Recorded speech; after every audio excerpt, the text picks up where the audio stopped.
To quote Gary Vaynerchuk, brand is the only thing that is left when everything else gets commoditized by AI. Ask yourself, do I want to or should I be doing it? Do I need to do it? Is this vital? What's the outcome? What's my why? There is a lot of questions you should be asking. When you focus on those metrics, when you focus on having a very clear vision on where I was in comparison to where I am, rather than I'm going to focus on where I am versus where you are. One of the things you can do is look to others, see in them what you want to be. Look at someone you admire, look at someone you don't, and make a checklist. For people who are concerned, right, who maybe are listening to this and going, okay, well, what do I need to do? Should they pull back? Should they not be as visible? Should they not invest? I know the feeling of this is not going to work, or this will work. What if I spend 7 days on it and then it turns into nothing? Well, at least I've done it. I've ticked that box. I'm never going to know if it works or not if I don't try. Did you know that 93% of you are not subscribed? So if you could please do me a favor and you're enjoying the show, then subscribing would mean the world to me, and it would allow me to grow the show and continue to get larger and larger guests and continue to bring what's missing in marketing today. Thank you ever so much for joining me, and I'll enjoy the episode. Hello, my friends. I hope you're well. I hope you had a fantastic day or night. Today, we're back with what is missing in marketing today. And so I'm going to be talking to Sarah all about, I imagine, photography. But before we start, what do you think, Sarah, from your perspective, is missing in marketing today? I think a few things are missing. One of them is probably confidence. Okay. I think, and then you can split confidence into multiple things, but knowledge, knowing what marketing is and how you apply it to your business in your tone of voice, in your own strategy, in your own way. But confidence takes a while. And everybody's doing it. So you want to stand out in a crowd. I think you've just got to be you. And if anything, just be more you. The more authentic you can be, the better, which again is hard. And even then you've got to figure out how authentic do I want to be for Sarah? How authentic do I want to be for my business? How authentic do I want to be when I'm networking or on a podcast? Or because I can be crazy. Catch me on a Friday night with 10 margaritas, you will not recognize me. I don't want to put that into my business, although technically it kind of is now, but it's a part of your personality, right? So yeah, confidence, authenticity, I think, are two things I really focus on. Do you think people struggle to be authentic? Like, obviously, I think everyone knows, like, I know what my, quote, authentic self is, right? But I think the challenge can come when it's actually putting yourself out there, right? I imagine a lot of the people who we work with and talk to are in the first stages of putting themselves out there, whether it's through photography or video or both. Is that a struggle, do you think? I think so. I think you've either naturally got the pizzazz or the no filter to just go out there and be yourself, and be truly yourself and not be what the world wants you to be. I can speak from a woman's point of view in a predominantly male industry, and other careers that I've had. You do have to stand taller and on your tiptoes, and you do have to shout louder, and you do have to talk about golf and boobs and whatever else it might be that some men like to talk about just to get their attention. Is that who I want to be? No. And so it takes a little bit more focus. A therapist said to me a few years ago when I was a bit lost and I felt like an open nerve just walking through the world. I asked her, how do I know who I want to be? I didn't have my walls anymore. I'd kind of broken those down. And so she said, one of the things you can do is look to others and see in them what you want to be. Look at someone you admire, look at someone you don't, and make a checklist. You know, I really like the way that she holds herself on stage and captivates an audience. So I really like the way that he listens and take that on board. Do I listen that good? Do I have that kind of presence when I walk into a room because I want it? No, I don't. Okay, how do I incorporate that into not only myself, my confidence, my business, my world, my relationship, but equally when you are talking to someone and they're on the phone or they're looking around the room and they don't know, they're kind of not interested, or you know, when you've been at a networking event and somebody just walks over with their business card. You need this. You need this. Great. It's gone in the bin. Yeah, I don't want that. And so taking note of these things, and it's the same with business, right? I mean, if you look at your competitor and you feel a little bit jealous, okay, well, what have they got that I don't? How can I make that my own? When I look at someone whose personal brand is on point, and they've absolutely nailed their marketing, then what have they got that I don't have that I can twist and make it my own? So yeah, I think people struggle. But there are ways around that to really incorporate that in their business. I think it needs to be personal though, because I think if you just look externally at what's trending, at what's the thing to do, right? Oh, this is what all the other photographers are doing. This is what all the other video people are doing. This is what all the other masters are doing. Then I think you would just become an ex-client or a client that I've worked with a couple of years, like you'll be in the sea of sameness. Because, and something I've always done is say, well, maybe this isn't on trend, or maybe this isn't like the thing to say or the thing to do, but it is authentically me.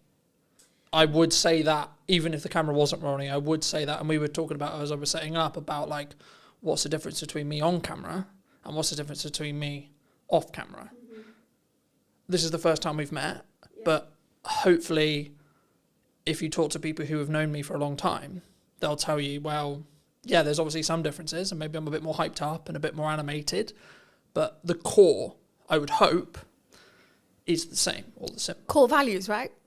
But I think that comes back to having that authentic side of yourself and not being afraid to show it. I think you could be a photographer in a room full of 100 photographers, but if you're authentic and you have a little bit of confidence to show that, to push that through into your marketing so people do get a glimpse of who you really are, that's what makes you stand out. Or at least if you're not standing out, your customers and your people around you are going to look at those 10 photographers and go, okay, well, I like what he's saying, but that's not quite my personality or my sense of humor, but what she had going on and what she wrote in her post a few weeks ago, I really connected. And that post would have come from some form of authenticity inside, or having the confidence to post about that.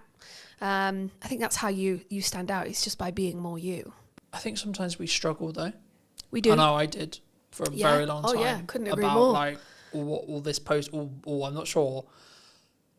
How do you go through that self-discovery, do you think? And or have you gone through that self-discovery yourself with like, what is okay for me to post? What is, quote, authentic me? Do you know what? That's a really good question. And I would say that I still struggle with that. And I think little tips like looking at others and seeing what they're doing can be a motivator.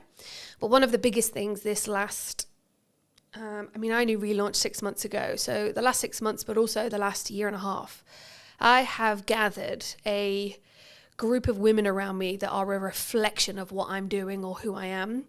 And I'll hear them say, I loved what you said. Or I might have something and I'll go, not quite sure about this. Does that sound like me? And so I think having the right people around you, there's a saying or a quote that you are a reflection of. You're the sum of the 5 people you spend the most time with. And I love that. And I couldn't agree more. I think having the right people around you helps you find your voice alongside ChatGPT. We'll get onto that. But also it reflects it back to you, right? I think test the lines as well. Don't be scared to put something out that you think is a little bit risque or I'm dyslexic. So for me to sit there and write 10 posts is almost, it's impossible for me. And so that's how I use ChatGPT. I will write the keywords, the kind of essence that I want to go into my post, and it will come back to me. And it will be too salesy and it will be too cheesy. And I'll tell it, no, I don't want it to be salesy. I don't want cheesy. I want more personality. I want it to be daring, a little bit more bold. And then I'll get it and I'll go, okay, cool. Then I'll change it and I'll add more of me into that. But I haven't yet pushed my boundaries of how far I can go with my own marketing and my own voice. I think that's on my to-do list for sure. Something that I found really interesting was the last couple of years, like since the rebrand of the show and since like really pushing the show again, a lot of people have been saying to me, AI is going to take our jobs, right? AI is going to, the world is over. We're all out of, like, especially in the creative industry, like James, who in space we're sat in today, he said, we've been talking about it for ages, about it's kind of the creative industry that happens to be targeted by AI at the moment for whatever reason. But for me, to quote Gary Vaynerchuk, brand is the only thing that is left when everything else gets commoditized by AI. But the crux, and I'll use the analogy I've used in multiple shows, but you need to sharpen the knife and then use it. So you're still using it yourself. And that's kind of what you were describing there about, like, not just getting it to write your post. Yes, technically it's writing your post, but actually what you're doing is you're nurturing the AI to know what your tone is, and then the tonality will be the same.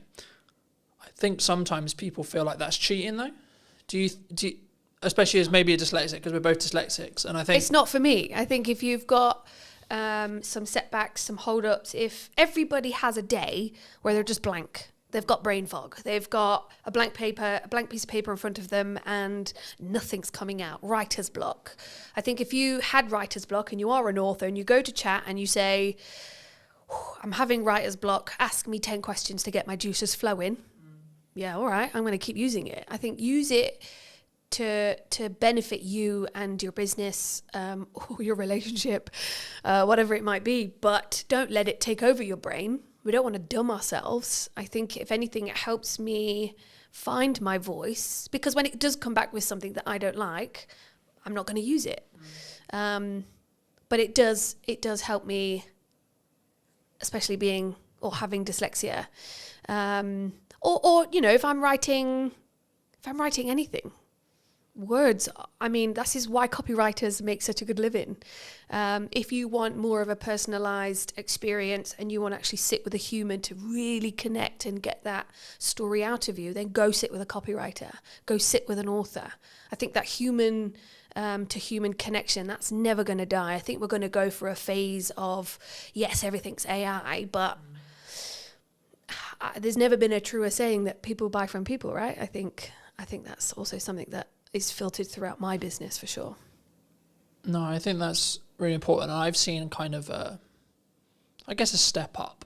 It was always there, especially after COVID. In-person events, people want to come in person. Like if I just look statistically, the show up rate for in-person podcast filming is going to be infinitely higher than on Zoom, right? But I also think even if you're not doing a high level of production, which is one of the reasons why I do it, I think you have a different energy.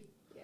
And I think, for some interviews, it makes more sense to me to do Zoom, right? If I'm speaking to someone in America, Canada, Midlands, etc., it makes more sense. But wherever possible, if I can do in person, and the business can, at least for the short term or mid-term, pay for the podcast to exist, and it still gives me the marketing collateral, which means it's a justified, worthy spend, then actually it can be the bloodline or the flow or the pipeline filler or whatever you want to describe it as. I mean, you're obviously a strong photographer, I would say, from what I've seen and etc. Why does someone, because people have talked to me about, they're concerned about where the economy's going, or it seems to be the age-old analogy for as long as I've been in business. Everyone's like, this. There's this government change, there's this coming, etc. So I sort of semi-ignore it because I'm like, there's always something. But for people who are concerned, right, who maybe are listening to this and going, okay, well, what do I need to do? Should they pull back? Should they not be as visible? Should they not invest? And should they not, work with the photographer, work with the marketing team, work with etc.? I mean, what would your view be on it? I'm a big fan of adapting.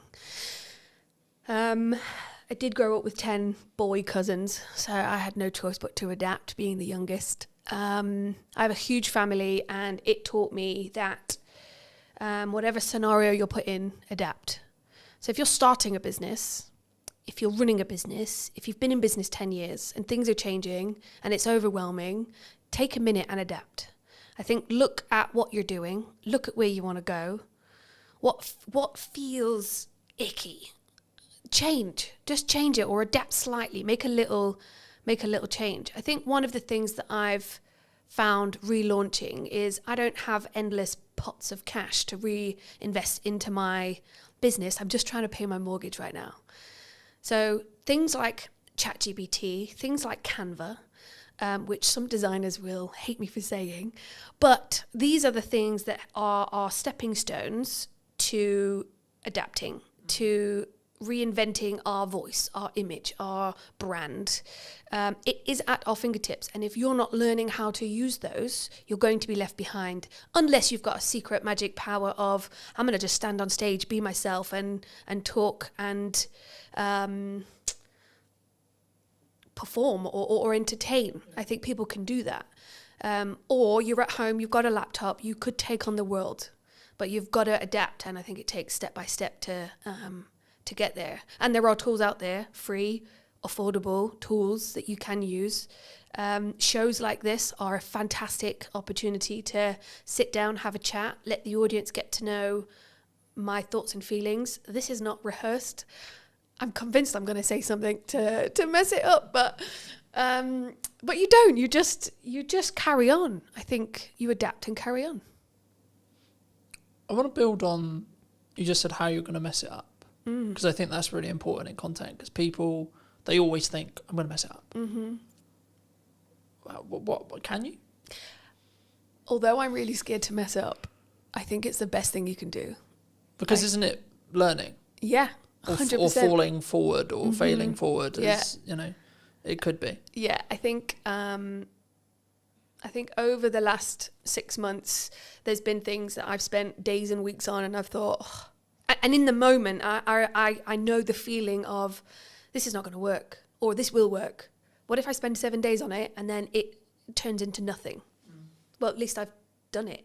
I've ticked that box. I'm never going to know if it works or not if I don't try it. So I think we're all going to make mistakes, and I think it is scary, but also know that you're going to learn from it. And that is the best way to move forward, yeah. The best example that's very current in when we sit here today. Now, I'll keep in mind this episode will be a while before it comes out, but as we record it today, I'm a week out from my first in-person event that I've had to do on my own back. Now, that was a choice that I made about 3 months ago to say, I'm not going to partner with a networking group. I'm not going to fill the room magically. I'm going to do it. But what I'm also accepting is that it might be quite a small room for event one. And that's okay. And for me, I'm like, okay, that's actually a good thing. Like, I've gone through this interesting process the last couple of weeks going, yeah, but what if only 2 people show up? What if only 3 people show up? But actually, I'm like, hold on. That's actually a good thing, because I'm not really refined on what I want this in-person event element side of the business to actually be yet. So actually, if I only have 2 or 3 people, that's perfect feedback ground for me to go, okay, well, let's try this. Let's try this stuff. And see what then happens. Of course, it's a content opportunity as well, etc. But is this your event that you're putting on? Yeah. So a friend of mine is about to have an event tomorrow, actually. Again, depending on when this podcast comes out. But she asked me the same. She said the same thing. What if there's only a few of us, or what if nobody turns up? If nobody turns up, but you're stood there with a glass of champagne waiting to welcome everybody, you now know the process of how to put on an event. You now know what you can do better. And so don't cancel it. Keep going. And even if one person turns up and you have the best life-changing conversation with that one person, and you get to give each other all of that time, that's massive benefit and value for both of you. You've met and grown your network by one, which is always a great thing. That person's had all of your attention and they're buzzing. But equally, when you put on an event, which I'm also doing myself, you learn from it. What if is just the worst anxiety-inducing phrase. What if nobody turns up? What if the restaurant haven't got my booking? What if it all goes wrong? What if it all goes wrong? If it does go wrong, then fine. You'll be fine. It's going to be okay, and you'll learn from it. Do you think that's why people don't do it, though? Fear? Oh, yeah, 100%. Fear like they go, I'm going to look like a dick. I'm not going to look great because, Colton only sold 4 tickets. But that comes back to confidence and being authentic. If it's fear holding you back of it's going to fail, then it's fear or failure. If it's something inside that's holding you back, then that's your confidence. That's stuff that you need to work on. There's a lot of psychology within business, and I think if you can do a little bit of work on yourself, if you can see an image of yourself that gives you the absolute confidence to take that next step, hire a photographer quick. No, I'm kidding. But it is that image. It's that visual representation of me doing it. Oh wow, I can do it. I also had my photography done 6 months ago, and I needed new images of me that represented me to help me move forward. But there was a tool that I needed to tap into, and it really did reinvigorate my shop front, and it gave me the confidence to move forward. Therefore, I'm not holding myself back. But I made a move to tap into something that would get me there. So yeah. Do you think that when we're in that scenario, right, in reality, I'm going to do my best to perform to the room, however big that room is? Do you think whenever we do, because I could use the podcast as an example, I could use the event as an example, but I use the podcast because it's the stats that are in my head. The number of podcasts that get beyond episode 10 is like 25% or so, okay, right? But that, by proxy, means if you're episode 10, episode 11, episode 12, 14, 15, 16, so on, the odds of each episode after that puts you in higher and higher and higher and higher and higher percentage as a whole. And I think we don't look at the averages, right? Like if you look at money, right, the figures that show that if someone is hit by a £300 bill unexpectedly, the majority can't pay or have to go into debt to pay that bill. Mm-hmm. And I think it's the same. And I think that can be the paralysis of, well, this is why I'm not going to do the event. Because if I don't do the event or I don't launch the podcast, I don't have to be okay with it's only going to go get 5 views. It's only going to be 2 people. It's only going to be in the same way. I don't have to be okay. I don't have to see myself on camera. Yeah, but then controversially, you just shouldn't be in business. I mean, if you're worried that only 2 people are going to turn up, or if you're worried that I am going to fail and you're going to let that hold you back, then you're not a business. You're not a person in business. You could be working for somebody, but you've got to have some form of gumption to just move forward and do it, no matter what the consequence or the you can't live in fear and you can't catastrophize what's going to happen. I would like to think of myself as quite an optimistic person. And so even if nobody turns up, fine. I've learned how to put on an event, what I needed, what my contacts were, how can I do better? And I think if you can switch your mindset, get a coach, talk to your 5 people around you, look in the mirror and have a conversation, read a book, look at YouTube, educate yourself. If you're running the tap and it's murky, keep running it until it's clear and educate yourself, update your knowledge. If you are holding back because of what if and fear, then you're not ready. I would say read a book, listen to a podcast, feed yourself with stuff that's going to help you make that next step, open the door and welcome your 2 guests. Equally, welcome your 500 guests, and now you're overwhelmed, but I did a good job. But do you think it's like, I think sometimes, especially for me anyway, and the more I think about it, I'm like, I can reframe it as a perspective of, but I'm going to give so much to those 2 people. And then they're going to be maybe advocates for my brand or potentially have work from it or etc. Or even just like do the nice thing of like, I gave them all this time and they took a lot of value from it. People are very value centric, right? We want value from it every minute, I would say, in the culture we live in, right? But when we create content, when we show up, when we look at marketing, would you say people sometimes underestimate the value that they can actually give themselves? I think people don't know what they can give. Okay. I've created a networking group called The Huddle, and I've done a lot of networking myself. And I've been to events that were well marketed, very well marketed. And then I've gone and it wasn't that good. Great marketing, but the execution of the event, not so good. Same with anything.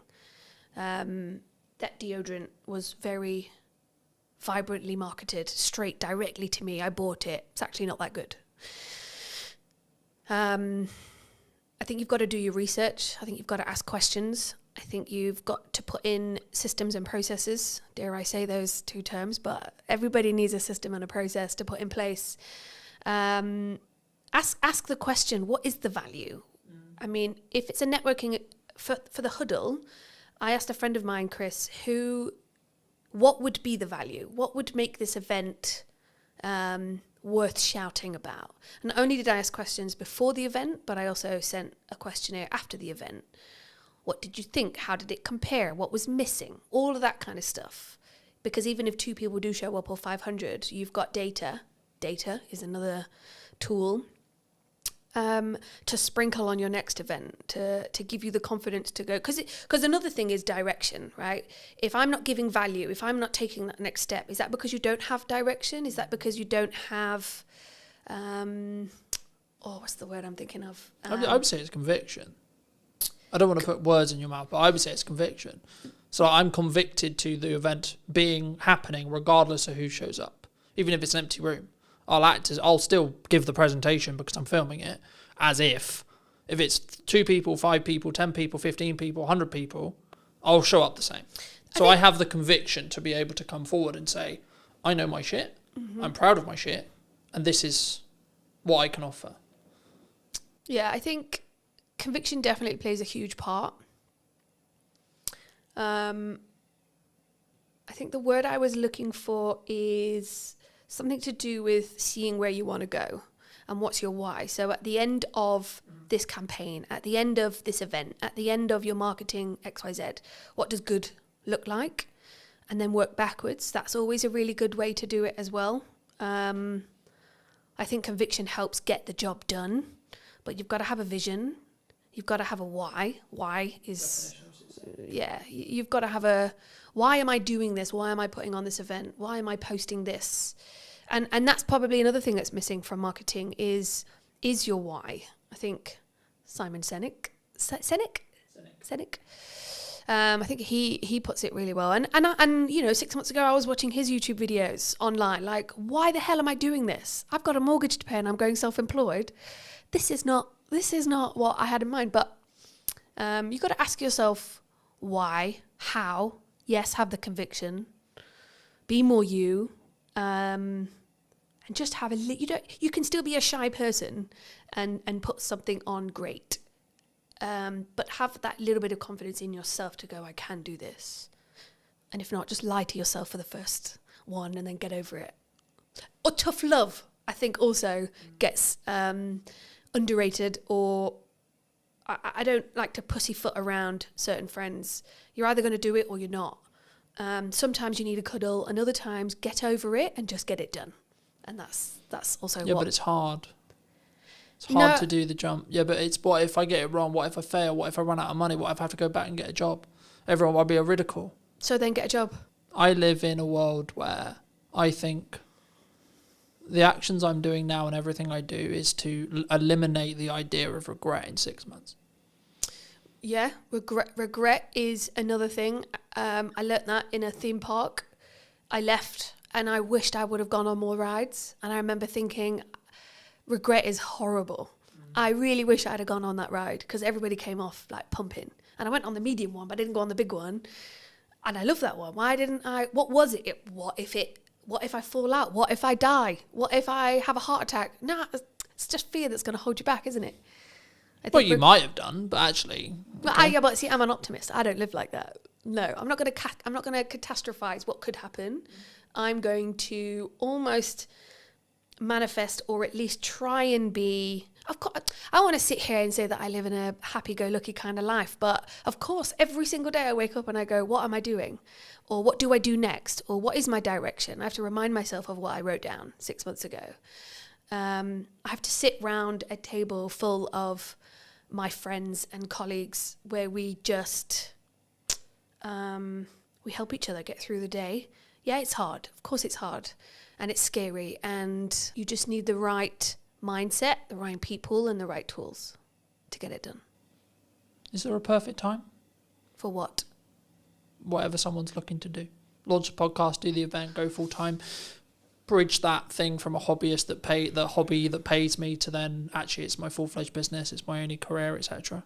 It's the thing I'm currently doing to make that leap. Is there a perfect time for that? I'm not sure. I think no. I don't think there's a perfect time. I think there's a circumstance. I think if you're in the right circumstance, the right environment, the right headspace, go for it.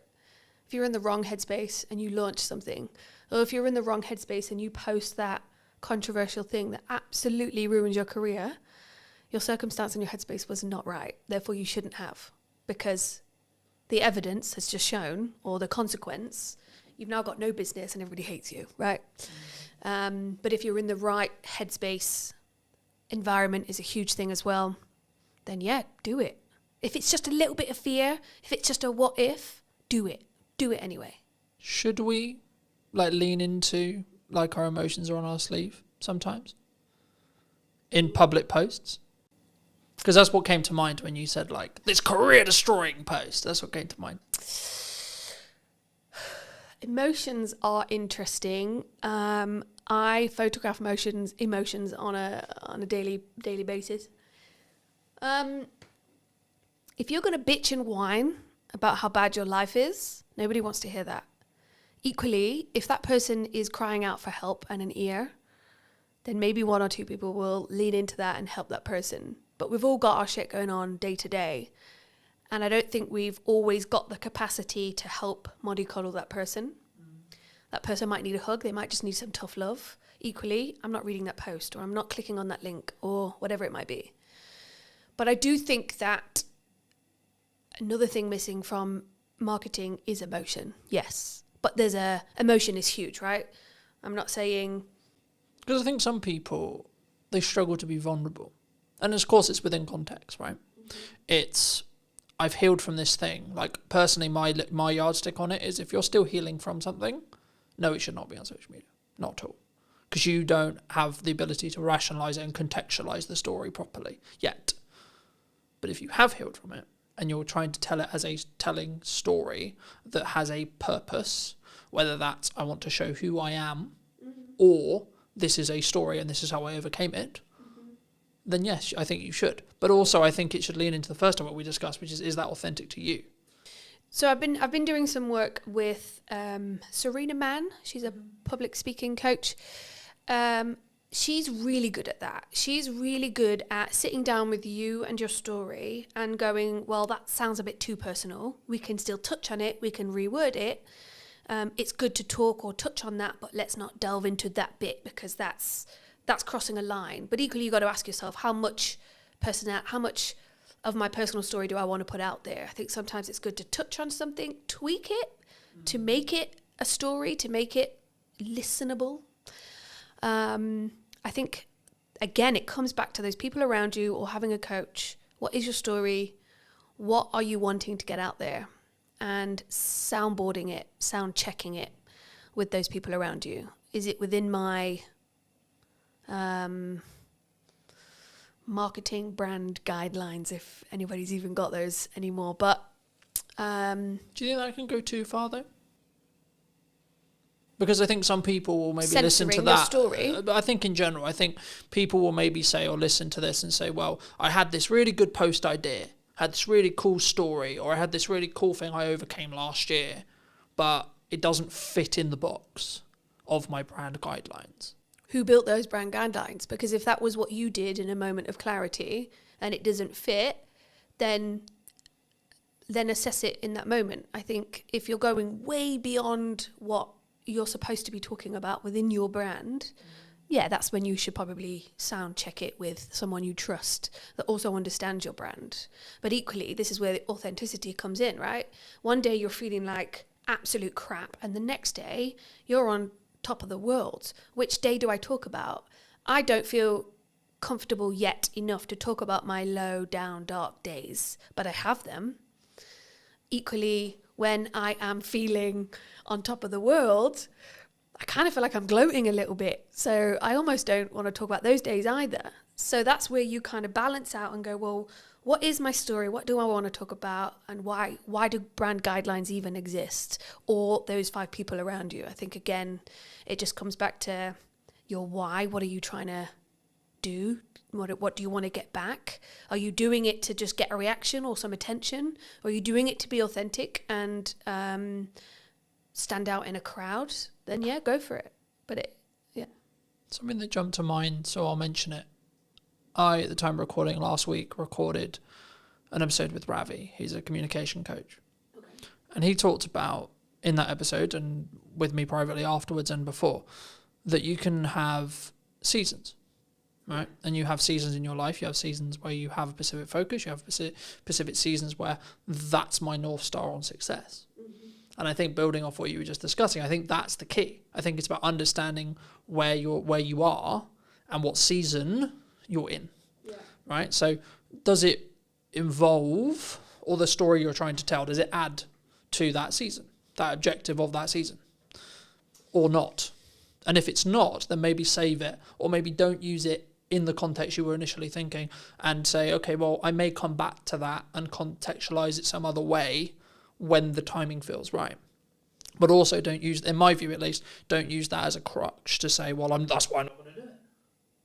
No, and I think, if you're going to build yourself a box, I wouldn't necessarily stick within it. I think it's okay to push those boundaries.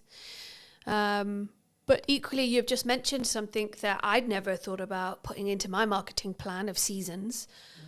Not at all. So actually, now watching this podcast back, somebody might go, actually, I do find that I have seasons, but that's because they've gone out of their way to watch a podcast and somebody's mentioned seasons and they go, actually, last month was really good. This month's not so much. That month's about this and that and so on. So yeah, I think have your seasons, have your strategy, try to stick with it. But if you feel really strongly that I want to talk about this, or actually I've got a new idea and I know this is going to be the thing that skyrockets my visibility or my business, then yeah, run with it. I don't think there should be, I think you need healthy boundaries, but when you put things in place that stop you taking that next step, yeah, that's something to be mindful of. For me, something which completely changed my marketing as a whole was actually limiting what I'm allowing myself to market, but also doing it in 3-month chunks. So 3-month chunks. Okay. So I talked about the event earlier. Mm-hmm. The event marketing stopped about a month ago at the time of recording. The event's next week. Okay. Now, some people would say, wow, your priorities have changed. Wow, the event's going to get cancelled, etc. No, the marketing did the job I needed it to do to get me to the point where I'm doing the event. Cool. But now I'm focusing on other things. And for me, I mostly took this from Alex Emosi, but again, you can take it from other people as well. I only allow myself 2, maximum 3 things per quarter to talk about. For as long as I have a podcast in the current format, one of those things will be the podcast. At the moment, at the time of recording, it's also Christmas. Now, to give the audience some context, we're recording this at the first week of September. So people are like, why are you focusing on Christmas? Well, Q4 is when Christmas matters. But for me to be able to get the work, I need to market it before the decision makers have made the decision about Christmas. Mm-hmm. That's September. That's not October, November. That's when you do the campaigns. That's when you do the etc. And there's kind of this joke in marketing where like, oh, it's summer and 25 degrees and we're taking pictures of snow. And it's quite funny, I think, for me. But when I made that decision, I made it maybe 6 months ago, it completely changed how I look at marketing, but then also the results that I get. Not short term, not, oh, this clip went viral, but the focus I can give during that time. Mm-hmm. And it's not to say, oh, I don't have other like ideas or I don't have other concepts. It's like, no, that will come in time, right? You can give it to the next quarter. So I've already planned out what Q1 next year is going to be, but I'm not going to touch anything in Q1 yet because I'm very focused on what does Q4 look like for 2025. How did you learn all of that? By consuming and trying and getting it wrong, right? And do you think that's the right way that everybody should be working, or that just something that you found that works for you? I think it's me. Personally, I think it's me. Because I think it would be very arrogant of me to sit here and say, this is what you need to do for your marketing and your vision and your success. But what could work for everybody is go out there, get some knowledge and build something that works for you. I think we can teach the idea of consistent improvement, consistent learning. I think that's important. I think that's something that we should always look towards. Yes. But then we should stop. For people who are maybe on the fence about looking at visibility, looking at content, looking at photography, what would you say to them? And this can be more of a pitch for you in some ways. Well, it's interesting because the inquiries that I'm getting at the moment are personal branding is everything at the moment. And I think that's a really good thing to lean into. Especially if it's something that is going to help you stand out in a crowd, or if there's 10 website designers, how do I choose the best one? Well, she looks like my kind of gal. Let me have a phone call with her. From that phone call, did it go well? Yes, great. Did that image get the job? Probably, because looking at that image, I related to that person. I think if you think about photography throughout history, it is what makes us make a decision. It is what makes us choose the pepperoni over the mushroom in a Domino's menu or whatever. I think photography is a massive skill, tool to have within your business. There's a lot of self-work that people are doing, and photography is an avenue to get that out, to give you the confidence to take that next step. But also company culture is a huge thing. How do we know who we're talking to when we pick up the phone to the plumber or the cleaning company or the recruitment company? Who am I talking to? Because yes, AI is there, but it's still people to people. So I want to know who I'm talking to. If I'm going to invest £100,000 or £500,000 with a financial advisor, who am I going to pick? Do I have to go to every single networking event to meet all of those financial advisors to build the relationship to then decide on who? And I can't. But why don't I go on the website and see what the website's saying? Why don't I go on their social media? Why don't I do what I can do first in 10 minutes on my phone and connect with somebody over an image? Now, that image could just be a headshot. It could just show me your face so that when we do meet for a coffee, I know who I'm looking for. Equally, it could be a bit more of a portrait.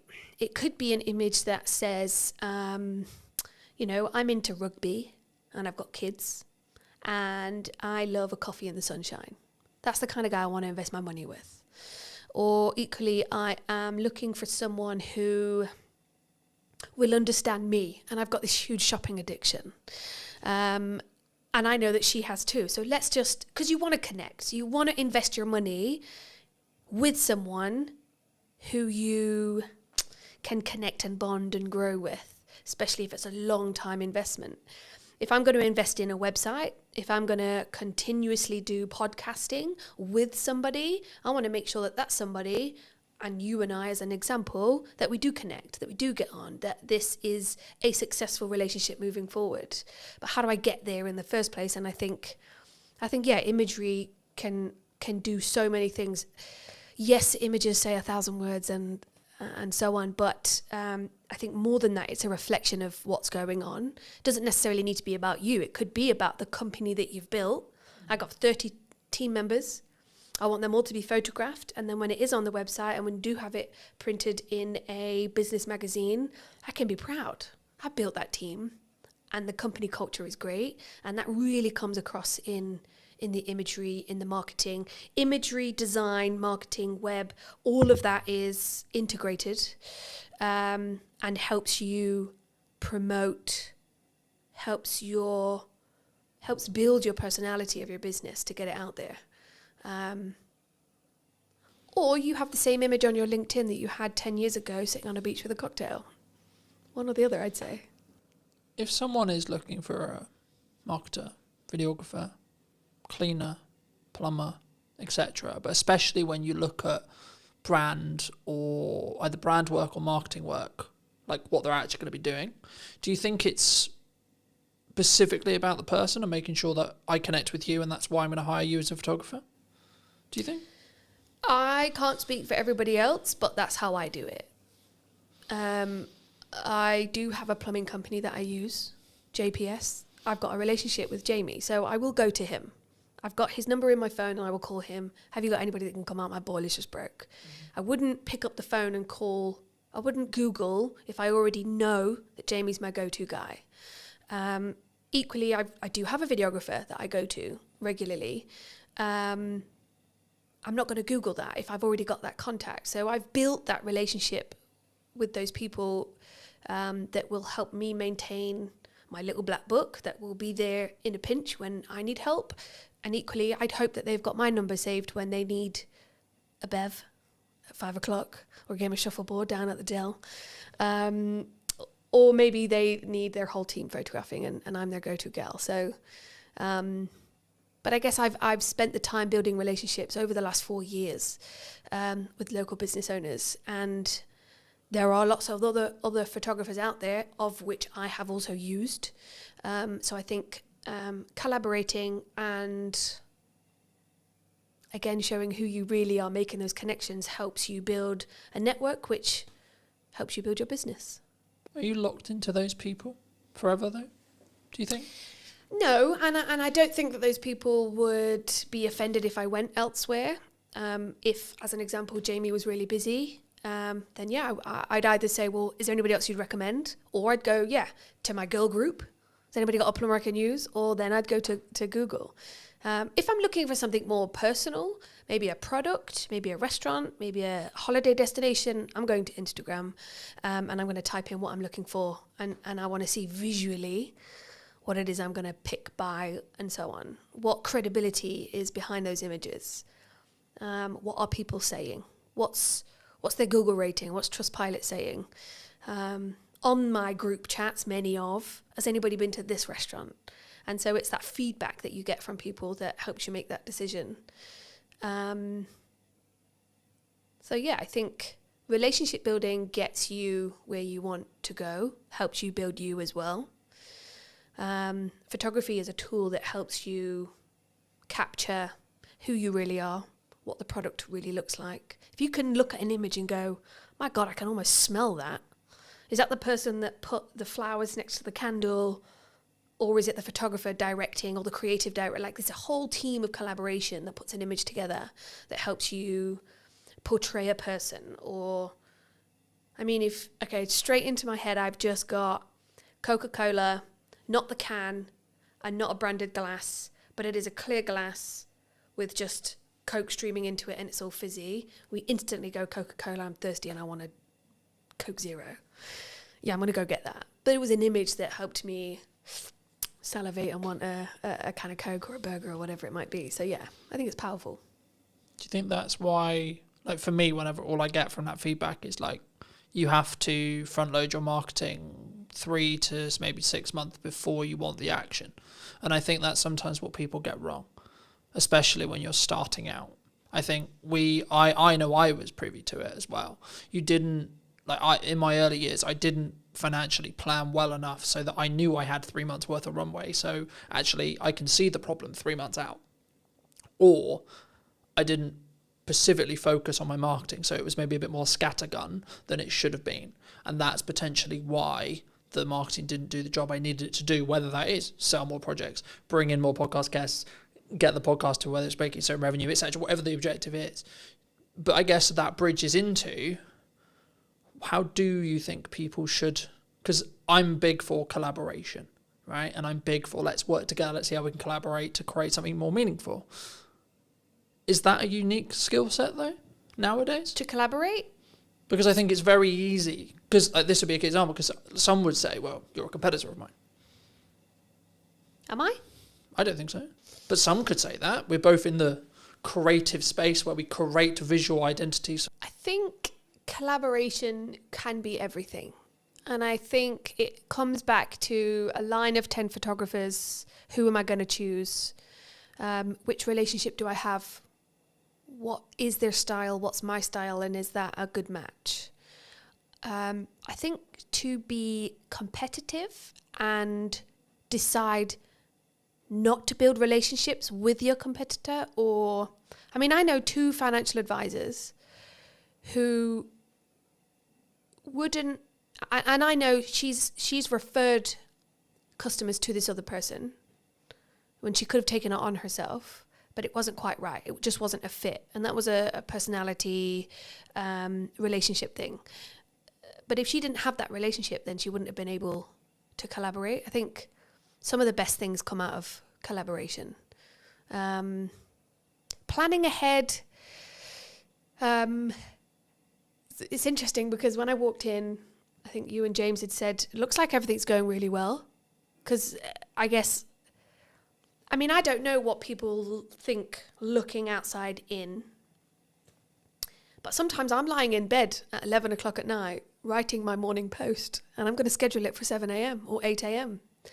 And I might do that consistently for a few weeks. Do I wish I could be the kind of person that would plan 3 months ahead? Yes.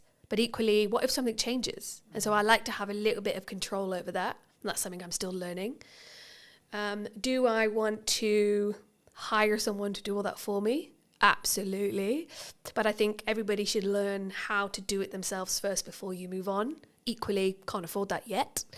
And so, yeah, I think for now, I'm just going to be in bed, scheduling, 11 o'clock at night, lights off, tapping away, trying to get something out in the morning. I think it's important to be consistent, however you show up to be consistent.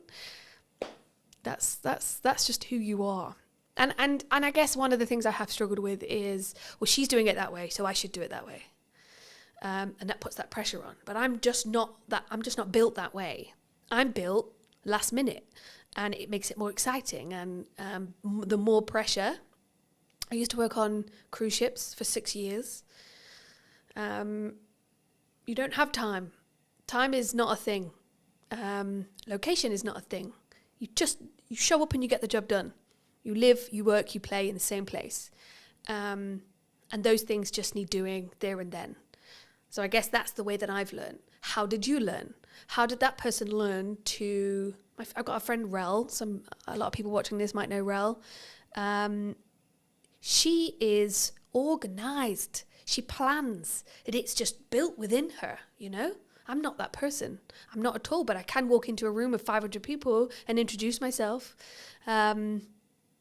But I can't plan. It's just not my thing. And consistency, I hate that word, but it is probably one of the key elements of success within marketing, because your customers want to see consistency. Coca-Cola don't sell those cans if they aren't consistently putting on billboards, right? So yeah, there's such an array of things that we should be doing. What do you actually want to do? Because if you're shoulding yourself, then I don't think it's real. I think you need to do things to be consistent within business, within marketing, within your products and services, sure. But when you're showing up for yourself, are you shoulding yourself, or are you doing it because you want to? Because there are days when there's no post going out, and that's because I'm having a crap day. And I can't think, and I don't want to do it. Or I'm editing, and I'm just burying my head in that. But equally, do I want to do it? Today, I want to do it. Today, I wanted to do this podcast. So I showered, I straightened my hair, I put my best blazer on, and I came, and I'm doing my thing. So ask yourself, do I want to, or should I be doing it? Do I need to do it? Is this vital? What's the outcome? What's my why? There is a lot of questions you should be asking. Or should yourself? There is a lot of questions you could be asking yourself to get to that next step and be consistent, or just show up for you. Be online. I think the important point for maybe someone to leave with as we finish this episode is to do you v you, right? Because I think so many times, and something I've always focused on is, where was I a year ago, and am I better in my subjective terminology of that than where I was a year ago? That could be how much I've turned over this year. That could be how many podcast episodes I've done, how many views I've got, etc., etc., etc., etc. Right? And I think when you focus on those metrics, when you focus on having a very clear vision on where I was in comparison to where I am, rather than I'm going to focus on where I am versus where you are, it allows you to be more open to open collaboration with other colleagues, other people in your industry, or other clients that are correct for you, but also potentially having the right attitude or point of view to say, actually, no, this person isn't for me. But you know who it would be? You would be really a good fit for? This person over here. Mm-hmm. Because I have that relationship. I know who their best fit is. And I've passed on work to other people because I think they're better fit. Yeah, I could have quoted the work. Yeah, I could have done the work. But would I have served that person better or as good as the person over here? Maybe not. For those people who have maybe enjoyed this conversation and want to connect with you, see some of your work, see some of your consistent content, where's best for people to reach out for you? LinkedIn is a good platform. That's my most used platform. So yeah, definitely come connect, comment, see what I'm up to on there. And I'm always happy to have a chat, a coffee, or you will catch me at the Dell on the shuffleboard. So yeah, come down and say hi. Thanks so much for the time. And if you were going to speak to you 10 years ago, what advice would you give that person? Ooh, 10 years ago, I just left ships and I thought I could do business and I couldn't. Educate myself. Surround yourself with those that you want to learn from is what I would say. Thank you so much for the time. Thank you very much. And if you did enjoy this episode and you would like to see more like it, I'd love to hear what you think in the comment section down below. And why not be subscribed so you do not miss next week, where I'll be back with what is missing in marketing today. Thank you ever so much for coming back and joining me, and I'll see you very, very soon.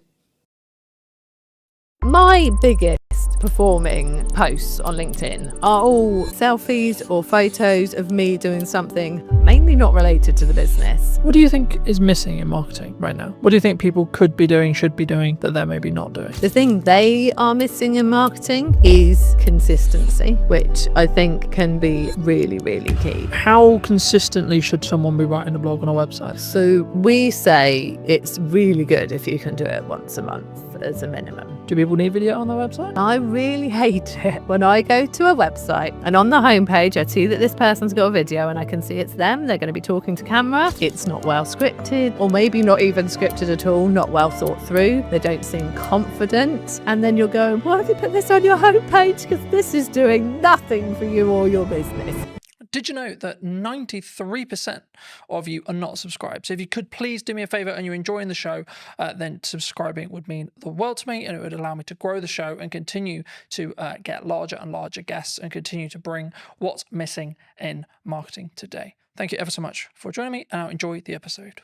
Hello, my friends. I hope you're well. I hope you had a good day, evening, or night, wherever you are. Today, we're going to be talking all things websites, and I imagine some technical marketing stuff. Welcome to the show. Thank you very much. I'm good, thank you. For those who don't know you, I am. What do you do? I'm Jude Wharton. I am one half of Ready Steady Websites. And yeah, I run a web design and branding company. That is what I do. It's a very interesting space, as we were alluding to while James was helping set up. Do you think your space is going to change in the next 5 years? I'll start there. I think inevitably a lot of spaces are going to change over the next 5 years.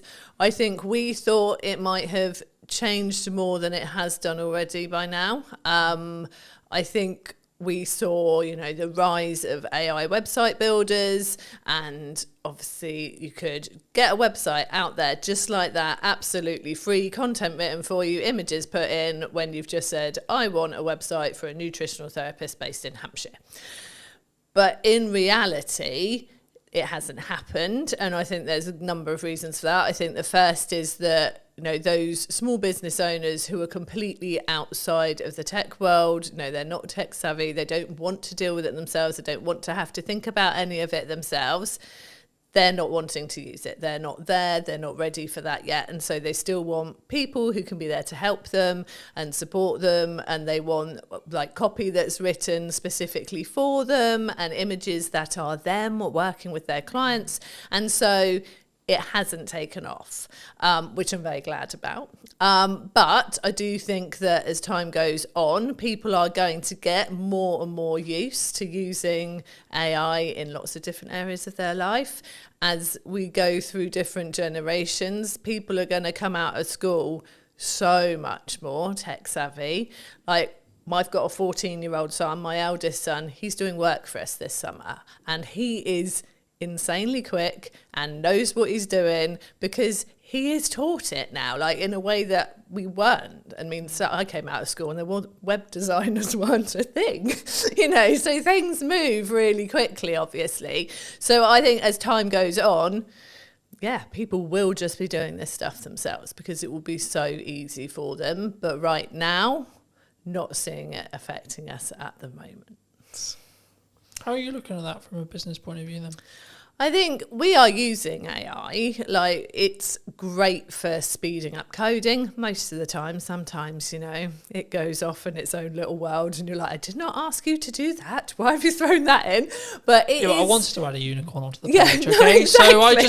So I just like unicorns. Yeah. I don't care what your prompt was. I'm going to add a unicorn. My husband, who is my business partner, he was using it to speed up some code the other day. And then it was going mad in a way that it hadn't done for him before. And he described it so brilliantly as it's like when you've got a toddler with you and suddenly you look up and this toddler was playing calmly and happily on the floor, but they're at the top of a bookcase pouring paint everywhere and there wasn't even a bookcase there to start off with. Like, that is what AI is like sometimes. It will just kind of go and do that. And that's reassuring to me at the moment because it means that Chris, being a coder, he can use it to speed up his code and he knows when it's gone wrong. Whereas you can't just have any old person using it to create code and do things because they won't know when it's gone wrong and they won't know how to sort it out when it's not working. So that's reassuring for me that it's not there yet. It will be. Because the more people who are using it to do this stuff, the more it's learning. But yeah, so we are using it to speed things up. I think we'd be silly not to be keeping an eye on it, not to looking at what's possible with it. But I'm not worried at the moment. Cool. Where does it's mostly a marketing show. Where does a website sit right now in marketing, do you think? I think a website's key to sort of being the sort of centre point of where all your marketing's pointed to, really. I think it can be used as a marketing tool in its own right if you've got it working really well from a search engine optimization point of view, and it will just be bringing the traffic to you, especially if you are adding the right content to it regularly, like you're doing stuff like this but you're putting it on your website as a blog post. You've got those things attracting new people to your website, so it can be sort of part of your outreach marketing. But on the whole, I really see a website as being there as the place that you send all of your outreach stuff to, whether that's you've met people through networking, whether it is you're doing podcasts, you've got your social media content, you've got printed, actual physical marketing materials out there. Because so many people want to see that you are a real, genuine, can be trusted business. And, back in the day when people had offices and shop fronts, that did that for you. Like that was, you were there on the high street and people could see that you were real and genuine. But most businesses don't have that. Your website is a replacement for that. And I've seen various statistics and the percentages vary. But on the whole, it looks like sort of 60 to 70% of people won't consider using a business, even if it's been recommended to them by someone else, unless they can go and actually look at their website, see that their website looks good, is professional, is really representing them very well, and then they feel confident to approach that business to consider working for them, with them. And so I think that's why it's so important. Like your website just gives you that credibility and is a really important part of your marketing to actually get people to want to talk to you and consider working with you. Because I think we're in a social media landscape where I think there's maybe a cohort, maybe a percentage of business owners, maybe newer business owners who just look at it as but I don't need it because I've got a social media strategy, because I'm on Instagram, because I'm on LinkedIn, because I'm on etc, etc, etc. And for me, I think it serves a different purpose, right? Yeah. And I think, we touched on AI at the beginning, but I think for me, like traditionally we're looking at Google search, right? How are you seeing the shift to AI search? It's definitely happening. We've noticed it in our own analytics that we're starting to see more traffic coming from, specifically it was ChatGPT, than was coming from some of our social platforms. So it's definitely happening. I feel like though it's people I don't think they're putting in, I'm looking for a fantastic web company in Hampshire. I think they're actually going, have you heard about Ready Steady websites? I think they're naming us to find us from the research that we've done. So it's people putting it into ChatGPT. Do you think it's more of a proof of concept at this point? Yeah.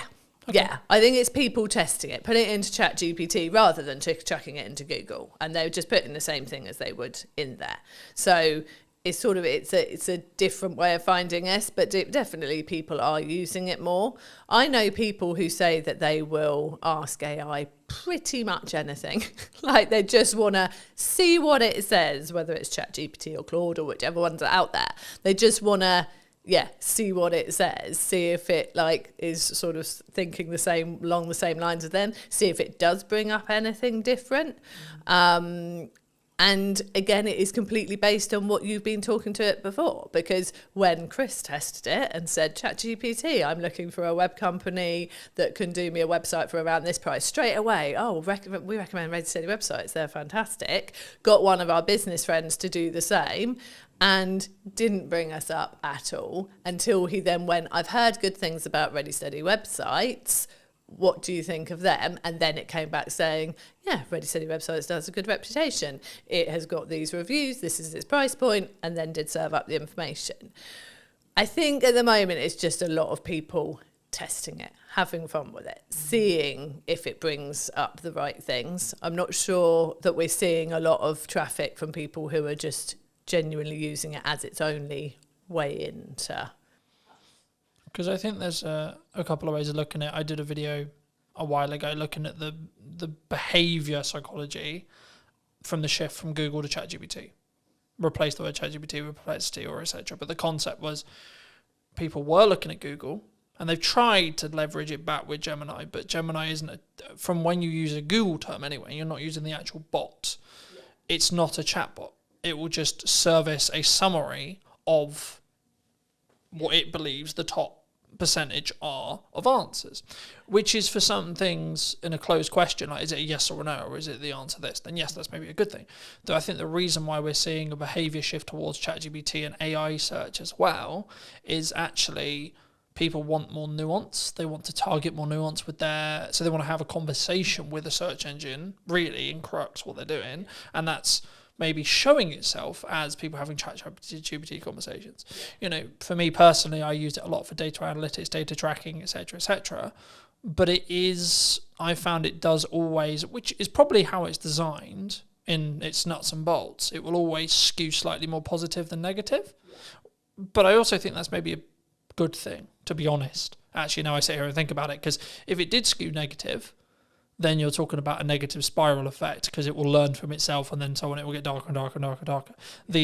I think the byproduct of it skewing positive is actually it will maybe over-egg potential results and potential good. But that is, as long as you understand that's what it's doing, I think that's a better reality than the latter, if that makes sense. And I think for people who are maybe looking at their website now, either they've had a website, they may be looking to relaunch a website, they're looking to rebuild, etc., and say that it's 6 months. Should we still be looking to target Google, would you say? Or are we just solely in a world where actually AI search is the only thing that matters? No, definitely still be targeting Google.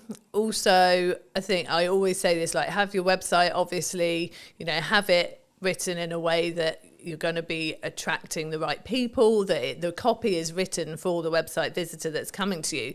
You want to be ranking, obviously, but actually one of the things that will help you rank is by having naturally written copy that is obviously for the website visitor and not purely to try and get yourself ranked, like that's so picked up on now.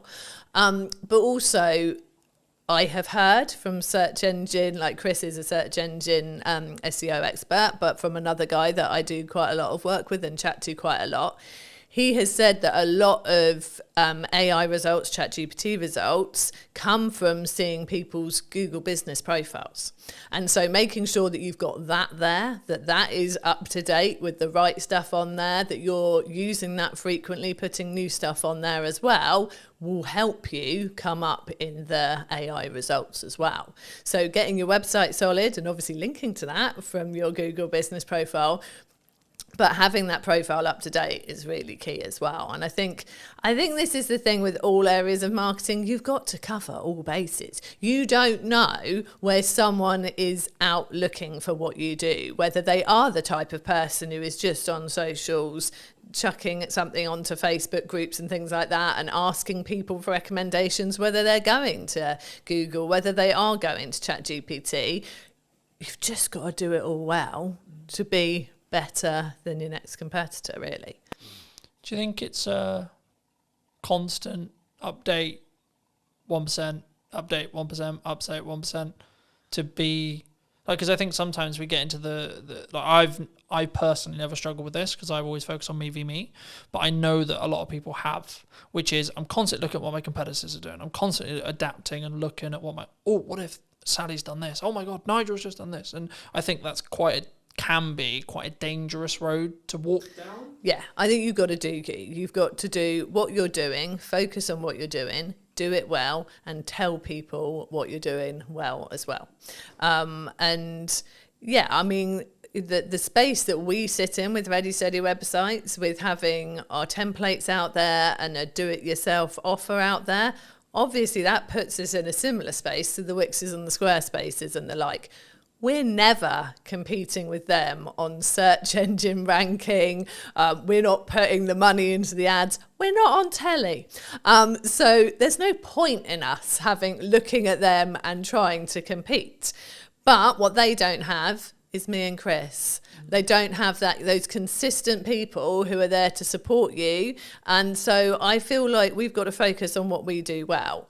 And we use the fact that we are the people you will meet, we are the people you work with, that we get out there and we get to know people. And that's the way we choose to do it. We do obviously work hard on our search engine results for the things we know we can rank for. You know, we have specific templates for specific types of businesses. And so if you go and type in speaker website template, we do well for that. If you go and type in membership site website templates, we do well for that, because they're the things that we know there aren't as many people focusing in on that for their search terms, but we also know there are people looking for those things.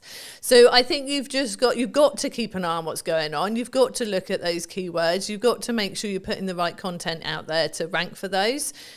But yeah, if there are competitors out there doing things like you're seeing them doing this all the time, and you can't do that, you can't keep up with that, or that's just not your way that you would do something, no, stick in your way of doing it. If it's working and you can see you can build on it and do it more, that is the way I would always go. I think for me, it's about only, I guess to an extent, it's only adding the stuff you can stay sustainably at, 1. 2, it's also, again, focusing on that UVU. Rather than, so I always look at it as where was I a year ago, 6 months ago, 3 months ago, and am I moving in the correct trajectory? Maybe I haven't got all the results yet, maybe I haven't got everything that I want yet, or what I'm aiming for yet, but I am moving in that direction, and as long as I continue on the direction I am currently moving, then I will hit that by probability, by analysing probability result there. It'd be wrong of me not to ask you about video and where it sits on your website. Do people need video on their website? Do they not? Should they have it? I think that video can work really well on a website. But I would say use it in a way that plays to your strengths. Because I really hate it when I go to a website and on the homepage I see that this person's got a video and I can see it's them, they're going to be talking to camera. And I think, oh, cool, okay, let's watch this.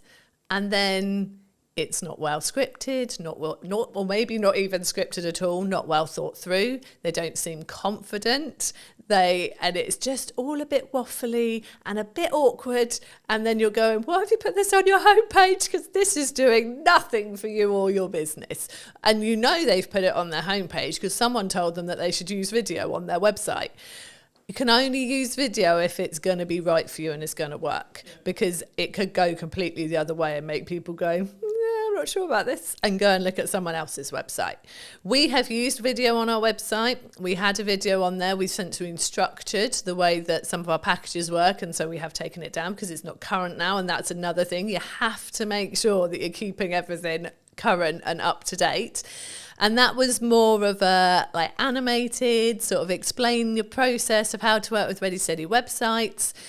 And we were quite surprised actually that it didn't get as many people watching it as we thought. Like, we really thought that more people would watch the video on the website than choose to read it. But actually, there wasn't as high a percentage when we went and looked at sort of the views and the people who had come to the website in the same period of time. There wasn't as high a percentage of people watched it as we thought there might be. So I think it really depends. I think it's one of those things of try it. Just try it and see if it's working. Like, we use video a lot in our business. We use it a lot in our tutorials to help people with using our templates. We have welcome videos when people join Ready Steady websites. When they initially come into our back-end membership site, there's a little welcome video from us. We use video a lot with our clients, like handover videos when their website's ready. Video is so useful, and it's such a good way to really feel like you've engaged with that person. They've got to know you. It's so easy to explain things in that way. So I think with video is really valuable. Like, we've got a YouTube channel, which we are not doing enough with at all at the moment. And I know that we are going to do more after the summer. And yeah, it's such a good way to showcase your knowledge, showcase the way that you work, get people to get to know you, but only if you are comfortable doing it, I think. And that's something you can practice. You can get better with it over time. And I think social media, people expect the videos to be slightly more raw. And I think you can use video to get more comfortable using it on social media. And then once you are in a position you feel more confident, can get it more polished, that's when you can stick a video on your website, I think. And until then, get an animator to do like an animated video for you with you doing a voiceover. Or even if you're not confident with that, there are fantastic voice actors out there who could do a voiceover for you. There are so many ways you can do video without putting yourself in it looking a bit like you don't want to be on video. Do you think, I mean, my next question was going to be like, when and how do you think you should spend money on production? Like, upping the quality? Is it for that perception of when someone hits the website?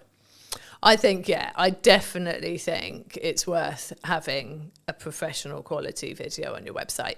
If you think about the fact that you've probably got someone to help you create your website at the least, if not got someone to create it for you. So you've paid for that. You've got a professional website. You have hopefully invested in brand photography or product photography. If you've got products in your business, you know, all your photos are looking great on there. You've got your content written in a way that you're happy with, whether you've used a content writer or you've done it yourself. And then you just go and shove a video of you sort of in a dark corner of your office, bumbling away about nothing in particular for about 5 minutes. And then you're like, I'm not really sure why I watched that. That just takes away from everything else that you've invested in and that you've done. So yeah, I definitely, and especially as, I don't know if people have a perception that to get a professional looking video, they are going to have to pay thousands and thousands.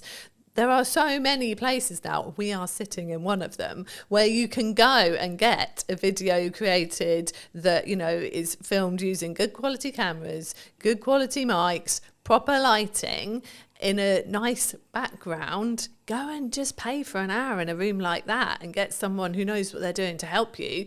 And it's not a lot of money. Like, I'm sure business owners would drop the same amount of money on belonging to a networking group or something like that without even thinking about it more in a year of belonging to a networking group.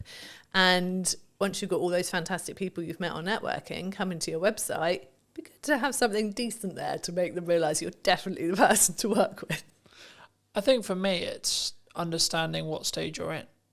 Right? I still film stuff on my phone, right? But if I'm doing a production piece like this, people expect a certain level of quality, I would say, personally, for me. And also, I want a level of a certain quality for this kind of thing. But if I've got a thought, pick up my phone and film. Oh, definitely. I'm not against doing it. I think that's where sometimes people get it wrong. They think, I can't do video because I don't have X camera, I don't have XY lighting, I don't, etc. But I think action is always better than perfect in that respect. I think for me, because then you can gain the understanding of what your audience wants. But I think where it changes is that heading video that we're talking about here. Like I was served an ad on YouTube a handful of weeks ago, and it was like, hello, I'm this person from this company, filmed on a webcam with dodgy audio. And I just clicked off straight away. And it wasn't even necessarily the delivery. It was actually the I think for me, now I sit back and go, well, why did I click off? Why did I not engage? I think actually the reason was because of the combination of it was a webcam video with dodgy audio and there was no hook. Yeah. I was like, in nice possible, I don't give a shit who you are. Yeah. You could have made £1 million and I'm not, just don't care. So I think, even if you just do some basic research and understand how to structure a video, I've got videos talking about it. James has got videos talking about it. There's lots online, etc. Right? I think for me, if you use your phone and you have a decent audio, which is the only thing I would say that actually really matters, because if I can't hear you or I can't hear you clearly, then I'm going to click away. Psychology-wise, I'm going to. I will go, okay, maybe it doesn't look beautiful, isn't as high quality as I would want. Okay, fine. But actually, the energy, how I sound, and then the structure, and then the value that's delivered in the video is infinitely more important. Is that the same when it comes to websites and copy? So I think... And how you structure your website as a whole? I think, structuring your website is really important. So with the whole DIY videos, selfies, all that stuff, I am there on social media with that. And I think that is important for getting people to like you. I don't think you should turn up too polished. I actually was scrolling through my LinkedIn this morning trying to find some stuff I'd written ready for this interview to remind myself of some stuff. And my biggest performing posts on LinkedIn are all selfies or photos of me doing something mainly not related to the business, because people go, I resonate with that, I do that too, or I've been there, or whatever it is. And so they like that works on social media. When it comes to your website, and your website is reflecting either you very much as the business person, the professional, the author, the speaker, if it is a more of a personal focused website, or it is your business website and reflecting your business, I feel that has to step up a level then. You've done the nice getting to know people, I am a nice normal person bit on social media. Yeah. Filming yourself with messy hair at a beach, having a chat because something's come into your head. One thing I really would say, if you're doing videos on social media, please put captions on. I'm always reading them in the evening when I've got one child in bed and I'm just having a scroll. I don't want to turn the sound up. Put captions on, people. Anyway, but then when they get to your website, that's a different level. And you do really need to think about the structure of it. And it's very much the same. Like you said with the videos, you want a hook, you want a reason to keep watching them. It's the same with your website. I always say in that top hero area on the homepage of your website, you want to have, I call it an engaging statement. But it's the hook. It's the thing that someone comes to your website and goes, I am in the right place. So I want to scroll down and I want to read more. In those first couple of lines and that first statement, you need to basically say, this is what I do. This is who I do it with or for. And so therefore I can help you. That is what those couple of lines have got to say. So yes, it has to be structured really well. And then it's got to carry on talking to that website visitor. So many people then decide that the first bit of their homepage suddenly has become their about page, and they launch into this story of I decided to start my business because my grandfather had done it before me, and no one cares at this point. People still want to see your services or an overview of your products or whatever they have come to your website for. And then if they click on your about page, that's them saying, actually, I'm really interested now and I'd love to know why you started the business and who you are. Put that on there. So you're definitely a structure to follow, definitely a right way of doing it to get people in and really wanting to buy from you or work from you. And it's got to be that at that professional level then. The DIY selfie in the garden approach, not great for a website. I think, again, it's what do you want to put your first foot forward with, right? Especially when it's it might be set by Google, it might be set by AI, and this is your first time of meeting that business. Yeah. I guess then it questions of from us as a smaller business, not necessarily implying small, but smaller than the Squarespaces, etc. Do we lean into personal brand, do you think? I think, there's so many factors there. I think if you are a smaller business, it's really good to have a personal presence out there, definitely, because I'd say quite often you're out networking, so people are going to meet you in person. You are probably on LinkedIn talking about all of like the stuff that you're going about and doing and what your business is doing. So I think you're naturally going to have a personal presence.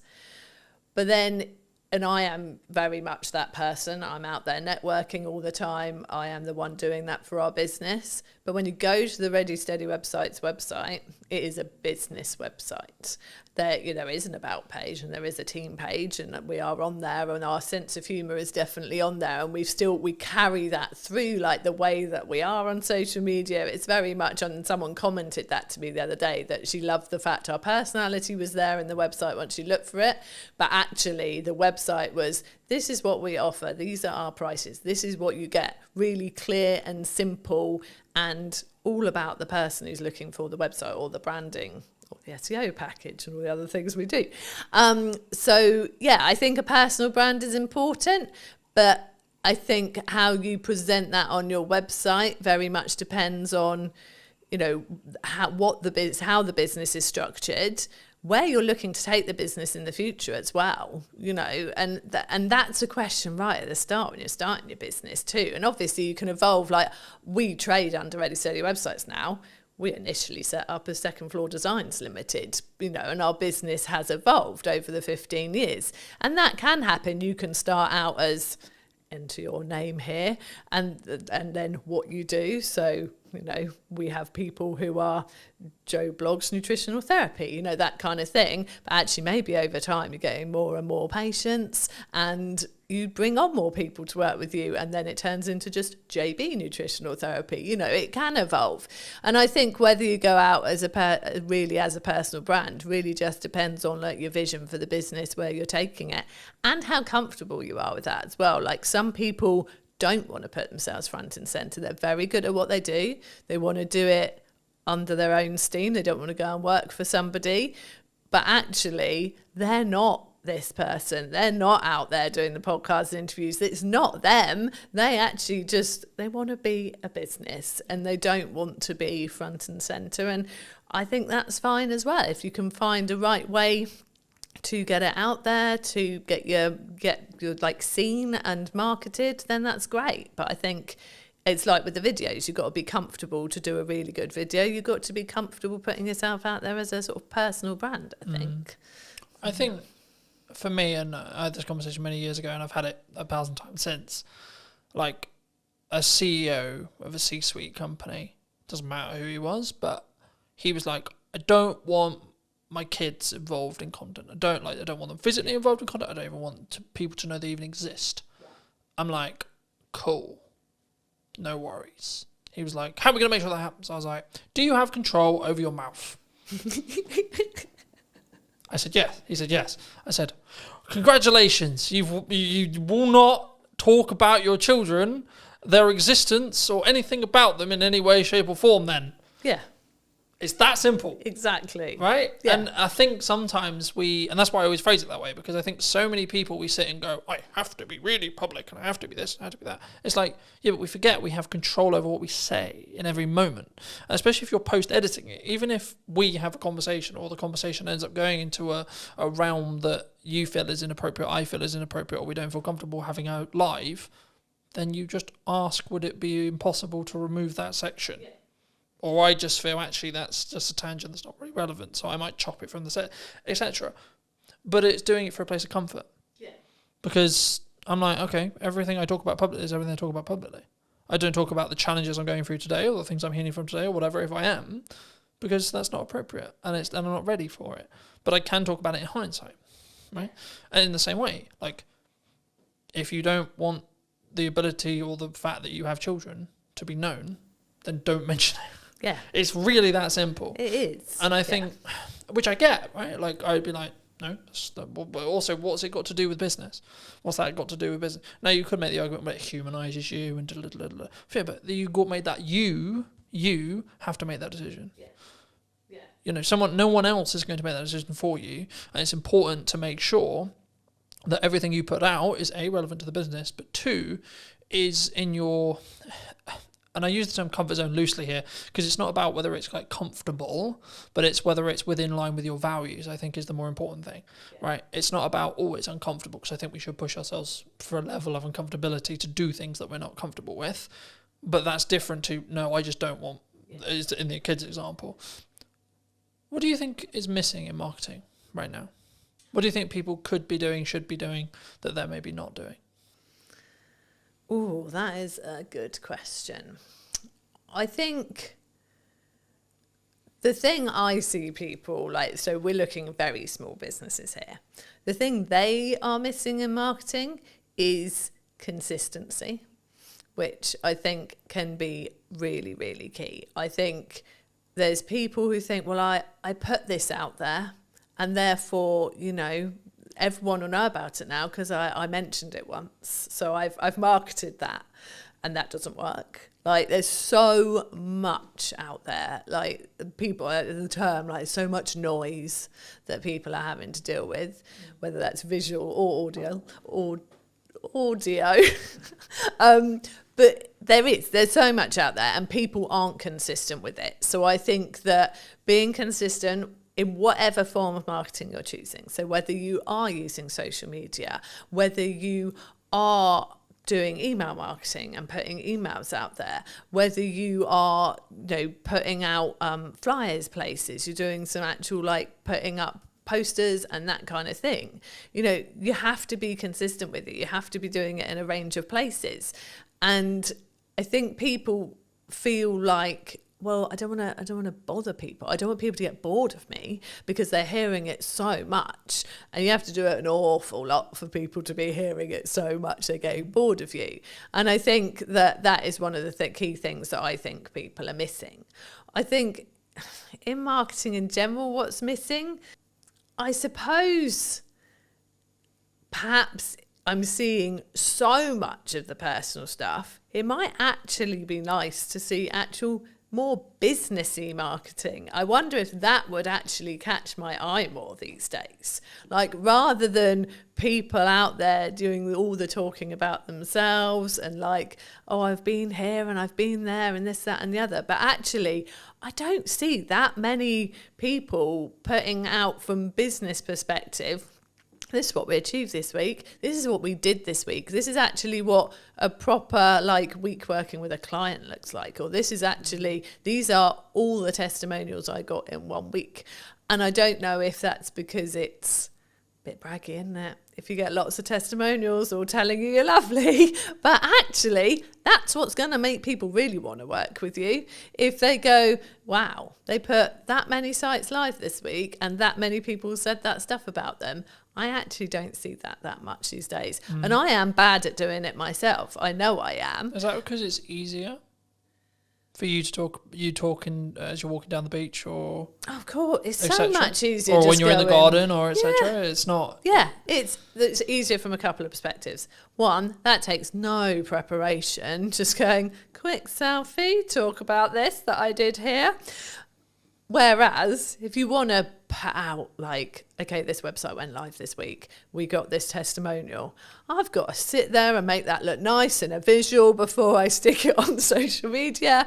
And, if it's a busy week, I'm not taking the time to do that. And I know I should. And I think that is a key thing, that doing it well always takes time. And we all have a finite amount of time. And if we are busy in our business, obviously, we've got to make sure those deadlines are hit, those clients get their websites, that the support tickets are responded to, the site that went down because the server got overloaded is put back up again. We're doing all that stuff that we actually have to do as the actual stuff in our business that pays the bills. And then we've got to go, oh, do you know what? Yeah, testimonials, do those next week. And then, oh, look, next week came and went, still going to do them next week. And actually, I think and this is something that's clicking in my head right now while I'm talking to you, did you know what? Some of that might stand out a bit more because people aren't doing it as much. It won't be the stuff that gets the likes and the shares and the comments on social media. There'll be those 5 nice people who are always lovely on every post and go, oh, that's so nice that you've got such a lovely testimonial. Well done, Jude. And I love those people for taking the time to do that. But it won't start the discussion. It won't be those posts that go mad. But actually, they're the posts that when people are scrolling through your posts that really solidify what it is you actually do, that actually she doesn't just work out in the garage and try and grow vegetables in her garden. She does actually do websites.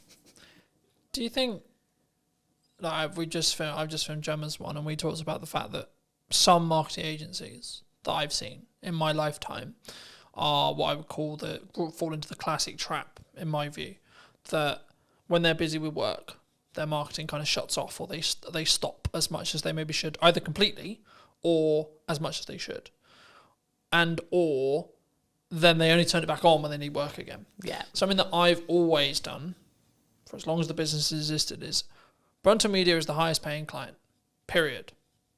It's not the most priority, but the reason why I always frame it as the highest paying client is it means it's the amount of resource, energy and time that it consistently gets. Yeah. Because regardless of how well I do my job for clients, if I'm growing, there will be a point where we don't work together anymore. Yeah. And I need a strong pipeline to stay in business. Absolutely. Right? So I need to constantly be going. If you're just looking at project work, I've pivoted the business slightly so it's retainer-based and project work. But if you're just looking at project work, you need project. And it might feel overwhelming as you're starting to put them in. But then I'm just like, just be honest with your client and say, well, what's your delivery timeline on this? Yeah. Because if you don't have the availability to film, edit and produce it, for example, in my case, then don't commit to doing that in the month you can do it. Say, that's a really cool idea. Is it time sensitive right now? Because if not, I can do it in September. At the time of filming. This will probably be out in October, but like the same is true. I could do it the following month in November, for example. And I think sometimes with that mindset is why I'm always on top of marketing, right? And why I'm always constantly looking at my 1% on my marketing, but also then taking the learnings into my client delivery stuff and saying, well, actually, these hooks are working really well for me. Have we thought about doing something similar for you? Is that common? Oh, it's so common. And I think... And if so, how do we fix it? How does a business... Is it just, you just got to work the hours? You just sometimes. Yeah, and you've got to prioritise it. So I think, like you said, people will get a project in and they'll be so desperate to please that client and go, oh yeah, well, I can deliver that in 5 weeks. But to deliver that in 5 weeks... They will no longer rock up to any networking and they will no longer post consistently on social media. And yeah, absolutely, there's no way they're creating any nice social graphics to put out any testimonials or anything like that. It's all going to go because they've promised the client it'll be delivered in 5 weeks. Where actually, if they said to the client, is 7 weeks all right? Then realistically, they could still fit in their 3 networking meetings in that time. And they could still have prioritised their marketing posts and whatever else they do for their marketing.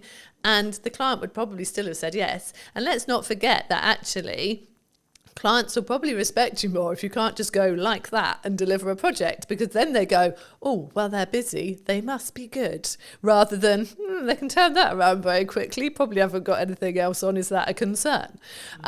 So it's definitely, and I think if you have been in the feast and famine cycle of project, nothing, project, you are more panicked to definitely make sure that you get that client, and then you probably do overpromise, and actually you would have been fine. Because if you start saying we're 7 weeks all right and they go, well, really, can we do 6? Then okay, you can do 6 and maybe one of the networking meetings goes or whatever. But it's just, I see it a lot. I do see people oh, sorry, I'm not going to be coming to the networking meeting this week because I'm so busy, I've got to fit this in before a deadline. And then you're like, well, if the deadline's approaching, have you got stuff coming after that? Or would actually have going to this networking meeting being a good idea, because maybe there was someone there thinking about chatting to you this time because they've got to know you a bit. And so, we do see it a lot. And it's one of the things that we are very careful not to do. And it's easier for us, there's 2 of us running the business. We have freelancers and things when we need as well. And so I am always focused. It's me mainly. Chris does do some of the networking, but I am very much focused. And like for me, it's the school summer holidays now. And like my focus very much is on the children in this time, but I think I was very much, you offered me to do this, and I was like, yeah, I'll make time to do that, because again, that's something, it's very easy to drop the things you don't have to do at this period of time, but then in November, when there's not as many new people coming in, it's like, well, do you know what, if I'd have done that and gone to all of this in August, probably wouldn't have had this sort of drier patch now. So I'm here, and I've made sure I've prioritised a couple of networking meetings next week, and I make sure it keeps going, and because it has to, because we are small business owners, and that is how we get our business. I think for me it's key, and I've always been in the world of, I'm going to bank content for as long as I can, especially I call it my bloodline of my business now, because we met through networking originally, but I since then have pulled back on networking. That's not because networking doesn't work. It's because I found I was trying to do content, do that really well, trying to do ads, trying to do that really well, trying to do client delivery, trying to do that really well, trying to do networking, trying to do that really well. And what I was finding was I was doing all of them unoptimally or badly. Yeah. So I said, right, scrap everything. What do I actually want to spend my hours doing when I'm not working for clients? And then I was like, okay, well, actually, I really love enjoying creating content, having conversations on camera, etc. Cool. Okay, what's the byproduct of that? The byproduct of that is I become better at my craft. I become better as an interviewer, which in turn means when I'm doing interview content for clients, I'm even better. So it's a compounding effect across that board. But also I can then make sure that I'm consistent. So as we're discussing now, it's the middle of the summer holidays, but this won't be out until probably closer to October. And it's like, actually, I can have a really busy, I'm expecting September to be really busy because of the natural progression where you have a month where people are really focused on family and but then they're like, shit, I've actually got business stuff to do. And in September, that's normally what happens. So I'm actually prepping it as a perspective. I probably won't be filming much in regards to podcast my own content in September, but that won't matter because of how much content ahead I am. So then when it comes back round to it come October, I can then go back to filming, say, 5-6 episodes a month, or maybe 8 episodes a month, and then I'm good till December again, and etc. And I think once you understand that principle, and once you can kind of get there with either your blog writing or etc., then you can be in a position where you don't need to worry about consistency. Like, I'm not worried, oh my God, what am I going to post? Then the question becomes, what could I post or what should I post? And it removes all the pressure. Yeah. Do you... Like, how consistently should someone be writing a blog on a website then? Let's focus back in on websites. So we say it's really good if you can do it once a month as a minimum. Like, to have that new content going on your website less once is more a month. In that respect? I think, I used to write posts weekly for Ready Steady websites. People told me that they loved that they did go and read the blog post every week. And I maintained that for a good few years. But that's a lot of content. And I got to the point where I really felt like we were getting busier. And actually, if I had a post once a month, I could still pull bits out of that for social posts throughout the month. So I'm still putting stuff out there, sending people to the website, to a blog post. I could still pull different bits out of it for our newsletter, which is weekly. And Google likes to see something new on your website every month. Like, it just reminds Google that you're there. Something new's gone on there. It's something new for Google to index. So that's why we say once a month, and that is what I do now, because once a week got a lot. And I will like batch. So like you said, like I've said, it's the summer holidays. I don't want to be doing as much during the summer holidays. So I had blog posts and social media posts already at the start of July for July, August, and the first couple of weeks of September. And my email newsletter as well, all scheduled, all ready to go, sorted. And I think it feels like that's a lot, but actually that took me not even 2 days to write the emails for every week, 3 blog posts, and I haven't written the social posts fully because I do like to be more reactive on social media, but I've written like probably 2 for each week, like full solid good posts that are more business related, and then I can put in my fluff of like, you know, sat in a school field today and did this type thing. And yeah, so it can be kind of a mixture, but it doesn't take long to do it, to schedule it. Like you said, like I know you've obviously booked this room today, you're blocking your podcasts, and that's months worth of content. And it's easy to do if you organise your time right to do it. And I think it feels big for people who just aren't used to doing it. And the people who say to me, oh, I'm not building an email list because I don't have anything to say to them. It's like, you've got so much to say. Doesn't need, I mean, I am one for quite long emails. I talk a lot. I will write a lot as much as I talk. But actually, over the summer, they're shorter and sweeter. I've got a little thing going on of like a website tip a week.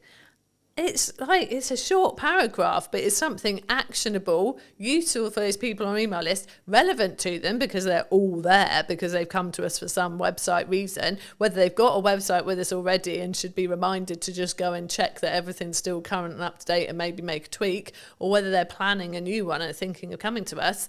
Those tips are relevant to both. Happy days, email sorted. It's not hard. I mean, we have blog posts on ideas for your website, for your email newsletter, obviously. Got a blog post and everything pretty much on our website. So, yeah, but I think, once a month is a good one. Is there a pros and cons if you're, let's say, for example, you're in my position where you have a huge amount of video content and that's your feeder? Because I'm throwing around the idea for the new website that is going to be built by the time this episode comes out. There we go.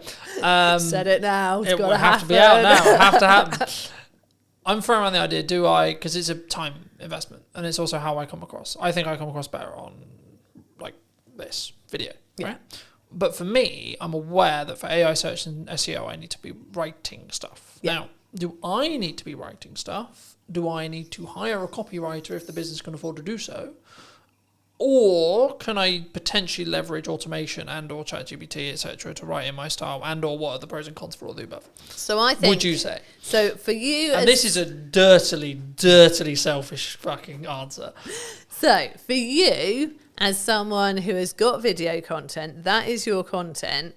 I'd use that for your website. So I would have, like, whether you want to embed it from YouTube or wherever you're going to have it onto your website, and then I would have like notes of what's discussed, key points, which there are so many tools that will do that for you, that will draw it out.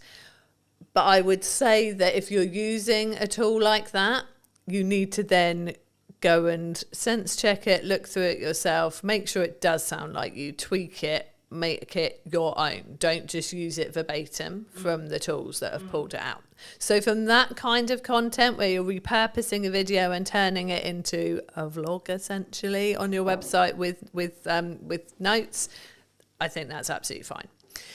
If you then wanted actually to do some actual blog posts as well, I personally think I like the approach of giving it a go yourself, so that it is really what you would be saying and like the points you want to make. If you then read it and think, this isn't good enough, this isn't my forte, this isn't like my strength, then I personally would get a copywriter involved to help you. Like, there are people out there who will help you to craft kind of what you've already started, improve it, write it in a way that they know is going to be nice and readable, but also is going to be great for getting some key terms in there that people are going to be searching for what you do. I don't like it when I see blog posts that I can tell have been written by AI, you know, and people have written guest blog posts for me and sent them to me, and I've gone, this is obviously, they've used AI to help them write this. I will then go in and tweak those. I will take out the EM dashes, which, you know, are an actual like staple of punctuation in America, but we tend not to use it over here. So it's quite telling when I get an English person sending me a blog post with a load of them in. So I will tweak those because I don't want them on our website. There are people saying that AI copy doesn't work as well from a search engine point of view, that like it's penalised. I don't know how truthful that is.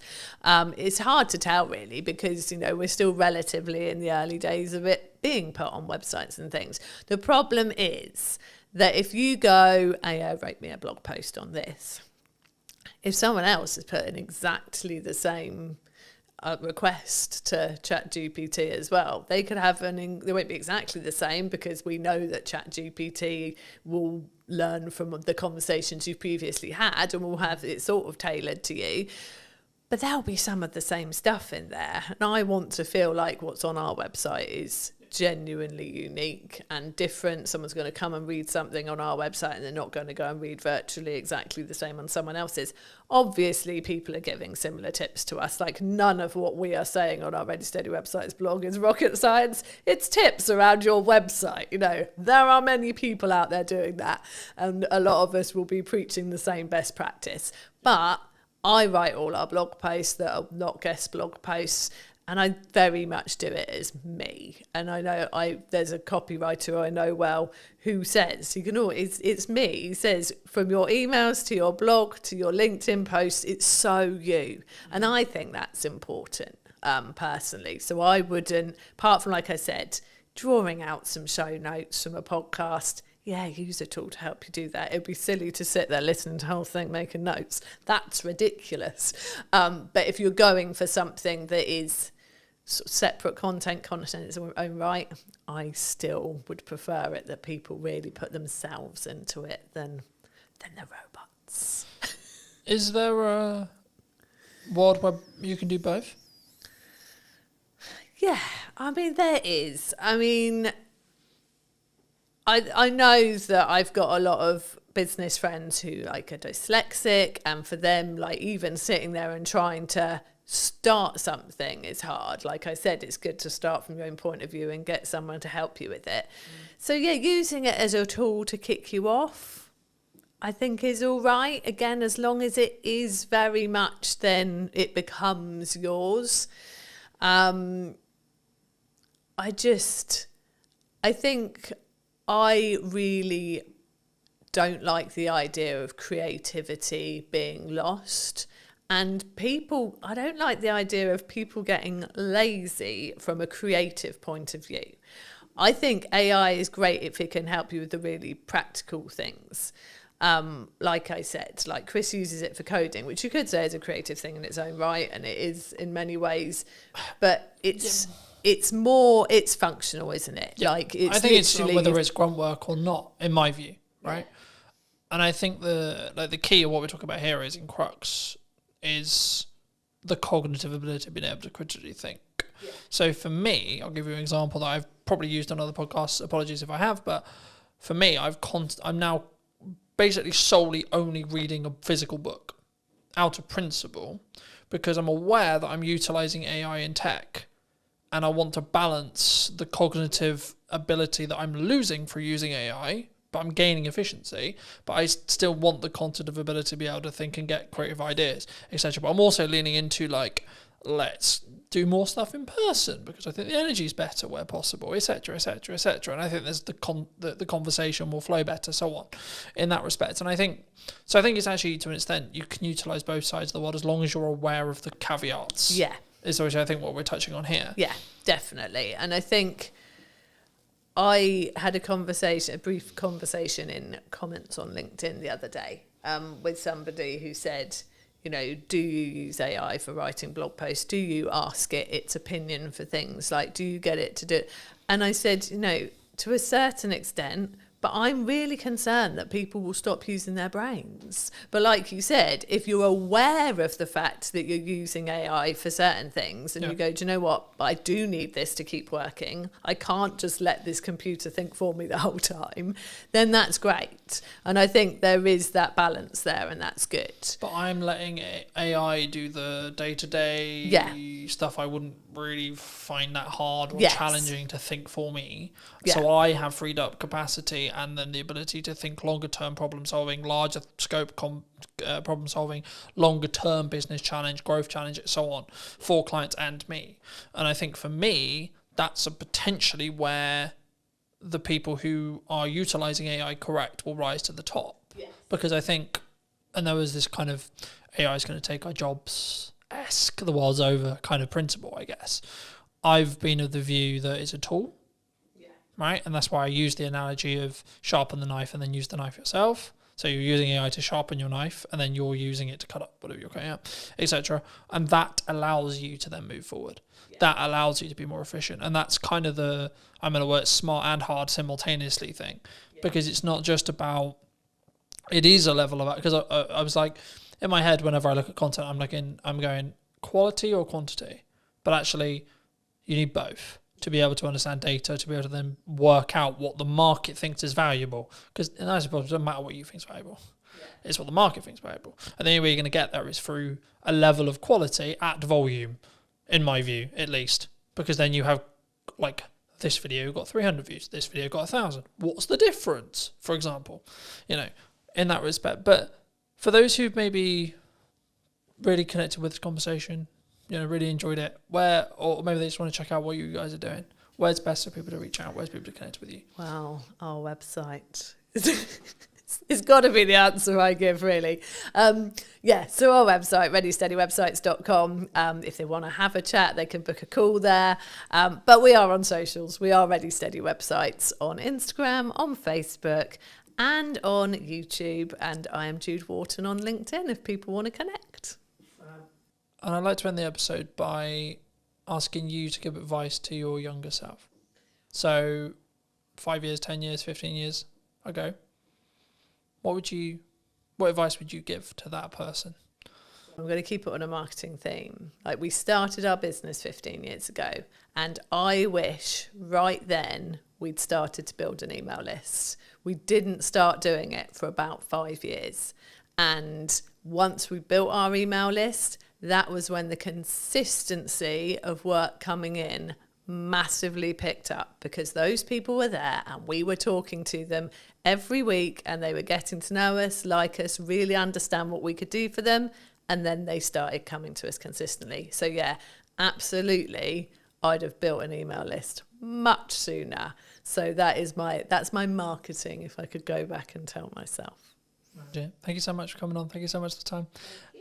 And if you did enjoy this video and would like to see more like it, then I'll be back next week with a brand new interview talking about all things marketing, what you can be doing and where and what we're potentially missing as well, which I think is a really important part of what I'm doing here. So thank you ever so much for coming back and joining me once again. And if you would love to hear what you think in the comment section down below, and I'll see you very, very soon.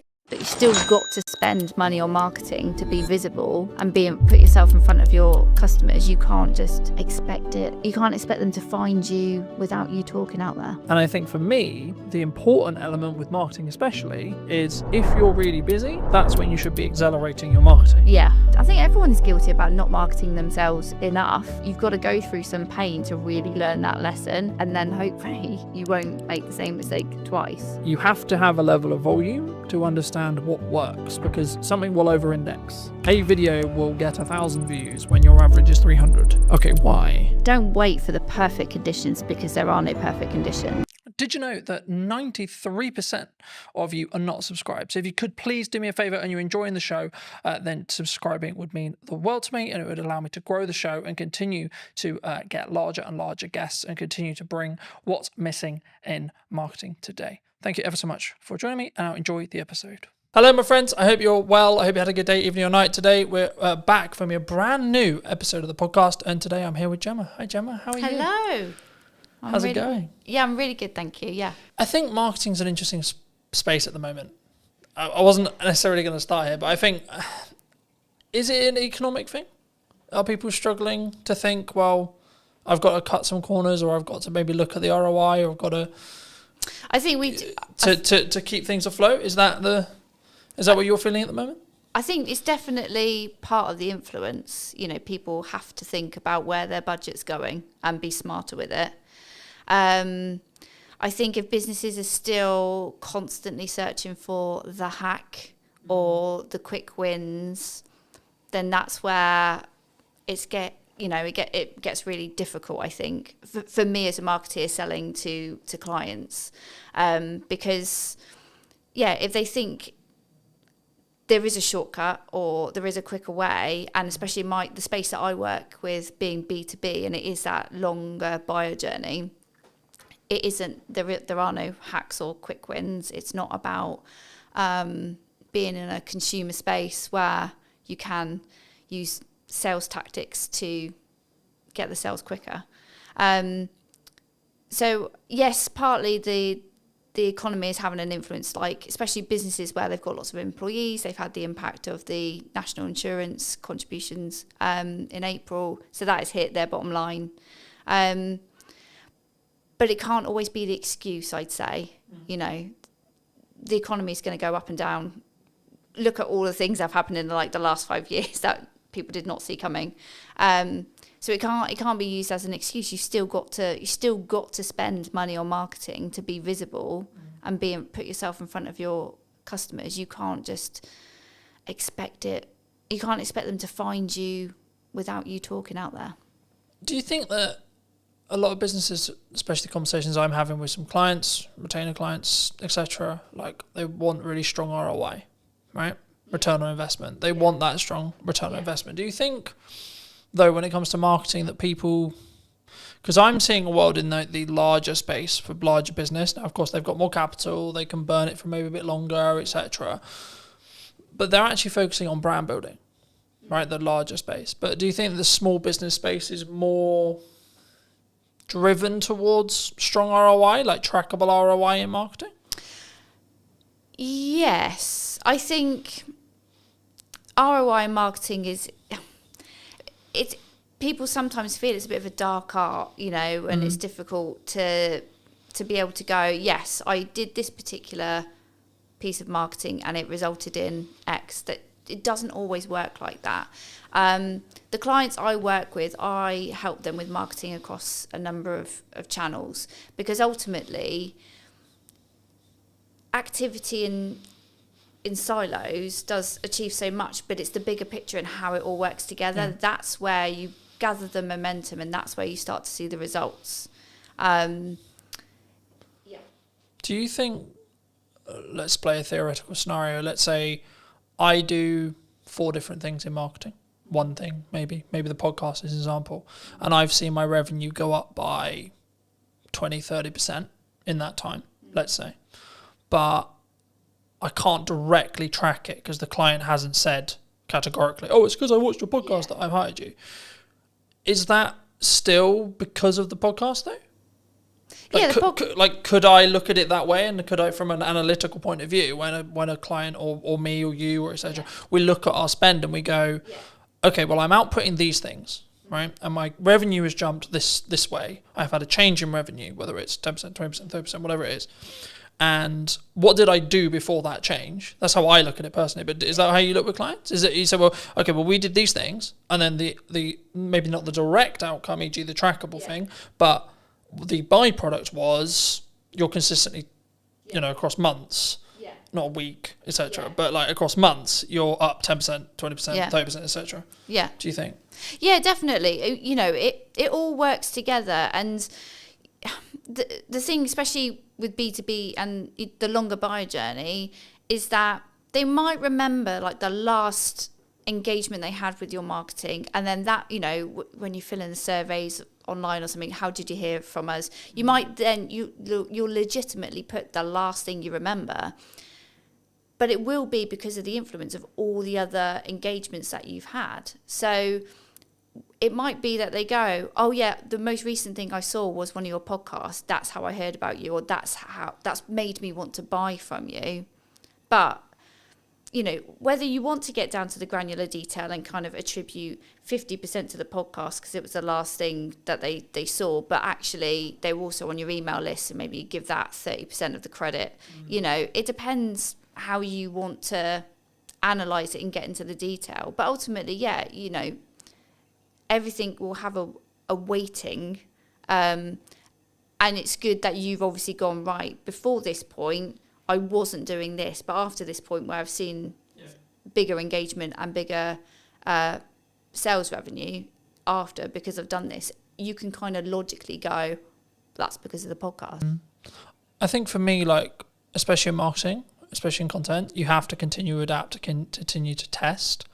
I'm sure we'll get into that in a minute, but for me, I would just look at it as a kind of a binary set of actions.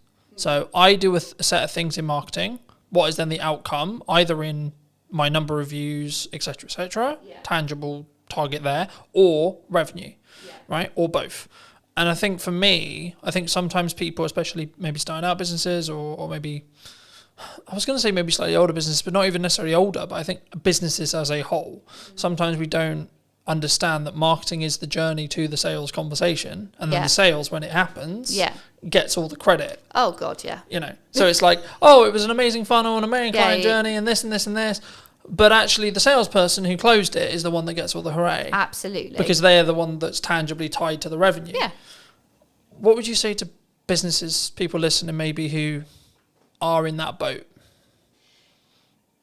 And should they just focus on the sales side of it? Like, oh, that salesperson did a really good job because they signed the X. Yeah. I mean, God, sales and marketing have had a crazy relationship over the years, haven't they? So they have to work together, because yes, sales will ultimately get the glory of converting that prospect into a client, but it won't have happened because that prospect won't have got to the point of needing a proposal or, you know, having a sales conversation without all the effort that marketing has done to warm them up, to build up the knowledge of the brand, to build up the trust, to build up the credibility. Sales can't do that in their kind of one hit, I'm going to tell you about features and benefits, or whatever the conversation goes like. So yes, they might get the credit at the end, but, you know, unless they work together. And it's the same, like, marketing can do so much to get a prospect to the point of wanting to buy and convert. You still need to have a sales message and a sales process to get them over the line and get the revenue in. So they can't work one without the other. They have to work together. But yeah, you'll always come across organisations that kind of weights slightly more to marketing, slightly more to sales. But, you know, marketing has to think about what happens at the point of sale, and making sure that they're not going to get the sales team kind of go, these marketing leads are rubbish, you know, and actually it's because marketing has done so much, but then the salesperson is missing a piece of information that they didn't tell us that they needed. You know, you've got to get them to work together. Got to get them in the same room. I see them in it. Well, there's two analogies I could use here. One, like, marketing and sales is a dance, right? You can't have one without the other. But also, number two, I think that your marketing is like up or downstream, depending on which one you're looking at in regards to either sales or marketing, in correspondence to what then you get in 3 months' time. That's how I look at it. And I say, well, the actions I'm doing now, the actions I'm doing today, they won't have ROI today, but they will have ROI in 3 months, 6 months, or 12 months. Yeah. And when you're in a position where you can spend that little bit more on your marketing, maybe that's this month, and then maybe you have to pull back next month, or etc. Or actually you're in a really strong year, you should be pushing brand. You should be pushing marketing as much as you can, and investing where you can. Yeah. So making the upgrades where you need to, making the, you know, for me, buying a new camera, buying a new lens, buying a new microphone, etc. That's then going to pay the rewards when things are harder, because I can lean into those changes and use them as maybe selling opportunities or selling reasons, right, in my marketing that will then trickle down into the reason why people made decisions. But have you always wanted to work in marketing? Have you always like done marketing? Like, how did you get sat in front of me today? Yeah, I knew exactly the career I wanted to take. I knew I wanted to work in business. I knew I wanted to work in communications. So I've kind of been your standard student who did GCSEs, A-levels, did a marketing degree, and went into a marketing agency. Just because that's the path I knew I've wanted to take. Never did I think I would actually run my own business. That kind of came over the last few years. I was always happy working for somebody else, working part of a marketing team. But yeah, I was always, I didn't foresee the kind of the change. Why did you go freelance? Because some people are forced into it, right? Yeah, no, They're I like, wasn't. oh, I'm good. Yeah. I'm in an agency, and then suddenly like the dreaded redundancy call comes. Yeah.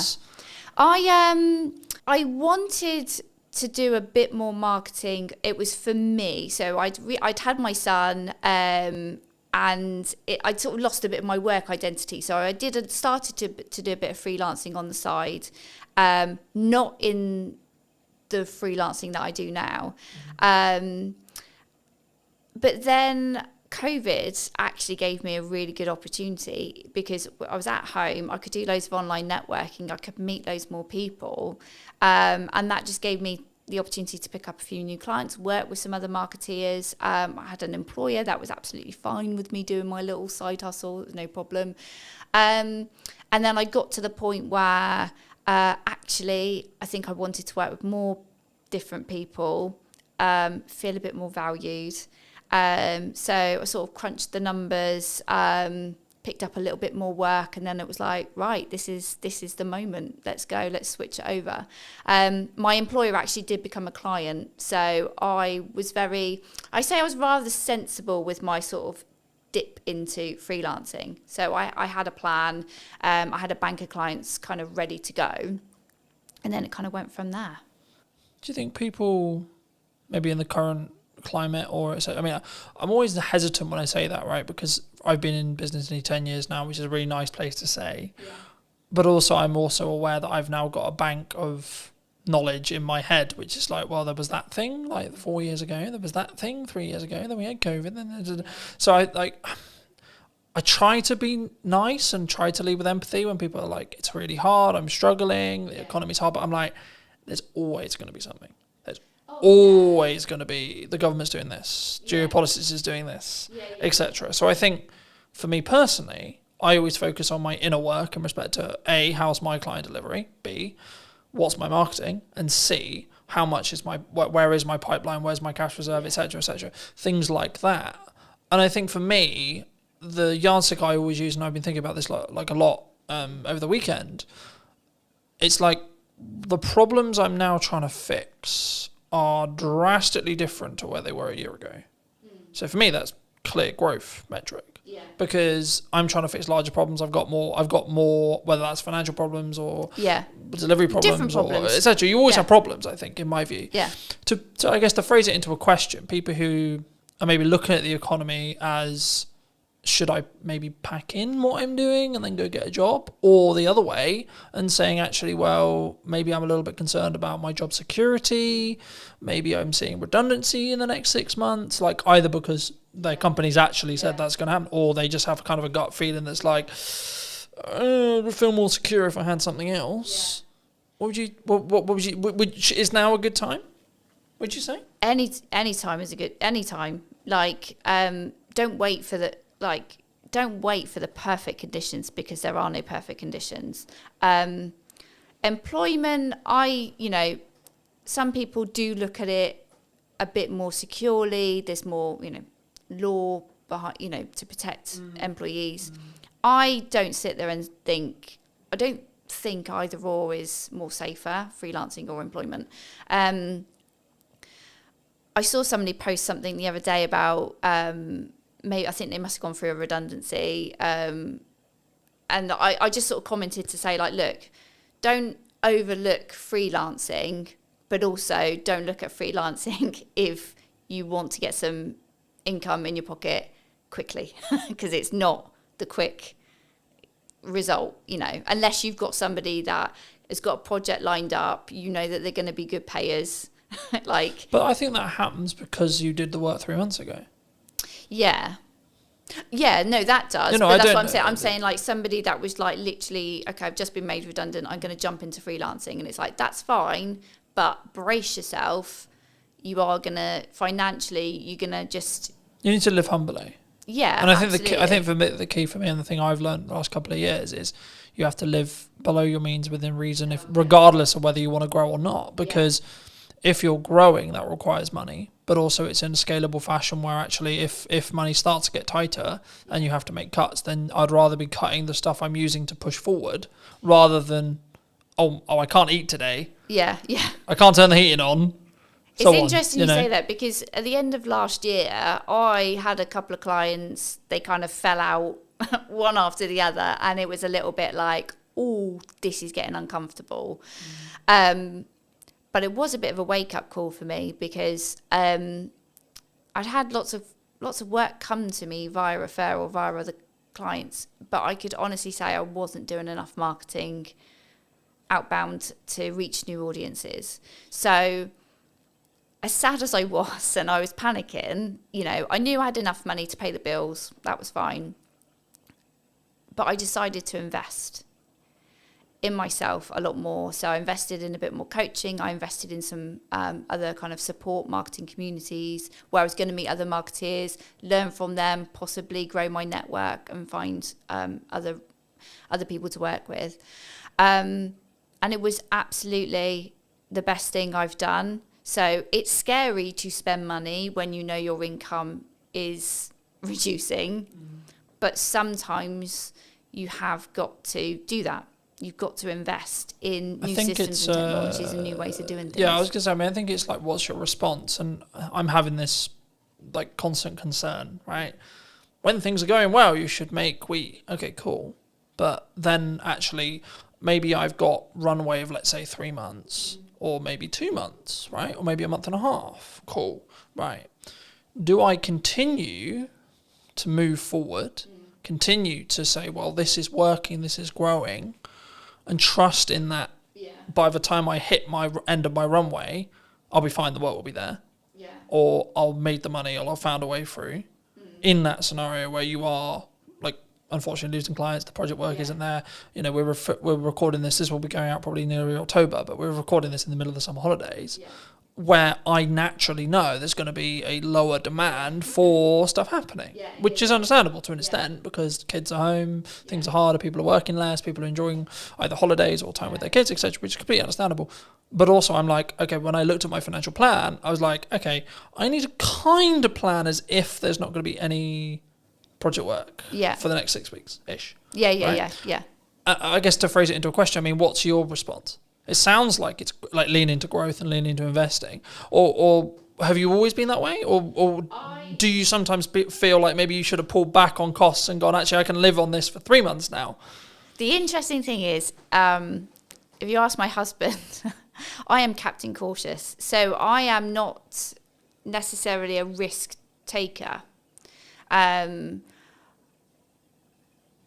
Like you mentioned earlier about sort of like living within your means. So I think you've got to be sensible, and it is. I guess it's a personality type, isn't it? So if you're somebody that really likes to live on the edge, and you're quite comfortable, kind of going, it'll work itself out, then you might take more risk. You might spend more initially and kind of hope for the best. Know that it's going in the right direction. You're investing in the right areas. So for me, in November last year, where I had less clients, but I knew I had to do something different, and I knew perhaps I was probably hiding away from really putting myself out there. Because it is scary. It's scary to put yourself out there. I was just saying, did that come from I've overused the word insecurity, but I can't think of another word to use lately. It's like, is it an insecurity within yourself? It's like, what if... Because it's the classic of like, what happens if people comment nasty things or etc. Yeah. It's pushing yourself out of the comfort zone. So when I went into my freelance stuff, I had a bank of clients. I grew, quite quickly. I was quite fortunate. Maybe I use that word too much. I'm good at what I do. That's why people work with me. But I guess I was comfy. I had enough money coming in, but ultimately I didn't have enough of an eye on my pipeline. And so, and that was in like the first 2 years. So I've learned a lesson, and I'm happy that I've learned that lesson. I don't think there was any other way I was going to learn it. Nothing was giving me the kick up the bum to focus on my pipeline. So when you say focus on your pipeline, what does that actually mean in tangible terms? What are you doing when you're focusing on your pipeline? In terms of having more conversations and lining up potential new clients, new work. So you're in sales. Yeah. So I think there's sometimes a misconception when we look at pipeline, which is like, I'm going to push marketing really hard. Because that is a approach to get more pipeline. My answer is yes and. Right? Yes, and you should be doing more marketing. Yes, and you should be doing more outreach. Yes, and you should be connected with your clients. Yes, and you should be adding more value to your clients. Yes, and you should be trying to go above board for all of the clients you currently have. When things are good and when things are bad. Because the result is identical. But I think if you can financially plan it and or plan in such a way where actually absolute worst case scenario, you probably got close to 3 to 5 months, you're going to be fine either way. Because if you think about how long that time actually is in regards to actionable things, it's so unlikely, if you look at probability, that you're going to then not have any other work within that window of time if you're doing all the right things. Yeah. You would, you know what I mean? Like it would fill you, for me, it would fill me with a sense of, okay, actually I'm going to be fine. Yeah. But also I think that comes back to the level of resilience you have, the level of experience you have. And this is one of the issues that I think maybe for starting out freelancers maybe have, is they don't have that evidence in their brain to go, when my back's against the wall, I need to make money. I know I can go in what I call going into the trenches, which is I'm going to have 15 cold outreach messages a day. I have stages. Like for me personally, I have seasons or stages, depending how you look at it, depending on where I see my pipeline, where I see things. When things are good, I lean into marketing as hard as I possibly can and try and add as much value in a short window of time. When I know that potentially I'm about to go into a season where I need to make sure things happen, like say like money hitting my account every month, then I'm like, okay, we're going to change gears now. Right? And I will potentially change the content a little bit, and it'll be a bit more pushy, not salesy, pushy in respect to, hey, remember me? But also what I'm doing in the background of that is sending 10 to 15, maybe 20 DMs a day. I'm calling old clients. I'm going back through my old list, etc. to go, hey, what's going on? How's it going? For people who maybe are listening to this, how could someone approach it, would you say, if they are in that position? Because it depends on where you are, I think, in business. I think you've got to make yourself as visible as possible, and just put yourself out there. Be confident, be yourself, but put yourself out there. And I would say get out from behind the screen. So it's great if, you're doing all your digital marketing, you're sending your DMs. Hopefully you've built your email list and you're reaching out to them and saying, hey, I've got availability right now, grab it. But also it's being seen in person as well. Just try and be in as many places as you can. If you're really like, I need to get some money in this month, you've got to, and be honest. Like, I don't think there's any shame in anybody going, hey, I've got a gap right now. I need to make some money. My skills are going unused. Like, just be honest, because there are lots of people in the same situation, and like there's no shame in there's no point lying and going, oh yeah, I'm fully booked until next year, when you're not. Like, that's not paying your bills. So yeah, I think for me there's a couple of layers there. The first is, if you're in that position, you need to get yourself out the hole short term. Second position, you need to take the lessons that you got where you got there. And thirdly, you need to then understand that actually, even in a year's time, when you've taken the lessons and when you've moved forward and when you've done the money management, and I keep leaning back to money management because that in crux is what will fix the problem long term. When you make money, stash some away. When you make money, stash some away. When you make money, so on. And that can, there's loads of ways you can do that. But I think for me, the key is to understand that once you do that, you're then thinking longer term time horizon, but you still have problems. I might lose some of my retainer clients tomorrow. I might not. Right? Cool. But what am I doing to potentially get 2 more? Yeah. Constantly. Absolutely. Yeah. So I think sometimes, I'll phrase it as a question. Do you think marketers can get complacent sometimes? Things are great. Things are good. I think we can. I think anybody can in their role. And I think people have different fears at different times. So the whole thing when you said there about you've got enough work, but you're always thinking about trying to get 2 more. I've definitely had the fear of, well, if I put myself out there too much, what if like there's loads of people that want to work with me and I can't work with all of them? And I'm not necessarily, for me personally right now, I'm not interested in growing an agency. I might have thought that last year, but this year it's like, who cares? If I end up with that problem, I'll find a solution when it comes. Right now, that isn't, it's not a fear to worry about, you know. Right now, it's all about having those conversations and keeping visible and reminding people. Like, I mean, I had a client that I now work with this year. We had a conversation 12 months before, and it wasn't the right time for her to work with me. And then, as soon as she was ready, she comes and has a chat, and that's it. And then we're working together, and we started working together on one particular project, and that project has grown, you know, as a result of continuing to have these conversations. Do you think, I mean, I've always looked at it from more, in some ways, I've seen myself as very unique in the respect to how I market and what I do, but also I've seen on the other side, which is what I would call more traditional marketing agencies, where they sell marketing service, but they only market their own business when they need work. Yeah. And I think that's backwards, personally. Yeah. I think regardless of whether you're busy, regardless of whether you're not, you should be leading with your best foot forward as a marketing agency, if it's what you sell, right? Or a videographer, you should be posting your best content for you. You should be having the podcast, and you should, and look, I always focus on, for me personally, everything I do is 1% improvement, right? Little thing, how can I tweak the lighting? How can I make it look a bit better? How can I make it sound a little bit better? Etc. And sometimes that has a cost implication. And sometimes that's an uncomfortable cost implication. But I'm always like, is it going to make 1% improvement? Because if I plan it in respect to I've got 2 months, let's just say, for example, 3 months worth of runway, by the time that 1% compounds, I'm going to be fine anyway. Regardless of what happens with it. I could lose, touch wood, that won't happen, but I could lose all of my clients as of today, and actually I'll still be fine in 3 months because of the compounding effect. Because as long as I've got enough cash to live that runway, then I'll be fine on the other side. Do you think, is that common in marketing? Do people take their foot off the gas for their own stuff because it's just a application of resources kind of question? Yeah, and this is the reason why I'm a freelancer and people work with me, is because they might give marketing their best effort when they're really motivated. Like I say, they need the sales, they need the income.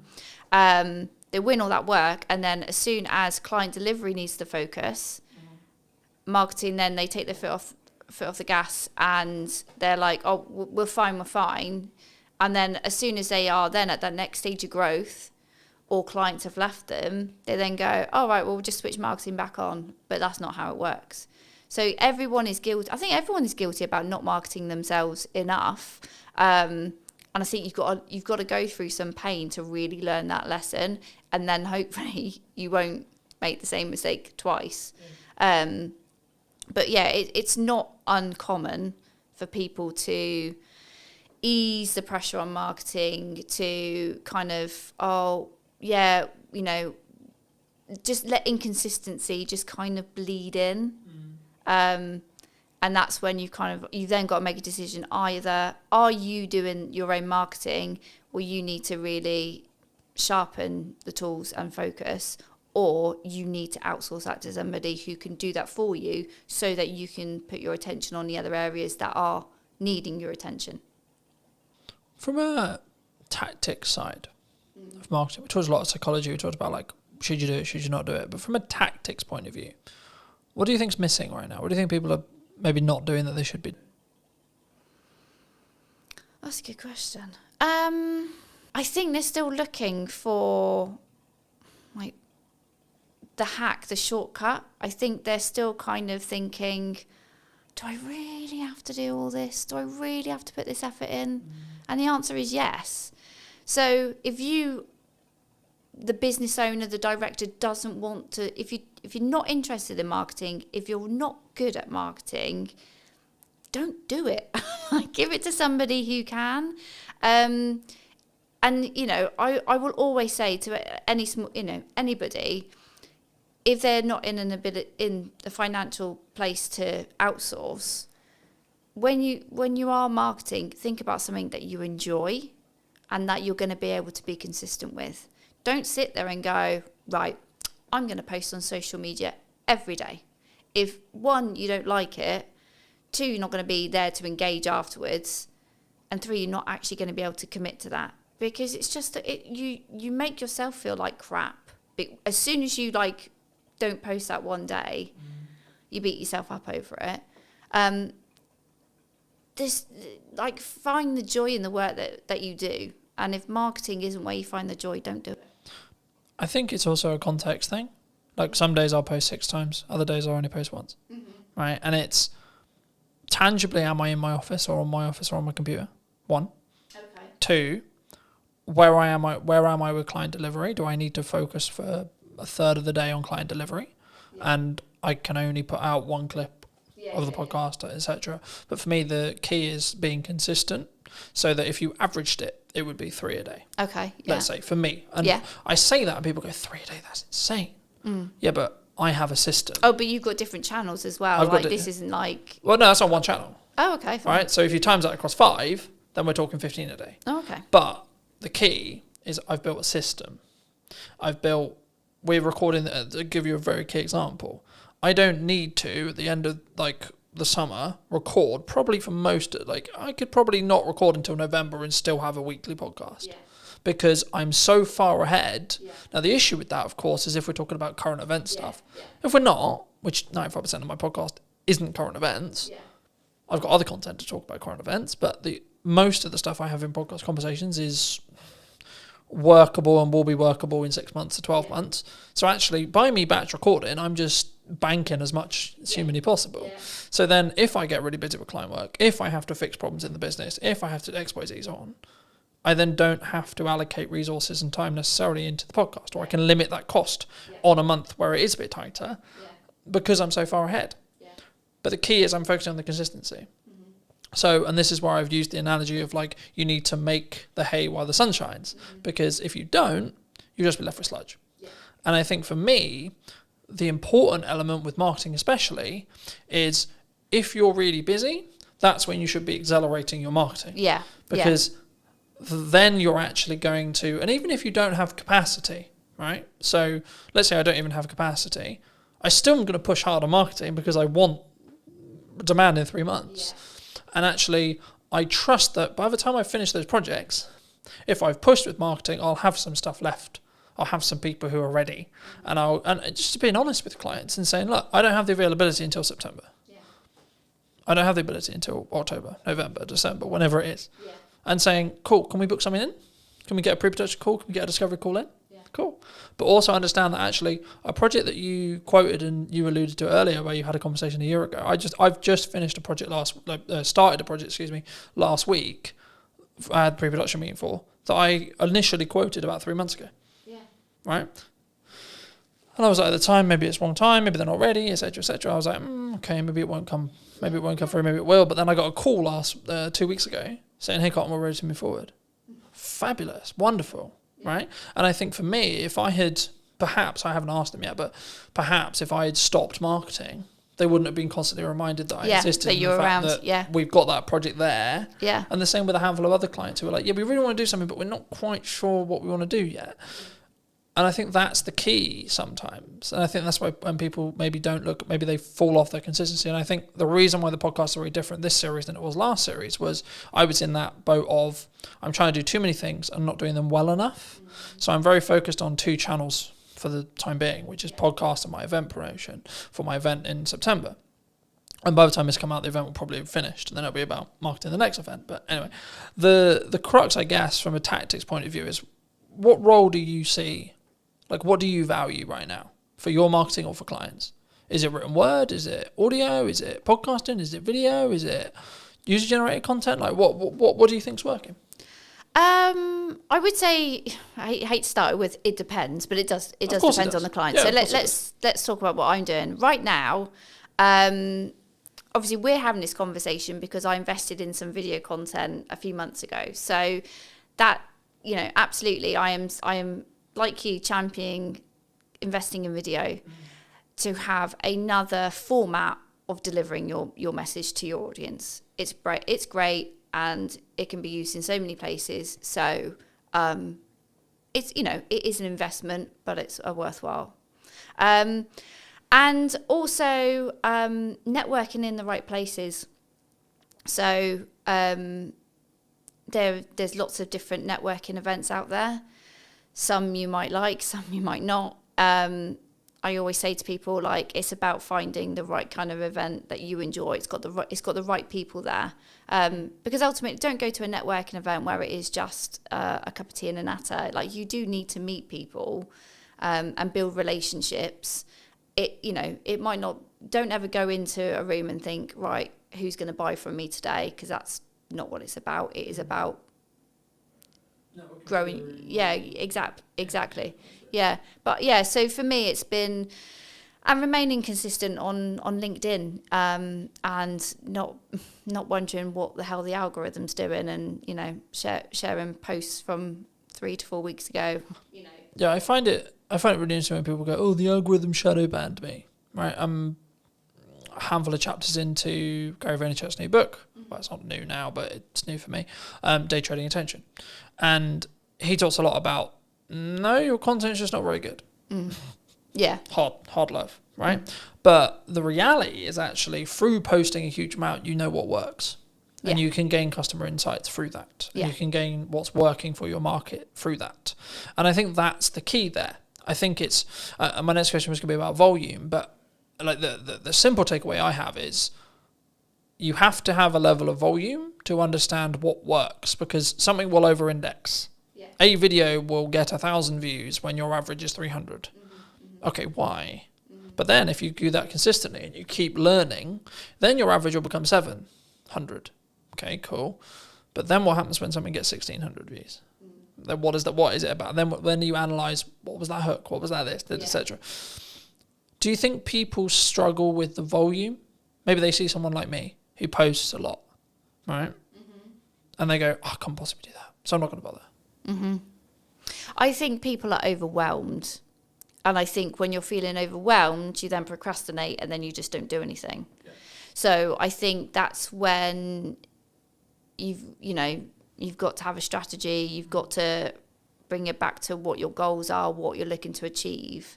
And then utilize someone like me who can kind of say, like, look, if we can do this one thing, so let's say invest in video, these are all the things that we can do with the content from that video, not just the physical video itself. And these are all the places we can put it. And it's not about constantly thinking about new ideas and new things to say. It's taking one piece of content and repurposing it and making it relevant for the different channels. That's where you get your visibility is amplified, but your effort is, you haven't had to invest less than it could have been. Exactly. So I think people do panic and feel overwhelmed, and then that's when they just don't make a decision. And that's where you do need an expert then to kind of say, like, look, it's not, you don't have to be overwhelmed. This is the plan. This is what we're going to do. This is how it's going to be used. But ultimately, you just need to sit in front of me for 45 minutes and talk about what you do. Yeah. Easy. Where does AI fit into this? Because a lot of people are scared about it, right? People think they're going to take their jobs. Yeah. They're going to be out of a job. The robots are going to take over the world. Yeah. What do you think? AI is a tool. They are all tools to help you be more efficient. But ultimately, they can't replace human creativity. I've heard some people, talk about, AI is for lazy people. It's like, it's not. If you want to use AI correctly, you've got to invest the time. You've got to invest the time in understanding how these tools work and how you get the most out of them. And that is not just by going, chat GPT, please write me a blog about X, and taking that and posting it. Like, no. It's a bit like, I don't know, I was thinking about this today. Like a sat nav, okay? So a sat nav is a tool that tells you how to get from A to B. It's really great if you have no idea, but also you could work out using a map yourself, but it takes a little bit of the thinking time away from it. But you might also just want to go for a drive and enjoy whatever route you decide to take that day. So it's not, AI isn't there to replace what people do. And I think businesses that are looking at AI and going, I don't need to hire a copywriter, I don't need to hire a videographer, or I don't need a person to do something because I've got a tool, you're kind of missing a point there. If you're looking at it just from a cost perspective, you'll learn a lesson very quickly that basically what you've turned out is a load of rubbish. I think it's from my point of view at least, right? I think for me, it's understanding what tool is best for the job. And the analogy I've started using used to be, you don't want to necessarily put up shelves with a hammer, right? But actually, it's actually more, I think now, you want to sharpen the knife before you use it. AI can help you sharpen the knife, but you still want to be the one using it. And I think for me, the key, I guess, in that is actually, and this is where I think the trend sort of shifted originally, because originally it was, we're all going to be out of jobs because of AI. I think in reality, which I agree with, which is where the trend went, which was people who utilize AI as a tool are going to output more, be more efficient and be better than someone who doesn't. So in turn, it's human v human again, right? And I don't like saying human v human because it implies that everyone's a competitor, sure. But for me, it's actually more about it's you v you and focusing on that mindset, just on a mindset shift really quick. But for me, I don't see AI, I see AI as maybe a leveler or a tool rather than it's going to take my work. If you're in a corporate landscape and your client's looking at you and saying, we need to cut some costs, or we're going to cut some costs and we're going to get an AI agent to do the thing you were doing. Okay. Ask yourself what you can control about that. The answer is probably not much. And then ask actually, well, did the client actually value what you were doing as much as they probably should have done, or actually, in the nicest way possible, are you actually that good? Are you actually better than a computer? Yeah. Right? And that's harder one to ask ourselves, I think, because we then have to be vulnerable with ourselves. We have to say, hold on, shit, I might not be. Yeah. Right? Do you think you're better than a computer? Yeah. Yeah, because the computer. And if so, why? Well, the computer hasn't got all that experience that I have picked up and all those situations and scenarios I have been in where I've had to think, what we're going to do about this problem, what we're going to do for this campaign, and pivot and react. It's not, that's not what AI is built to do. But AI is built to do what you tell it to do. So, like you, I use it as an assistant, and it's an opportunity really, because if AI can do some of the heavy lifting in your job, in the work that you create, if it can do some of the stuff and save you time, you then go, I've got more time, what can I do with it? And whether that is I can take on a new client, great, more income, or I can upskill in something else, I can use my brain in a different way. And I think that's the way I'm sort of looking at it. I think for me, there's a couple of ways that you can think about it in general, right? And I think you can tell a lot about how someone looks at their business when that you ask them about what happens and how they feel about losing a client. My perspective personally, as someone who's been in business for a while, long enough to, I would hope, know what I'm doing, I would say there's a couple of ways you can look at it. You can go down the road of, that's a shame, but I added the value I could, I did the best job I could. And if you're being honest with that, then actually, what are you worried about? Because if you genuinely did the honest thing, and it might just be they have to cut some spend to stay alive, and you happen to be the thing on the cutting block. Now that you can go into the psychology of how much they value it, and if you want, sure. So there's that approach. A. B. Cool, I've got that time back. Yeah, maybe I don't have the income, but I got that time back. So now it's, how do I utilize that time? Because what we talk about a lot of the time when it comes to ROI or return on investment is return on money. We don't necessarily talk on return on time, right? For me, as I've looked and learnt more from really successful people, the thing they always focus on is time. Because money, yes, you need it, but the more you have, the longer runway you have, regardless of your expenditure level, right? So the more expenditure level, the more you need to have a longer runway, etc. If you're living humbly, then you have a longer runway with less money. But you still will have the same amount of time. Me and you will have the same amount of hours a day, right? How we utilize those, how we use AI tools to optimize, work smart, not hard, but also the thing that people get wrong about that saying, in my view, is you're not working hard and smart. So if we both work at the same amount of hours, but I'm working smart hard and you're just working hard, I will win. If you're working half the hours, but you're working smart and hard, and I'm working double your hours, I'm also going to win. Because I'm not just outputting more, I'm also working smarter and then harder on top of that. So I have a volume metric and then a optimization metric as well. I think the key sometimes that we do in marketing and sales is we don't necessarily look at, it is a volume game, it is a quality game, but you get to those results, as I was alluding to earlier, through volume, because you don't have metrics otherwise. We can sit here theory, right? We can say, this is a good idea, this podcast is going to do really well in theory. Or I can tell you, I know it's going to do well because the last 15 episodes have had consistent growth of 2%. Okay. So now I know by the time this comes out that it will be however much further down that line, as long as I continue the trajectory and continue the learning that I've got. But also people, what they don't count in when they have a podcast or something like this is also the knowledge they gain from the guest and the knowledge exchange we have. So actually what I'm doing is I'm creating content out of it so I can like go to many, but also in our one-to-one conversation, you might say one thing to me that I might go, actually, hold on, I could implement that. And actually, what's the knock-on effect there? So it's not even, because I think sometimes we go, oh, it's got 3 views, right? Especially when you start out with a video. Oh, it's got 5 views. Does small numbers of views matter in marketing?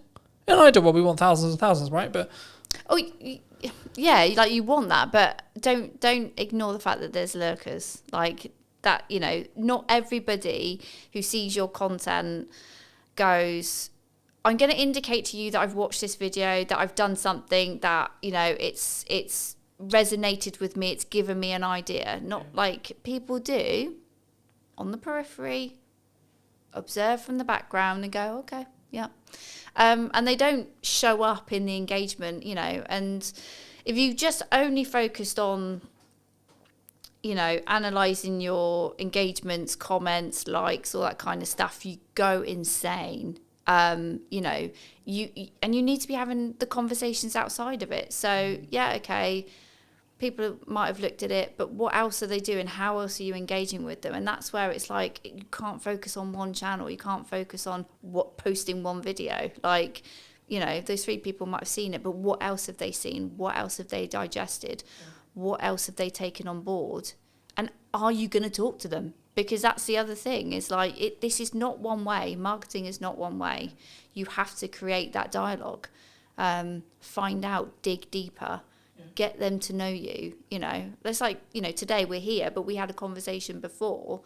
So it was great to, you know, understand what we were both thinking, have a, you know, chat around a conversation, so that you obviously felt like, oh yeah, I think Gemma would be interested on the podcast, and I obviously feel comfortable being interviewed by you. I think sometimes, I think it depends on the context, right? Like if you're fortunate enough to get a guest who's quite high profile and they've done 100 million podcasts and they're very good at very quick rapport building, different conversation. But also, to be fair, you may not have a longer term relationship after that podcast episode. Because in most cases, they're there to film their half an hour section with you, or 45 section with you, that they're also going to use as content. And then that's it. That's the transaction. Cool, I'll come on your show, but I'm going to film it so I can cut it up for my socials. Cool, sick.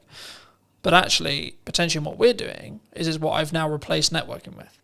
Because in the nicest way possible, networking is incredibly good when you're not time poor. When you're incredibly time poor, it's not overly efficient unless you're in the very targeted specific room, and that's specifically what you really enjoy doing. Everyone thinks, well, some percentage of people think I mock networking. I did networking for nearly all of my business, and I still do now. I do it slightly differently now because I'm very focused on content delivery. But the reason why is just because I sell content delivery service. So for me, the highest return on time, energy, and resources is content delivery, because it allows me to hit every single bucket I want to hit. But also, something which I was doing when I was networking and doing content, and this was I was doing them all poorly. Instead of doing one incredibly well and getting reap the rewards of doing those things well, I was actually trying to do all of the things really badly. So I think maybe as a takeaway, do you think people should do lots of things? Or do you think people should just focus in on, actually, I really enjoy talking to people, so I'm just going to go to networking and talk to people? I think the joy, doing something you enjoy is one part of it. So don't, if you're doing something in marketing that you really feel uncomfortable and it's not your bag, find another way of doing it. And if that's outsourcing, or like if you've got a firm of people and somebody else really enjoys networking, make them the person that represents the firm out in public. Oh, just lost my thought then. So you were asking me about should they do lots of things? Should you do lots of things? Yeah. Or should you just narrowly focus on? So I'll give you. So Alice Mosey would say you just do content. Yeah. You just do ads. You just do networking. You pick one, and because you have either decision fatigue or optimization fatigue or etc. or performance fatigue in when you're trying to pivot from I'm going to do content, then go to networking, then go to this, then. So yeah, my answer would be no. Don't just put all your eggs in one basket, because I don't think that's efficient. And again, with my B2B buyer's hat on, they won't make a decision. They won't get to know you just through one channel. So you need to be in other places of where your prospects are going to be. You need to, because they need to hear from you directly, but also they need to hear from other people that have worked with you to kind of, you get that stronger credibility, and it's built up quicker when they can hear from a third party who might be a client or might be an advocate, to hear what it's like to work with you. And then to really kind of think, yeah, okay, this is a company I think I want to engage with a bit further. So I would always say, like, no, you can't just focus on one area and ignore everything else. But if you've got limited time, budget, resources, you've really got to go back to, well, why are you doing this? What are your goals? What are you looking to achieve? And you've got to be really critical and say, okay, I want to grow the brand. Okay, I'm going to focus on these activities. But if it comes back down to a goal, then you've got to focus, and then you've got a reason to help you make a decision. Like, decision fatigue happens when you probably don't really know what you're trying to achieve. I also think we don't give ourselves the time window. So I was alluding to it earlier. For the next 3-ish months, but just under 3 months, I've got 2 focuses. Podcast, event. That's it. Yeah. Nothing else. Everything I do is in one of those 2 buckets. Yeah. The byproduct of me doing that is I'll probably win more production work, I'll probably win more marketing work. Cool. But the main 2 content focuses is those 2 areas. Yeah. Now, after the event, when there's a bit of downtime between the event, I might add another one for 3 months. Yeah. But the thing I did potentially poorly in the past, and why my marketing didn't reap the rewards I wanted it to, was because I was constantly pivoting and adapting and changing what I was doing all the time, so I didn't commit to anything, which showed a sign to the market, if I'm really looking into it, that I didn't necessarily believe in what I was doing necessarily, but also I wasn't getting good enough at it through that 1% improvement consistently, right? So I think, to be honest, if we have another conversation in a year, I would hope that one of the channels I'm still consistently focusing on is podcast, because it's something I've committed to doing for the long term, not for the short term, because of the way I'm investing in it, because of the way I'm utilizing it, because of the way I'm testing it. It will reap the rewards in a window of time, either 6 months or 12, but I don't need it to reap the rewards now either, all right? But for those who maybe enjoyed this conversation, who want to connect with you, see some of your content, see some of the video content you alluded to, etc., where's best for people to connect with you?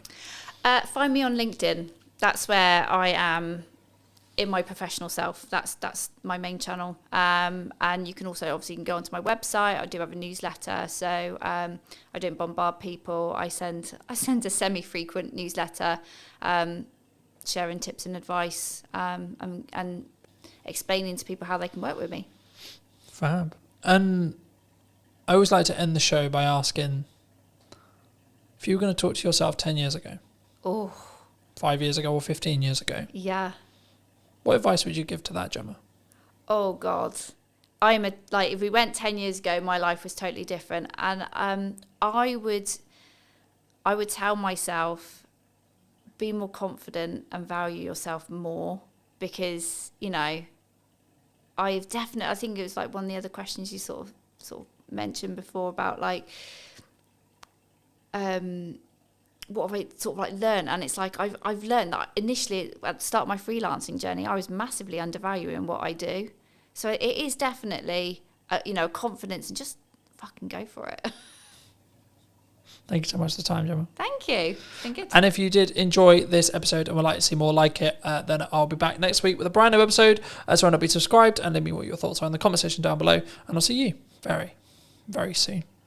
Hook. This is stopping the scroll. I'll use TikTok as an example because it's probably the commonality in the room. Scroll, scroll, scroll, scroll. Oh, what pattern interrupt? What thing, either visually or audibly or on screen, is going to stop me from infinitely scrolling on Instagram or Facebook or TikTok or etc. I redistributed it on short form. One without captions, one with captions. The one without captions got 100 views. The one with captions got 1,100 views. It's the same video. Done is better than perfect, and posting a lot is powerful because you can work out what happens. To quote Gary Vaynerchuk from his new book, you should market to get better at marketing. It's the market will tell me in views, reactions, shares, sales, etc. what's working. No one really cares who you are. That's why I didn't start this conversation with, hello, my name's Colton. I wanted to get the basics, or help you understand the basics of marketing before we start. So can I just get a show of hands? Has anyone read, listened, or watched something on social media or the internet today? This is an opportunity for you to have either marketed what you do, how you do it, why you do it, or been marketed to. By the fact that you've all consumed content at least once today, means you're in that marketing system. Now this is quite basic, but then the question becomes, well, what do we create? How do we create it? The common narratives for me, in 95% of cases, whenever I have a one-to-one conversation, I work with businesses, etc., their hurdles are, in most cases, not knowing what to create, not having the time to create it, or not knowing specifically what to create it about as a whole, right? So the first part of this workshop has been designed in such a way for you guys to really troubleshoot what you feel is your hurdles. So I'm going to apologize ahead of time about spelling, because I'll probably get some spellings wrong, but just quickly around the room, what is your main hurdle right now with either creating content for what you do or utilizing AI in that process? So standing out. Okay, yeah. So it has that feel of AI, yeah? Okay. How to use AI. Anything else? Confidence is a really common one, but it doesn't sound like that's really the issue for the room necessarily. So that would be content pillars. So what you're talking about there is content pillars. So what are your specific pillars that you're looking to build? So I'll use myself as an example. For this moment right now, I have two main pillars. Podcast, what's missing in marketing today, and Christmas promotions or service-based stuff. So it's kind of three in some ways. This would be counted under service, right? Because I sell knowledge, I sell teaching, but also I sell the application of that teaching if you don't have enough time to do it yourself. The key whenever you do any marketing, before you start, is firstly have an overarching strategy that will help your bottom line. So that's why everyone does marketing, right? We want to sell more. That's the honest truth. No one's going to be here and go, yeah, I would love to spend £1,000 and then get nothing back, right? But the reason why in most cases, in my experience, why people don't have that is, I would probably say this. So they're semi-inconsistent. So they do that example that Johnny gave, which was, we're going to post really good when we're not busy because we've got loads of time and nothing else to do. So we're going to post 5 to 10 times one day, then nothing for 2 weeks, then 10 times again because I went, shit, I forgot. Or life got in the way, etc. Right? But I think the biggest thing for us is the standard. Yeah. Okay. Standing out is, I'll do that next actually. That's quite simple once you understand how that works. So very quickly, this is mostly video, but the same is true of written content, etc. Whenever you format your content, it should follow this structure, right? You've got 3 chunks, okay? Hook, this is stopping the scroll, right? Scroll, I'll use TikTok as an example because it's probably the commonality in the room. Scroll, scroll, scroll, scroll. Oh, what pattern interrupt, what thing, either visually or audibly or on screen, is going to stop me from infinitely scrolling on Instagram or Facebook or TikTok or etc., right? This in most cases is roughly 3 to 5 seconds of your, again, video. If it was a blog post or something like that, it would be your headline and then your top 2 lines.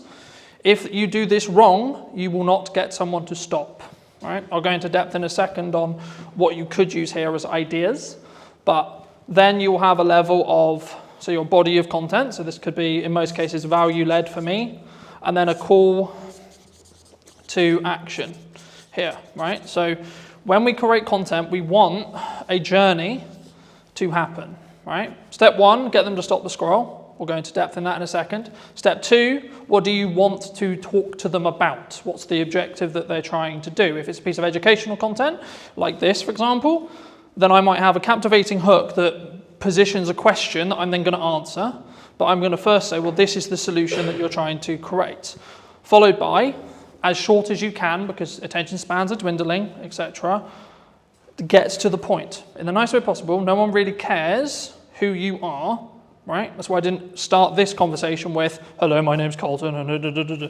you don't give a shit, you don't care, right?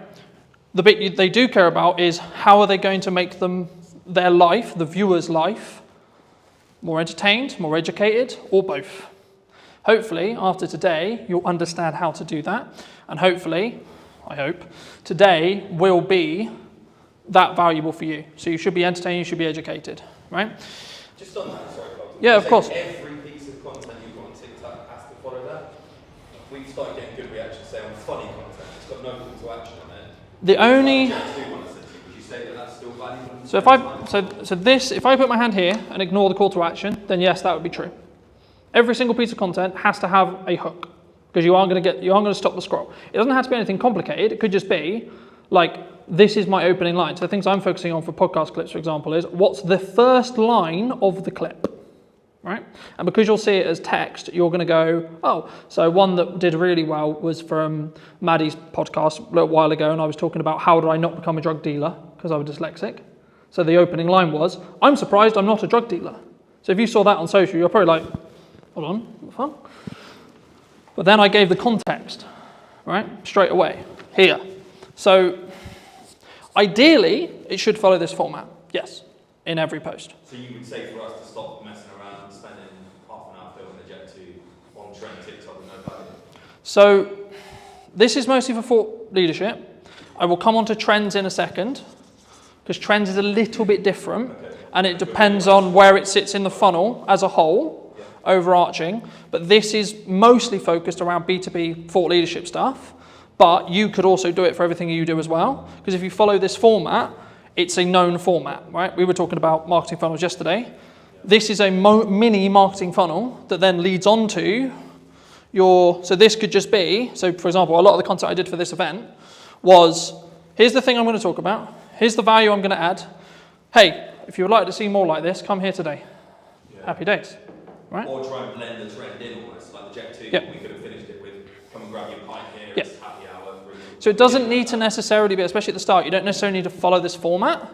It's being aware that this is the ideal format and then using it in the content where possible. When you specifically look at trending, so on TikTok, it's kind of controversial in some ways because some people think, yes, you should trend jack, okay? I'm of the mind of, you should if you see an opportunity to be able to gain eyeballs that you otherwise wouldn't be able to gain, okay? But it should be additionally, not instead of, additional content to doing this consistently, right? This is where content creation gets hard because you need a lot of it to be able to do it, right? If you can do this well, then you can do this. If you can't do this well, don't do this. Because I personally believe it distracts from this focus, right? For me, the issue with this is you're going to hit your demographical things, right? So I put out a video, I know it's roughly going to be hit by people in Salisbury because that's my following, right? The issue with trending is because you're in a trending sound, I'll use TikTok as an example, but Instagram, etc. is true too, you have no idea demographically where that's going to go. So you might get, let's just put a big number there, 100k views, okay? Wonderful, okay, but if we look at ROI on a business and we ROI on time, what would you rather have? 100 views to 200 views on something like this, or 100k on a random video that's actually mostly spread across the Philippines, China, America, the UK, so on.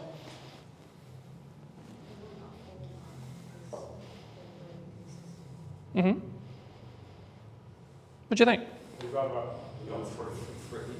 300 real people rather than 100,000. Because 100,000 looks good. Yeah, but 100,000 looks good, right? Yeah.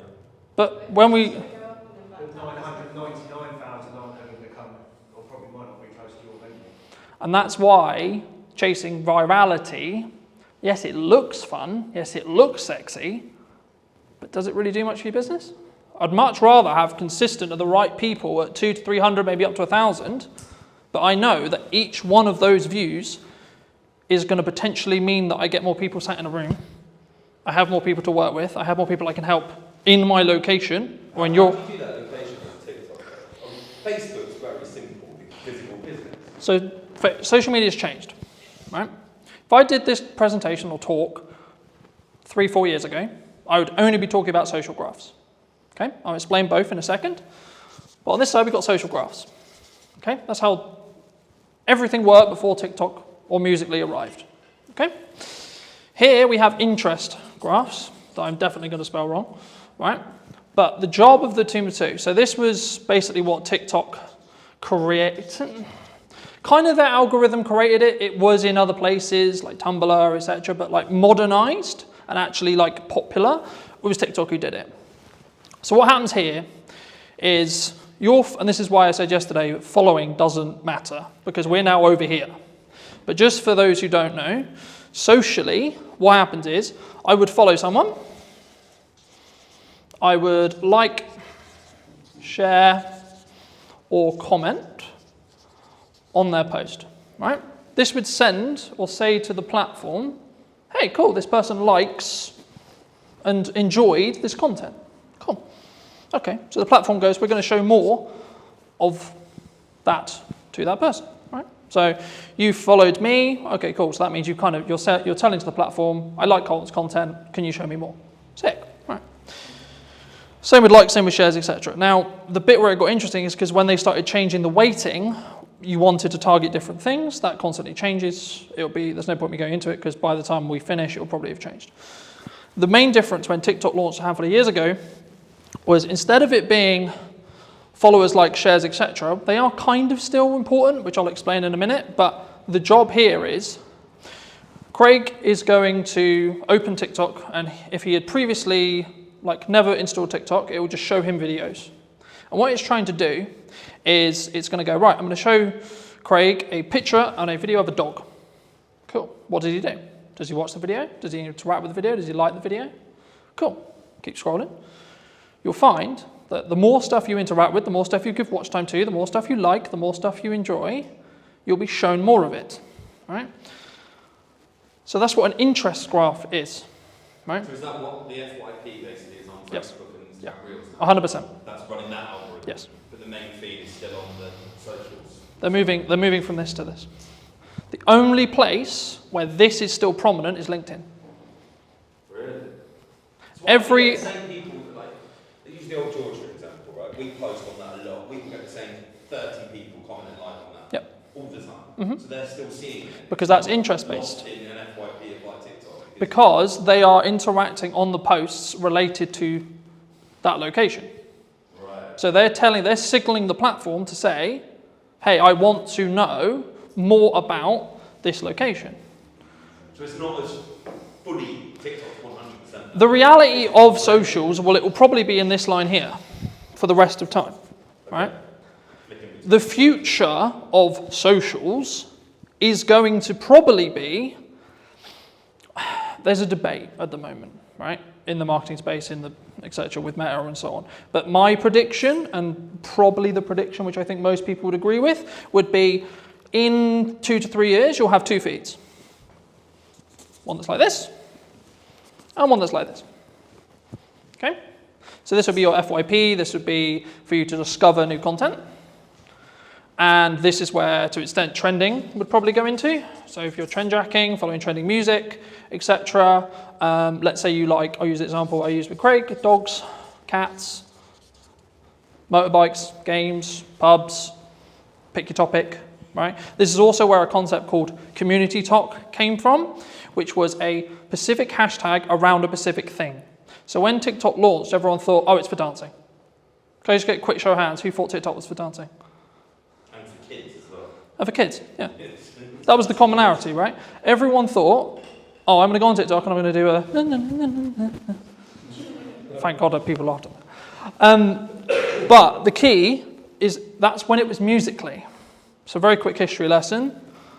TikTok is owned by a Chinese company known as ByteDance, who used to own an app called Musical.ly, where that was what the app was for. Lip syncing, dancing, etc. They bought this. They then launched it in China, did really, really well, and it was strong from an educational point of view. And then it moved to the West, and it became interest-based. But what they didn't realize was that interest-based would work so well, right? And that's why you're seeing, in the last couple of years, Instagram Reels launched, standalone, short-form feed that scrolls forever. Facebook launched, scrolls forever, so on, right? Even LinkedIn's now doing it. LinkedIn will probably have a video-only feed that's interest-based. The only post that will be social graph-based will most likely be carousel or image posts where you tag. So Johnny came to my event today. Thank you so much, Johnny. Do you want to tag you? Cool. How that quickly works, if you tag someone on socials, on a social graph, so this is mostly around LinkedIn, and they don't interact with it, it will be buried as a post, is the current conversation with the algorithm, right? And the reason for that is it stops people going, I'm going to tag whoever I want because I'm going to tag David Beckham in my post just to get more views on my post, right? Because unless David Beckham actually connects and actually, comments, likes, does something related to the post, it doesn't confirm that that actual connection happened. Because you need to remember, LinkedIn specifically is a recruiting platform. That's what it's designed to do. It's designed for you to get a job. Any questions on anything I've discussed so far? So the next thing I'll go into very briefly is creating a content ecosystem. I'll use mine as an example, and then we can go around the room and see where the holes are and see if I can help fill them. My content kind of evolves around, in most cases, 2 long-form pieces. So it could be an educational piece like this, or my podcast. So for this conversation, it'll be a podcast. So this is an hour to 45-minute conversation between myself and a guest of choice, right? So most cases it'll be talking about marketing, could be talking about trends, could be talking about very similar to this. But you might say, okay, well, who's going to sit and watch the 45-minute presentation? Quick show of hands, who would watch a 45-minute presentation? Okay. That's the key. Okay. So what most people do, and the reason why most people don't do it, is because they don't have the self-worth and self-belief to be able to put this 45-minute conversation out and it to get 2, 3, 10 views. What 95% of people should be doing is creating this, and then using it to fill their socials, right? I'll show you in a minute. Yeah. So that's called, that is basically about how you structure your short form, right? So very quickly, short form.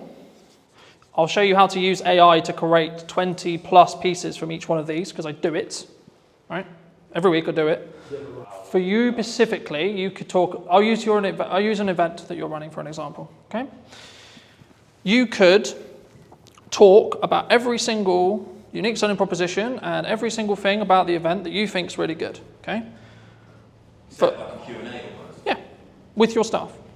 You get someone to ask you questions. Okay. What's it going to be? What's it going to do? Film it, chop it down, and then put it. And you don't have to film it the way I would film it, with multiple cameras and pro audio and this and this. I literally mean, right, a phone on a tripod, looking at two people, right, stick person, wonderful, another stick person, you can tell I'm not an artist, right, two people having a chat, wonderful, okay?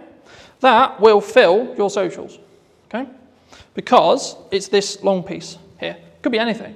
Your long form piece could be, this is how to utilize 1 hour of content, especially if you're time poor, right, and you've only got an hour of content to deliver. You can film it once, then distribute it into short form. You're probably good for a month. And then if you want to hire an editor, like I do, I get a custom trailer made for each podcast. Some of you would have seen them. If not, go on my socials.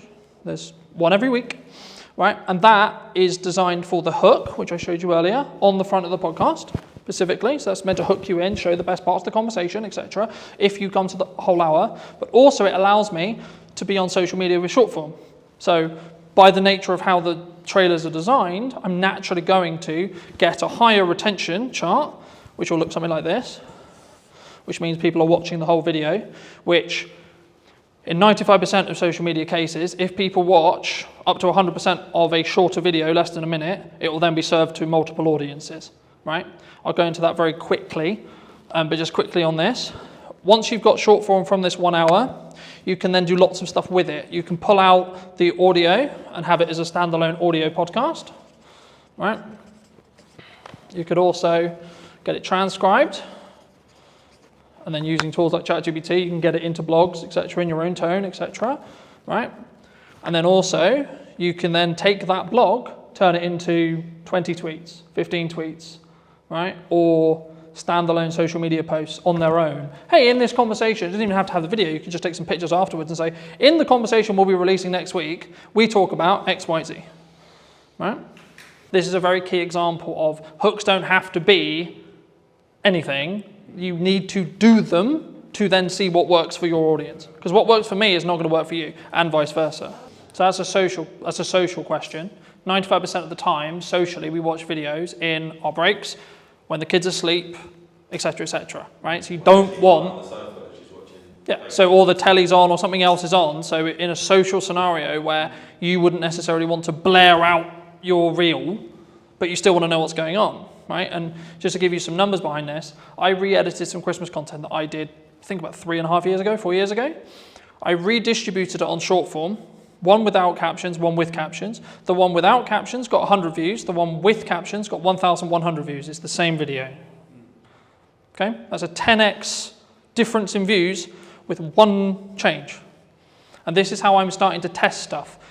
The one thing people get wrong with marketing all the time is they go, this is our ideal profile, this is the person we're trying to talk to, and I know what they like. Do you? You may have known what they liked 2 years ago, but is that what they're into now? Does your ideal profile change through time? Mine does. Personally, my content consumption habits and what I consume will change on a weekly basis. When I want to go really deep on AI, I'll be watching nothing but AI stuff. Okay? When I want to go really deep into content and delivery and how to do it, shift again. So on an interest graph, my feed is going to change dramatically across 2 weeks. On a social graph, I'll probably get some of the same content. So on the Look into the terms and conditions of TikTok, you'll be scared about how much it knows. Well, this was actually a big problem a couple of years ago where I was aware of it, where people would be watching a specific video. So I'll give an example where like maybe it's a motivational video or like maybe they're feeling a bit sad, etc. They're watching something that may be a bit sad. And what the TikTok algorithm did, and they got in a lot of trouble for this, but they would then start feeding more and more, and you would go down this loop of negativity, right? Like I don't want to go into detail on it today, but it's the same with like the quote red pill spear, right? You are fed what you watch. So people are like, oh my God, my TikTok's so annoying because it only shows me X, Y, Z. I'm like, okay. Log out, reinstall the app, watch stuff that you don't want, like so watch the stuff you want, and then the algorithm will catch up. Or just when you're on the socials, just stop consuming and interacting with the stuff you don't want to see more of. or search Yeah, or manually go in and search, I want to see pretty kittens. I want to see dogs. I want to see positivity. I want to see quotes. I want to see etc. To start, put your video everywhere. Put your blog everywhere. Put your piece of content everywhere the same way. Because the first thing you need to get into the habit of is doing content consistently and getting consistent, right? Because that's where the results will come from. And concentrating on video. I focus on video because it's my best, like building off Emily's point, it's my best way of communicating, and it's what I will also consume, and also I know the power of being able to leverage it because I can use it a million ways. Some people say, I don't want to be on video. Okay, that's okay, don't be on video then. But if you're a good writer, then write. Okay? Like, you don't have to reinvent the wheel. The content quality will always rise to the top if you're A, consistent, B, talking to your target demographic, and C, adding actual value. Not fluff, not this looked nice, this was wonderful. The goal for me today is to give you as much valuable the stuff you want to learn as much as possible. That's it. That's my only objective today. Very quickly on how algorithms work in most cases. This is a video algorithm, but the same will be true in blogs, the same will be true in articles, and you can swap the words. So whenever I say video, there is a similar algorithm for every other form of content and will work very similar to these principles. Okay?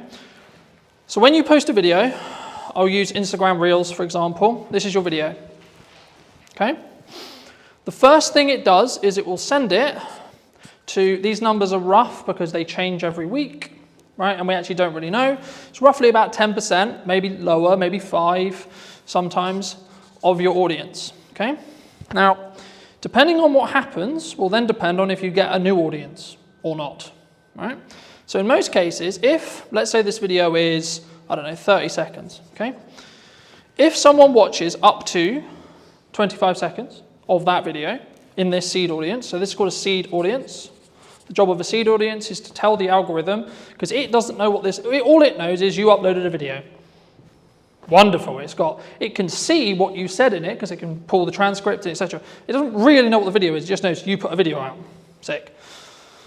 So what it does is it sends it to the 5 to 10% of an initial audience that it believes will enjoy this piece of content from what it learned from the title, the media data, or the post, depending on what platform you're on, and then what's said in the video.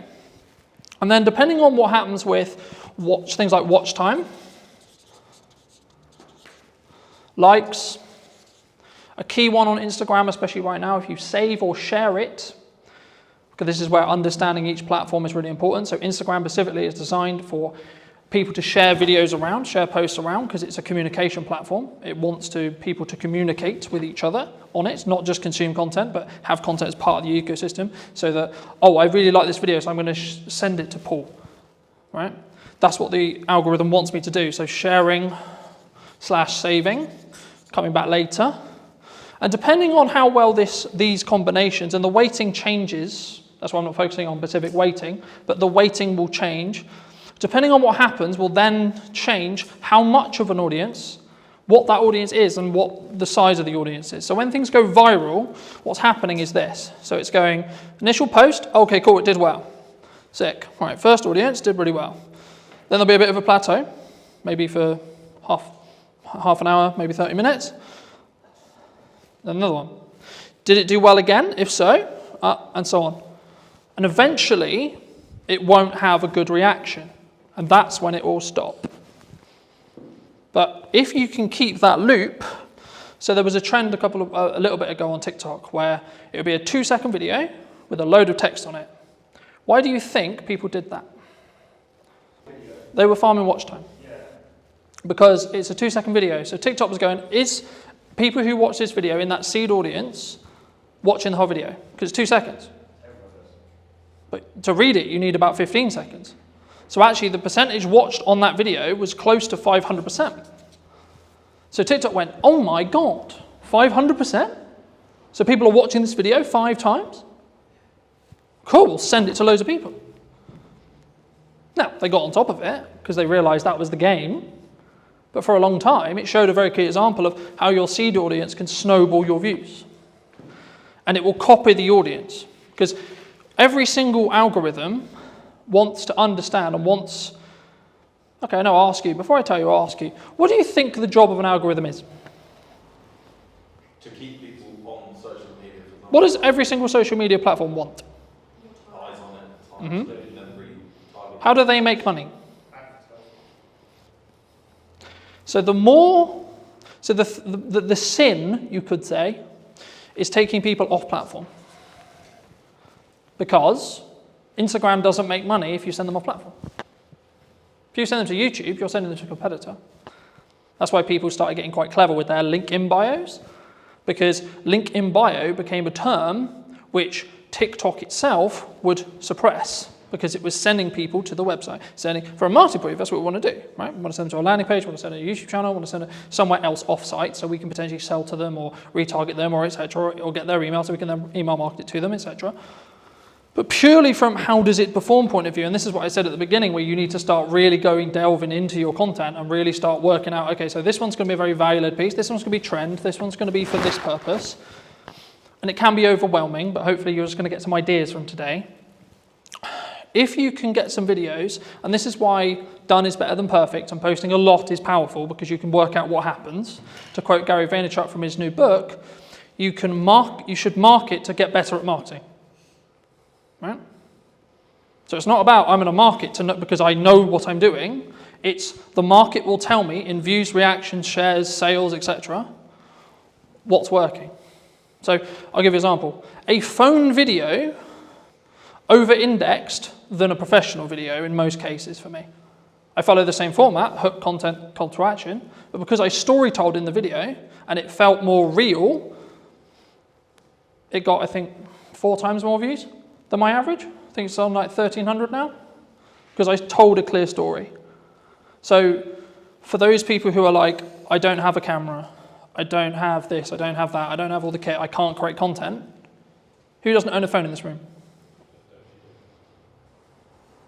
You all own a phone, right? So then you don't have an excuse.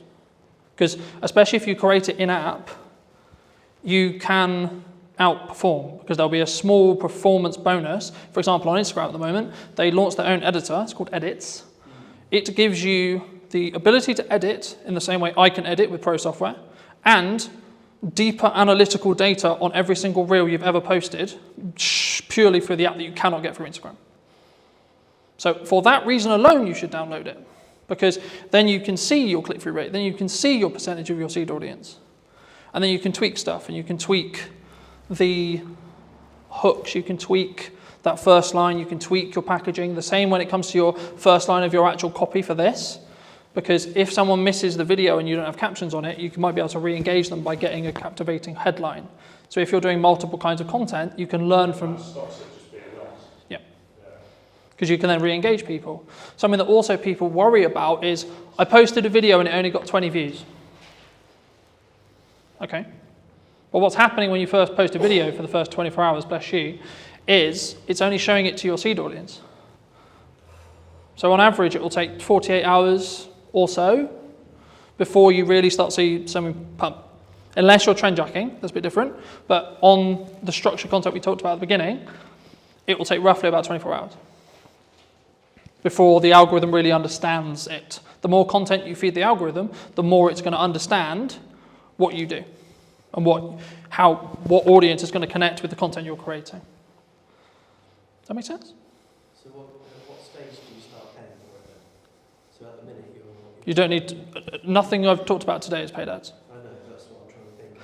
If you want to do paid ads, you can follow all of these principles, and what I'd recommend you do very quickly for those who are interested in doing paid ads, you should post a load of content, see what does best in regards to views, retraction, etc., and then take the best performing pieces of content and then amplify them with ads. Because then you don't have a question mark on whether the creative or the video or the blog or the post, etc., is actually going to do well or not, because you already know, because it did well organically. So that way you're not wasting money on amplifying bad creative, because you know that it's going to be good, because you've already tested it organically. Does that help? Yeah, no, But if 10,000 people saw it organically, you go to millions if you pay for 10. yeah, but the key there is to understand that is that 10,000 the 10,000 that you want? Moving back to my original analogy of, do you want 100,000 or do you want 10,000 or 1,000? If the metrics align, as in you've got 10,000 of the right people, absolutely you should pour money on it. Because you've already done it. You already know it works with the target sector that you're trying to talk to. So of course you know. And then it's just taking the guesswork out of paid ads. Yeah, you should tweak the copy, you should tweak the text that goes next to it, maybe add a stronger call to action on the end to be a bit more salesy if you're going to, or maybe tweak the hook slightly, or tweak the video very slightly, but you know the bulk of the content's going to work for creative because it's already worked organically. How important is something like LinkedIn for a business owner or a filmmaker? Yes, LinkedIn is essential, I think, for any business owner. I've been posting regularly there for 8 years, I think, something like that. How do they up their prices? Because they struggle to actually put that into practice. If you're paying a freelancer £300 a day, that's way more than 30 grand salary for a full-time editor. Did you reach out to the brands you were looking to do the spec ad for? Because I think some people, when they look at spec ads, there's kind of like two approaches. One is like, do it, tag them in it, or send it to them and sort of see what happens. How did you navigate that initial process of making that spec ad? Anybody looking to scale their video business needs to double down on the brand. And people want to work with the brand, not necessarily just me. Does speed really play a factor, or is it more kind of standard to think about?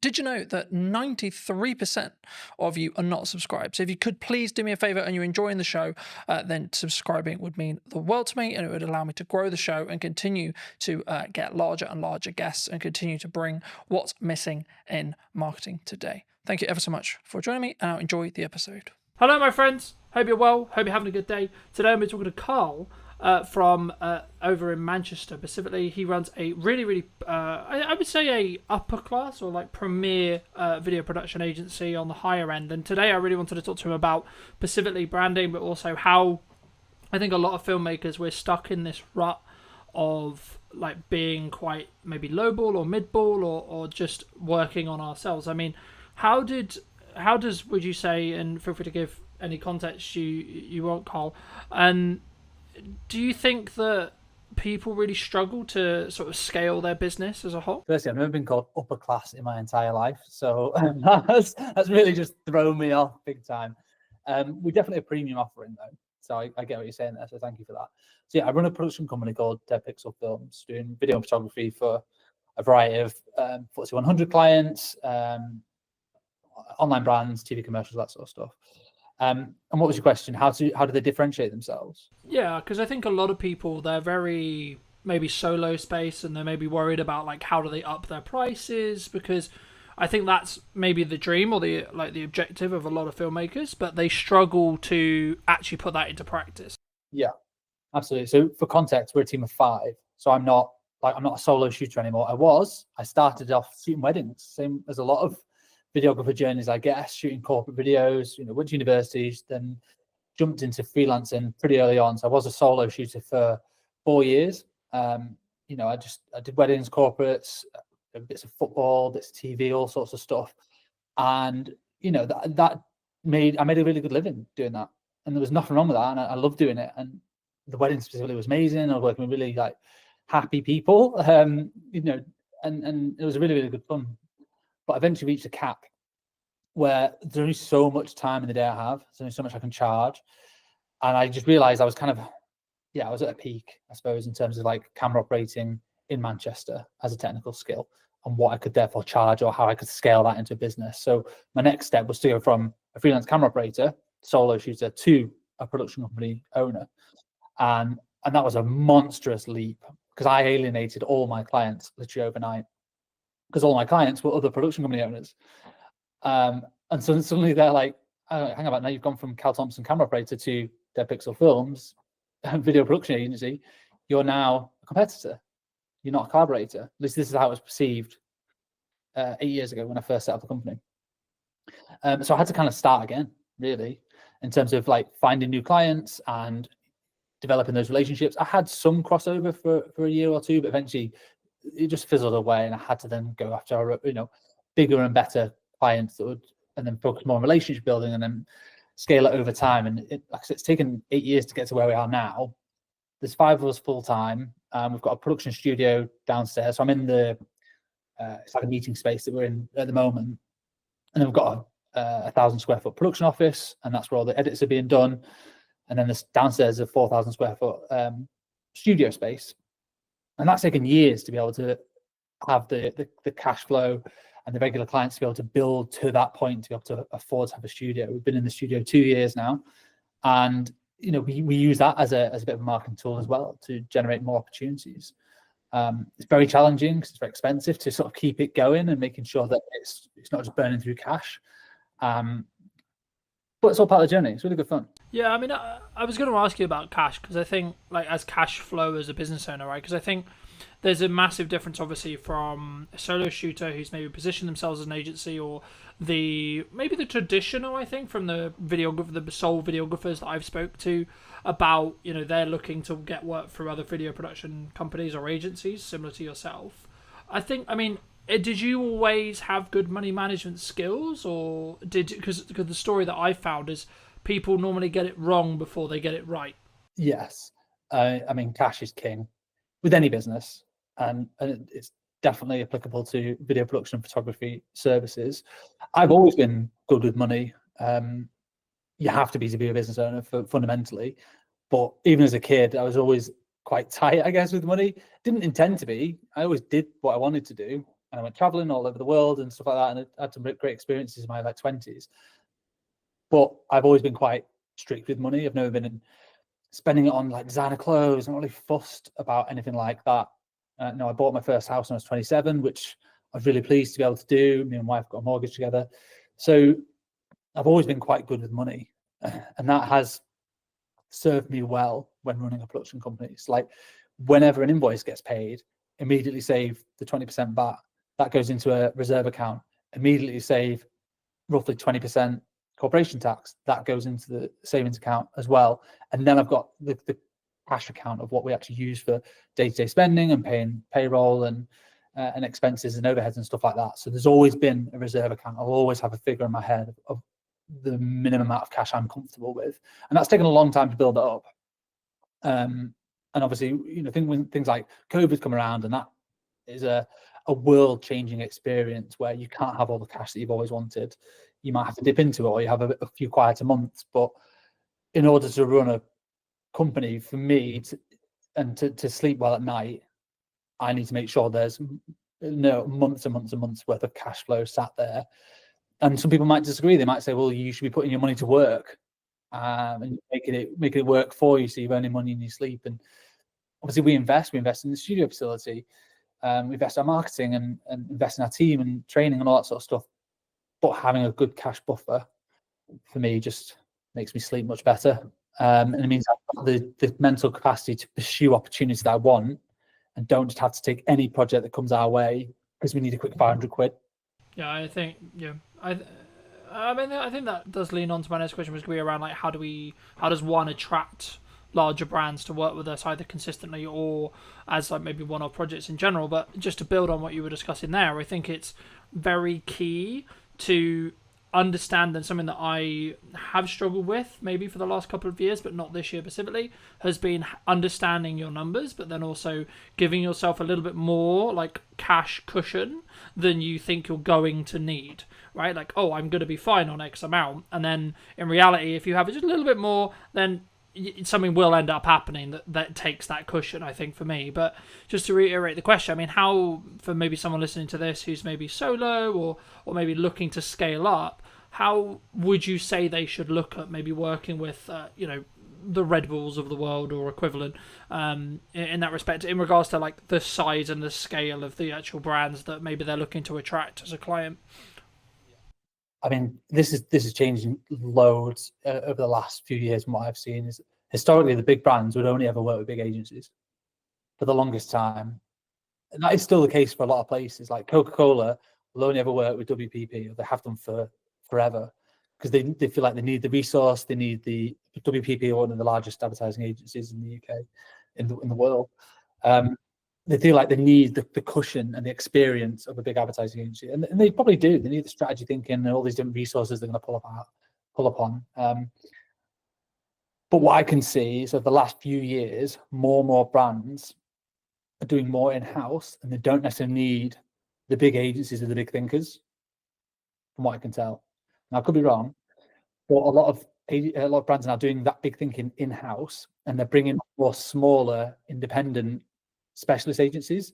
So rather than just like one overarching agency that handles everything in terms of their marketing and their branding and strategy and their content, they might have, okay, there's an SEO agency there, and there's a production agency there, and there's a web design agency there, and they manage it themselves rather than an agency managing that. And they just make sure that's all sort of aligned, which means that smaller companies have access now to bigger brands, and they're able to work. And basically, once you've got one, it's easy to get the next one, or easier. You still have to chase for it. It's more competitive for sure, but once you have a few bigger brand names under your portfolio, and the work can start speaking for itself. So we're able to attract bigger name brands because we've worked, like we had our Premier Foods Group, which is a FTSE 100 company. We did over 15 YouTube pre-roll videos for those guys back in, it was like 2021, I think. And that's for their whole suite of brands: Ambrosia, Oxo, Bisto. Anyone in the UK will have heard of these brands. They're in every shop ever. So we did loads of ads for them. And by doing work for those people, it opened up doors to more foodie brands. So then we're suddenly able to work for BBC Food. There's another project we got off the back of that. Yeah, we had to pitch for it. We went up against 27 different agencies on a public tender to win that particular project, but suddenly we got that. And then I marketed the fact that we worked with BBC Food for a 9-month content retainer on LinkedIn. That then led to one of our current biggest clients, which is Uni, and they're the pizza oven company based in Scotland. And that's because I put out one post on LinkedIn about working, like a blog post about how we work with food and break down that process. So it went from one to the next. So you can, when you look back, when you're in the thick of it, it's hard to tell what's going on. It's just like, shit, where's the next client coming from? And you just want to do the best work you can. But when you kind of step back, you go, okay, I can see how that one has led to that one, has led to that one, has led to that one. But it's been I've been self-employed for 12 years. It's 12-year experience to be able to get to this point alone. And some people are way further on than me in terms of their career, but I'm really happy that we get to work with like some world-class brands. And just by working with one does tend to lead to working with the next. So I bet your next question is, well, how did you get the first one? Because that is the challenging bit. And the way I would say doing that is work for free, which I know everyone here is going to hate. By free, I mean make a spec ad. Speculative. I don't know if you've ever done it, but you basically need to prove your skills and your services and the quality of your work off your own back. So that's how we won we started getting to super slow-mo. That's one of our core specialisms, which works with food and drink kind of content, is the 1,000 frames a second super slow-mo videos. We shot an ad for free with Whitley Neal Gin in a little corner of a studio. Me and my business partner at the time just kind of messing around, working out how does the kit work, how does the lighting work. This was years and years ago. And we put together a little 20-second montage. We partnered with a kit hire company who lent us the camera for the day. So that was very generous. All it costed was our time and the ingredients. And then we pieced that together. And we used that piece of work as a marketing asset, piece of collateral, to then go and win the next one, and then win the next one, and then win the next one. And that just snowballed. We then became the specialists in super slow-mo and food and drink, which then led us on to the next project and to the next one. So that's always my advice to anyone looking to get into it. How do you attract bigger brands? Is you can't just go to university, study a bit of film, and then go, well, now I'm just going to either have my own agency or go work for another agency, and I'm going to be balling working on these big bad projects. Like, you've got to prove it. Education, you've got to prove it with your skills and your portfolio and your work. And if you've got to just go out and do it. Yeah, no, I completely agree. And I guess the question that comes from that is, did you reach out to the brand you were looking to do the spec ad for? Because I think some people, when they look at spec ads, there's kind of like two approaches. One is like, do it, tag them in it, or send it to them and sort of see what happens.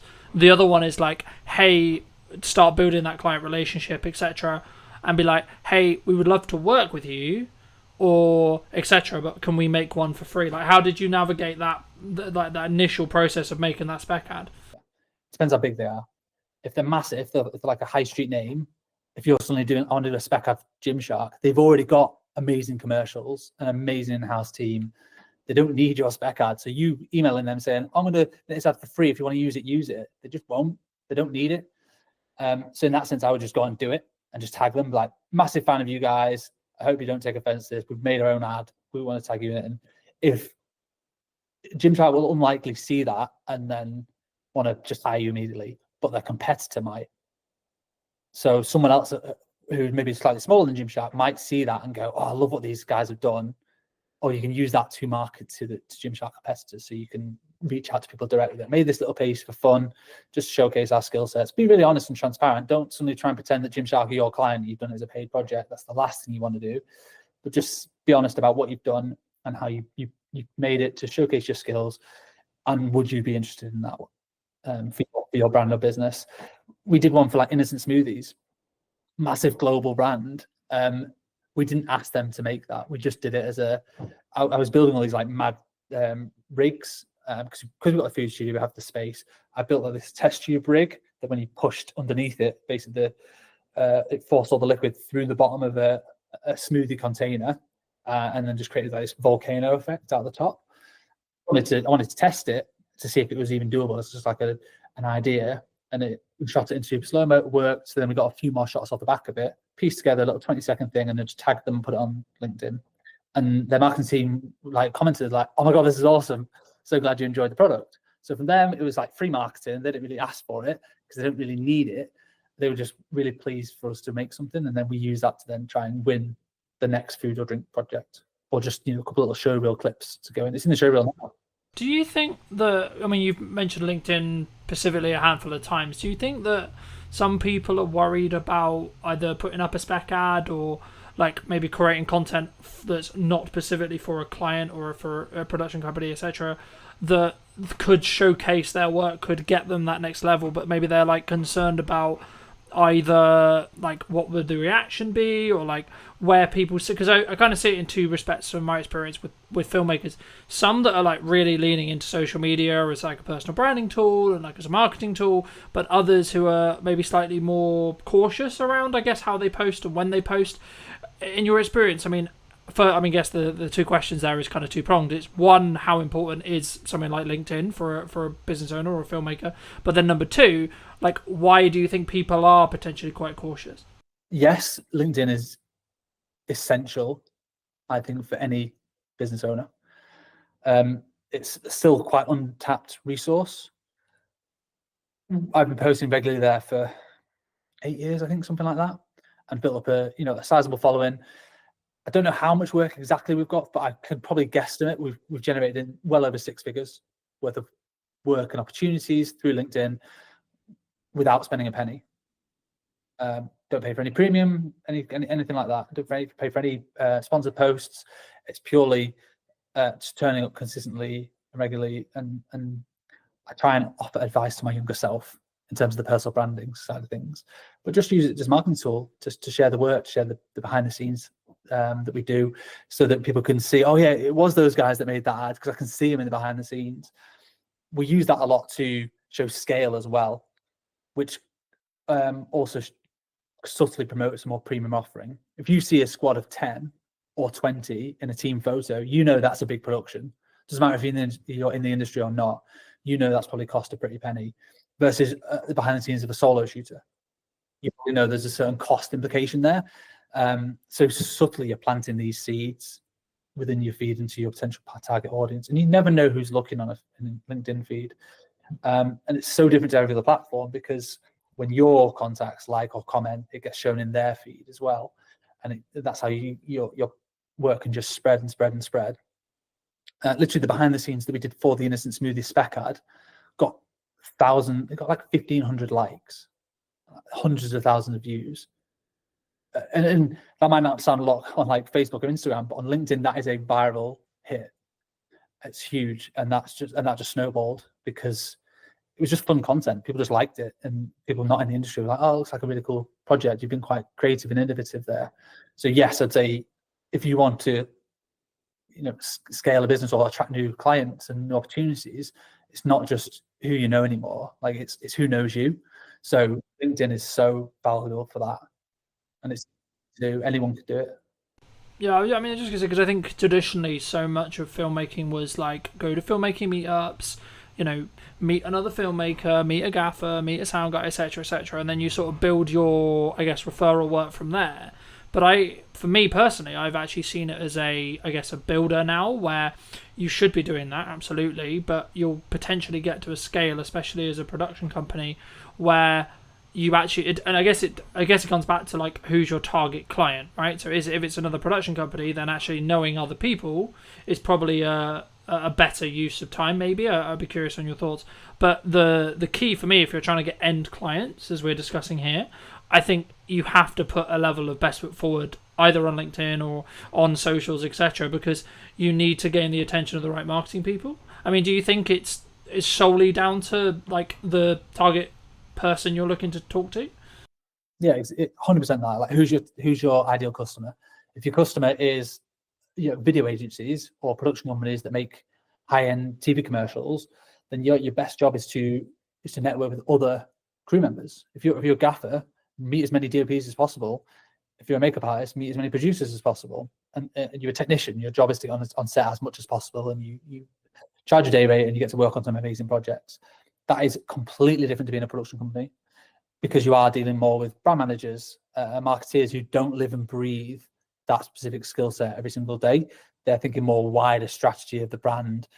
So you need to completely change who you're networking with, completely change your messaging. So, I see filmmakers all the time like geeking out about the latest kit, and ultimately clients don't care. They don't know really what the kit is and what the difference is. They'll be able to tell the difference in the output, the final output, and the results it's given. But fundamentally, technology's got so good that I don't think people need to be geeking out about kit as much anymore.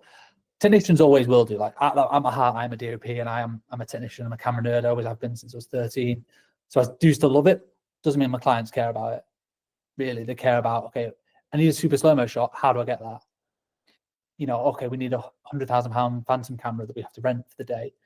And we need the skill sets to do it. You need high-speed lighting and all that sort of stuff, and a lot of power.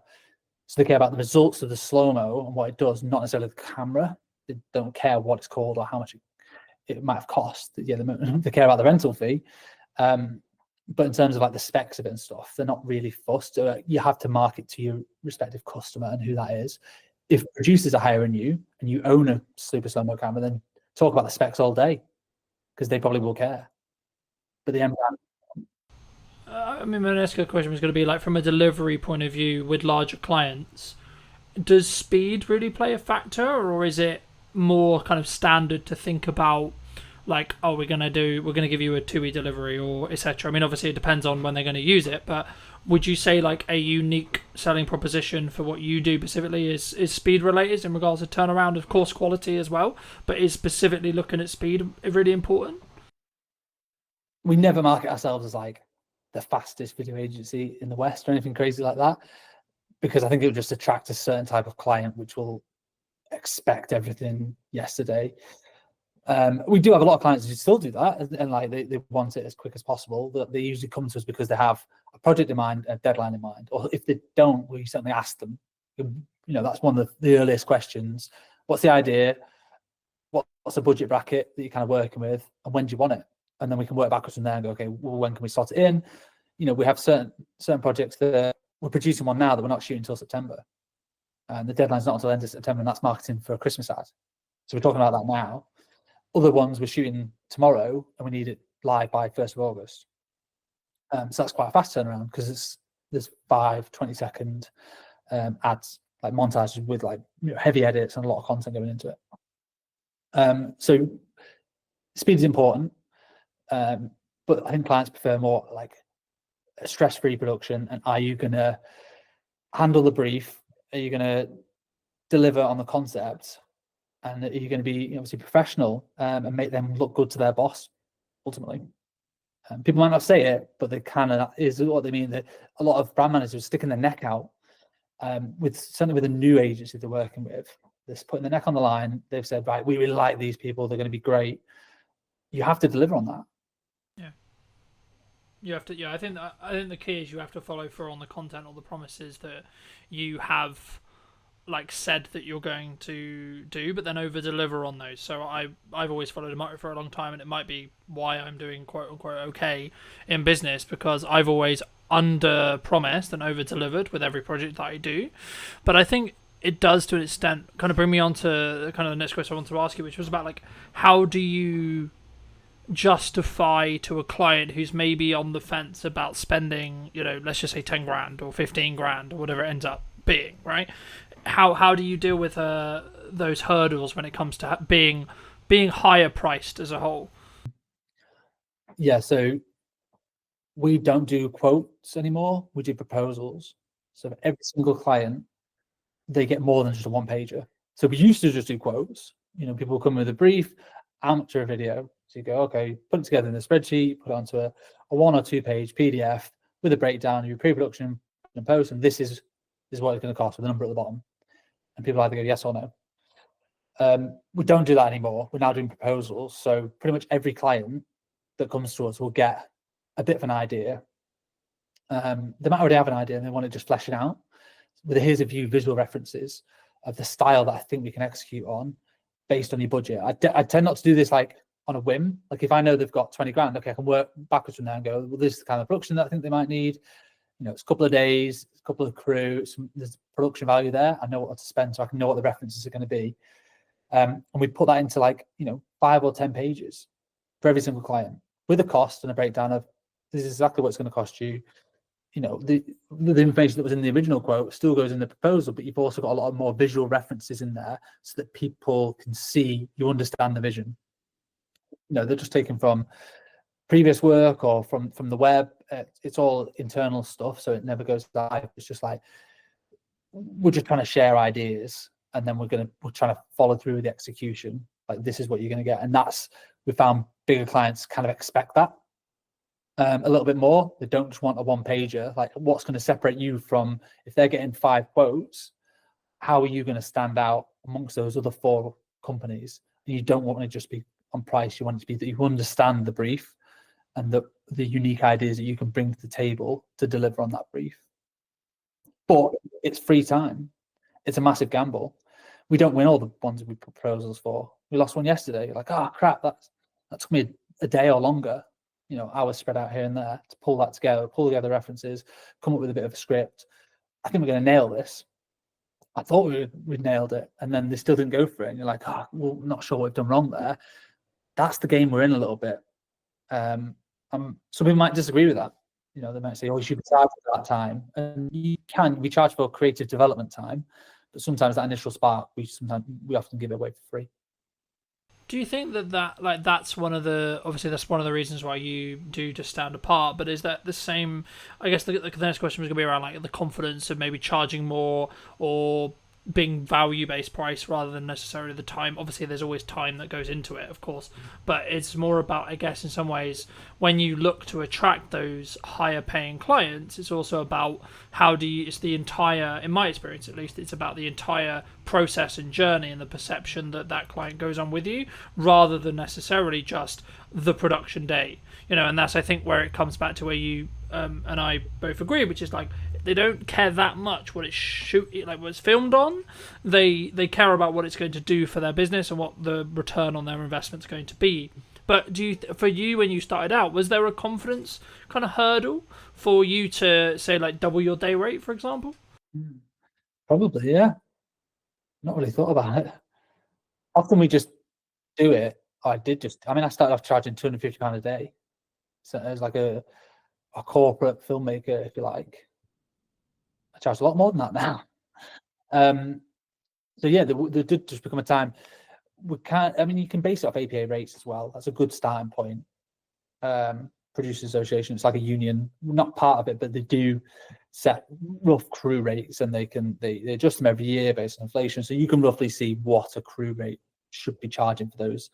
And it varies between commercials or dramas or photography or whatever. Everything's slightly different, and communicating with other people in the industry as well, asking other fellow filmmakers what sort of rates do you normally charge is a good way to at least set a benchmark. And if you're winning loads of business and almost too busy and don't really feel it in the wallet, it's because you're too cheap, and because you're just saying, yeah, well, here's a £500 video, that person will work on it for an entire week, and when you work it out, you're working for less than minimum wage. That's not a very good business model. So at that point, you need to pause and go, what do I need to change here? well, I clearly need to up my rates and probably reduce the workload, and I'll still be earning the same, if not more money in the long term, because I'll have more time to focus on delivering that project to the best of my ability, and then creating marketing collateral to then help generate the next one, or more account management time to work with the clients to be able to communicate the ideas better and fairly, so that when it goes from ideation all the way through to production to post, that client feels like they've been looked after throughout the whole journey, not just been sold the dream and, oh, you're going to get your edit in 6 weeks time and not heard from it. It's more communicating every other day. This is where we're up to. This is what the deadline is. This is how we're doing. And that was 6 time. I can't do all that myself. And that's very hard to do as a solo operator. There's 5 of us here. There's 2 people full-time editing. And there's a producer and a studio manager. So they do a lot of the account management side of things in terms of liaising with clients and communicating and getting edits through the post-production workflow and then back to for amends and all that sort of stuff. So that does take a team to do it to the level that our clients demand. Yeah. When you were building your team, because you said at the beginning that you went from being solo into like developing the team, did you scale it from like 1 person, then 2 people, then 3 people slowly? And then if so, did you focus on systemizing how you did it yourself? So originally it was myself, and then I partnered up with somebody else. So we then became 50% business owners. And that was just the 2 of us for probably a year. And I was literally doing all the shoots and the edits, and he was doing business development and operations. And that was fine, around COVID time, just surviving. But eventually the edits got too much. So it's like looking at the business model and trying to work out where are we bogged down with in terms of time. And it was edits. So it made sense to hire an editor. Great, let's work out what the finances are going to be. It can be quite daunting when you look at your first hire, like, oh my God, how am I going to find 30 grand or whatever you're agreeing that first initial salary is? But you tend not to look at it on a yearly basis. You just have to look at it on a monthly basis. Oh, I actually need to find 2.5 grand or whatever it works out at. Because obviously including tax and all that sort of stuff. So that's much more manageable.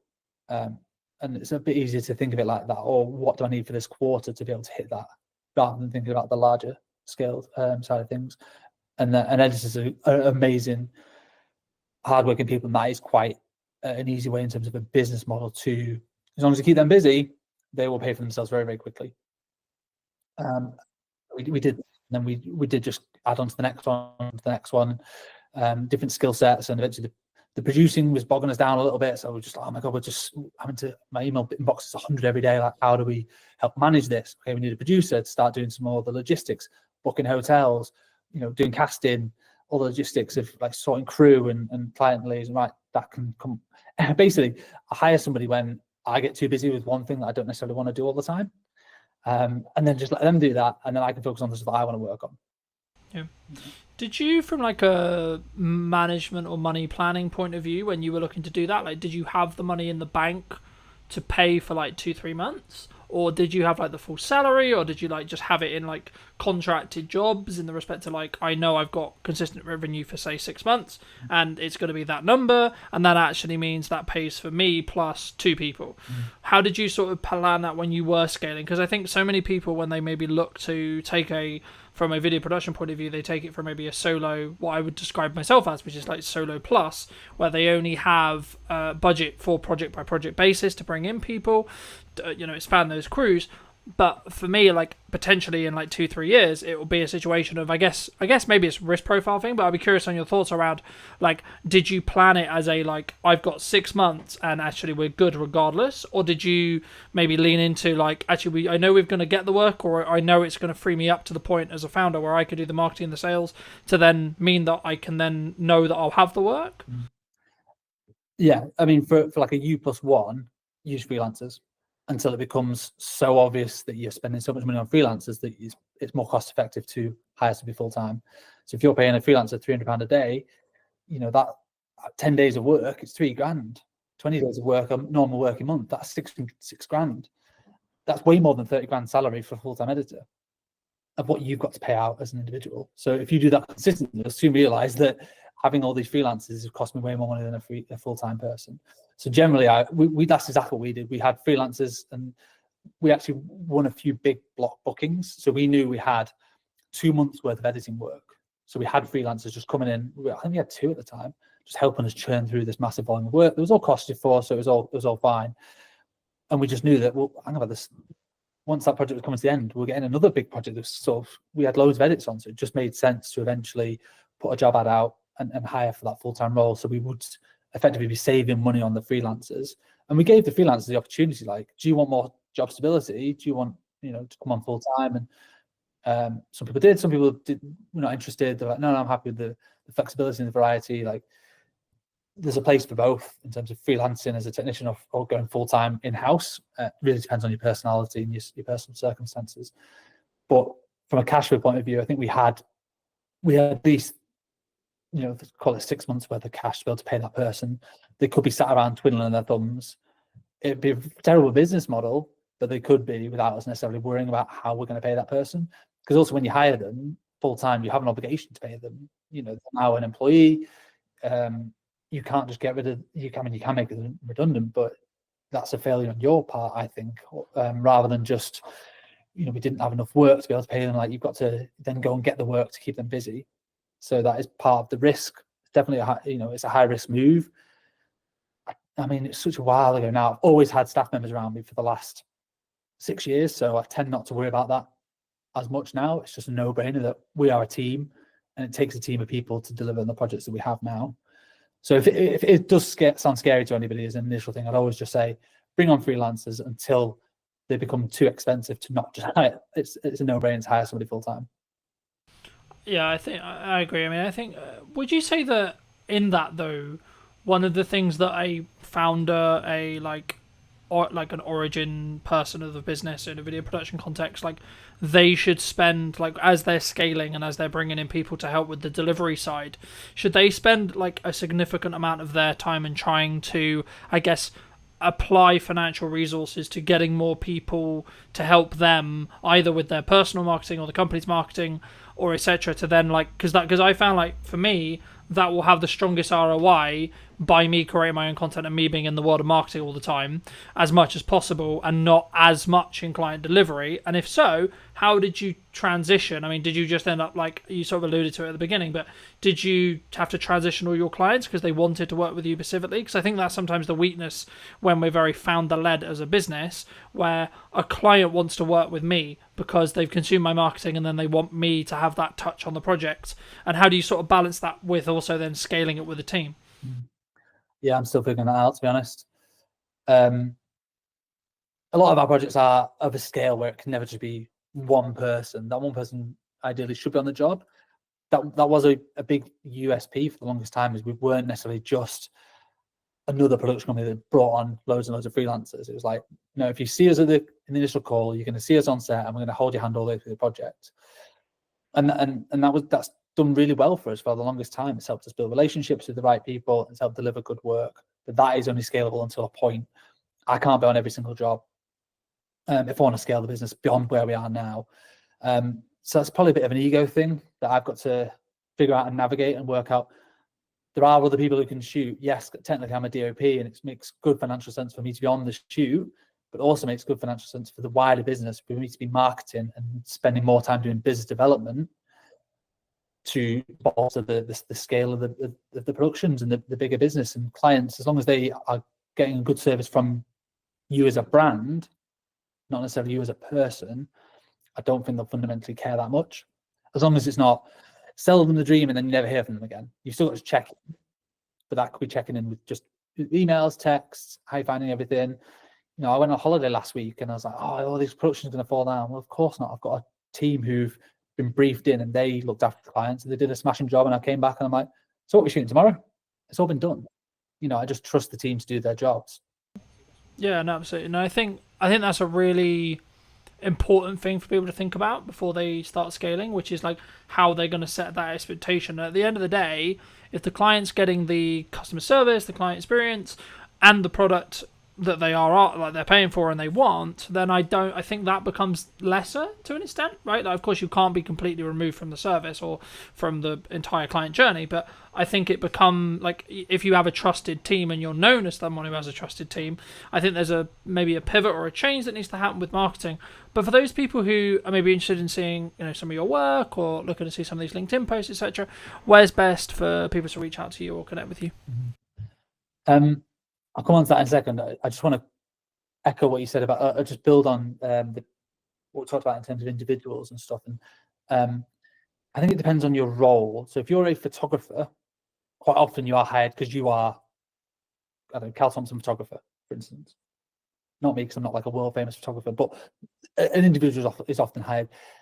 From what I can see, people don't necessarily hire. There's a couple of very good ones in the north, but photography agencies where it's a different photographer every time. They just want that individual. Whereas video production, because it's seen as a bigger scale often, and there's more people involved, clients aren't hiring just one person necessarily, unless they are just looking for a videographer. It depends on your clients. If you're just doing event videography, it is often that, okay, well, I'm expecting you to turn up on that day. If you're doing commercials, which is what we do, yes, I might be there, but I might not be, because there's also 10 other people that are going to be there. So that's a bit of an easier one to navigate, I think. But yeah, so I hope that answers. It really depends what your specific roles are, and you don't go to Amazon and expect Jeff Bezos to be serving you on. It's the brand and the strength of the brand. So I think anybody looking to scale their video business needs to double down on the brand. And I think that's one thing we've done quite well over the last few years, is Dead Pixel as a brand and a reputation, that we just do good work in the north, and people want to work with the brand, not necessarily just me. I am the face of it quite often, but I do bring in everyone else from the team, and I make sure I tag everyone else. Like, the edit was done by Kate, it was produced by Jazz, and we do some culture pieces as well as not just sharing. We go on team days out and we share that, so people feel a closeness to the whole brand, not just to me as an individual.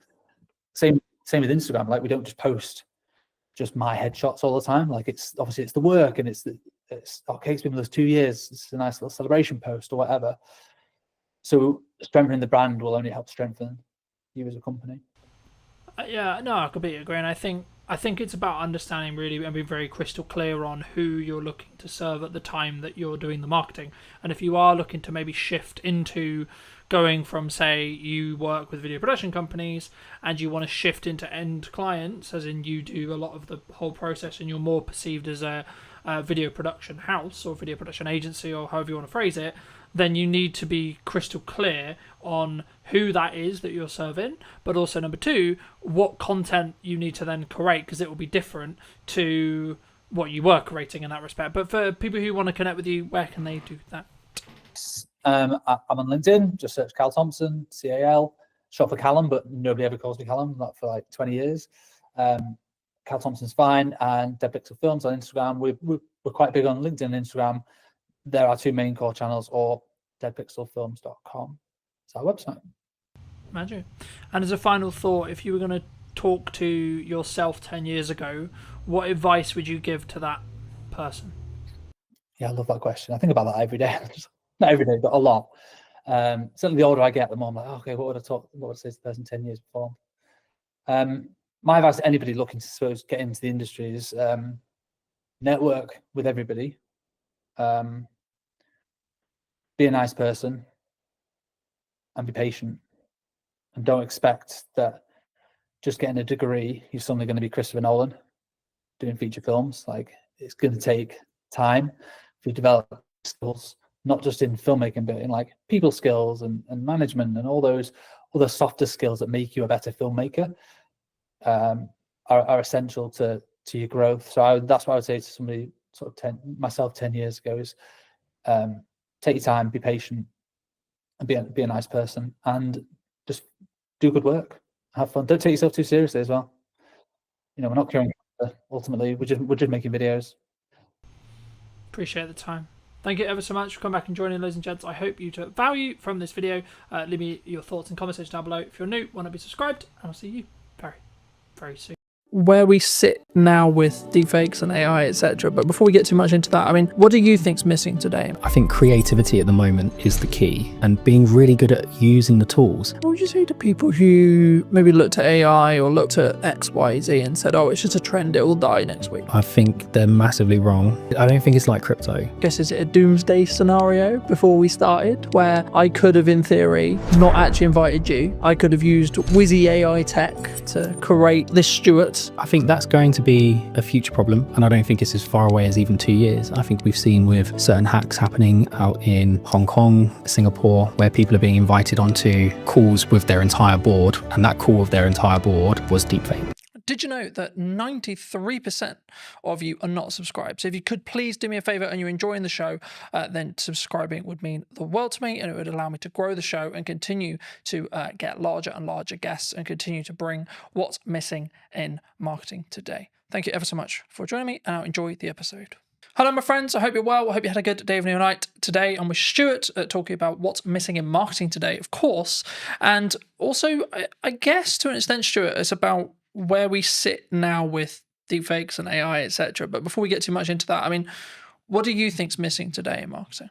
Well, coming from Origin Secured, we're always going to say trust and verifying trust. I think one of the things we're seeing with lots of marketing agencies, lots of companies, is this model of make as much noise as you can, say whatever you want to say, no one can really prove whether it's true or not, and hope that it catches before you get caught out. And I think that's the biggest issue we see with marketing at the moment, is bringing the trust and the verifiability back into it.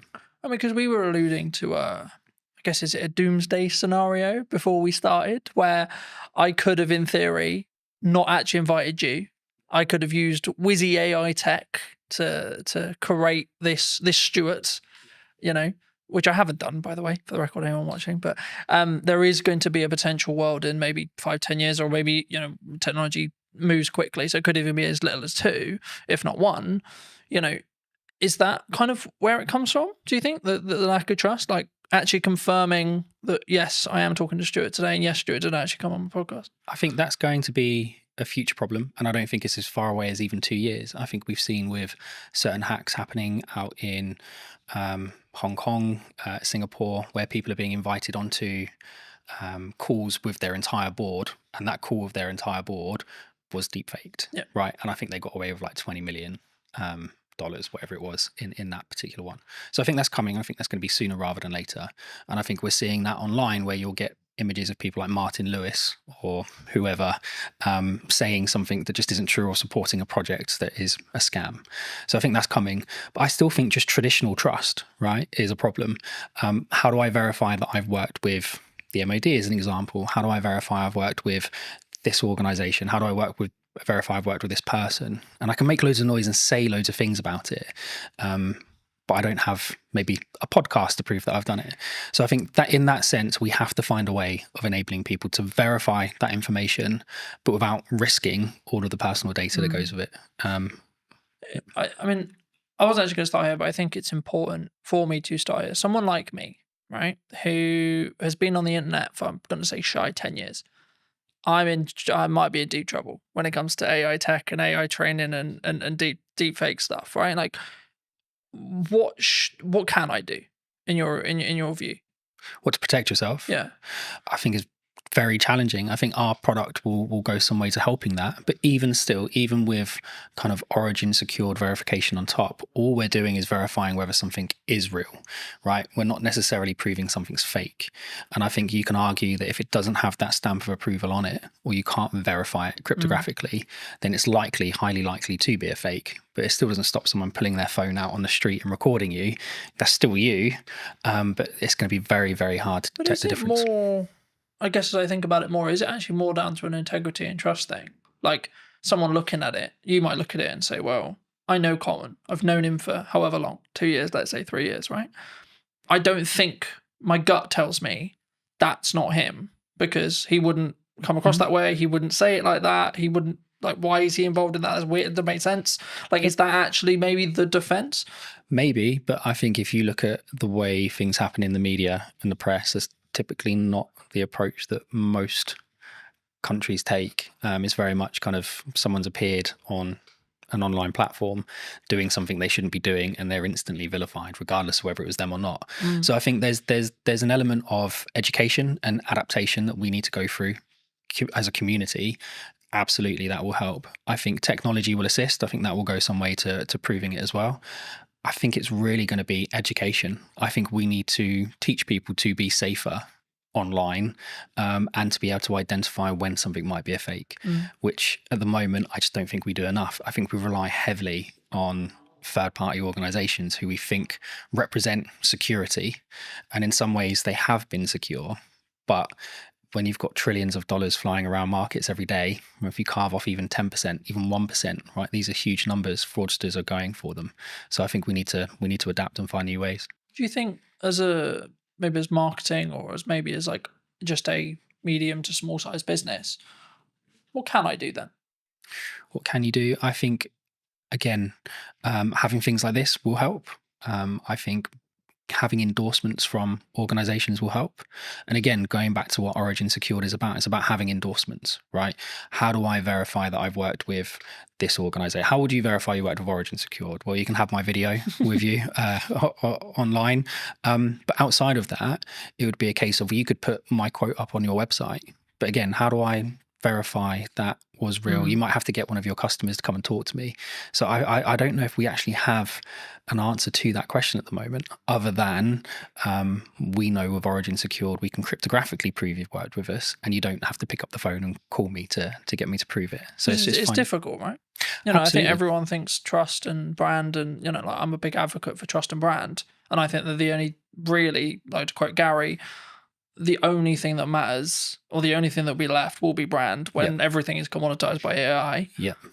But will even that be left? Because if you look at some of the AI tools that are coming out now, I mean, we're looking at them. We use AI throughout the business. And I know a lot of companies say that, but genuinely, from cursor all the way through to the front end, products like Replit are coming out. You can take an existing front end and you can copy that, and it might take you 2 weeks, maybe a month, with a couple of half decent devs. So you've spent millions investing in this product, in this brand, and then someone comes along and just copies it. It's a carbon copy. And if their marketing skills are better, if their social media skills are better, if they're better at hacking that kind of influencer side, well, where's the value then? Like, is it more valuable to have a really good kind of marketing team? Or is it more valuable to have a really good brand? I think they don't always go hand in hand. You can have a really great brand, security, integrity, strength, and it can be destroyed in minutes. I think that's difficult, right? Isn't it? I think that's, I hate to use Bud's term, but like that's where personal branding comes in. Yeah, because like if I'm saying and I'm endorsing something, yes, it could be AI'd, but then as I say, maybe it is that. Like as I sit here and think about it, like maybe it is just that because of my track record. Because like then people, I guess the question there though is it then down to the person consuming it to make the decision? Well, that's kind of the approach we've taken, right? So the approach we've taken is it's down to the individual to choose who they trust and whether or not they believe that's true, right? So we can have, and we'll get into the tech more later, but we can have a series of endorsements for yourself, right? So we could endorse you cryptographically. You could be endorsed by the passport office, right? Or by an ID service provider, or by the DVLA, or by your bank or your solicitor. All of these endorsements build up trust over time, right? And the more of those you have in sequence, in the right time frame, the more people will trust you.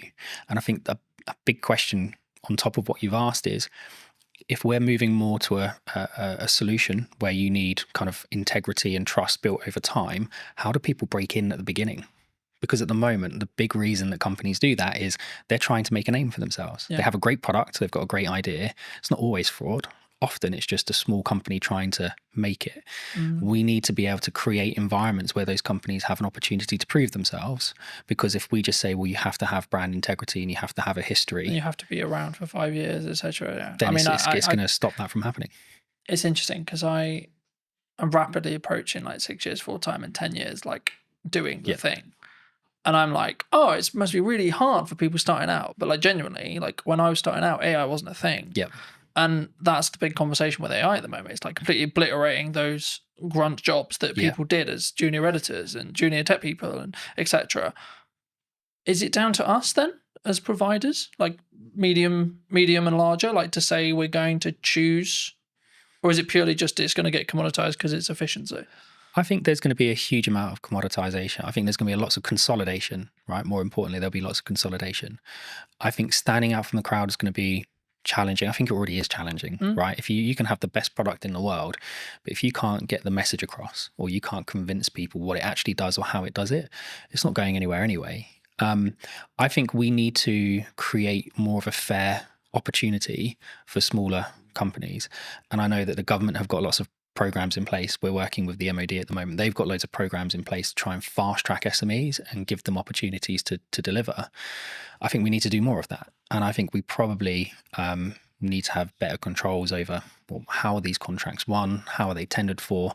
Because ultimately they're geared up for companies who have got hundreds of people to spend hours and hours and hours of time building this kind of knowledge up over time, and then you've got a small SME that's run by 3 people with no experience. But also, I guess you could flip it on the other side when you look at AI or things like ChatGPT, large language models, etc., where actually that could be the greatest equalizer that you've got, right? Because someone who's maybe solo or 2-3 people, then arguably, if they're leveraging AI and they're early, they could actually be keeping up with 100 staff in regards to workforce because they're working quite smart. Well, they can, and I think, look, we've certainly benefited from it, right? Lots of smaller companies are benefiting from using AI, but so are the larger companies. And I think if you, I'm going to get in trouble for talking about this, but one of my favorite TV shows is The Wire. And there's a scene in there where one of the characters is out of jail. Cutty, I think his name is. He's sat with this other guy, and they're talking about doing something they shouldn't be doing, and he gets handed a gun, and it's supposed to be a revolver, and he's like, "Oh, I'm used to using a revolver," and he goes, "Yeah, but that doesn't hold 17." And he's, "Oh, the game's changed," and the other guy goes, "No, it hasn't changed. It's just got more fierce." And I think for me, that's what AI is, right? Yes, there's going to be less entry-level jobs. Yes, there's going to be less opportunity for people coming out of university. It doesn't mean anything's changed. The industry's still the same. It's just more fierce because the competition isn't now just with someone, one of your peers. The competition is now one of your peers who can control 4 or 5 AI prompts and do the work of 12 people rather than doing the work of 1.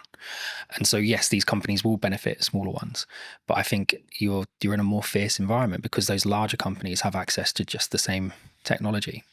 Do you think it comes? I mean, there's kind of like, there's 2 strands here. Number one is like the larger companies is like turning a ship, right? A massive ship. When I'm a speedboat, I can go, woo, you know.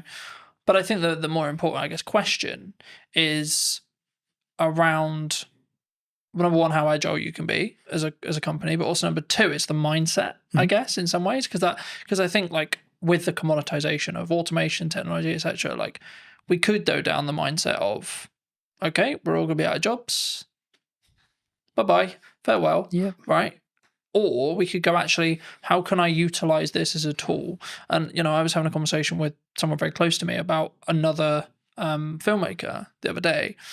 And I was very worried for his model, looking at his business model, because traditionally he's, in this case, brought in as a camera operator for other video production companies. And there's been a large conversation in the space, for those who are listening, about you've kind of got 2 models that you can really like business model-wise that are still profitable and can still work. Yep. Massive Hollywood stuff, which big crews, big money, lots of stress, and then the 1 to maybe 2 at most, like production size, right? The issue is, I guess, the middle-class filmmaker, you could say, in my realm, could be and potentially is going to be commoditized, especially if they're not utilizing or looking how to use AI, how to do prompts, especially if you look at like the AI generation stuff that's coming out and like Google VO3 and etc. Like I looked at it and went, oh, right, okay, I need to talk about strategy more then.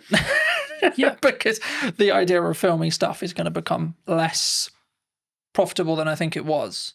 Yeah, potentially. And again, playing devil's advocate to the other side, does it become less profitable, or does it just shift into a different community? So is it now not the middle class filmmaker, right? Is it now opening this up for everyone to be able to access it? And actually you get more creativity out of it because there are people who are learning to use those technologies at a younger age and more efficiently. I think my cousin is doing phenomenally well in Sydney at the moment as a filmmaker, right? She's still going through school, but she's done several productions. She came up with this phenomenal idea about a particular singer, and she's been talking to their team about being able to produce a particular song. The idea behind it is incredible. you won't get AI to produce the idea, right? Not yet. That might come in the future, but at the moment, AI is just really, really, really good autocomplete. Lots of people are going to be really upset with that, but it is, right? They're just predicting tokens. We're not yet at a point where it is finding new ways of doing science, right? It might find a new mathematical way of folding a protein, right? But that was always there. It's just able to run more permutations, but it's not going, I've got this great idea for this film and I want this and I want that and I want the other and I want the other, right? That's still really a human kind of product. And I think— Do you think that's where the opportunity lies then? 100%. I think creativity at the moment is the key, and being really good at using the tools, right? I still think there's going to be lots of jobs. I think they're just going to change. I think you'll have less entry-level jobs, not necessarily a bad thing, but you might just have lots of people who are really, really good at doing the prompt engineering. That will become a big job in my opinion. What would you say to people who maybe looked at AI or looked at X, Y, Z and said, oh, it's just a trend, it will die next week? I think they're massively wrong.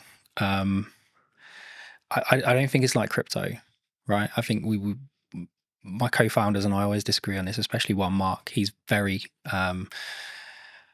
optimistic on the crypto side. You know, Mark, and he loves it. I'm still very much of the opinion that there's been too much happening with the mainstream cryptocurrencies from a dark web standpoint, right? From a criminal historic standpoint. So the AML piece and the KYC piece can be incredibly challenging if you can trace it back on the blockchain to criminality, because really you should be taking that as proceeds of crime. So I think there's a major issue with that. I think the difference between that and AI is AI genuinely has solutions, right? You can take someone who spent the last 20 years of their life learning how to spot tumors in lungs, right? They might have a really good accuracy, 80, 85%. And then you can train an AI model to 92, 93% accuracy in 3 or 4 months. That's a huge jump, right, for us as a species, in my opinion. So I just don't see AI dying. If anything, I think it's going to become more and more integrated. And I think actually what we're going to see is that AI is going to become smaller and smaller and smaller. And I don't think it's going to be long before it's fully inside your device, not in the cloud. It will be inside your device. You'll have your own private AI. And it will learn you more and more and more. And this is why Origin set out to do what it does, right? As more and more information is being collected, you need to secure that in a better way. You need to be comfortable that your data is yours, that you have control over who accesses it. And if they do manage to get access to it, that you can revoke that access. And if someone is storing your data somewhere, you've got some level of encryption yourself over that data. I think that's much more important as a conversation. Is not necessarily is AI going to be a great tool, 'cause it's not going anywhere. Is how do you secure the data? How do you scrub the PII out of it? I think, because I know that, you know, other large language model providers I'm sure have done similar, but I know OpenAI, owners of ChatGPT, got into some hot water because they basically, what it seemed like was they were basically ignoring copyright law completely. And they just went, oh, look, the internet's got loads of internet and information on it. Let's just take that. Thank you. And I don't believe that could be undone now. We're kind of in the wild, like we're in the Wild West in that respect, as in like ChatGPT knows everything and they will know everything forever. Yep. And again, there's only so much data in the world, right? So forget kind of some of the data that people think is proprietary for their organization, right? Where they might have taken 4 or 5 pieces of information and done something cool with it to produce another metric. The actual data, there's a finite amount, right? OpenAI found that out really quickly. You can still download pretty much the entire website scraping, and you can pay to download that online, right? There's several companies that offer that as a service. Anthropic will have done it. Google would have done it. Apple would have, all these organizations, if it's not just specific to OpenAI, every single company has done it. And I think at that point, there has to be a kind of really important question being asked is, how are you protecting your information? Not just from a copyright standpoint, but even from, we were talking about this the other day. So M&S, their hack, right, which was social engineering, well, how secure is me sending a 6-digit passcode to your phone? The phone's not linked to your identity. It's not linked to anything other than you've told me that's your phone number. And yet this 6-digit code magically makes it secure.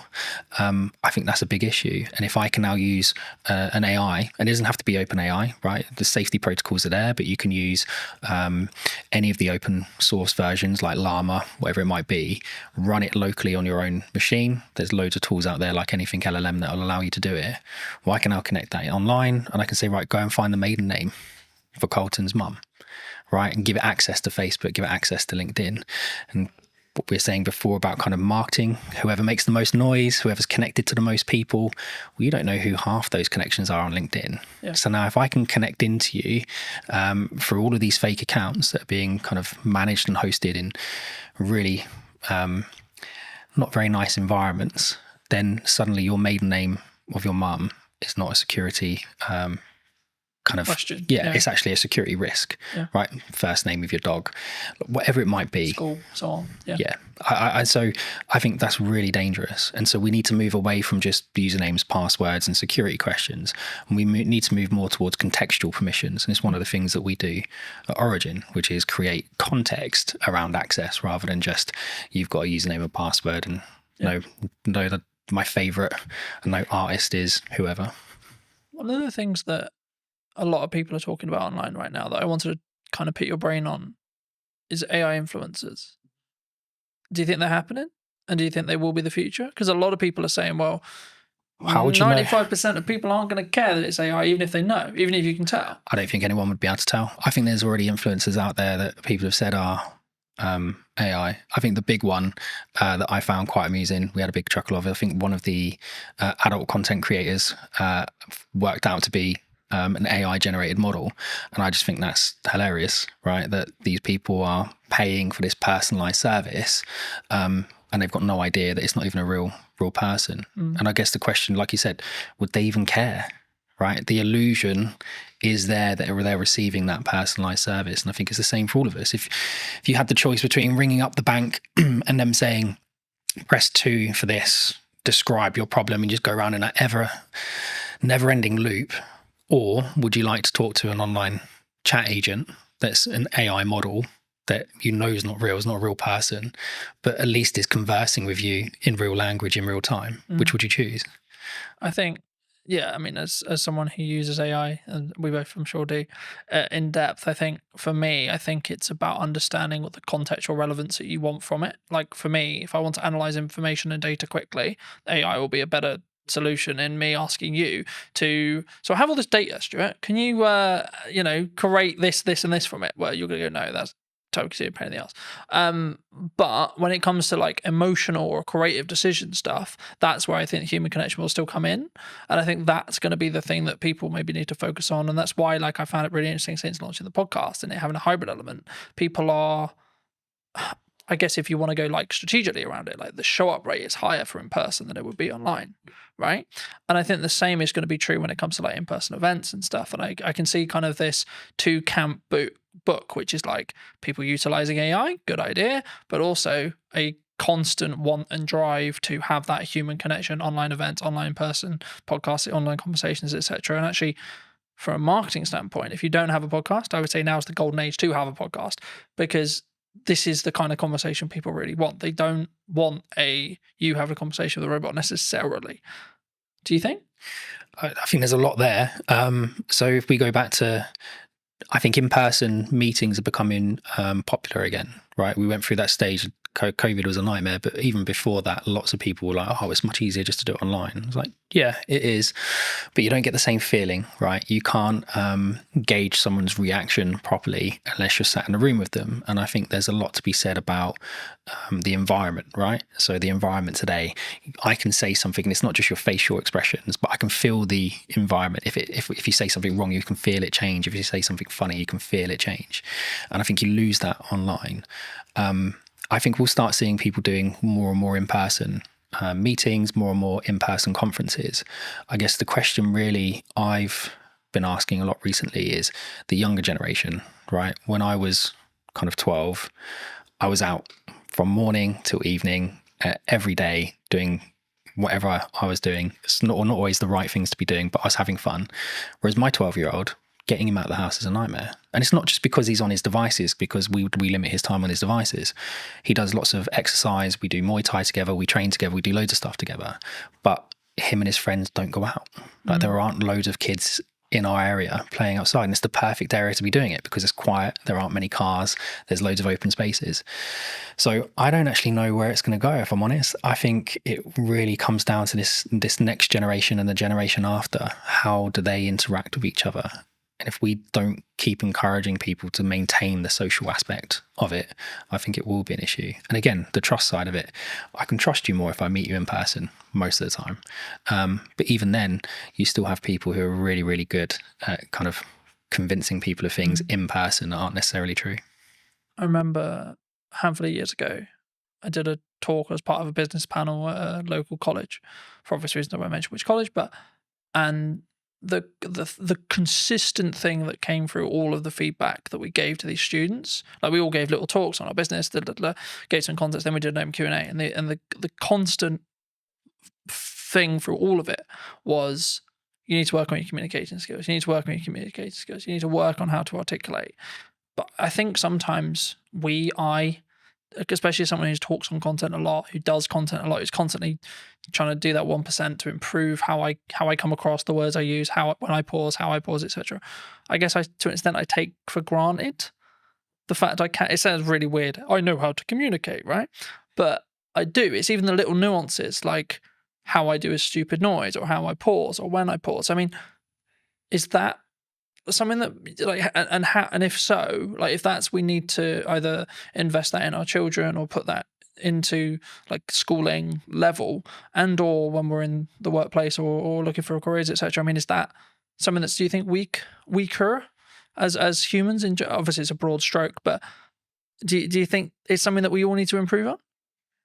I think it's a muscle, right? Communication's a muscle. I think being social is a muscle.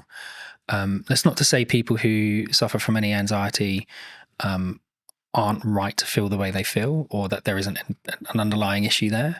But I think a lot of the time it is a muscle. And I think the only way you can exercise that muscle is to push yourself past the comfort zone and do it.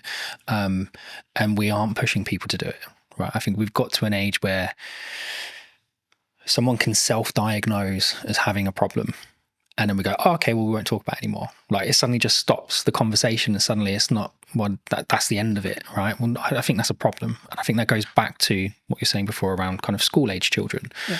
I think my wife and I foster, right? And we've just had a 2 and a 4-year-old that will be leaving us shortly, and we've had them since March.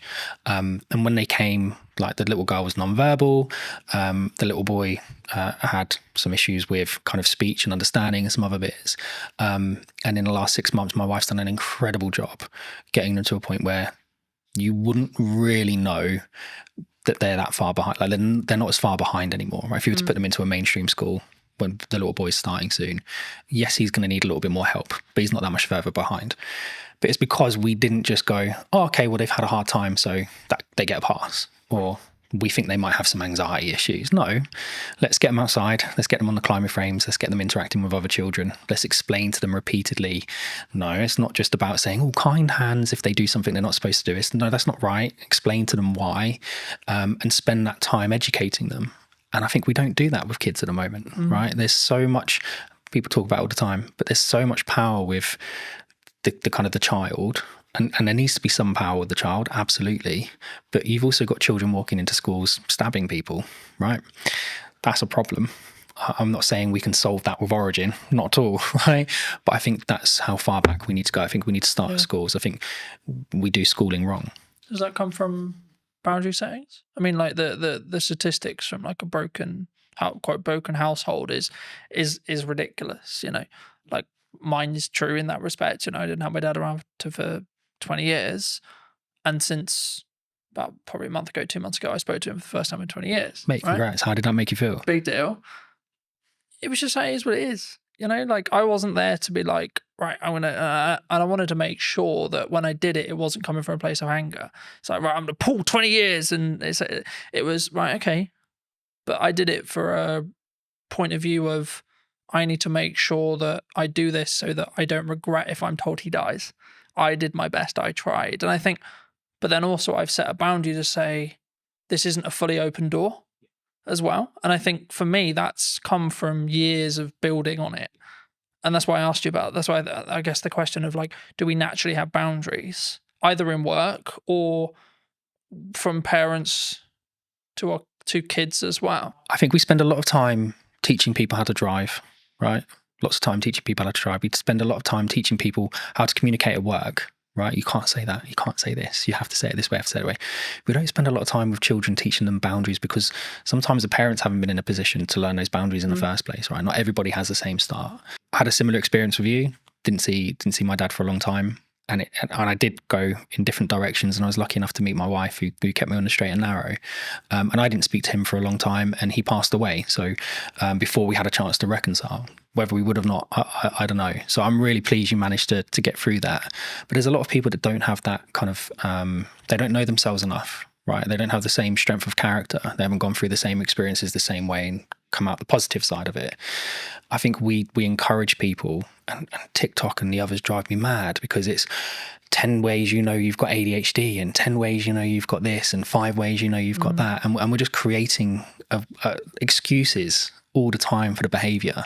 And so boundaries, I think we all know where the boundaries are. I think a lot of the time we just choose to ignore them. Is that personal though?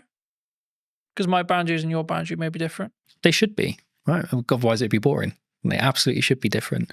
But I think there are some basics that we should be able to agree, right? Certain spaces are private. Yeah. Certain words shouldn't be used. Certain things are unkind. Certain things are kind. It's just mutual respect stuff though, right? Like, oh, absolutely. Like you don't need to be, just because I think you may be acting in a manner that's maybe unkind or etc. That doesn't necessarily mean I'm better than you by saying that you're being a dickhead, for example.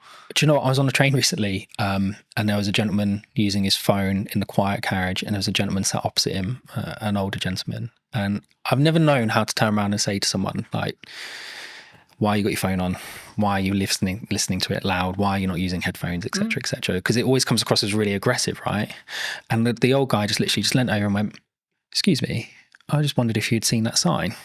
And the guy looked up and saw it was a quiet carriage, and he went, "Oh, sorry, mate," and left. And that was it. There was no big like hurrah. There was no shouting. And I thought, well, that's a mutually respectful way to approach that situation. Would he have approached it the same way if it had been a 13, 14-year-old teenager listening to his music loudly? Would the teenager have responded the same way the man did? You don't know. But I think we should approach things in a respectful way. And again, that boundary issue, mate, that's a hard one, right? There's people that have spent their entire lives working on that to try and find a solution, and they still haven't figured it out. I think I keep coming back to this whenever I talk about something like this, and I keep coming back to it's self-love, self-development, self-you. It's reflective of you. So, but from that perspective, I guess it's kind of down to you to do the work to then see the different reality, if that makes sense, right? And I think for me, that's sometimes where people struggle, where they for whatever reason they want to bury it, they don't want to deal with it, they don't, etc. And I think everyone has a level of trauma. It's I don't like using that word, but the level of trauma will either make or break you, and then it's up to you to see how you deal with that to then move forward. So I think I'm smiling because it actually brings up a really good example. You remember you'd go to the gym, right? I want to lose weight. You go to the gym, you're trying to lose weight, and the guy go, well, if there was a pill you could take that would make you lose weight, everybody would take it overnight, right? But it doesn't change the fact that you need to create these habits and these kind of self-motivation that drive those behaviors, right? Because this is really important. And then we had Ozempic and Mounjaro and all these other things come on, and people have utilized it. And I think it's a great tool. If you need to kickstart that process and you're nervous or anxious about going to the gym because of how you look, great, kickstart it with that, but don't rely on it. And I think we've created an environment where I feel depressed, here's some tablets. I feel anxious, here's some tablets. I feel overweight, here's an injection. I feel this, go do that. I hate going to the gym. I hate working out. I'm not someone who enjoys it. If I haven't eaten properly during the day, I will throw up. It doesn't matter how much I train, right? My body just absolutely hates it. But I push myself to do it because I want my son and my daughter to see me go through those hard things and realize sometimes short-term pain gives you long-term gain. It gives me an extra 5 years with them, then it's important. And my dad was 41, 42 when he passed away, and I hadn't spoken to him for a long time. So I don't want to be in the same boat. I'm only 3-4 years away from being in that age category. So I'm going to do everything I can to. Do you think we need to not live with regret then? 100%. And if we can take actions that are maybe uncomfortable today to mean that we're not going to be regretful in 5-10 years? Yeah, I've lived a lot of short-term pain for long-term gain. And if you ask my wife, she'll tell you that it's been kind of lots of long-term pain for not very much gain, but actually we're starting to see the fruits of our labor. And I've got lots of friends who I've grown up with who haven't always taken the same approach. There's one or two of them that absolutely have, and they're smashing life and they're doing really well. But there are still an incredibly large number of people I know who are living month to month, and whether that be just kind of taking out finance on a new car because they want another car, or they're not taking those kind of short-term pains of, well, actually maybe I'll just hold this car for another 5 years. Nothing really wrong with it. The plate might be, I don't know, my plate's a 17 plate, right? I've got no interest in selling my car. I love my car. I've had it for a long time. But you don't get the, oh, that's a cool car. Oh, well done. You got a new car tick box from your social circle, though. No, you don't. But again, it's that confidence of being able to say, well, I don't need it. And again, you go back to what you're saying before about boundaries and how you're brought up. Lots of people don't have that. And again, from a trust standpoint, well, who's going to give it?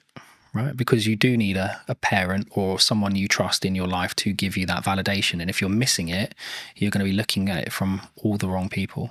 Do you think we come from a place of like strong, I guess, I'm just thinking of the best word to describe it, but like for me, it's like we can only think about this way because we come from a sense of privilege. Yeah. Because I'm always aware, for example, like, and not to like dwell on what's happening in the world right now, but there's areas in the world where like children are starving. Mate, I look at what is happening in the Middle East, and it fills me with dread that we kind of won. And even then, we still have to struggle. We're in the fortunate position to have the available time, energy, and resources to sit here and have a conversation that we can put on the internet. It was a genetic lottery, right? Like we just happen to be born in the UK. We just happen to be born into the families we were born into, or the environments we were born into. It doesn't mean that we haven't had to struggle, haven't had to go through interesting times. But it just we have to frame it in our aspect of when we come over it is a privilege. We're coming in from a level of passive privilege, because in 95% of cases, yes, there's exceptions to the rule, etc., etc. Everyone has the different story, but in most cases, in the UK especially, or Western culture especially, like we haven't really need to worry about most of the essentials, either because state looks after us, and or because we come from a family that can look after us, and or we're given the tools to be able to create income that then in turn means we can take those, have those things. Just having the opportunity, right? I think cars aren't exploding next to us. And I think when you can walk down the street and a bomb isn't going to go off, that creates a level of opportunity where you can focus on different things. You can focus on building wealth. You can focus on improving yourself and moving up the social ladder, so to speak. My upbringing, my parents, my mum, my stepdad, everything they could for us, but we still went without certain things. But my dad loved holidays, right? So we did one big family holiday every year, and he loved to travel. He loves politics. He loves history. So we would go all over the place, and we would go and actually really explore the areas we went to. We'd meet locals. We'd understand the history of the place, and that gets you out of your comfort zone, right? Because now you've got the social aspect of it. You've got the verify point, because I'm actually in the country speaking to the people at that location. And I think that kind of shapes you as an individual. Whereas if you spend your entire life just seeing everything on TV, you can just turn it off. And it's not the same. So I think we absolutely are very privileged. Even if you're going through hard times, you're still not necessarily worrying about the same things other people are. But it doesn't mean your story is any less challenging. Though. And I thought that's why I've always, for as long as I can remember, I've always talked about the fact that I don't have to walk 3 miles to get 50-50 chance if I die from drinking the water that I got, like I have clean drinking water, etc. And it sounds slightly ridiculous, but like also just the odds of being alive is 1 in a trillion, right? Yeah. Like, and being alive now, and if you look in this age as well, with this level of opportunity, etc., which is maybe why I can sometimes come across quite brash, because I'm like, I don't have time for people who maybe victimize themselves. Cause I'm like, you don't understand how lucky you are.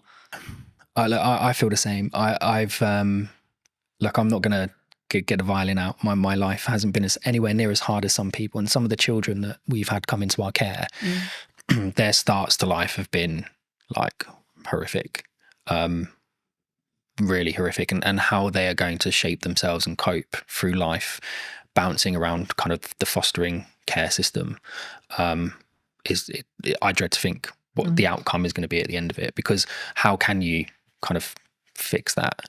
But then there are a lot of people who haven't gone through those experiences quite like that, who, like you say, kind of want every excuse under the sun not to be doing something, not to be doing this, not to be doing that. Why can't I just have a pill? Why can't I just have an injection? And I think that's one of the things that AI can't do, right? AI can't solve that. That's a social issue that we need to solve together. And I don't think we're going to solve it by all being in our homes tapping away on AI. We have to be out with people, meeting people and doing it ourselves. Moving back to what you do. That was a bit of a detour. Nice detour. But digital licensing, where does that sit? We've discussed this at length. So one of the key things we wanted to solve of Origin was, how do we verify information about something without revealing the underlying data? And I think a really good social example of that is when police do stop and searches, right? I experienced it quite a lot when I was younger because of the environment I was in. My friends did as well. We'd get stopped and searched by the police lots of times. And sometimes it was okay, and sometimes it was really not a nice experience. And I think it always started with, what's your name, what's your date of birth, what's your address? And even if I give you my name, date of birth, and address, how do you as a police officer verify it, right? Does he have any tattoos? Does he have any markings? Does he, I don't know, look a certain way? But you kind of become generic. Guessing, right? Lots of guesswork, right? And lots of gut feel on the police officer side. Whereas we wanted to try and find something that would, and it wasn't just for this specific reason, but it lends itself really well to it. We wanted to be able to provide technology to the environment, to the world, that kind of removed that friction. So a digital license isn't like an ID card. There isn't a centralized database of all your information in one place. That's ridiculous. If that gets breached, it's going to be horrendous. The fraud will go through the roof. What we've done is we've used kind of a decentralized approach. So we've taken some concepts from blockchain, but removed the blockchain because it's inefficient and doesn't really work for this context. But the idea behind it is, you can have an ID service provider, right? So it's a government approved company, verify your identity and give you a cryptographic endorsement that sits on your digital license, which you can carry on your device. It could also be hosted in the cloud, but the idea behind it is you've got control of it. So now if I was to come and stop and search you, you would be able to present that credential to the police without revealing your name, your date of birth, or your address, but the police would know to a degree, he lives within a 5-mile radius. There's no outstanding warrants. He's verified that is his identity because he's done it with a biometric check on his thumbprint. And we can see that biometric check that's linked to that IDSP hasn't been changed on that device. And then we can link it to other credentials. He's got a full-time job with an employer. Don't need to know who the employer is, but he's employed full-time. We can see that he is part of a charity, or he does this, or he does that. There's all these different aspects we can start to build into that check. And it all comes from, I still haven't revealed any of the data underneath it. These are all independent cryptographic proofs coming from third parties, but that police officer is now sure that individual doesn't have anything outstanding. And I think that would help. I'm not saying it's going to solve the issue, but it certainly would help remove some of the friction. And if you then start to expand that out to kind of the business world, so if we're looking at things like, how do I onboard employees in a fast and efficient manner whilst maintaining their privacy? So one of the tools that we're doing for the digital cleaners license is we do the right to work checks. We do a modern slavery check by making sure that the bank account name matches the name on the ID. Real basic check, but lots of organizations don't do it, right? And that's one of the flags for modern slavery. We then can go and endorse all of your employment history. Right. And again, we're not the verifiers. We're not verifying the data. We're not storing the data. Right. But we're going off and having those independent third parties endorse you. Same for your certifications, your training. And I think in that environment, when you're dealing with disparate workforces where English quite often is a second language, not your primary language, these people, they kind of get left behind, right? They come along with their paperwork and they have every right to work. They have every intention of working, but it might take 5 or 6 meetings and 10 or 11 copies of their documents. Now, where's all that documentation going? They've got no idea where it's being stored, no idea who has access to it, no idea what copies are out there. But we're expecting them to just continuously do this. And if they're now working 3 jobs, we're extrapolating that 3 times over. So for us, it's about digitization, yes, but without just copying the existing paper process and doubling the problem, right? You have to do it in a Do you different think way. that would fix the problem we opened with? What, going For back? someone like me, for example, who, let's be honest, if deepfakes become mainstream in AI, someone points an AI with that mindset, I'm screwed. Yeah, I think there's definitely a way of being able to verify something's real. But again, there's then nothing stopping someone from creating an AI deepfake and just putting their endorsement on it anyway. Right? They haven't had to do the work. Like, the AI has done all the work. I think it will become more important for organizations and in fact probably more important for creators to be able to verify that's their work, right? I was the one that created that first. It's Here's kind my of in endorsement. some ways from a, maybe not a legality point of view, but kind of a copyright plus Yeah. model, I guess you could say. Yeah, absolutely. And I think one of the things we've seen with the endorsements is, and you'll get it all the time with correspondence from the BBC, right? Or for Sky News or whatever, our person on the ground. Well, that's great, but I don't know who that person is. I don't know their credentials. I don't know where they're from. I don't really know if they're from that country. I don't know what their background is. Whereas if you were able to say, here's the credential that's been lent to this article, well, now I've got, well, yeah, he's got an IDSP verified in that country that he comes from that country. He's got a university credential that says he went to that university. He's got an employment credential that said he was employed there at these points in time. That's not to say people can't build those profiles up at a state level if they really wanted to go to that level, but it becomes much harder to do, right? The threshold for access to fraud becomes really, really high, because when we're actually taking these interactions and monitoring them, we create an encrypted hash of the interaction, and that gets stored on what we call event chains. So not blockchain databases, but the event chain is a point in time. And so you can't go back in time and put something on the event chain in the past. It has to be done in time. It's temporal. And so in order for someone to perform a high degree of fraud, it's going to take them 5, 6, 7, 8 years to build that profile up. And they will have to do it in multiple chains simultaneously. And they're just not going to be able to do that. And I guess it comes back to that like point, which is like, it sounds horrible whenever you say it, but like, you're making it less likely that you're the one who gets targeted, because the burden of likelihood that your stuff gets stolen, etc., is so much higher than Barry, than Sally, Correct. than James, so on, you know. And that's, I hate to say it, because it's like, oh, go and steal their car, not mine, because mine's a pain in the arse to steal, for example. There is that, but again, from our standpoint, I mean, we want to give it to universities for free. Right? We want to give it to schools for free. You have the Online Safety Act that's happening at the moment, and I think you've probably seen some degree of access to adult content reduced. But it's seen VPN usage go through the roof, right? Because we know how people are accessing it, just going around the issue. And I think they had, was it Keir Starmer's driver's license got leaked online, and people using that and a picture of him to be able to skirt around the sides of it. That's the same tech, by the way, we were talking about at the beginning, that some of the retailers are now choosing to use to verify their staff, right? It's not with an IDSP, it's just a localized check that looks right. I guess this was a big conversation like a handful of years ago, and I've covered it in the social media show and etc. But like, there was this big conversation, and lots of jurisdictions across the world have said, below 16, you're not on social media. And that seems to be the future, because it's like, we're now like half the world has basically got that. How do you verify you're under 16? Exactly. Right. And again, with Origin, it's one of the things we were saying, if we give it away to students for free, you can have a cluster of credentials, right? And so from our standpoint, it's about enabling the verification of a credential to create context. And contextual permissions is something that we've kind of started to patent from using our tech. So the idea behind it is, I can access a system. I don't need a username and password, but I need a credential from an IDSP. I need a credential from my employer. I need a credential for someone linked to that system. I need a credential maybe from a school or a university. All of those credentials must confirm specific assertions about myself, right? I'm under 16. I'm a UK citizen. I go to a particular school in a particular area. that means we're putting the control of the people that need it, schools, etc. But we're not then enabling people who have bad intentions to come along and manipulate that system, because they would have to manipulate it in 5, 6, 7 areas at the exact same time.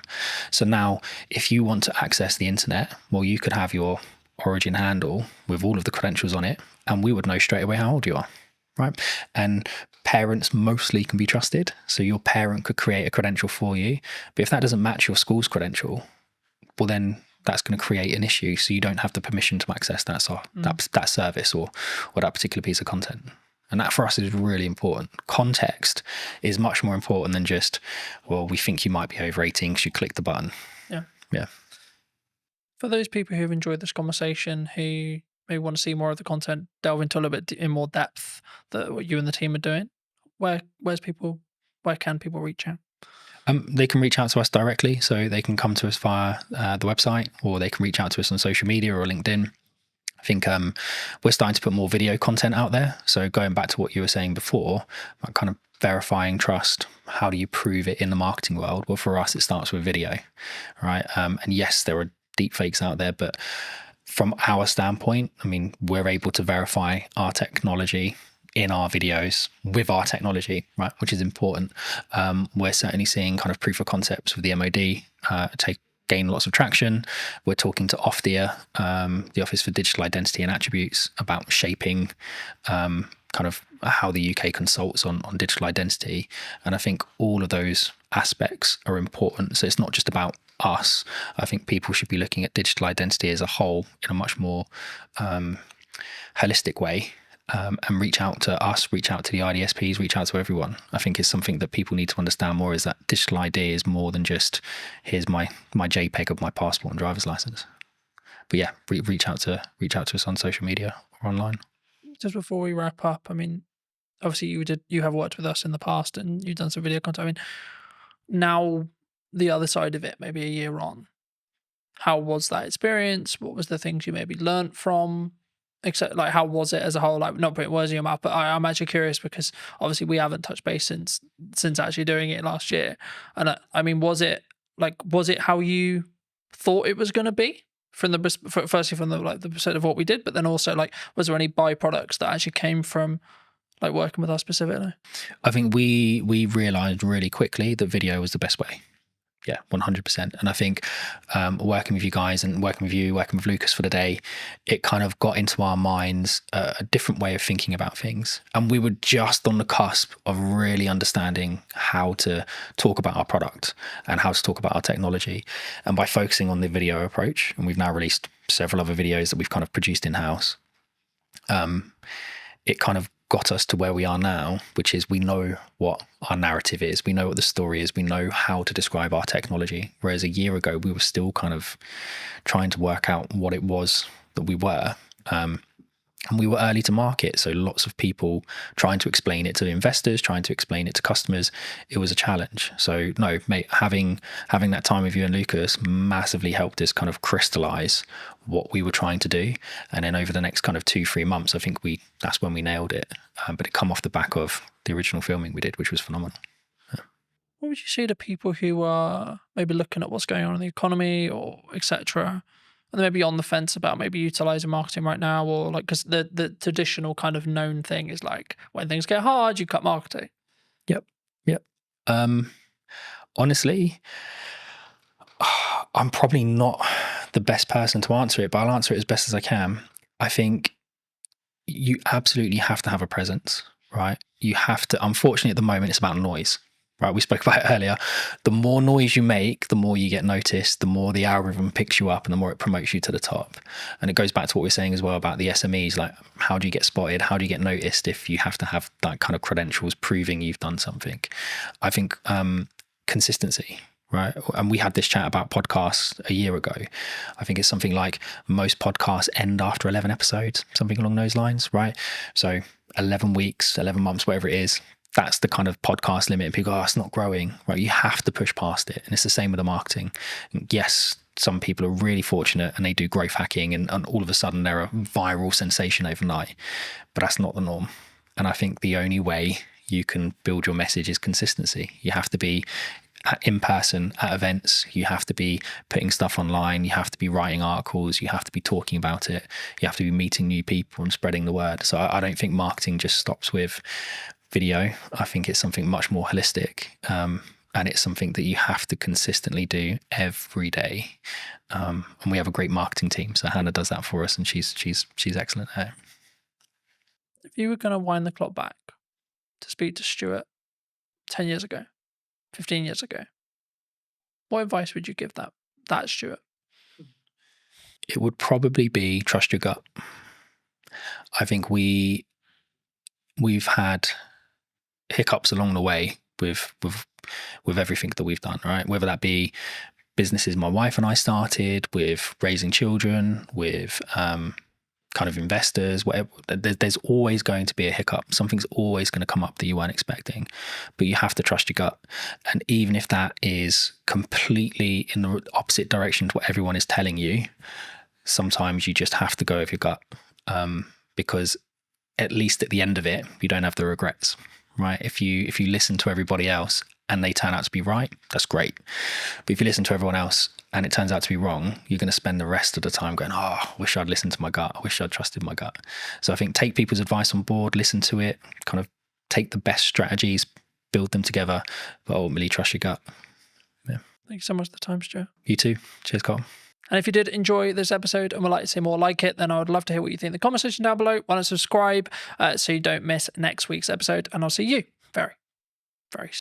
When you truly become comfortable in your own skin, that's when you become a more potent, authentic, and influential communicator. Why do you think storytelling is important? The storytelling is 100% something I focus on. It's just a part of a larger puzzle now, or a larger body of work. But stories are important for so many reasons, man. What is the excuse that we make for the reason why we don't do the thing? Have the podcast, write the book, run the business. So the 5 habits. Number 1 is transform your internal story. The second is ask conscious questions. The third is unearth your charisma. I think it's really interesting, right? Because a lot of the conversations I've been having in the last couple of months has been around done is better than perfect. I'm a multifaceted human being. I'm not just one thing. And often labels can lead us, man, to shrinking, playing small and saying, I am this. But what if you're more than this?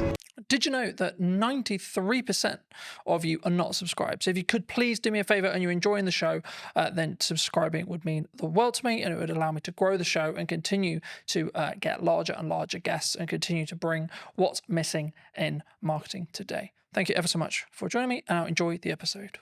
Hello, my friends. Welcome back to a brand new episode. Today, I'm going to be talking to Ravi, who talks all about communication and actually why is it important. So that's going to be what this conversation is going to be about. But welcome, Ravi. How are you? Good, man. I feel like we should have started rolling about 10 minutes ago because we had some good conversation about marketing, communication, books, all that good stuff. But I'm feeling good, man. As I told you in the green room or the coffee area, this has been a minute when it comes to me being on podcasts, given I've been focused on writing my book, being a dad and all that good stuff. So it feels good to be here, man. It feels good to be here. Well, thanks ever so much for coming down and for the time, of course. I mean, it would be wrong to not open the show with what you feel is missing in marketing today. I mean, we touched on it in the pre-show conversation a bit, but just to reiterate for the audience's sake, I mean, what do you feel is missing today? When you asked me this question beforehand, giving me the material to prepare, I had to sit with this. And I had to sit with this for quite some time because I didn't want to give you a generic answer or one that's been heard before. And the one word that came up for me was intentionality. And actually, that's not just in marketing, that's in life right now. Intentionality. I mean, if you just scroll on social media, log on to LinkedIn, log on to Instagram, whatever it could be, there's an addiction to instant gratification, meaning, okay, I want to grow my follower account now. I want to achieve XYZ now. And as a result, I may put out AI content, which feels perfect, which feels like it's going to connect with people. But the truth is there's a disconnect because perfection doesn't exist, man. Perfection doesn't exist, and imperfection equals connection. And our intentionality behind things, our death grip on our desires, and the instant gratification that comes with it, it's just leading us to this place where, and it's funny to say this, the bar is so low in some senses that the number one way to stand out is by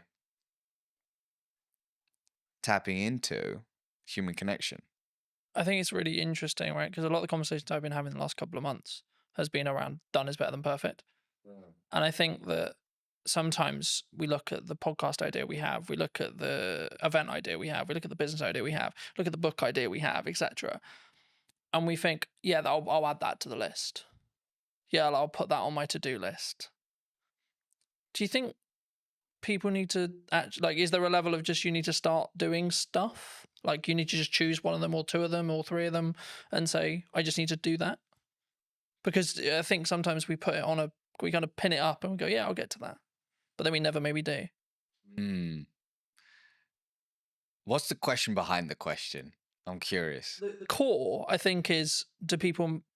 So I guess what I'm actually asking there, and this isn't planned, so I've just come off the fly, but I think it's what is the excuse that we make for the reason why we don't do the thing? Have the podcast, write the book, run the business. Maybe someone's watching this and they're in their 9 to 5 and they're like, I've got that really business idea. I'm really passionate about X. But they don't start working on it in the evenings. They don't start because maybe they're worried about what people think, etc. These are the common answers I get. But is it just that? I'd say it could be many things, and I can't answer it from everyone's perspective. I can only answer it from my lens. And I would say the two things coming up for me are, number one, fear, like we spoke about, where, I'll give you an example. I know of somebody who has a specific idea that they knew in that season of their life was in alignment. But there was always a reason why they couldn't pursue it. There was always, for lack of a better word, an excuse as to why they couldn't pursue it. And that excuse gave that individual the reason why, I can't do it now because of X. I can't do it now because of Y. But what those excuses and what that narrative was grounded in was fear. So there is definitely fear. There is definitely fear, but as the old saying goes, fear stands for false evidence appearing real, right? So yes, there's fear behind it. The second thing is, do you actually want the thing that you say you want? Or have you just logged onto Instagram and you've seen that Jamie is doing incredibly well now that she's left her 9 to 5 and is in this job and seems to be crushing it, and actually you like the idea of that? You like the concept of that versus the actual reality. And is it your ego saying, hey, I want a bit of that? Or is it actually your authentic self? Is it driven from your authentic self? I don't know. But I think those are the questions to ask ourselves, because the truth is when you, this is my truth actually, when I'm deeply aligned with something, it has a meaning behind it, which means the imperfect action, the work or whatever it takes to achieve that. The excuses, the fear, it starts to move to the sidelines because you know that not taking action is going to cost you more. I think that's key. And I think people listening need to consider, is it keeping up with the Joneses, looking at the trend, etc. And that's why you want to be an entrepreneur. And I'm fortunate where I'm wrongly or rightly rapidly approaching 10 years in business, which is crazy in my head, and I'm looking at it going, right, okay, so the odds here are like, I've kind of done quite well, because the odds are that I think I looked up yesterday, I think about 25% of businesses don't survive longer than 5 years. Really? Yeah. And I'm just thinking, why? And like, from listening to how you just answered the last question, I think for me, the key is they weren't in line with, like, they weren't true. They weren't willing to die on that hill or put the flag in the sand or etc. I think entrepreneurship before COVID was cool, right? Because, or even during COVID, when there was loads of money floating around and it was, quote, easier, I think that's when people looked at it and went, yeah, that's cool, let's do that. Oh, work-life balance, oh, free, oh, I make lots of money, and I get all the time, and I get all the freedom. But now we're in a world where what most people I talk to, and I'm sure you've had it as well, which is like, well, this is just normal. This is what real business is. Things are harder, you maybe lose a client, or things are harder in the economy, etc., etc. That's just another day at the office, And I think for me, I think that's where the true entrepreneurs will stand through. What do you think people get wrong, though, in either that step or then how they communicate that step to their friends, their family, maybe the clients they want to work with, the market? Because obviously a lot of what you do is about communication, right? And that's why I want to focus on that, because it is your unique skill of expertise and etc. But I also think it's the most underrated one, because it's like, well, there's not much to it, Colin. You just have a conversation, right? Well, before I answer that, to back it up for a second, you know what was cool when I was growing up was everybody wanted to be an investment banker. Everybody, there was like, everybody would watch the movie Wall Street.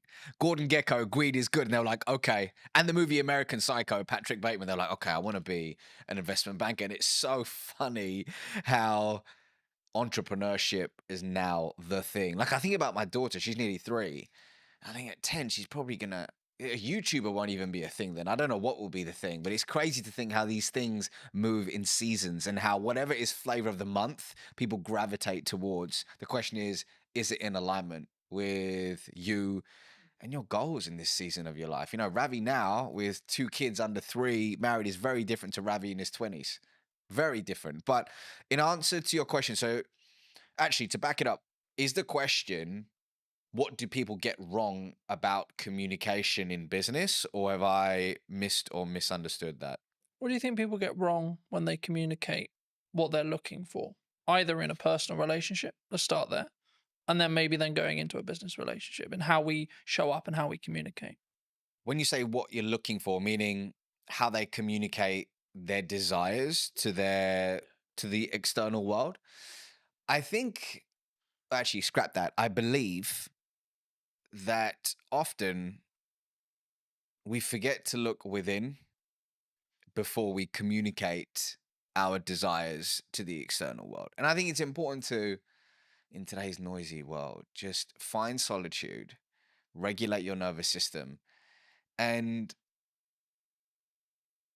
find neutrality so you can really figure out, hey, what is alignment for me? Is the thing that I say I want actually the thing that I truly want? Or is there a path that is more aligned to me in this season of my life? I think that internal communication is super important and really tapping into your unique genius. I believe everybody has a zone of genius. Everybody has a zone of genius. But so much of the time, when we look externally, we say, oh, Colin's doing this thing. Colin's pushing out content 24/7. That looks so dope. That looks so cool. Maybe I should do that. But actually, your zone of genius may not be being in front of the camera. Maybe your zone of genius is writing. And you should go all in on writing. Yet, what looks good is Carlton on video. So you disown your genius and you move towards a path of misalignment. But hey, sometimes we need to have the disconnect to allow for the reconnect, right? And that's a part of the journey. So I think, once again, actually scrap that. I believe that looking inward is a step that is often missed in today's world when it comes to thinking about our desires in business and personally. I think that's really important for people to consider, but also like it made me think of where I was at the early part of my 20s and now I'm in my later half of my 20s, right? Yeah. And I think the definition of the word success when I was 20 was very different to what it is now. And I find like I can say this now like in hindsight, but I find that really interesting in how it's developed and changed. And I think that's kind of to an extent what some people misunderstand, right? When they look at maybe I'm going to do this business and maybe it didn't work, or maybe they gave their all for 5 years and then actually they're like, you know what? Yeah, I could, but like I'm just going to go get something that is close, but not there. Right. And it's a job and it does what I need it to do, but then I can focus on everything else. And they're putting that first. Do you think that people sometimes struggle to, I don't want to say the word abandon what they used to call success or what their definition of that used to be, but do we need to, as we move forward in the seasons of our life, do we need to constantly readapt and constantly be okay with changing what success means, do you think?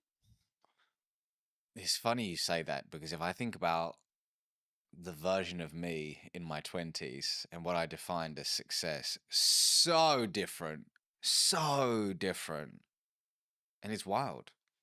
But I also needed the 20-year-old version of Ravi to, like, actually, a better way to put it is I acknowledge that younger version of me. I have compassion for that younger version of me. And I know that he did the best he could with the consciousness that he had at the time versus berating that version. You know, some people say, oh, God, man, I was such an idiot. I did So many years. Yeah. Actually, we did the best we could in that season of our life with the tools that we had. So I've got to honor that version of me. But when I look back, I'm like, wow, I'm glad I've evolved.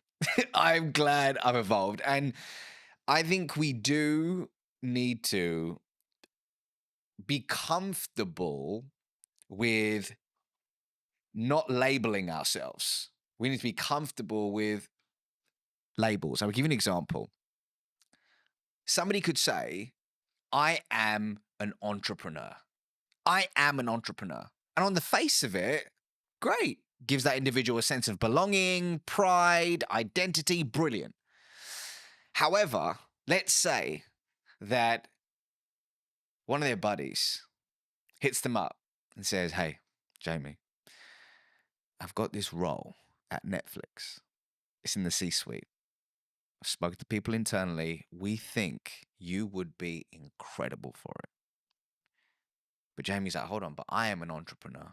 But actually, it's not working for them in a way that they would have hoped. And actually, being in the C-suite at Netflix could be more expansive and abundant for them, but they reject it. And they say, no, but I'm an entrepreneur. So the labels that we give ourselves can often create these mental cages where we shrink our desires, we play small, and we often reject abundance. Versus, instead of saying I'm an entrepreneur, we could say I'm somebody who runs a business.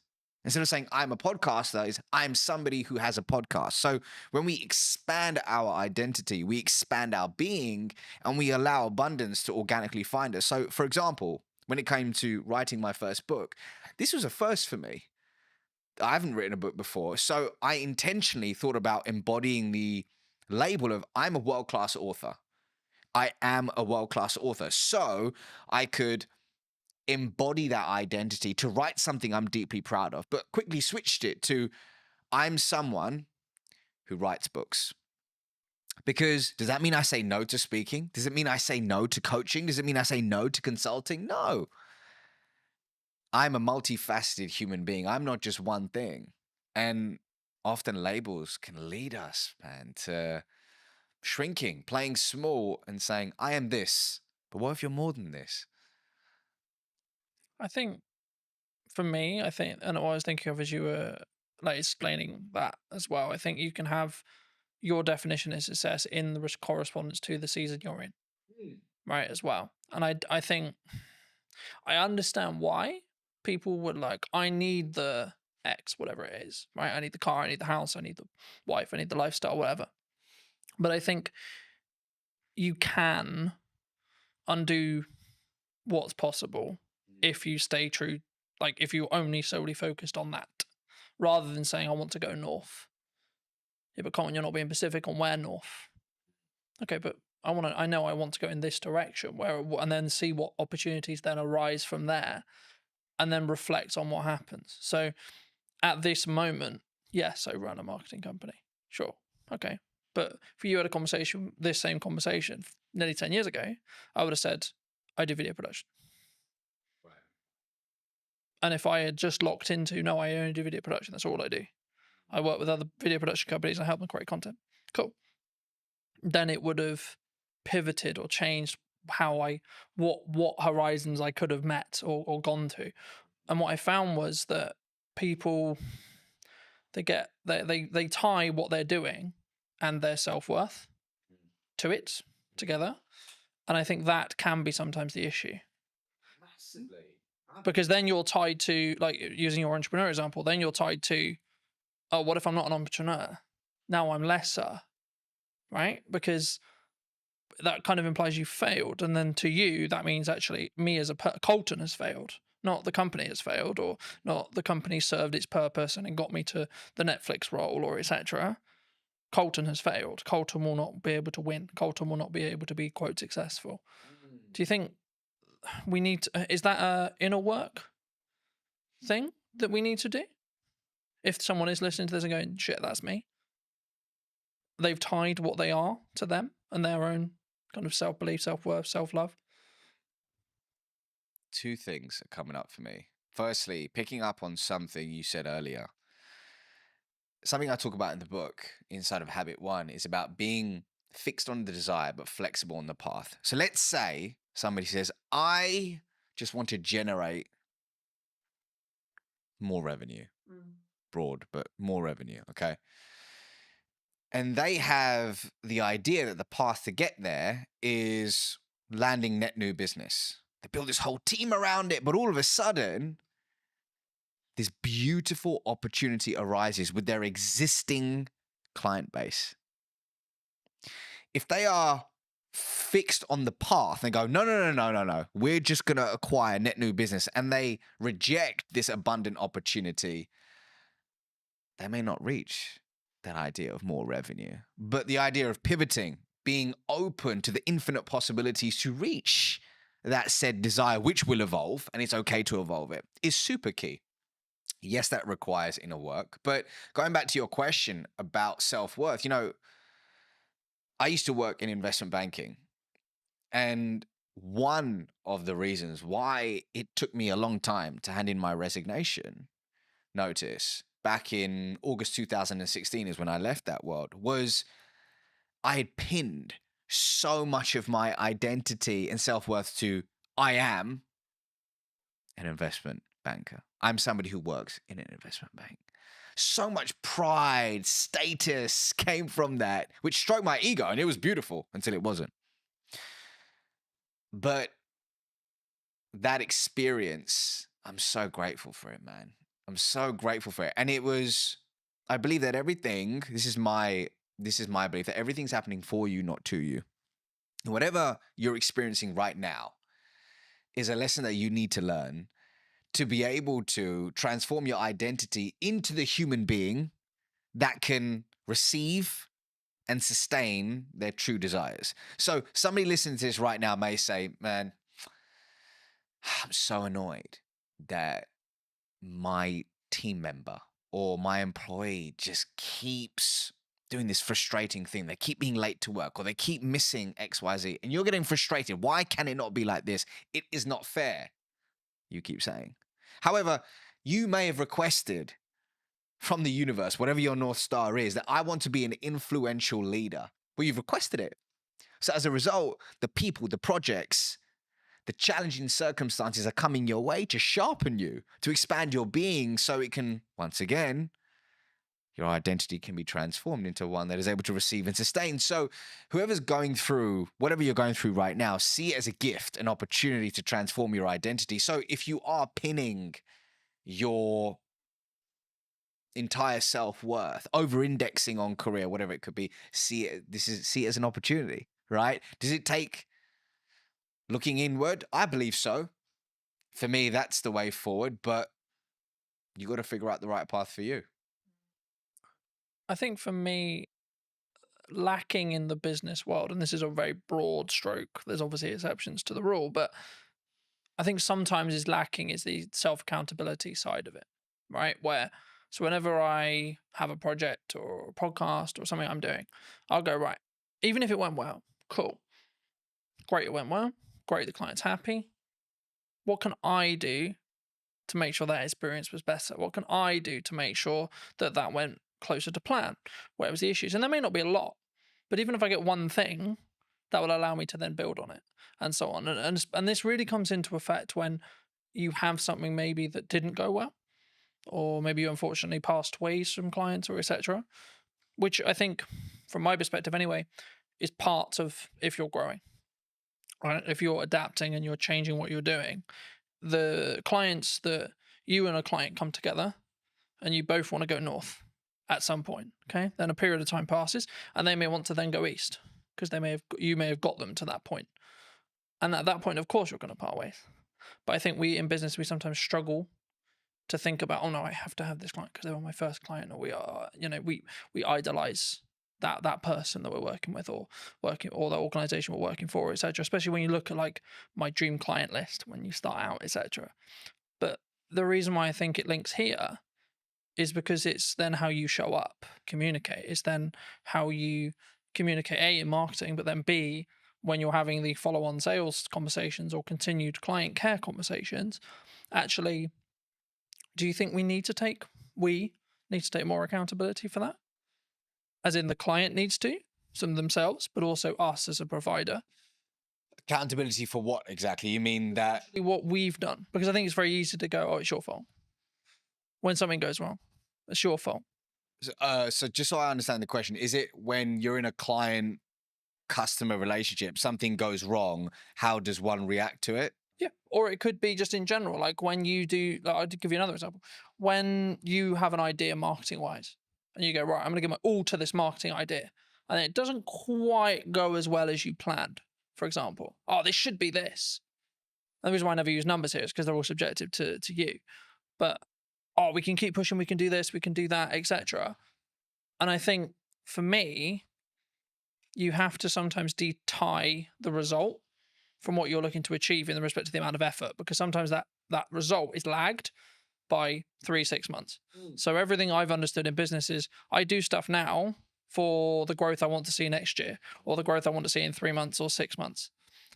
And just to frame it back into the question, when you look for the relationships that you want to, create and have, either in business or personally, I think they're very similar. Do you look personally, or would you recommend people look personally at looking for people who can take self-accountability when things go wrong? Is the crux. So just so I'm receiving that question, it's in business, when you're finding strategic relationships, is accountability an important Yeah, is thing it an that you look important for? element, do you think, moving forward? I'll give you an example. Inside of my business, something happened in the past 4 or 5 days, and there was a mistake made. And I spoke to a team member about it, saying, can you help me understand what happened with XYZ? Now, they could have got defensive. They could have deflected, and they could have completely disowned the part that they had to play in that situation. But you know what this individual said? They said, I'm really sorry about this mistake. I truly own it. And here's what I'm going to do to ensure it doesn't happen again. And they provided a solution. Now, here's why I'm telling you this. That was the most beautiful response, which told me the following story about this individual, that they have a character of intention. And it told me that moving forward, I can deeply trust them. And something I talk about in this book is that when it comes to trust, one way to establish it is through the 3 C's: connection, character, competence. In this imperfect moment, which is a gift, I got the opportunity to learn something about this individual that would have never happened if everything had gone perfectly. I learned that they're self-accountable, and I learned that they're open to owning their mistakes. And they showed up with a character of integrity. It was brilliant. Simultaneously, I had another challenge, or gift, shall I say, in the business that happened about 2 weeks ago with a third party. That didn't occur, which told me a different story about the individual in question. It told me a different story about that company, and it really has left a sour taste in my mouth, and I probably won't be partnering with them in a different season of my life once this project in question is over. So it's everything, man. Accountability in that sense is everything, because it leads to trust. And I don't know about you, but I don't have a meaningful relationship in my life that isn't built on trust. Yeah. I think for me, of course, everyone's really happy when it goes well, right? But the reason I wanted to go there is because of what happens when it goes wrong. Yeah. And I think what someone does, what a person does, what you do, will tell you a lot about A, the person, or B, where they hold that relationship, right, with you, if it's someone else. And I think that's why I always look at, okay, let's look at what I could have done better, but then let's maybe look at where the other elements, because everything is a two two-way dance, right? But I think in some ways, whenever we bridge that across in business as a whole or in personal, maybe we don't necessarily go into each relationship when it's a new business relationship or a new partnership, etc., without the, I don't want to use the word baggage, but the residue maybe from previous relationships. I mean, do you think that people don't give themselves the time to reset sometimes? Like when it comes to either like you had a long-term relationship with a client and maybe you've got some other clients, but in that sector that you don't step back and say, okay, well, kind of building off that accountability question, you think sometimes we need to take that time to step away? Can you give me an example? Yeah. So let's say, for example, I worked with a client for a year. Okay. And for whatever reason, our relationship has ended. And I could, and again, it's kind of a level of privilege, of course, that can come from it, because if you're in the position where you can step back, it means you've got enough financial resource to survive, at least for a period of time.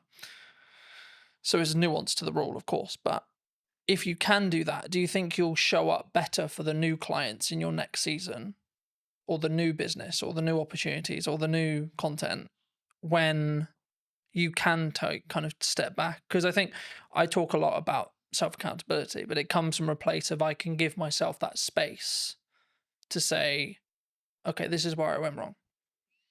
And maybe if it's because I'm trying to mend a relationship with a client, perhaps, or maybe it's actually a relationship has ended, or a new one is about to begin, and I want to look back and see how I don't. Maybe the issues were, okay, how can we set up this relationship so it's more likely to be successful by learning from the past? The definition of reactive behavior, in accordance to the spiritual wisdom of Kabbalah, is engaging in any behavior that is grounded, and I'm paraphrasing, in fear, lack, or scarcity. So if we are operating consistently from a place of fear, lack, scarcity, we're engaging in reactive behavior. And I think, rather, I believe, a lot of our day to day, especially when we're flying through our day on autopilot, meeting to meeting, doing XYZ, we can unknowingly slip into reactive behavior. We can unknowingly and unconsciously end up having unconscious conversations, and we don't leave the space to look within. So in your example, let's say if somebody has lost a client and they haven't really sat back and said, okay, let's look at the facts here and what part did I have to play in that, and truly owning it, then they're going to make the same mistake over and over again. And they won't have the opportunity to transform their identity into the person they need to become to achieve said desire. So your point about self-accountability is important, but it's all down to the fact that, if your calendar is just, there's zero white space in it, and you don't have a personal practice in the morning or whatever it is in the day to ground yourself, it can lead to this unconscious behavior, which is a problem in today's world. Because in our conversations, one of the biggest problems is engaging in short-term behavior that kills long-term reputation. Do you think that people have too many busy things happening? They take too many meetings. They take too many opportunities. They don't know how to say no. I can't speak for everyone. I can speak for the clients that I've worked with. I can speak for the people in my world and through my lens and expertise. And what I can see in today's world is the addiction to being busy is real. And often work can be a form of escapism, to run away from something we're experiencing, something we're feeling, or whatever it could be. However, I believe we've confused being busy with being productive. I believe that often the inability to say no isn't just, oh, I just love working on several things at once. You know, I just love just chasing all these different things. But what's behind it? Is it your inner people pleaser who's struggling to say no? Is it a story that you're telling yourself of I'm not enough, which is triggering, which is a launch pad for these behaviors? What's interesting is I heard a quote a little while ago, which is stop setting yourself on fire to keep others warm. And in a different season of my life, that's what I did. I consistently set myself on fire to keep others warm. And what I mean by that is saying yes to people, projects, and opportunities that were misaligned with who I truly was and my desires, and then saying no to myself, which is a recipe for disaster. The question is, why does somebody struggle to say no? And when an opportunity does come up to say no, how can you do it with warmth? And I'm happy to give you an example of something that I had to do recently to actually say no with warmth. But actually, some people want to say no, but they feel guilty afterwards. What are they going to think of me? They don't want to be not liked. Am I missing out on this? But there is a way to say no with warmth. Do you think that psychologically? Do you think we're naturally more likely to say yes because of that? We want people to like me. I'm going to say yes to you because I want you to like me. If somebody is struggling to say no, on the face of it, people give advice that like, okay, well, what is it costing you by saying yes to this? Okay, here's what we're gonna do. We're gonna focus on you figuring out what's aligned with you, so you can start saying yes to the right things and no to things which are misaligned. That's great. I mean, an exercise which Dr. Zoe Chance of Yale University does with a lot of her students, she's a senior lecturer over there, is she gets them to say no. She said this on my podcast many years ago. She goes, I get people to say no for 24 hours to everything, as long as it doesn't result in a divorce or anything crazy, right? But get them to say no to everything so they can start flexing that muscle, which is brilliant. And that's great on the face of it, looking at all those things. And then there's going slightly deeper is, okay, but why do I struggle to say no? What is the story that I'm telling myself? Is it true? How long have I told myself this story?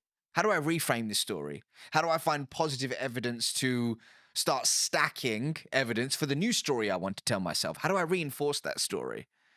And is that work, that messy inner work that often people don't want to do? But for me, when you commit to a journey of introspection, that's when the beautiful things happen. And that's when organically becoming no doesn't necessarily make it easier, but it feels aligned.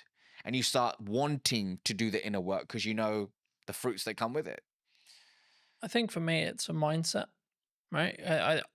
I see it as something I've tried to do is like, I have a certain window of time, let's say 3 months, and I'm only allowed to say yes to 1, maybe 2 things at maximum during that window.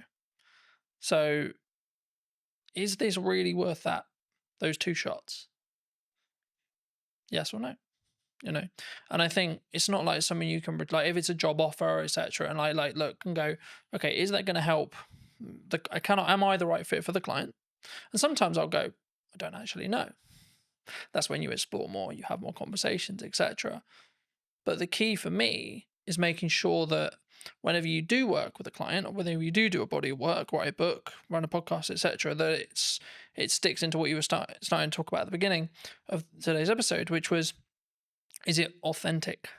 Is it connected? And it's kind of I hate using it because it's kind of become a buzzword now, right? Being authentic on social and being authentic in content, but only you know whether you are. And something I did want to talk to you about, and I know it's maybe something you're maybe trying to move away from, and I would love to hear if that is something you're moving away from, potentially why, but like, why do you think storytelling is important? Well, actually, storytelling is the 4th habit in my book. So the 5 habits are, number 1 is transform your internal story. The 2nd is ask conscious questions. The 3rd is unearth your charisma. The 4th is tell stories that inspire change. And then the 5th is become the trusted guide. So to hit on your point, storytelling is 100% something I focus on. It's just a part of a larger puzzle now, or a larger body of work. But stories are important for so many reasons, man. But let's take it back to the work of Zoe Chance for a second, Dr. Zoe Chance. So in her body of work, she highlights that human beings all have a gator, an alligator, and a judge within. Now, behavioral economists will liken this to system 1 and system 2. And what she says is the gator is the fast, instinctive, and unconscious part of us, where our emotions live, that drives 95% of our decisions on a daily basis. The judge, like a judge in court, is slower, more deliberate. It requires conscious effort to make rational decisions. So the judge, or rather the gator, is automatic. The judge requires conscious effort, and the gator is more dominant. Interestingly, the gator is the first responder in Zoe's eyes. The gator is the first responder. And what it's doing a lot of the time is actually filtering what information we should pay attention to. And it's rationalizing, or rather, the judge is rationalizing the preferences of the gator. Here's why I'm telling you this, is that a lot of the time we lead with facts, we lead with figures, and we lead with data. And it's not about not using them, it's about understanding the context and when to lead with them. But for me, what we need to think about is how can we prioritize the needs of the gator so that we can then appeal to the judge. And one of the most potent ways somebody can do that is through impactful storytelling. But the $1 million question is how do you tell a good story? So from a lot of the work that I've done, whether it's training teams at Oracle NetSuite, T-Mobile, Sherwin-Williams, they all want to know, how do I tell a good story that inspires prospects, customers, and people to take action? And through my work, I came up with a checklist. I call it the Acorn checklist of what really a good story in a business setting needs to have. There's several things. There's hundreds of things that it could have. But if I just had to pick 5, it would be these things. So A of the Acorn checklist is actively interrupting somebody's trail of thought. So that's through an effective hook at the start of the story. C is your story should contain a story. Contain a story arc. And the story arc that I traditionally teach is the 4 C's: context, conflict, change, conclusion. And we can talk more about that in a second. O stands for organically adding business value. Does your story organically add business value? Because this isn't this one time at Bandcamp and you're telling a story and it spirals off to Pluto and it adds no business value. It needs relevance. It needs relevance. And then R stands for, does your story revive a 2-way dialogue? Not just talking at somebody, but does it spark a 2-way conversation? And then N, which is very important, does your story naturally, noticeably make the main character the hero, not you? And when you embody these ingredients, it really paves the way for somebody to tell a great story, which moves people. And hey, what are we trying to do when it comes to our prospects, our team members, our customers, our partners or shareholders? We're trying to inspire change, moving them from a current set of behaviors, series of behaviors, to a new series of behaviors. And change is hard and change is messy, but storytelling can start that process and make it stick. Do you think, because something that I hear from people who are starting out on video a lot is, yeah, that's great, but my story is really boring. My origin story is really boring. My day-to-day is really boring. I'm an accountant. I spend my life looking at spreadsheets. I spend my life looking at tax returns. I spend my life looking at paperwork. Is that true? It might be that person's truth in that specific moment. Is it, we gotta honor that that's their truth. That's their truth in this season of their life. However, is there validity in it? I don't know. I don't think so, right? I'm sure we will be able to find cracks in the story that they're telling themselves. So I was recently speaking at an event called Atomicon. Incredible event, really cool business conference. And at the end of my keynote, this individual came up to me and they said, it's really interesting when you were telling stories about your kids and this and that or the other, there was humor in it. There was fun in it. It wasn't like, oh, I went through this immense pain and this happened and that happened. And that's what I struggle with. I was like, what do you mean? Tell me more. And they said, well, I'm struggling to craft my origin story because I don't have this huge moment in my life where, oh my God, I was down and out. I was at rock bottom and look where I am now. And for me, that's a recipe for disaster because it can leave you in analysis paralysis and forgetting that often the beauty is in the imperfect moments, the relatable small moments. When I came out on stage that day, I told a story about my daughter and how she was mimicking breathwork that I was doing in some season of my life. And as a result, it made me realize that how I do whatever I do in my life, she's going to mimic it. And my job isn't to tell her what to do, it's to show her who to be. That was the crux of it. But that came from a seemingly insignificant moment in my day-to-day life. So I think what it boils down to is creating a story bank. And I have a process for that, but creating a story bank where you're collecting these insignificant moments, figuring out which one of them can be transformed into a story and testing them versus sitting there trying to think of that one story and then going, I don't have it, I'm going to wait for it. And just doing nothing. So everybody has a story to tell.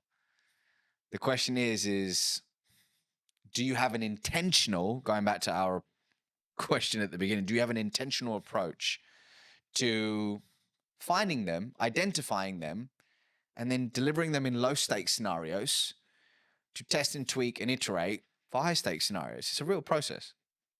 And I think it's something that you'll adapt as well. Like as you move through the seasons, right? Like you might not talk about the current season or the season you just come out of, but you potentially will talk about maybe season 1, season 2, season 3, etc. And I think for me that allows you to tweak and adapt and show that you're a non-finished article as well. Building off that, like my level of success at 20 was very different to now and will be very different in 10 years.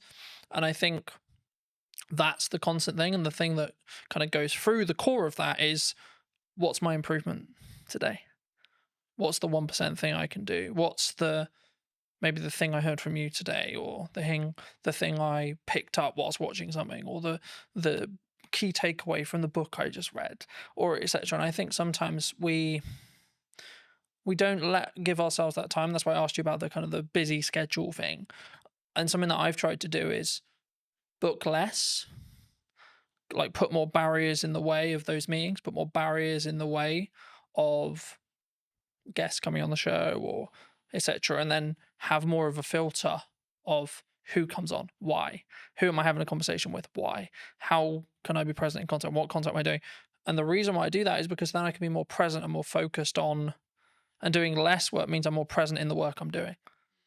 And it means actually I'll be more transformational, so to speak, to that client, to that customer, to that guest, etc. I hope, I believe, anyway, in that respect. But for those who've really enjoyed this conversation, where's best to reach out to you? Where can they get the book? That kind of thing.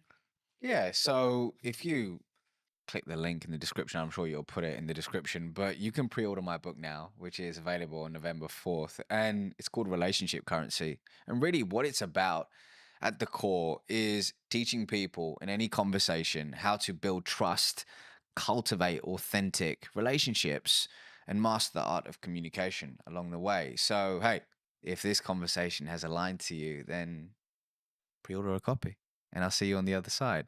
But otherwise, I'm on LinkedIn, YouTube, Instagram, TikTok, all the places, just at the Ravi Rajani, and you can find me there. Magic. Thank you so much for coming on. And if you were going to talk to either yourself 5-10 years ago or someone who's your junior, what advice would you give them? About life, about communication, because I could take this so many places. Wherever you want. let's stick to communication. And I would say the following. I would say you can listen to podcasts like this. You can watch videos, you can absorb books, courses, and all that good stuff. But if you truly want to be able to communicate with influence and with intention, it doesn't begin with that. It first begins with a journey of introspection. And for some people, that can mean seeing a therapist. For some people, that can mean journaling, seeing a coach, or speaking with a friend where you can speak freely and remove the mask. But here's my truth. When you truly become comfortable in your own skin, that's when you become a more potent, authentic, and influential communicator. So start within and then look at all the cool stuff, such as the podcasts and the books. But hey, if you can't look within first, there's no hack, gimmick, or trick that will save you. Thank you ever so much for the time, ladies and gents. I hope you took value from this episode, and thank you for coming and Thank you. spending the time with us today.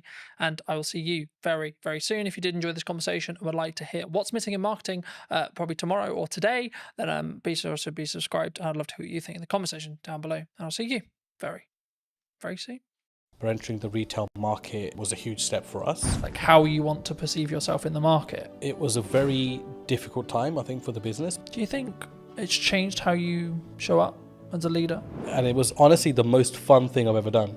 And it was stressful. What do you think's missing in marketing right now?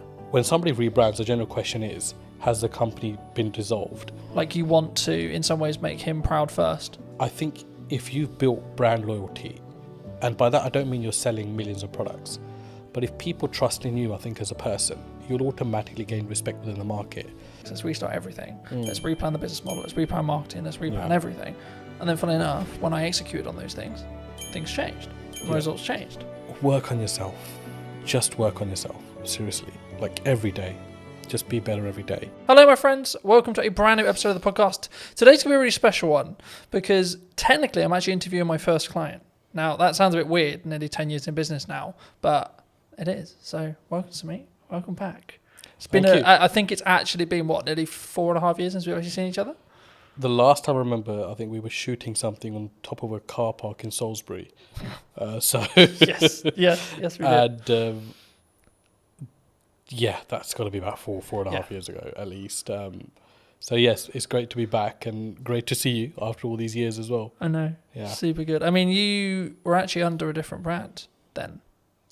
That's right. We were. So our legal entity remains the same, but we have rebranded to Anand, which incidentally is our family surname as well. And that came about through some hard lessons, I think, in business. One of the ones being most probably that you never really stop learning, I think, and when you get to a point where you think you've kind of, worked everything out, there's like this curveball thrown at you.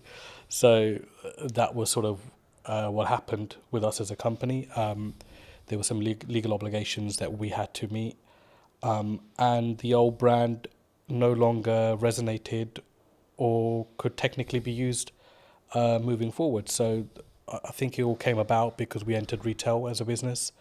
Predominantly we are wholesale and hospitality, but entering the retail market was a huge step for us and sort of at a national airport as well. So when that came about, I mean, it was a huge shock to the system because we had just launched this huge sort of project. There was 2 or 3 in the pipeline and then all been vetted and all sort of been mustered up with this brand, and then to all of a sudden launch something, and then I think it was about 3 weeks later we had something to say, there were some legal obligations that had to be fulfilled. It was a huge shock to the system. So it was a very difficult time, I think, for the business, because I think being a director, I always say you have huge responsibilities for your staff and your company, and I think I felt at that time that this was do or die kind of thing. It was either we really got this going and sort of made the necessary adjustments, and we did, and Anand was formed off the back of that. So, and it was honestly the most fun thing I've ever done, and it was stressful because, you're running this medium-sized operation. We employ up to 50 people, and all of a sudden you're rebranding, and everyone's question is why. And there's a fine line where you can tell someone why openly and why you can't. And the majority of the reason was, it was just something that we had to do as a business. So the rebrand came as a shock, but honestly, it really taught us a lot of valuable lessons from in there. Because I think off the back of the name, we actually found a voice as a company. I felt for a few years that we didn't really know what we were. And I think that's really weird to say for a company that was fairly well established. I mean, you visited before as well. But I felt with Anand, all of a sudden we're back to this blank canvas, right? And we're creating everything in reverse, which is the worst way to do it, don't get me wrong. But because it had to be done, it kind of forced our hand to look at aspects of business that we never had before. All of a sudden we're engaging marketing companies, we're engaging branding companies, we're engaging companies that help you find your voice. I didn't know those things even existed. And all of that came off the back of my mentor saying to me, look, this is one of those times as a businessman where you either go big or you go home, right?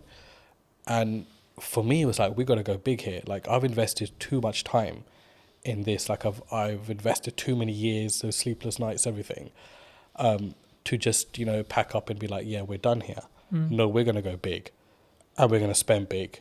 And sometimes that's not the best solution, but we kept a control of that, because spending big wasn't just throwing money blindly at stuff. It was really taking our time, really looking at companies that met our ethos, but also companies that we felt genuinely wanted us to do well. So they didn't make us just feel like a number amongst their client base. And that was hard to narrow down, because we made some mistakes along the way there as well. And in hindsight, it's easy to say, these things happen. But at the time, when you're financially forking out money, it's a huge, huge deal. So, I mean, look, it was an amazing journey. And it's been a year since we've rebranded. And I think as a company, we couldn't be any happier than we are at the moment. Do you think that maybe some people are really worried about rebrand? I mean, you kind of forced into it, but I think maybe people who are listening who are maybe on the fence about what do you gain from a rebrand? Was it just that voice and that really what I would call depth work when it comes to really understanding what your brand values are and how you want to perceive yourself in the market? Would you say, or is it if that's a disconjointed? Because for some business, I think that can be really disconjointed for some people. I mean, I'd answer that in reverse. So one thing you won't lose is your reputation, which was a huge aspect for us. It was, when somebody rebrands, the general question is, has the company been dissolved, or has something happened? Has the company gone bankrupt? Has there been a huge gross misconduct from somebody? And the thing is, you've got to get past that, because naturally as an individual, we would think that. And you've got to put yourself in the public domain as well as a director personally yourself and think from both sides. So for me, I think if you've built brand loyalty, and by that I don't mean you're selling millions of products, but if people trust in you, I think as a person, then you'll automatically, especially a small to medium-sized business, you'll automatically gain respect within the market. So we didn't realize how much respect we had amongst our clientele until the rebrand happened. And I think that's what carried us through. So I think there's this illusion that if I rebrand, I'll lose customers. And that's a general worry, because of course you need your finances to run a business, and your clients are your clients. You spend years and decades working with them, whatever, right? But those relationships can be ruined at the drop of a hat as well. A split-second bad decision. So I think what I've learned the most is that if you are genuine and you are genuinely there for your clients, and if they're not just a number to you, which is how we do things at Anand, then you will be absolutely fine, because people will carry through. And that's what I noticed, that all of our clients said, we don't care if this company is called ABC tomorrow, but we want to work with the same leadership that we're working with within this company. And that's what made me realize that, not that I didn't know people were important, but it made me realize how important the team that we had were and how dedicated they were. And that all stems from, I think personally, from you as a director and what your attitude is within the business, how you look after people, how do you go about daily life, and how much do those people matter to you as well.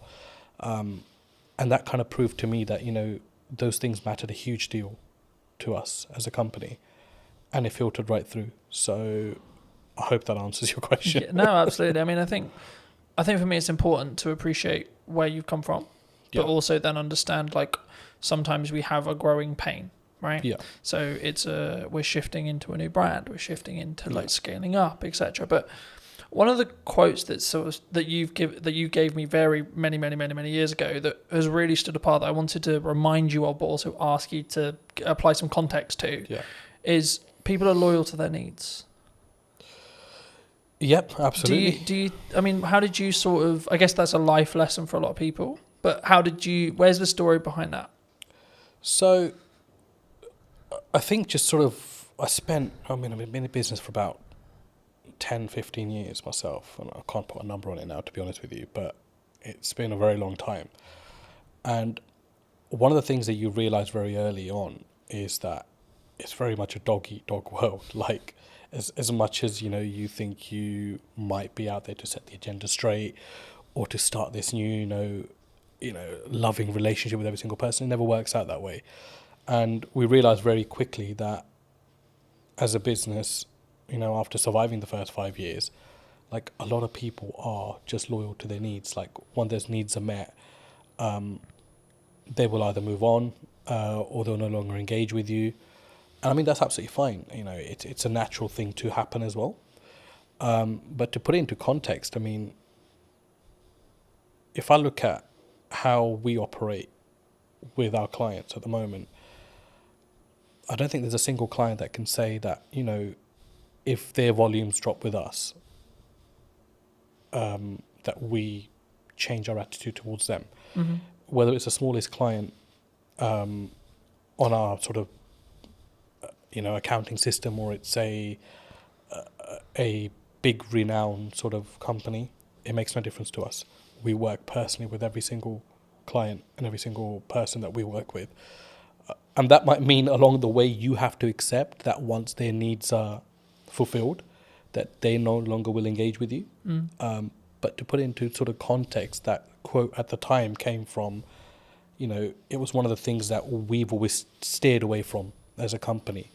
Don't be those kind of companies, or that company that is all over a client when it's hot.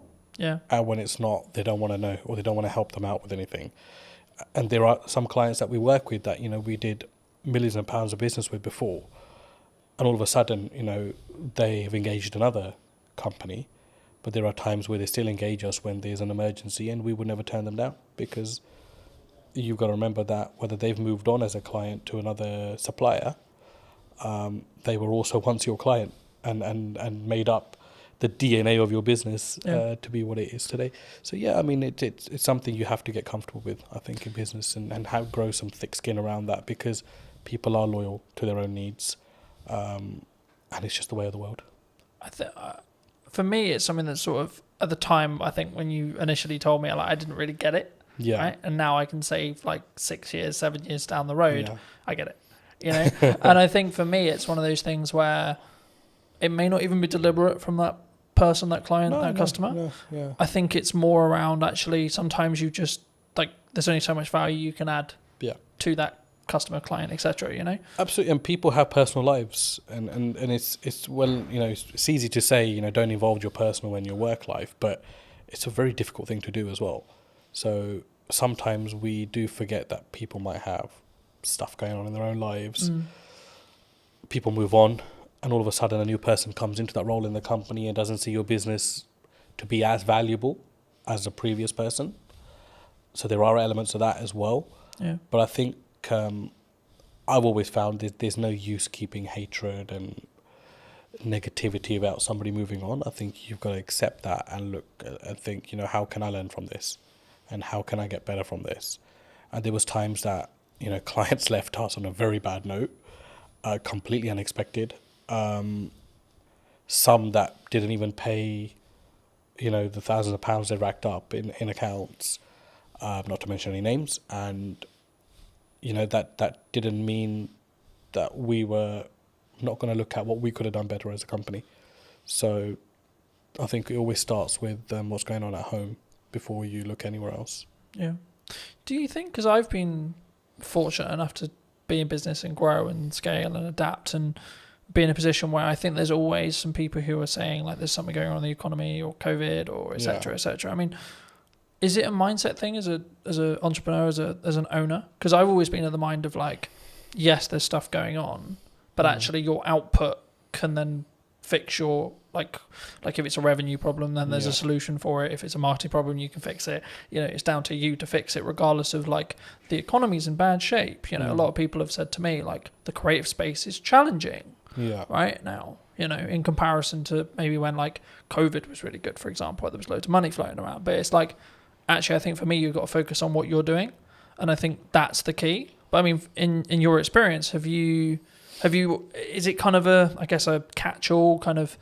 Oh, they're just saying it because the economy's hard, or as maybe as an excuse. Look, I mean, there's no doubt the economy is very different to pre-COVID, but then it's also very different to 2009, when there was a huge crash, right? Yeah. So I mean, that's just a constantly sort of evolving, situation. Yes, I do believe it's very difficult now to do business, no matter what field you're in. But there are some fields which feel legislation change particularly, they feel it a lot more than some businesses. But I think you're right to say you can navigate through anything with a very positive mindset. And I think if you fold as a business, but you've given it your absolute everything, you'll sleep peacefully at night. And that's for me personally, and I felt that in a situation. I mean, 2023 to 2024 financial year was our worst performing year as a business, and it was also the year that we rebranded. And there was a lot of sleepless nights there because revenue was, rock bottom. We'd employed people that year, doubled our workforce because we were looking to go, north, and ended up going south as a business. And naturally along that is a lot of doubt because you think, should I have employed these 6 people? Should I have done this? Should I have done that? And it's easy to say in hindsight that actually I'm worried then, but you generally do worry at that point. So I think it's a mindset and how you navigate. And the thing that got me through was just mindset. I think I am just so resilient, like to anything. I think right now in my life, where I'm just like. Do you think that comes from your years of experience in business and knowing that actually sometimes you've just got to what I would call grunt it or push for it to you just figure it out? I think it's both of those elements, but I think for me the biggest thing is upbringing. My dad was a very resilient character, hugely resilient. Sorry, not was, is still he's still there. He's an extremely resilient character, and a completely uneducated man, which I must add to this story as well. So to see him, as a migrant in this country with little to no education, he still doesn't speak English fluently. And it was like, this guy struggled, and he struggled so much. But he made it, he made it in his career and in his life. And it was like, a lot of that played on my head at that point. And I don't think those things sit well with you, or you don't draw on those things sometimes in life. But when it really matters, those things will come in, and you'll know what your metal's like at that point as well, and how strong you are. Do you think that was like a key in respect to like how well you've now done, like that having that upbringing and having that, I guess, those values or what could be described as the correct values being installed into you? Even if it was like an information sponge point, like you as a kid 100%. Just taking that information, sort of saying, well, this is the upbringing I had. I mean, 100%. But the thing is, I think I didn't realise that till I was about 35. So there's no like one fit solution to this. It's just when it's going to hit you, and it hit me a couple of years back. The big change came from COVID. To be honest, COVID was a blessing for us as a company. I mean, and that's not because we made money off unfortunate situations, but it gave me an opportunity to come out of the operation and be like, pause, because it's not something we could have done the way we were going at that time. We were climbing as a business. There was no structure. There was nothing. And it was just like, this is going to be a massive train crash one day. And COVID came and just put the brakes on everything. And it allowed us to restructure. So when we came out of COVID, I'd say that's my real journey in business started then. Because all of a sudden now I'm responsible for totally different things. Because now I'm actually acting like a director. I'm not now, stuck in the operation. And there were so many things that were falling off the side. So it was about coming in, containing that, and then restructuring the business through that. And then certainly, obviously, the rebrand came behind it. There is that. And obviously, the resilience side, for me, I learned that from my dad. And I have huge admiration for the man. And that's to say, I rub shoulders with a lot of businessmen. But I take my dad's advice very seriously in life. I always have. But I don't think you as a child or as an adolescent at the time, will particularly understand that. But if you're exposed to that environment, I think it does rub off on you at some point. And for me, I want to be like him. Yeah. I look at him and I think, just the way he stands and acts and stuff, right? So, huge influence on my life, yeah. Do you think it's changed how you show up as a leader, or even in your marketing maybe as well? Like that core, you want to in some ways make him proud first, is what I'm sort of hearing from you. Would you say? I think I don't really think in that way, to be honest. For me, it's not about making other people proud. I think as long as you're on the right journey, I think honesty is very important in business. And I sleep very well at night, no matter what the situation is on the day. Everybody knows me, knows that once this guy is out, he's out for the night. So, and I think a lot of that comes from your ethos and there are many shortcuts you can take, or there is the difficult untraveled routes that you can follow as well, or create yourself along the way. And I think I'm more sort of on that journey of testing my limits and also just not stressing out, along the way. And there are times where you obviously get stressed within business, right? But I think as a director, you've always got to have that sort of facade where everything's okay. And sometimes it's not, but you need to have that because you need to always give your staff and your company the assurance that you've got it under control, because the buck does stop with you, the director. To install that confidence into the team? I'd like to think they're confident without that, but I think what's your problem as a businessman should not rub off onto your team, because it's for you to deal with and put those things right. And I'd like to think we've created enough leaders now within our organisation that those sort of mistakes won't be repeated again. But that, again, is no one's fault. That's your responsibility as an owner or a managing director of a company. As I said, do you think people struggle with taking accountability for themselves? When things go wrong in business or when things go wrong, they're more likely to go, oh, it's your fault, rather than it's my fault and it's what I could have done better. I think it's an easier route these days. And society kind of allows you to get away with that now. Do you know what I mean? But I think in your heart of hearts, you always know when you could have done something better. And I'm that kind of person where even if something has 0% my fault within it, I'd be thinking, what could I have done better? Or what could I have done to negate this issue? Is there anything? Do you think that what makes you stand out though? Because if you're going to say the culture of maybe the country or the and on average it's externally. Surely the unique advantage could be, actually it's my fault. How can I do it better? What can I do? I think any great leader, let's go back. I don't consider myself great in any sort of way, I don't think I stand out in any sort of way there. But one thing I've noted is like great leaders, whether they're businessmen, politicians, war generals, whatever, there's a lot of accountability. There's a lot of responsibility they take. And I don't think you can really take responsibility unless you hold yourself accountable.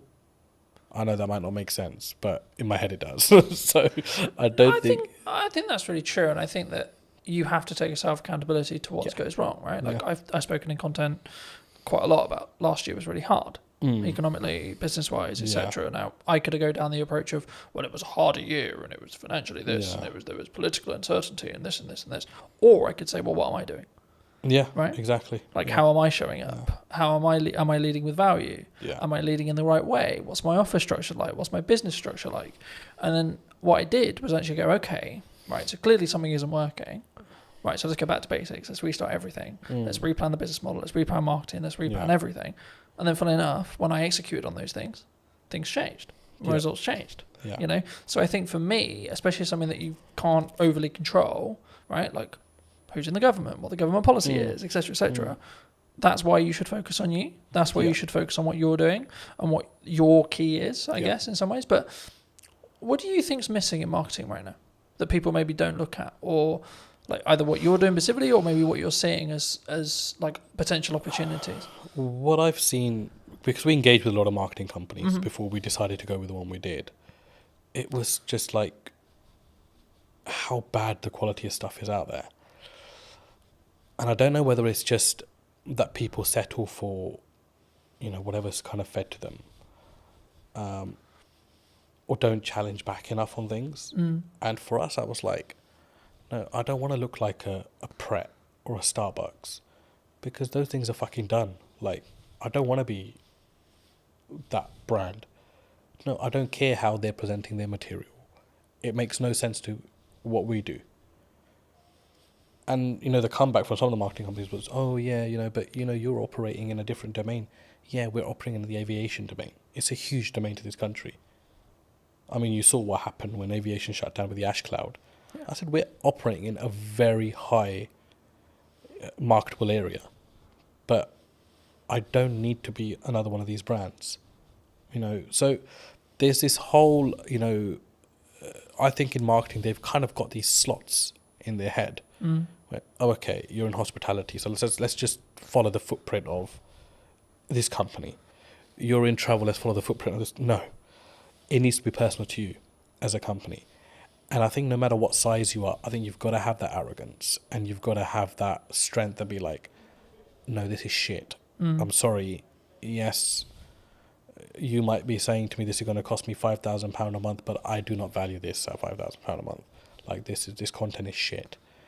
And it was until we took that stance, we were able to filter out the companies that we actually wanted to work with. And it ended up actually being a company that had absolutely minimal experience in marketing, had a very strong presence in videography. They did some of our content. We sat down and said, we'd love the opportunity to market for you. And I was sold on the directors of that company. And I think that's a huge valuable lesson, that don't just go out into the market and think, I'll go to the marketing agency that does marketing for X, Y, and Z. No, that will not be the necessary fit for your company. You need to find the necessary fit for your company. So overall, I think there's a huge gap in the market there. If somebody's willing to come in a company and work personally with smaller businesses, I think it's a huge market, because everybody wants to catch the big fish. And big fish will potentially have the budgets just to pay and be like, yeah, the campaign didn't really work out. But as a small business, you can't really afford to do that. Every campaign has to work out. And whether you're small, whether you're a medium-sized business like we are, it has to work, because you're paying a lot of money for that to work. So, huge gap in the market. I think there aren't many companies that I would look at and think there's a good reputation there, even though they work with big brands, because they will just consider you a small fish and think that they can pull the wool over your eyes. And I think it's very important, no matter what size you are, you're the captain of your ship. Yeah. No matter how small it is, how big it is, you've got to lead by example there. And if you have to have the loudest voice, then you've got to have that as well.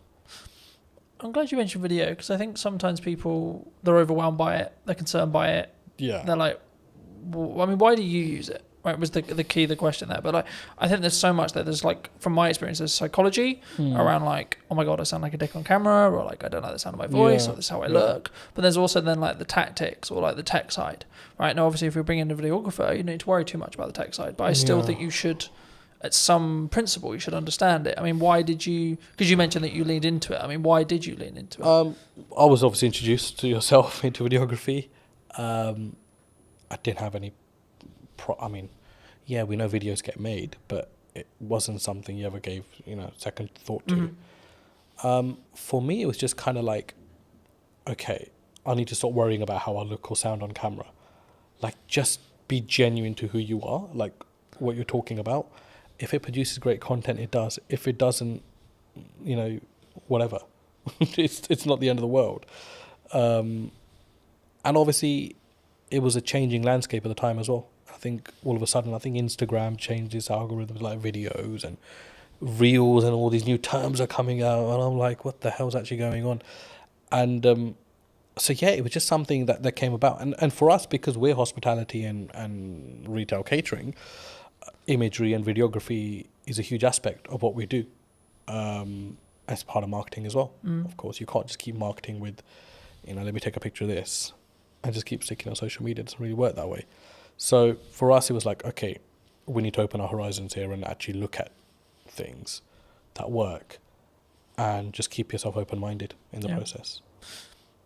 I think it's something that people should always try, and then like see what the data then tells you, right? In whatever the campaign is, whether you're doing short form, long form, etc., etc. But I think it would be important when talking about data to think about like AI, right? We're seeing an AI boom.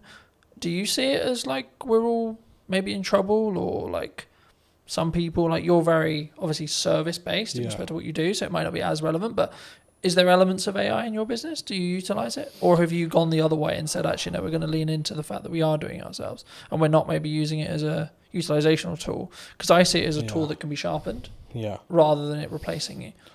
I mean, there were people in our team that were huge believers in AI, and there are elements of it that we use, no doubt. But I feel with what we do, if we invest too much into or rely too much on AI, I think it will stop your mind from working. And I think it's very important that you're engaged consistently. From just a cognitive ability. Cognitive ability. And I think you don't want to get into a situation where, you're relying on technology to tell you what to do, because then all of a sudden you're not problem solving yourself. Or, use it where you can, don't get me wrong, if you're stuck or whatever. But I just think that there are certain aspects of business, old school values, that no matter, they've tested all elements of time and survived. So technology important, AI important, but I don't think it's do all and end all. No, I think that's a really important reflection. I think it can be, and I'm using the analogy of you sharpen the knife and then use it, right? Because I think it's a tool, and we need to be careful with how we use the said tool. But like for me, I'm also building habits around like doing more physical reading, right? Because I'm aware that if I use AI, my cognitive ability may become less. So I'm like, how can I actually increase my cognitive ability with effort and energy, right?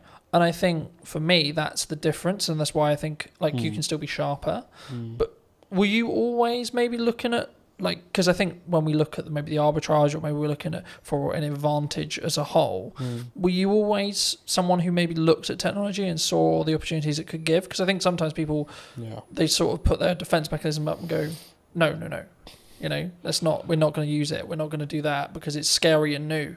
You've got to use technology. It's not, I mean, a side story, but a family friend, I mean, he owns about 20 to 30 industrial units in West London. And he's a landlord on all 30, and he accumulates rent of all 30, is the managing agent of his own estate, charges his own service charges as well. So huge business.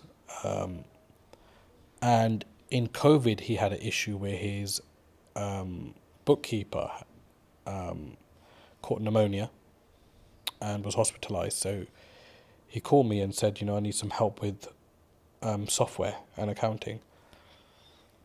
And I remember driving to his place thinking, there's just going to be so much advanced systems here because it's a huge business. So I don't really know what I'm going to be able to advise him on.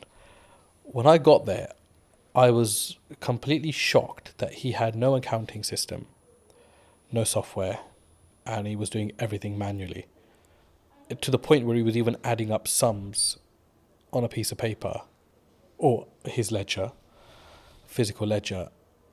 And I was like, and these are not small figures, 7,200, 9,229, and he's calculating all this on paper, and he's got this account running he's got a book per tenant running, and I'm like, shit, there's no way there can't be a mistake in this. Like, there is absolutely no way.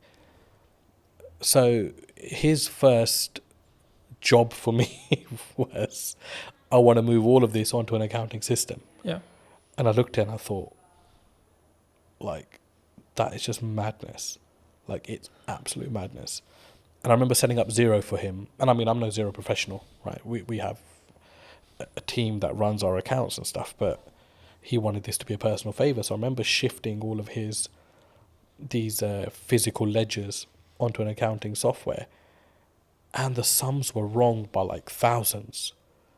So his first comment to me was, I need to recover this £62,000, which is owed to me in rent.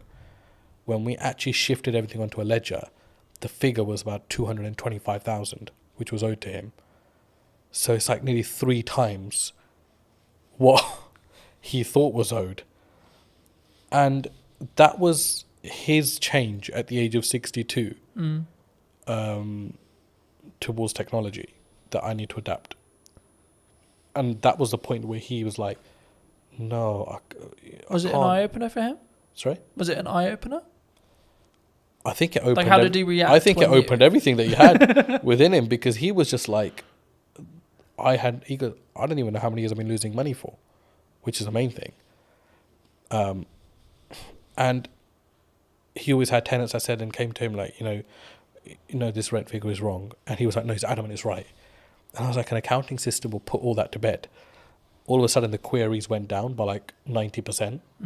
People stopped querying their bills because it was all automated. Each tax code was set. Every expense was set. And I mean, that was like, okay, there's also no time limit to when a person can wake up and see that they need to adapt to technology. And coincidentally, he got very ill last year himself.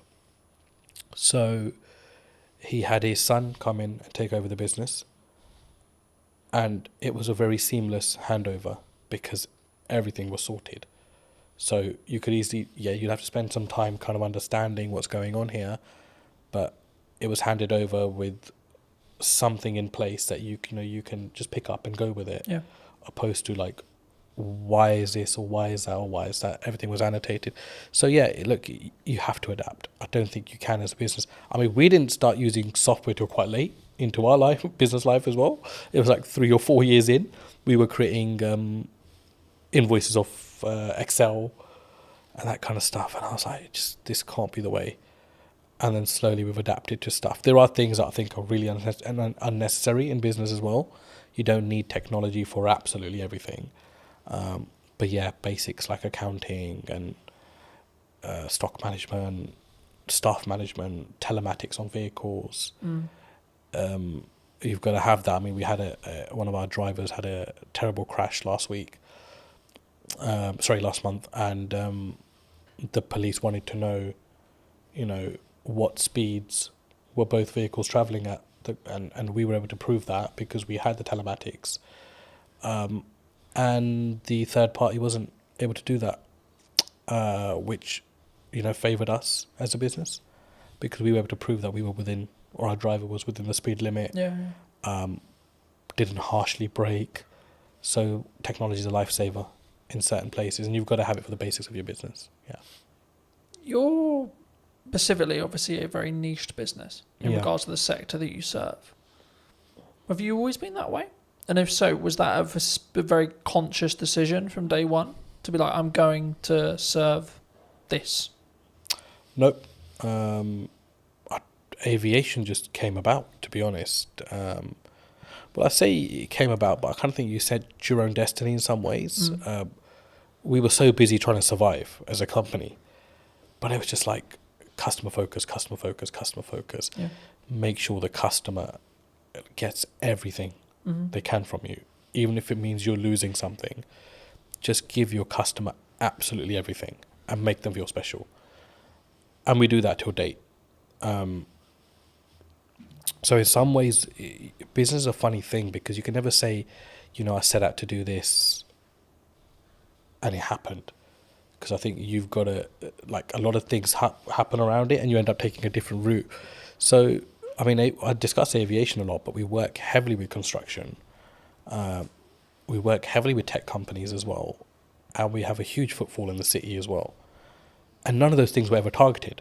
I don't think we actually knew what we wanted to do when we started business. We just knew we wanted to serve food and, have a business as such, right?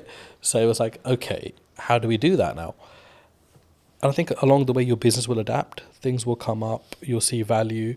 For us, it was about understanding our niche. And I don't think we understood our niche until post-COVID, which is scary because that was 10 years into the business. 10 years? maybe 8 years into the business. But it was what is our niche? Our niche is not aviation. Yeah. Because there's a hell of a lot of companies that operate within that. Our niche is short lead times. You get hold of anybody at any time of the day or night. We will solve your problems. And if we don't, we will make sure we've done everything possible to try to solve that problem for you as a client. Now, there are some clients that have my number specifically, and they will only call me in situations because although I'm the director of the company and we have an amazing workforce, I've built that relationship with them personally when I was building the company out. And I can understand why they only want to come through to me. I totally get that. But my attitude towards them doesn't change irrespective of my position in the company. And we distill that through our staff, completely distill it through our staff. That nobody's bigger than the company. We help a client in any given situation that we can. If we are closed for the day and something comes up for somebody, we will do everything we can to make sure that we solve that problem for them. And we've become that. I think that's been our niche. Our niche is we are problem solvers. And that's helped us also recruit the right people. And people don't come to this company thinking, I'll just spend 9 to 5 behind a desk and I'm done. They're problem solvers. And we make sure they become problem solvers. And our retention rate's amazing. We've had one staff member leave in the last 2 years, which is incredible. It's absolutely incredible. There are obviously niggles. There are obviously things that, staff feels management can do better or management feels ownership can do better. But I think that's a healthy relationship and it's good to have that open dialogue. But it's so important to treat your staff well. And that doesn't mean just money or pay. I think just an attitude, sometimes just asking people how they are, talking about the football or having a normal conversation makes people realise that actually you're a normal person yourself. Yeah. I was going to say, I guess in a business your size, is there a level of all the directors are in today kind of it's really scary, and then if so, how do you either defuse that or lead with empathy to be hey, I'm a human too? I think because I've never really come in wanting to feel important. I think because I was working the fields, as you can say, when I first started.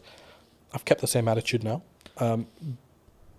If someone's a new starter or hasn't been around or hasn't got to know me because of the size of the business now, so they don't interact with me as much, they're put to ease by the older staff because they're this guy is actually really calm and really chill.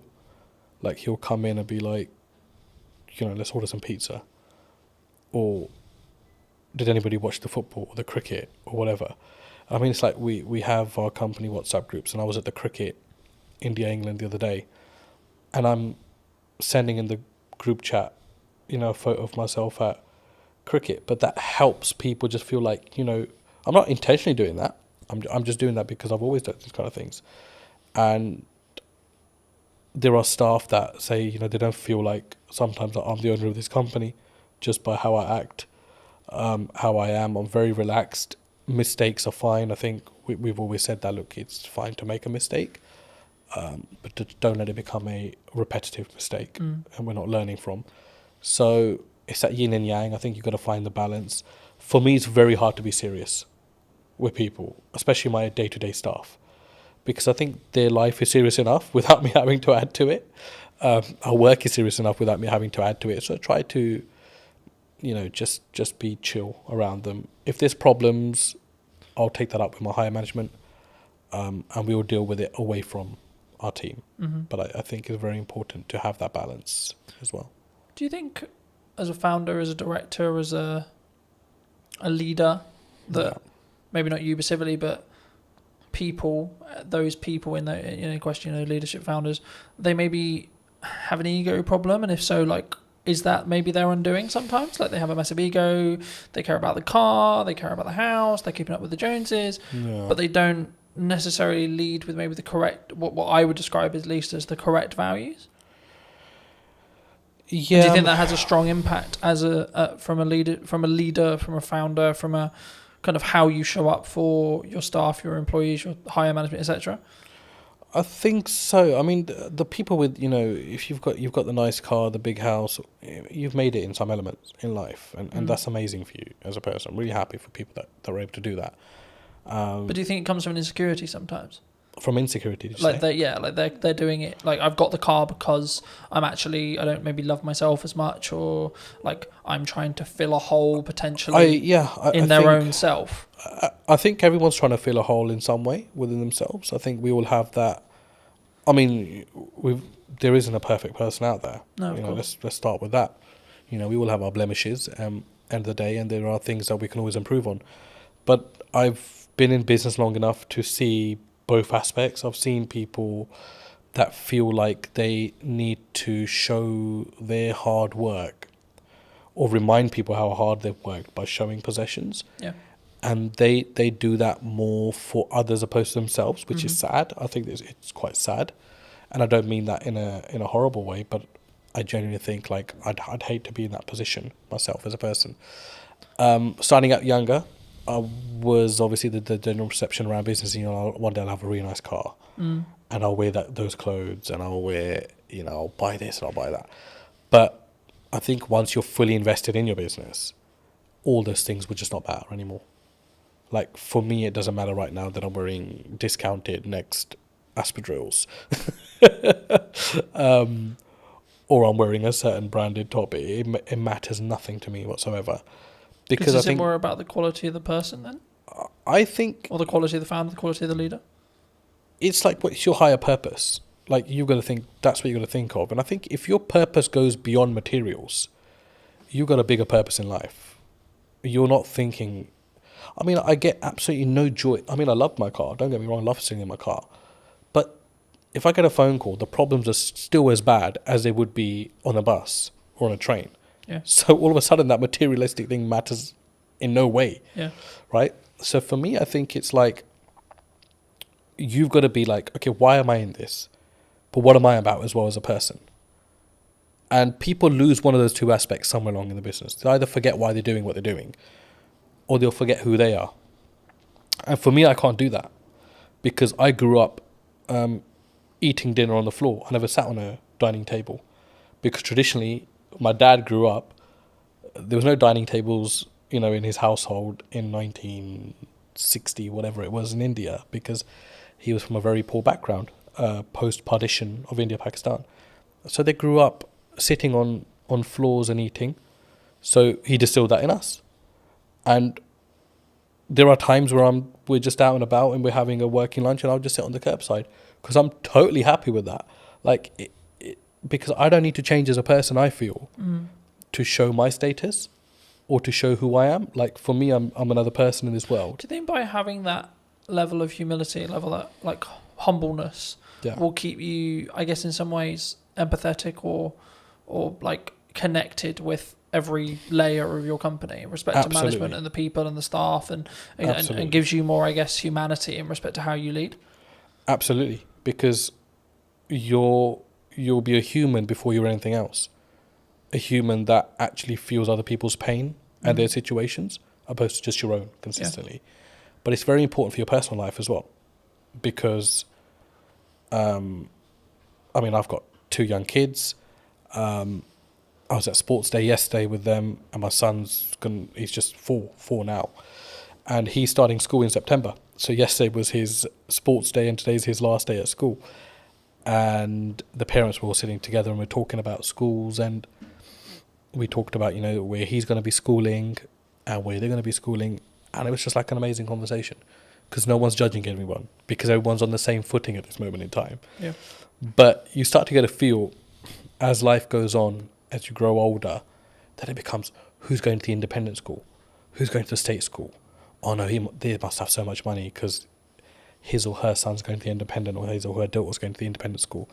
But it matters nothing if you as a person still have humility, I think. And it doesn't matter whether you're sending your kids to a certain aspect or spending X amount on yourself. It's how you are as a person, how you treat people. I think it's hugely important, and even more so when you know that the person you are treating well can't give you as much value back as you can give them. I think that's a huge aspect of you as a character. Yeah.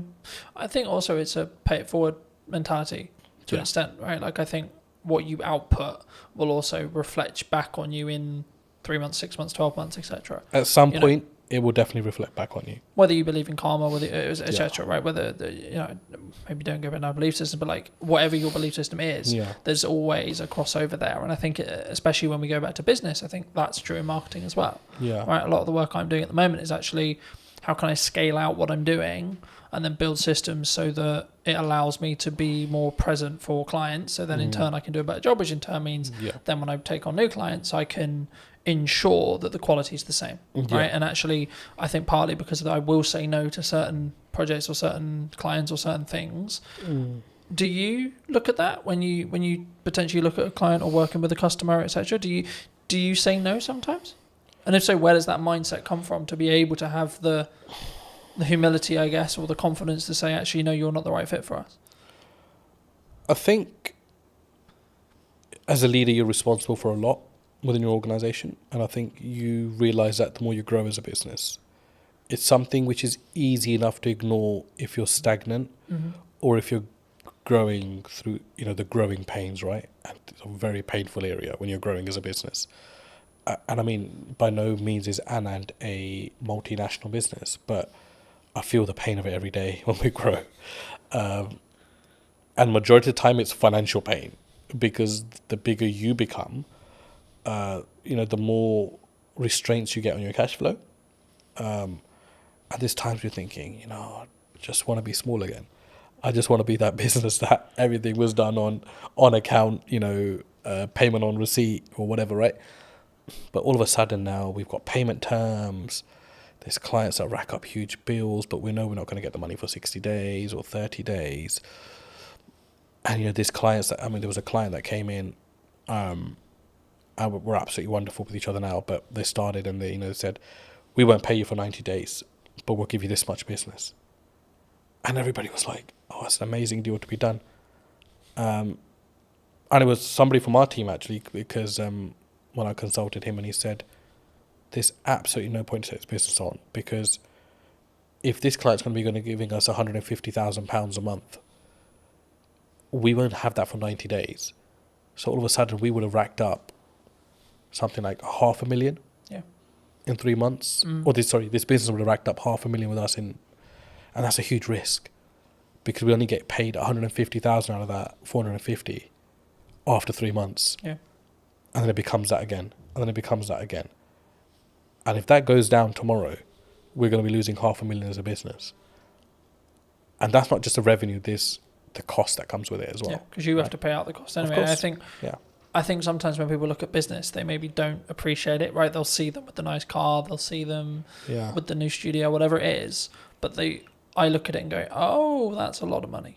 Yes, you know, oh my absolutely. God, that's a lot of costs. Yeah, of course. Right. And I think it's how, I guess in some ways we develop as people to stomach those costs as leaders. Definitely. And I think it's, Carlton, it's got to be your attitude as well. Yeah. I think you've got to, I do not think that there is a company in the world, I do not think there's a single company in the world that should ever come to you and try to take advantage of the size of your business. Yeah. Or play on the vulnerabilities.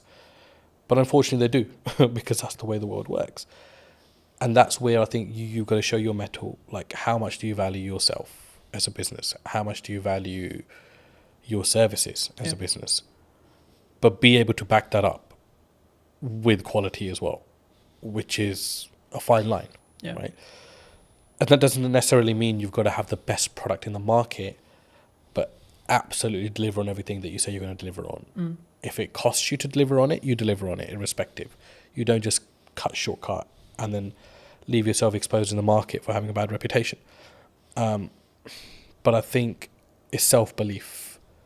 But I know that doesn't come when there's no income or little income, because only self-doubt's there at that point. But my last 2 years in particular in business have taught me, gotta value yourself. Yeah. And that doesn't mean you go and shit on people's parade, or you go and mistreat clients, or if somebody comes in trying to bargain with you that you mistreat them. You've got to hold your firm in a polite way, but you've got to know what your business is about, and you've got to know where you're strong and where you're weak, and you've got to be able to make the right decisions. And sometimes the first decision is not always the best decision. Yeah. But leave the ball open where you're still able to have dialogue with clients. There's times where we made, mistakes. We've misjudged, and we wouldn't be human if we didn't. But it's how do you react to that? Yeah. How do you go back and manage that? How do you have the humility to say, we got this wrong, but still be able to have that relationship with your client? I think as well, and I had a very fortunate conversation a couple of weeks ago about this, and it was like, we just worked with a brand new client, and one of the things they said to me about why they chose us or me, however you want to perceive it, is that because I was the most expensive out of the ones they were talking about, and for like maybe a newcomer or etc., that sounds weird, right? Because it's like, why would you win the work but you're the most expensive? And I think from what they told me, it sounded like it was like, well, I've got the gonads, I've got the balls, or whatever you want to call it, I've got the confidence to say, no, this is how much my work, this is what I'm going to commit to price wise, but then also I'm going to follow it up with the value that I'm going to lead with as well. Huge. Do you think sometimes people get really challenged on price? Always. You're always going to be challenged on price. And then how do you deal with that? I guess with the conversation, like, is there certain scenarios where you're like, no, we're going to maybe negotiate by this much, but our final price is non-negotiable here? I think there's two ways to do it. I mean, I've been on the opposite end of that spectrum where I've bargained just for the sake of taking on the business, and I've negotiated myself into positions that are like the least favourable in the end. But it's easier said than done as well. But I think you've got to know your costs, know where you sit, know what you're trying to achieve out of that deal, because sometimes you take on a deal with the hope that it's going to lead to bigger and better things, which is fine if you know your market. And that doesn't necessarily mean that it's going to happen in that way, but it's a calculated risk. Do you think sometimes you have to take something that's maybe not ideal client, if it is just I need to make this money? Or would you still say no? For us, I don't think we really have that, because we're quite niche in what we do. So everyone that comes to us generally needs us, or we need them in some aspects as well. But there are, you won't know until you start working with someone, I always say. And the ones that you think are going to be troublesome end up actually being the better clients. And the ones that you think, because they're a big brand, sometimes extracting money can be an absolute pain, which is why relationships are very important. And you've got to go above and beyond. A business deal is not just, here's my service, I've provided it, here's my invoice, you pay it, thank you very much. It's all the stuff in between, the dialogue, the things that you don't cost. It's impossible to cost a project, you know that. Yeah. To the T. You can't do that. Because we never add our own time into that, really, if we think about it. as a business. And even if you add your own time as a calculation, they'll still be like, oh shit, I'm still spending too much time on this business. But it depends what your end goal is. If your end goal is like, I just want to be done with this client, get their money, and I don't care whether they contact me again, then that's a very different mindset. Or if you want to always leave you never know when a client might need you, that's a very different mindset as well. I think when you've done 30 years, you're really invested. You're really embedded in the business, the risk that you face when you've been loyal to a company for that long. I mean, I've always been of the view that like content will work, email marketing will work, networking will work, going to a trade show will work, but only if you do one. That business gave me a solid foundation. I understood the basics of most areas of business. I experienced working with logistics, with marketing, with operations. I look at how many views did I gain between 4 weeks ago and now. Don't get me wrong, we've done that loads. I mean, email marketing was one for us. I can focus on three main things: the podcast, client delivery, and the event. Yeah. That's it. I think AI is the assistant and we're the leaders of that. Hello, my friends. Welcome to a brand new episode of the podcast, this time in London. Today we're going to be with Michelle from, I guess it's from Eden now, but it was, as you'll find out briefly, from I'm going to go with corporation that no longer exists. Sadly so, yes. So, no longer on the high street. I mean, it kind of does, but not in the same way. It exists under another name, yes. Should we stop being elusive? And we should definitely stop being elusive. It's W.H. Smith's. For those of you that didn't guess, it's W.H. Smith's, yes. I'll start here. I mean, how did it feel? Because obviously you were correct me if I'm wrong, but you were a regional manager. Yes, so I looked after the north of the country for W.H. Smith's, yeah. I mean, I was with them for 30 years, so I grew from being a Saturday girl on the till to that position of looking after all the stores in the north. But yeah, at the point I finished, I looked after about 304 stores in the north. And what made you make the leap? Did you transition out? Because I think when you're in a position like that, maybe the money's good, or was it just like, oh my God, not this again. I hate the inside of my car. I don't know really, because I think when you've done 30 years, you're really invested. You're really embedded in the business. You are earning really good money. And you're super comfortable. And the reason you're comfortable, and this to me is the sort of the risk that you face when you've been loyal to a company for that long, you've kind of got into the zone of corporate muscle memory. So I didn't really have to think that much anymore. Yeah. So I was earning a good wage. I was doing a job that I liked for a company I was really invested in. But ultimately, I'd kind of lost the ability to be myself. The company had changed, I'd changed. And it was just time, I think, to find something that was me. I guess there's a natural kind of, sometimes there's maybe a disconnect. Like you were who you were then, you grew 30 years and then you wanted to go this way, but they wanted to either downscale or go that way. I don't know if it was a case of they wanted to go this way and I wanted to go that way. Because in all honesty, I could probably have done another 20 years for them. Because genuinely, I was really embedded in the business and I loved it. I loved the people. I mean, you literally know everybody when you've done 30 years. You know every store, you've been to every place. But I just sensed that it wasn't going to be right for me in the future. You know, I think you just get a knowledge of, I've got all this experience, I'm getting my own mind, my own voice more. And that needs to be somewhere else for it to develop and grow. Yeah. It's not going to develop and grow here. Or I can stay and carry on doing what I've always done for another 20 years. So was it, I guess, in some ways a personal development shift for you? Because we were talking just while we were setting up about, you know, the difference that you now have with where you are with Eden. Yeah, I didn't know it at the time. I honestly didn't know it at the time. So it was a leap of faith moment, really. And then the weird thing for me was COVID literally happened on the Friday of the week that I left. So I gardened for about 12 months. So in that period, I really did start to think, well, what's going to work for me now? And do you know what? It is not an easy thing. I now see people going through that same process of leaving something really big and corporate that they know well, and then trying to find their way. It's difficult. Do you think it comes with a, because we were talking before we started that I'm going to find it very hard to go into corporate now because I've got the freedom of self-employed. I guess you could say I know what works marketing wise, especially right now. Yeah. And I would have to fit perfectly into a team culture wise for it to work.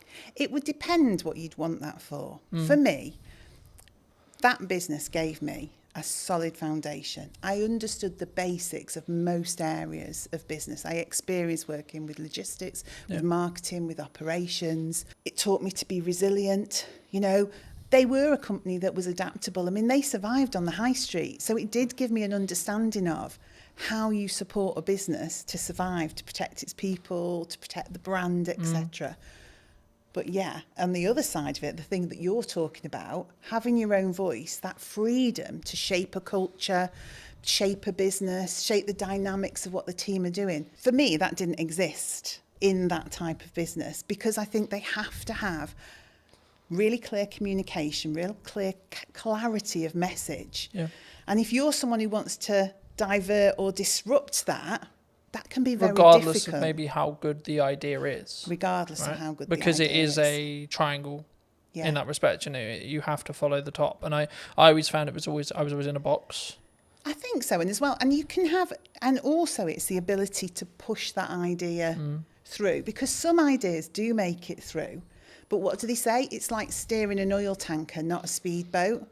Yeah. So it's the perseverance, it's that just ability to doggedly slog through with that idea till somebody says, yeah, we can make that work, and you get people behind you. But you learn so much from that. So I could see you going into corporate and learning a ton of stuff. But because I know you, I can't imagine you there because you're more entrepreneurial. Yeah. You shape things, you do things that you believe are right, not what people tell you is the right thing to do. So Smith's was all about just execute, and deliver. Whereas now I get to shape and change and mould and mentor and support elements of that in a business like WH Smith's, but now with a lot more heart and my own voice behind it. Do you think, I mean, obviously, for those who don't know, you've moved into Chief Strategy Officer. This is the first time I've heard of it. I mean, in a nutshell, what is that? What is it? What does actually your day-to-day look like and feel like? I guess it's about, ultimately, it's having the long-term plan and strategy for that business, so the growth plan. So looking at quick wins, middle term, long term. So saying, where is Eden as a business going? But then from that, understanding, I guess, some of the fundamental change. So what are the operational and robust things we need to put in place to get it there? Yeah. But also having the freedom to be inventive, to work with the team, to generate ideas. So I would say I'm the person who knows the long term, but I'm also the person that wants to generate all the bits in between that move us in that direction. And some of it is quite simple. Some of it is really quite complex. It's about building teams. It's about building roles and responsibilities and processes. Yeah. But then it's about looking at innovation, deciding what we want to do, NPD, all the fun side. And I think for somewhere like Eden, Chief Strategy Officer is because we want to scale up and grow the business. But we don't fundamentally, well, I don't believe fundamentally we can lose the heart of what Eden is. Yeah. It started in somebody's house with the founder and his partner and a couple of people working for him. And it's grown now into its own HQ, its own warehousing, employing 26 people. There are loyal customers who've been with that brand for that whole 12 years. So we've got to scale it up, because we want more people to join the organisation and more customers to experience the brand. But we don't want to lose the heart of what Eden's all about. And I think it's my job to make the scale up happen, but make sure Eden remains Eden. Do you think it's difficult? Because by proxy of scale, you have to somehow, like I'm in this, as we were discussing before, I'm in this struggle at the moment where actually things have gone like a lot better than planned. Happy days. Which is brilliant. Right, great place to be, grateful place to be. but it's also like a legitimate issue in the respect to actually now I've got to like, how do I duplicate myself?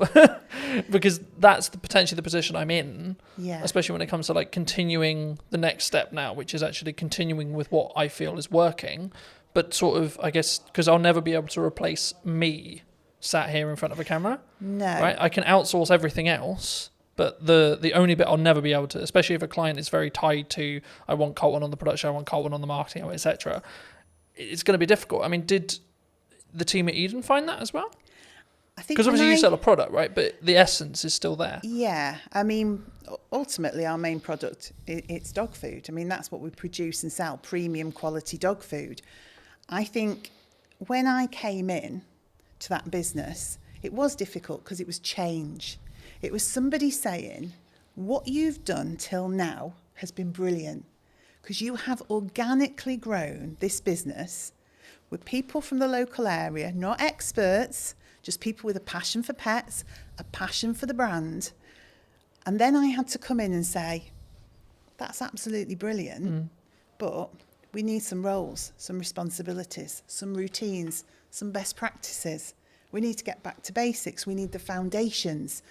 And that was the change people found difficult. So that freedom to just almost do whatever you want, whenever you want, had to be pulled in for a while we established some core basics.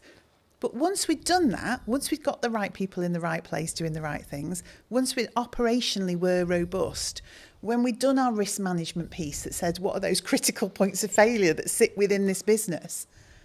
Then people could see, oh, actually, I can still operate the way I did before with freedom and creativity and innovation, but there's more support underneath.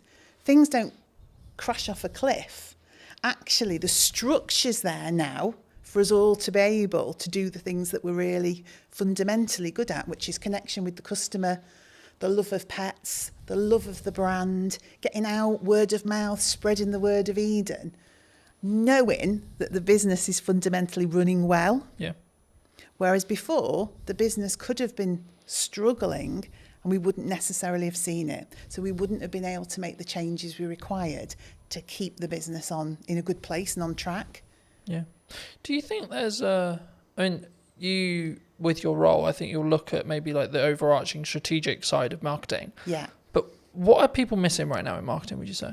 Because there's a I lot of think buzz some- around yeah. people saying like, oh, there's you can't get in, you can't have a podcast, you can't do content, you know? I think sometimes maybe it's not what are they missing, but it's have they sat and thought about the brand and their audience and what they want to achieve? Or are they just trying to follow trends and what people tell them they should be doing? So I think everything from your TikTok through to email marketing, etc., is all valuable and valid. But it is up to the business to understand, is that right for them?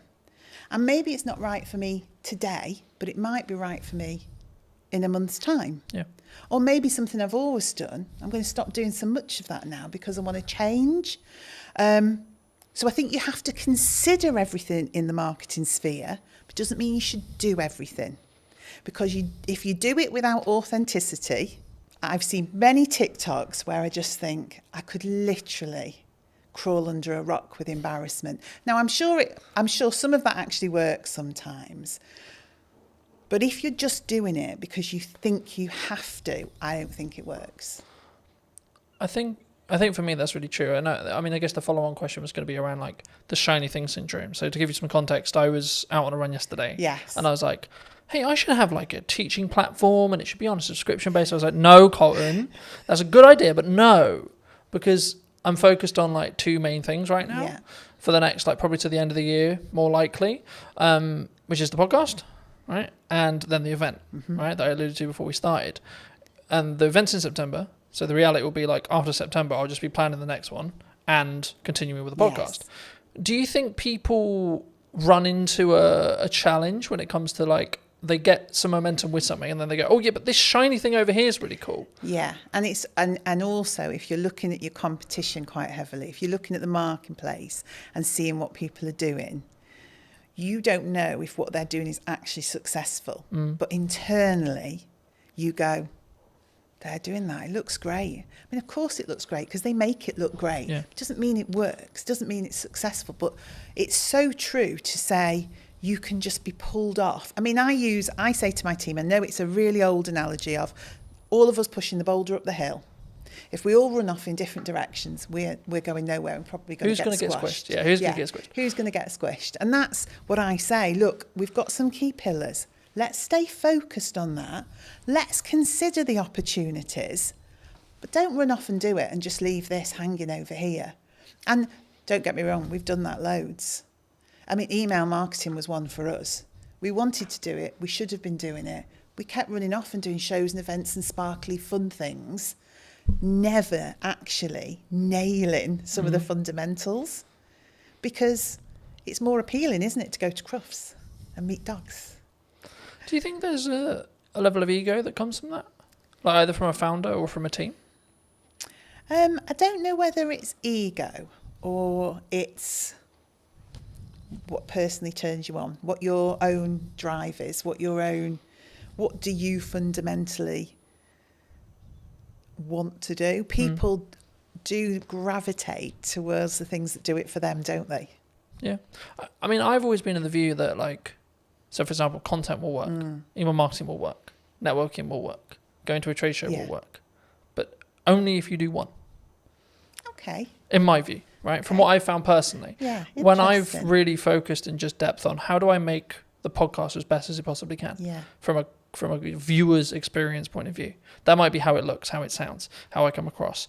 Can I outsource it? I've got a balance, so because it doesn't directly make me money, but actually the marketing collateral that I get from it will make me money. Okay, cool. So then it becomes a game of we're keeping those costs and balancing those costs, sure, but actually how can I focus on the viewer experience? Yes. And then when I look at maybe something like the event, it's like, okay, how can I make this client experience incredible for the people coming, even if there's only 5 people in the first event, right? Yeah. And I think sometimes we get, and that's why I mentioned ego, I think sometimes we go, but I'm only going to sell 5 tickets. It might be the possibility that I sell 20 tickets or 30 tickets, but like, what if I only sell 2?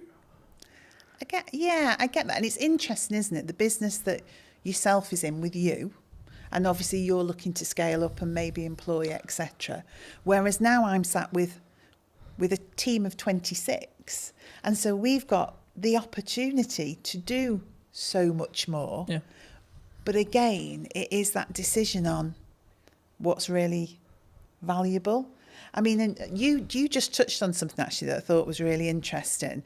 Doing things really well, you know, making sure that the experience to the customer is, well, I mean, we were in a whole cycle of wanting to be perfect and never actually do. So we had 20 things we should have been doing. So we were going to a show, we were doing email marketing, we're creating a newsletter for B2B, but actually all of those things had to be, to us, absolutely flawless. Yeah. And we were not delivering anything.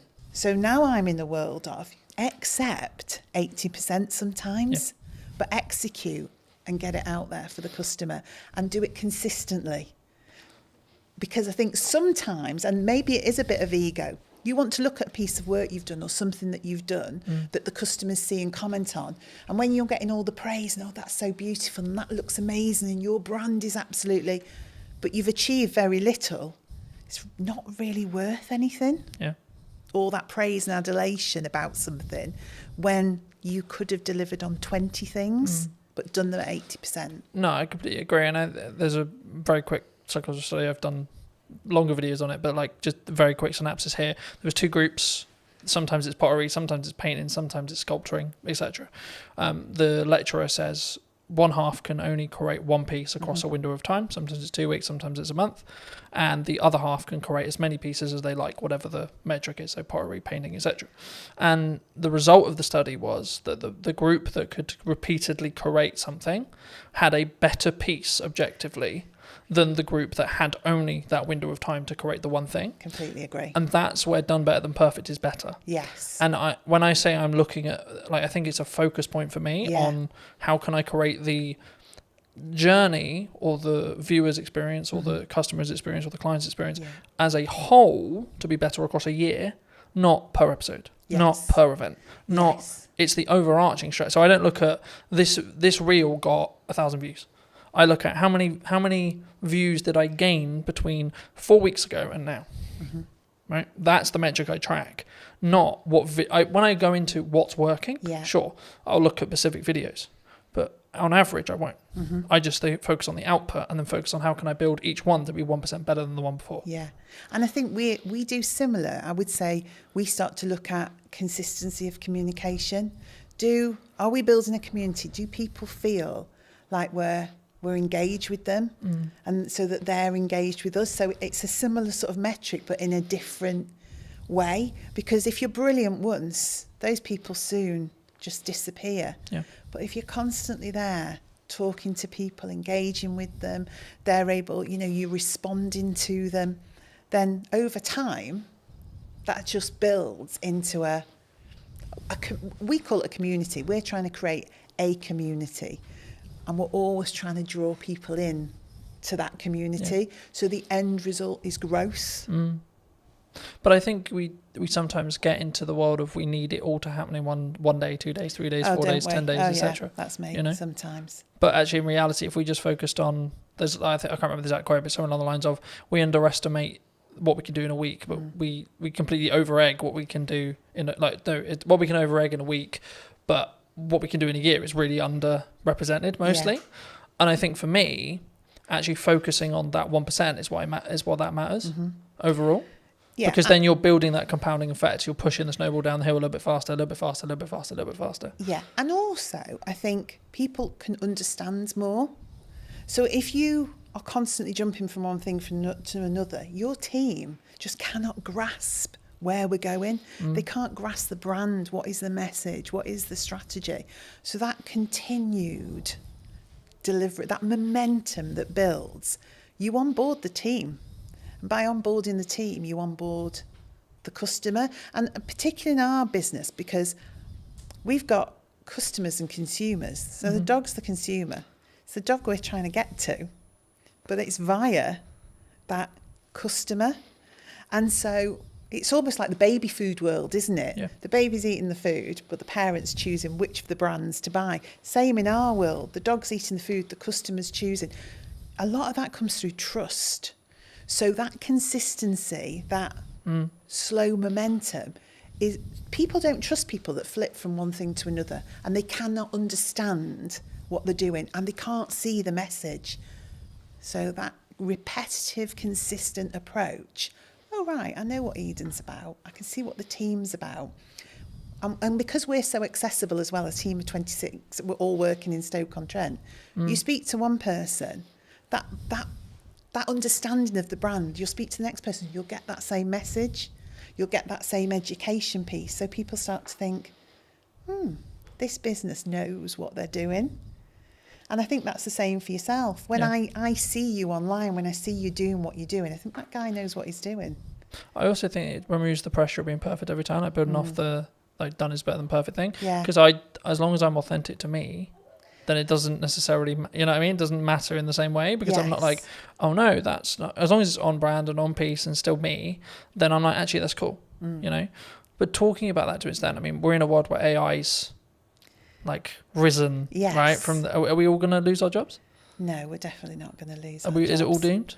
I think AI is the assistant and we're the leaders of that. And so you can use AI fundamentally to change your business. You can use it for insights, you can use it for planning, you can use it for content support, but ultimately it's the assistant to the business. It's not the business creative, it's not the founder. You know, the people are the heart of your business, but you can deliver fabulously elevated results if you work out how to use it in the right way. So no, it's not scary. And I did something funny at work the other day to show the team not to be fearful. It was just something really small. I took a picture we'd taken and I said to AI, you know, give this picture some movement.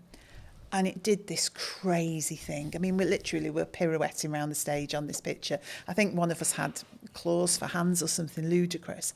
But then I gave it real instruction, my voice and the heart of the brand, and explained what I wanted. What it created was amazing. but it needed that voice, that Yeah. human voice, that human interaction, that brand understanding. So we shouldn't be afraid. I've used the analogy recently of you need to sharpen the knife before you use it.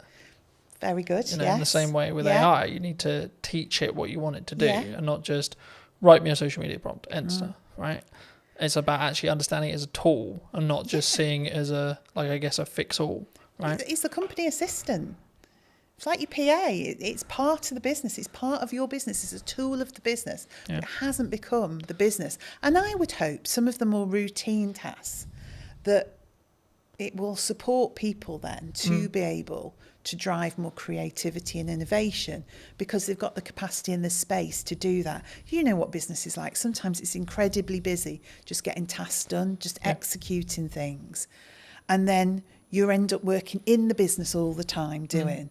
And you don't step away and think, right, okay, let me listen to the customers. Let me look at what's happening in the marketplace. Let me analyse some of the insights. And when you stop and do that, and I hope AI gives us that, so we can stand back and go, do you know what? This is what we need to do. Because I've had time to think about it because AI is my assistant. Something that I found really interesting, and I'll be curious on your thoughts as I'm bringing it up here. I mean, I'm rapidly approaching the end of Mel Robbins' the 5-second rule. Okay. I don't know if you know it, but it came out a handful of years ago, and the crux of one of the things I read on the way here was procrastination is actually a reaction to stress management. It's nothing to do with like not getting the work done. It's how we cognitively distract ourselves and have that stress break. And it kind of links to the AI thing because I think the performance, you could say that, especially when you're in C-suite or you're, you know, a chief marketing officer or a chief exec officer or a chief strategic officer, etc. We can be so do. How do you personally balance it, but also allow yourself to have that time to, I guess, think up the more creative ideas or like have that more synergized approach in respect to actually, no, I'm going to step back now and say, let's look at the problems I may be facing and how I can like strategically fix them, but not with the pressure on having to fix the answer today. And sometimes I'm really bad at it. So if I'm overly excited about stuff, then I'm just do, just as you describe, really. There'll be days that fly by and I'm not quite sure what that day was about. I think there's a point in business there where you have to do that, right? Probably, yeah. Well, you do it because it's necessary, in the moment. But then what I also find, I like to be planned and organised. We were talking about this. I like my notebook. I like to think ahead because I like to show up in the right way. Yeah. I am myself. I'm always the same, but I do give thought to how do I need to show up tomorrow? What are the things that I need to achieve? Am I planned and organised around that? And when I am, that gives me those periods of time to step away with people. Do that for people in the business as well. Say, hang on a minute, let's just stop. Should we just go and grab a coffee or should we go for a walk? Because we probably just need to think this through a little bit. Is that an environment thing, do you think, as well? Like you need to physically remove yourself from the office, the home, to get a change of scenery? For me it is. And I probably use that with other people. Now, whether that's everyone's reality, I don't know. But I am one of those, when I got home and walked the dogs at the end of the day, that's where things would come together. So all the strands from the day that all seemed very sort of disparate and all over the place would come together. And I'd think, right, that's what we need to do. But we talked about this in work the other day, actually, creating space, going for walks, having hours of the day where people put down their keyboards, they put down and we do something different. And whether you want to call that a team exercise or just chilling out and having a coffee, but forcing people in a way to have space. Because your natural reaction is you're being paid to do a job. You see yourself as, I must be productive. I need to be able to demonstrate the things that I've done. But that's not the case. What you need to be able to demonstrate is an understanding of what the most important and priority things that we should be doing. Not that you've done 100 things, that you picked the 10 most important things and did those. And do those well. And do them well, yeah. But don't do, like we said before, don't do them so well you don't actually deliver on anything. But, do them I well? think you need to personally ask yourself. I mean, I'm looking at it as I say, like, I can focus on 3 main things, right? And that's what I'm really leaning into across 3 months, 3 things. Yes. Right? And it's like, right, the podcast, client delivery, and the event. Yeah. That's it. You've got nothing else. You can't add anything else. And it's not that I don't have other ideas. I do. Yes. But it's actually, if I'm going to get what I want from this and I'm going to make those 1% improvements, I have to focus on those 3 things. So how do you, because to me it's capturing the ideas, isn't it? And that I think is the strategically important bit. I think you can, and I believe part of my role is to help people focus on the key things, because I think you are in control of your role and your business, and we've got 26 people there. One of my jobs is to help them prioritise what we need to be looking at and when, but capturing the creativity, not allowing ideas to disappear because we're busy, always making space to go back to things, to reconsider them. And even if in 6 months' time it still isn't right, to reconsider them again. Because what do they say? There isn't any bad ideas. No, it's just about timing. Yeah. And, you know, I mean, the simple answer of like, how do I do it? I have a set of like what I call my command notes or like top end notes. Whenever I have an idea, I put it down. Don't care how I'm going to use it, don't know where I'm going to use it, etc. I'm like, I don't have the time to focus on how to build that out yet, but I don't want to lose it. Yeah. The other way, building off the AI side, is utilize chats in ChatGPT, for example, especially if you have a conversation in that chat, it will be able to, as in physical conversation, as in your typing, or actual conversation, you'll be able to then refer back to it. So if you say, hey, ChatGPT, for the next 3 months, I can't really focus on this thing, but actually it's a really good idea, I'm going to come back to you in the future. Can you kind of make a highlight list or make a reel or etc., or make a summary of like my thought process now? And so when I actually have the time to give the focus, I can then do that. And then what you do is you just brain dump. And I love that, because I am a notebook. You see my notebook there? I am a notebook girl. If you ask anybody in the office, I mean, I have strategically coloured notebooks. I lost my orange notebook the other day. I thought the business was going to completely go off a cliff because I'd lost the orange notebook. But that's me. I love to capture those notes. I sit in meetings, I listen to people. I'm thinking, oh, good point, good message, good. But I have started using the chat GPT to do just that. So I just sit and chat to it. I say, so-and-so thought of this today. Yeah. In terms of and it seems bizarre at the time. I mean, I did think I was losing my marbles a bit that I'd found this new best friend of ChatGPT, but I did. And I systematically would go through and think, right, idea. Don't lose it. So now I'm developing a combination of my old way of thinking, get it down on paper because that really works for me. But now capture it somewhere where it can't be lost. Yeah. And I think as well, like if you are capturing it either written wise, like some people are really into writing, there's a couple of things I would say, like get a tablet with a pen so you can just write it and it can digitally transcribe it for you, or just get into the habit of taking photos of those pages, because if you give those to ChatGPT, it's probably nearly smart enough from what I've found to actually be able to capture that information and then convert it into like a text format or whatever you want it to do, or even just capture it inside the chat's memory. I like that, because I'm a paper and pen girl. I really am. It's meaningful to me to put words on paper. But that might be actually, that's how your brain's wired. Yes. And actually that might be your good idea. Yeah. And that's where your ideas flow. But then like in the result where you do lose your notebook, if you're also backing it up through ChatGPT's like chat memory, like you could just have one called idea dump, for example, right? And every single time you write a page in your notebook, take a picture of it. Yeah. And then tell ChatGPT, I'm going to refer back to whatever the note is. Can you bring this content forward whenever I ask for it? And it's how you then, and this is an example of like how to leverage AI rather than being scared of it. Yeah, and I think that is just it. And it's funny that naturally using ChatGPT in that way worked for me. And also that ability then for me to create patterns, trends and insights from it, because I will go back and say, are there any common themes? And I didn't know if it would work or not. You never know if these things are going to work. So can you see any patterns, any common themes, anything that's coming together as one cohesive idea? And it's so good at that in terms of analysing and pulling out insights. Because I would go back, I mean, and this was an arduous task, I'd go back notebook, highlighting things in different colours, pulling strands together, generating one idea from 20 thoughts. AI is really good for that. Yeah.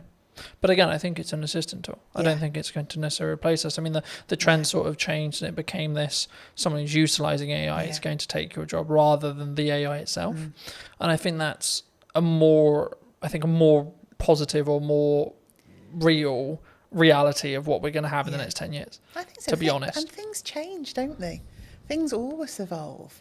You know, industries change, the way we work changes, but our minds are amazing. We've just got the power to adapt and do things in a different way with the support of that new way of working.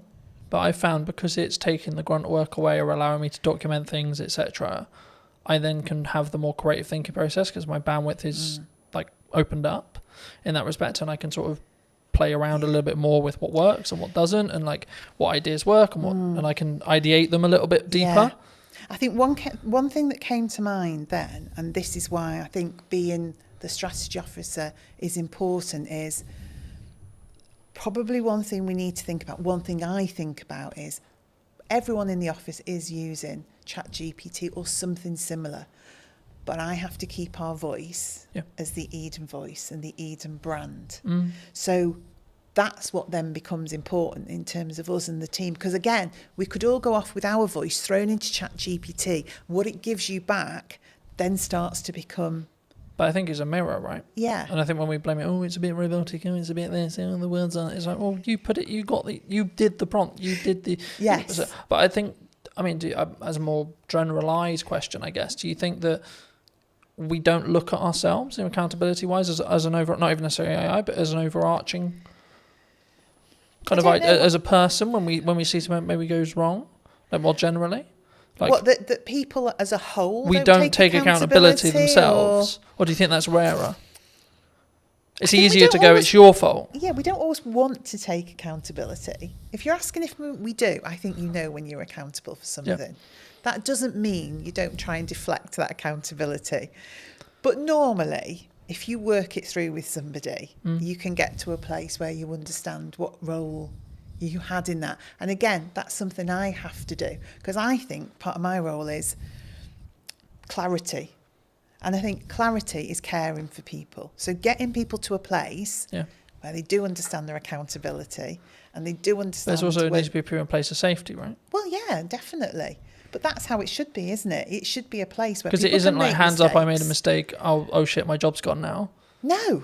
It's actually, no, hold on, we're all going to make mistakes, and that's okay. How do we learn from it? It's we've made a mistake. You know, we have done... We've put tons of effort. We're relaunching it again, but we did a Try Before You Buy campaign. And we got quite a few little bits wrong in that. So that campaign did not deliver as it should have done. Now, we've learnt from that and we're relaunching it. But at the time, nobody wanted to hands up where the... So I just said, we've made a mistake. This team here, we're the project team. We didn't do it well enough. We weren't aligned. We weren't working together in a way that we were picking some of these things up. So you may have had that ultimate last part responsibility to deliver on that or to create that or to... But actually, fundamentally, it was a project.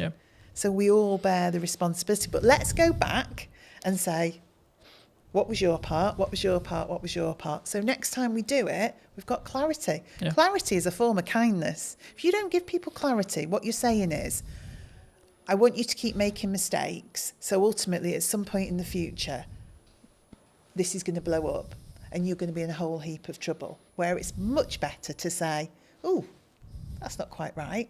What can we do about that? Or I just want to have a chat with you because I've just noticed. That's much better. A way of having accountability than waiting for something to crash and then saying, you did that.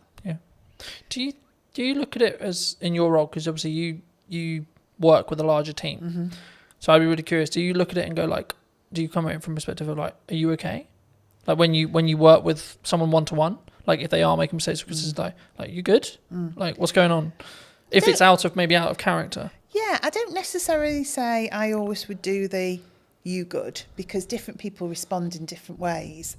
But I like to be in touch with the team. I like to have sat with people before we get to that point, so I know a bit about them. So some people want to share more than others do, but fundamentally, you know the dynamics of the team. and you can see if they're having a good day or a bad day, if they need a bit of space but a business, and also SME, I have to say, one of the things I noticed about being in a small business, it is a lot more personal and emotional to me, because I know all those people. I know their dreams, their passion for their role, but equally, that's really positive as well, because just as you described, there are days when I can say, hang on, that's not like you. Or do we want to just take 5 minutes? Or actually, is there anything we can do today? You know, is there anything so, because I feel differently about a small business. I definitely feel it.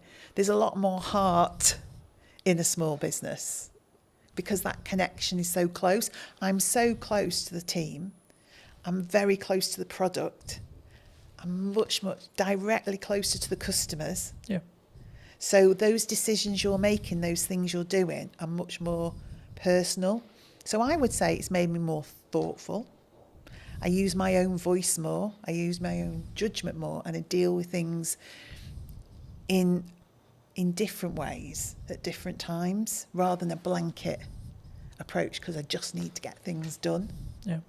Do you think that do you need to, I guess, lead with empathy as a leader in some scenarios? Definitely. I mean, I would say for me, what has always been important to me in the roles I've had, outside of the things you need for life, like your money and all the rest of it, absolutely. is building a strong team and a strong set of people and individuals. So, yeah, you've got to have empathy for that. You've got to have some kindness for that.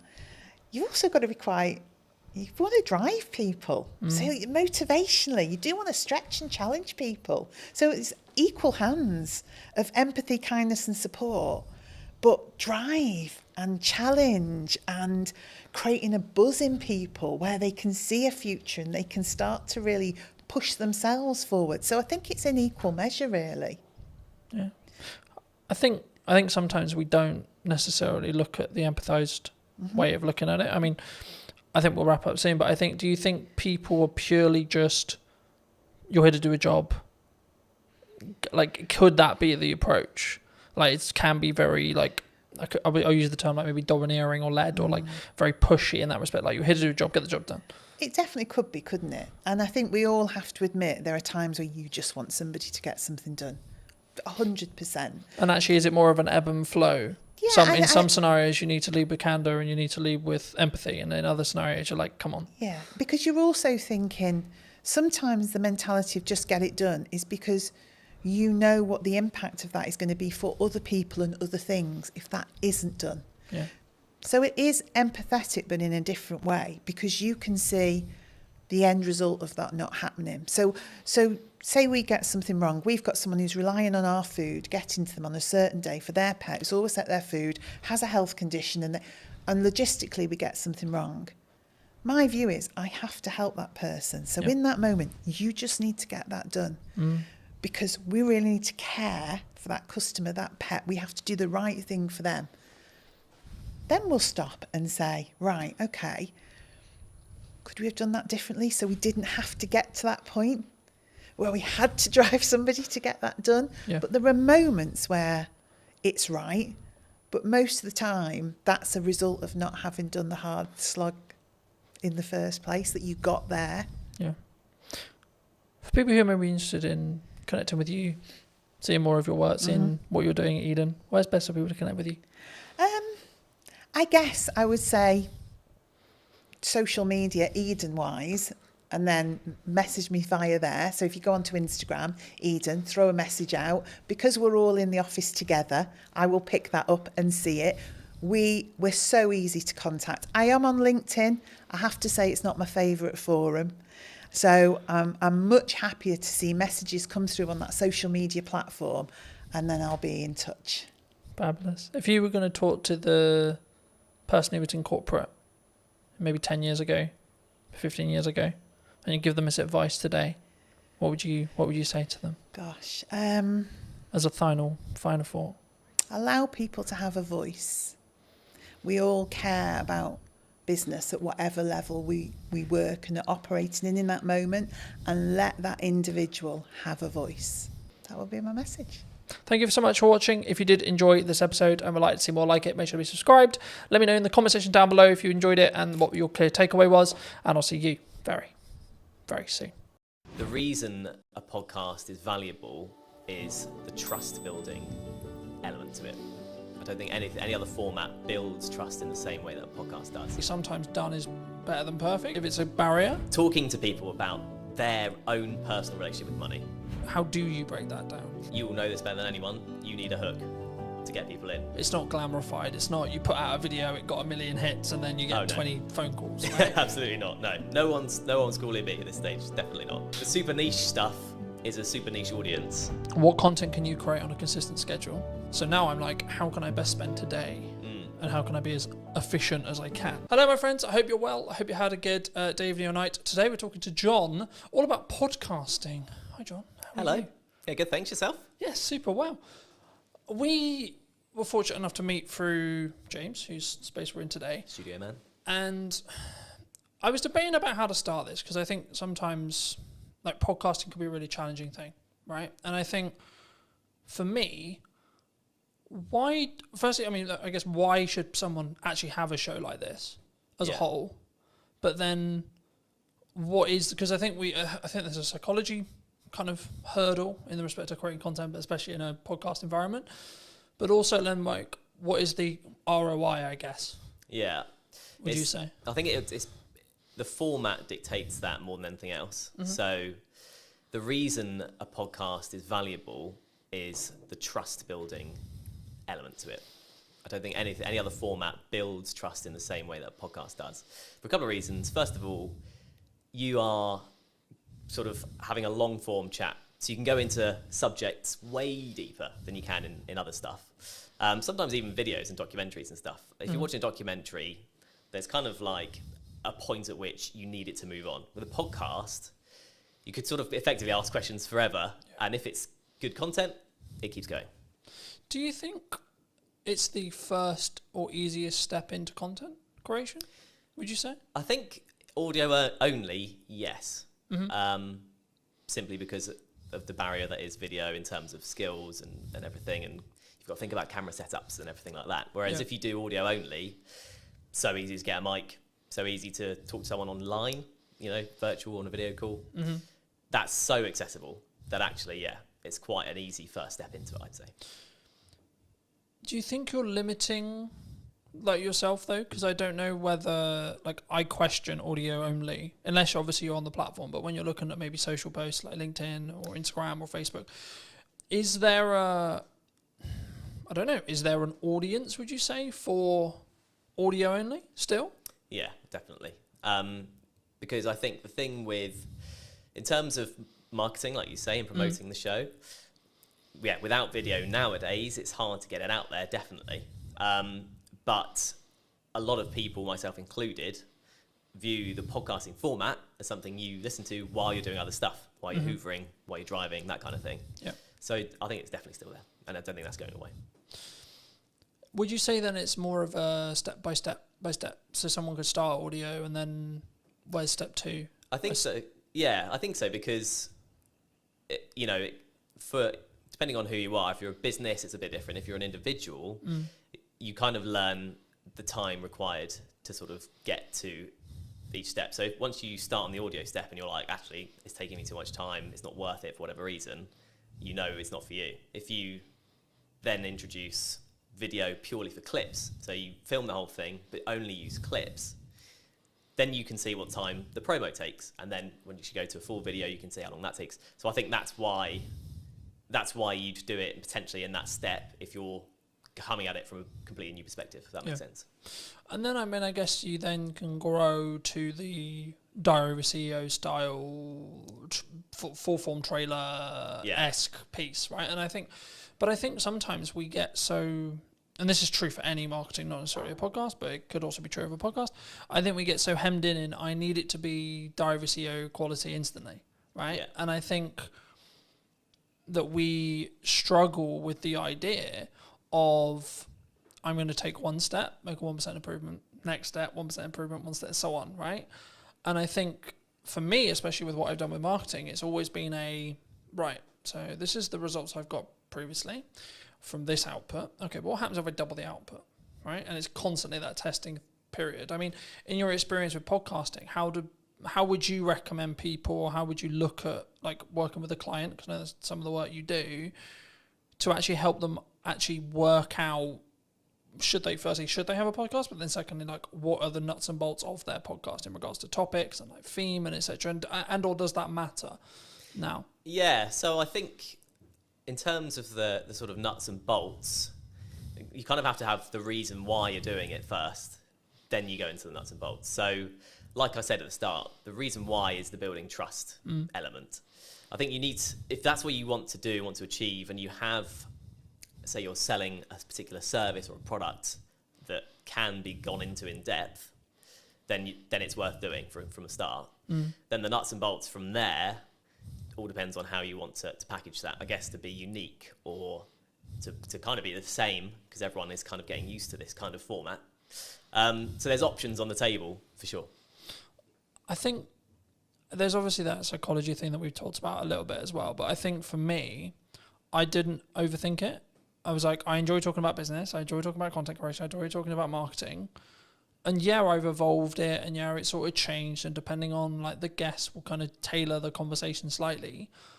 But I also don't overthink the conversation, because I trust in myself as an interviewer to ask, I guess, poignant questions, or like what naturally comes to my mind.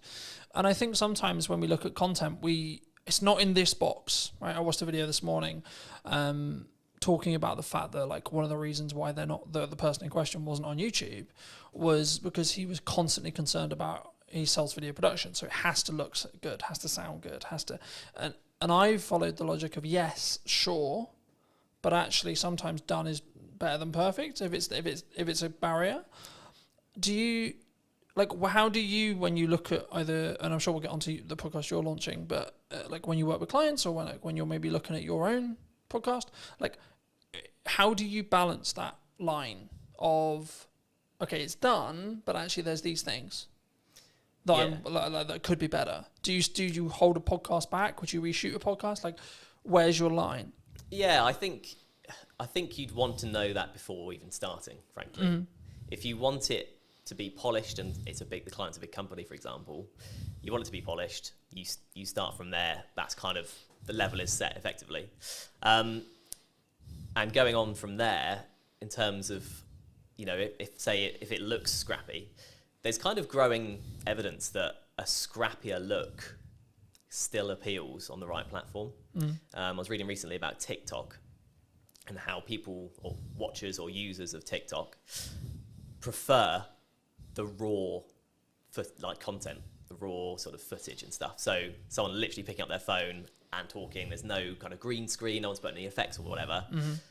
If the content looks like that on TikTok, it sells on TikTok. Yeah. Whereas on YouTube, like you were saying, people kind of expect a bit more of a polished thing. But I think authenticity is quite a big thing these days when it comes to content. And like you were saying with your questions and it's just coming off the dome and stuff, that's in some ways kind of seen as a more better or nicer to watch compared with a completely polished, you know, you've gone through 20 questions with a fine-tooth comb and you're only asking 10 because they're like the best ones only. It doesn't, like, conversations don't work like that, and that's ultimately what podcasts are. I think that's an important point. I think that there is obviously a line when it comes to like the quality, if like, especially if it's what you sell, like what I sell is video production, so there is a line.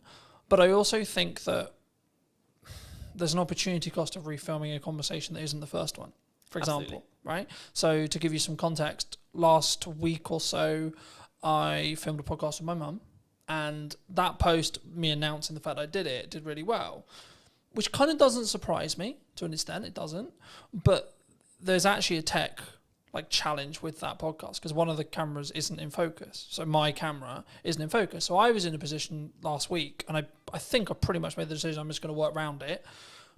But I'm in a position where I'm like, the episode is really strong in regards to the content, but it's not perfect video production wise. Do I reshoot it with the potential opportunity that it will feel different and the conversation will maybe come across differently?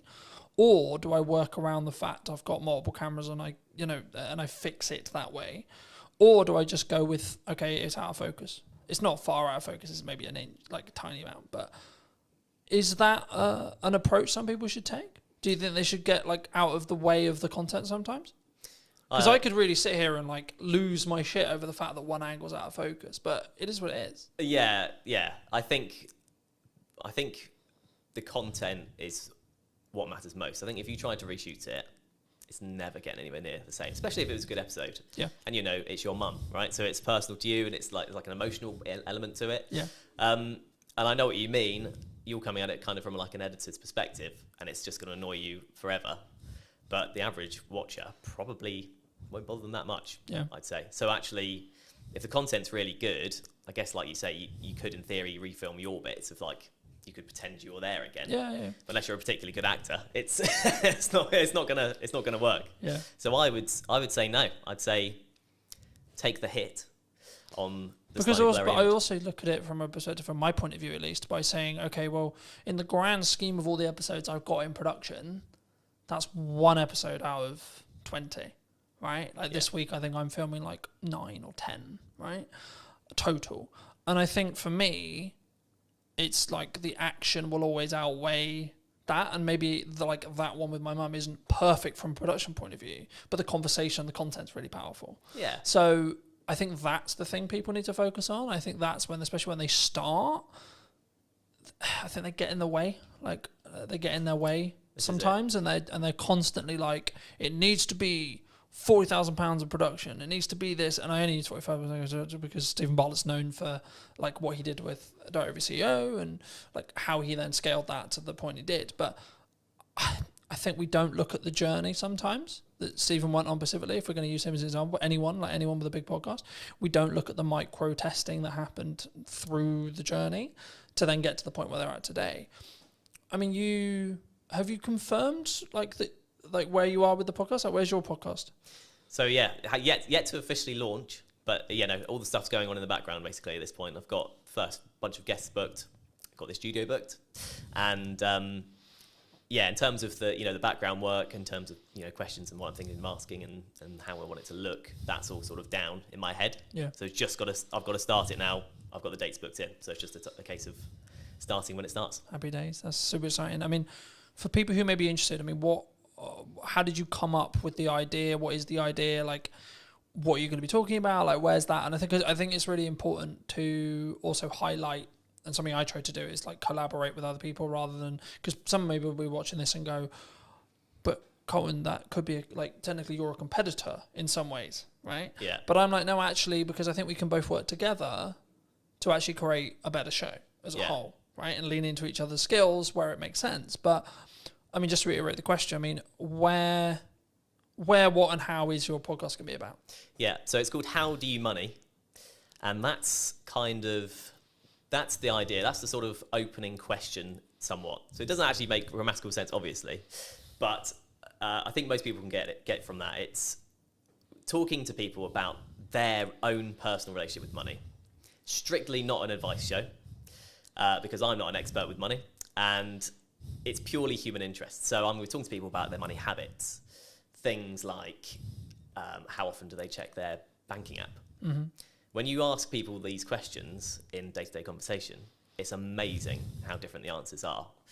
How people in relationships deal with money between them. Everyone does it differently. And so like the crux is that twofold. First of all, in the UK, we're just not taught what to do with money in school. College, university, whatever. Do you think we should? Yes, That absolutely. should be in school? Absolutely, yeah. Because it's a fundamental life skill. As you know, we had a short conversation about money at the start. Yeah, absolutely. So yeah, I think it definitely should be. But at the moment it's not, right? And so I think as a result, two things happen. Number one, everyone makes up their own way. Second of all, people are too scared to talk about it because there's no official guidelines from the start. Do you think that's an insecurity? Do you think if I say that I nearly lost the business in 2024 or previously, that you're going to judge me? Do you think it comes from that? Absolutely, yeah. Do you think that I'm going to think that you think I'm a failure? I think that's a big part of it, definitely. And then let's flip it. Do you? Absolutely not. No. And I don't think anyone would, because Well, the main thing being everyone else will have their own story along the same guidelines, you know, because we're not taught about what to do, because life is a challenge anyway with money, because there are so many ways you can trip up with money. So it's very much a sort of you know, low budget psychoanalysis of money, and it's kind of an accumulative thing. So no, it's not about the one episode or one particular episode or what one person says. My idea about it is looking back at the first 10 episodes and seeing all the different answers. I've got a killer question that I ask at the start of this podcast that everyone will definitely have a different answer. It's a one-word question. One-word answer. And I hope that kind of sets the tone for how the rest of it is going to be. Yeah. I mean, looking at your planning stage then for your show, I'm curious, because obviously I plan mine in the way I do it. How have you looked to plan it? Do you completely pre-plan it? Do you have an idea of questions in your head? Obviously, you've already said you have the opening question there. I mean, what do you have the rest of it? Like, just break most of the audience's case, but also I'm curious as well. I mean, like, how do you break that down? Like, how have you broken that down? So I have kind of set it into 3 or 4 kind of different sets of questions that relate to specific things. So, like, I'll have 4 main topics, let's say, and then questions that come underneath that. One of my sections is clickbait questions.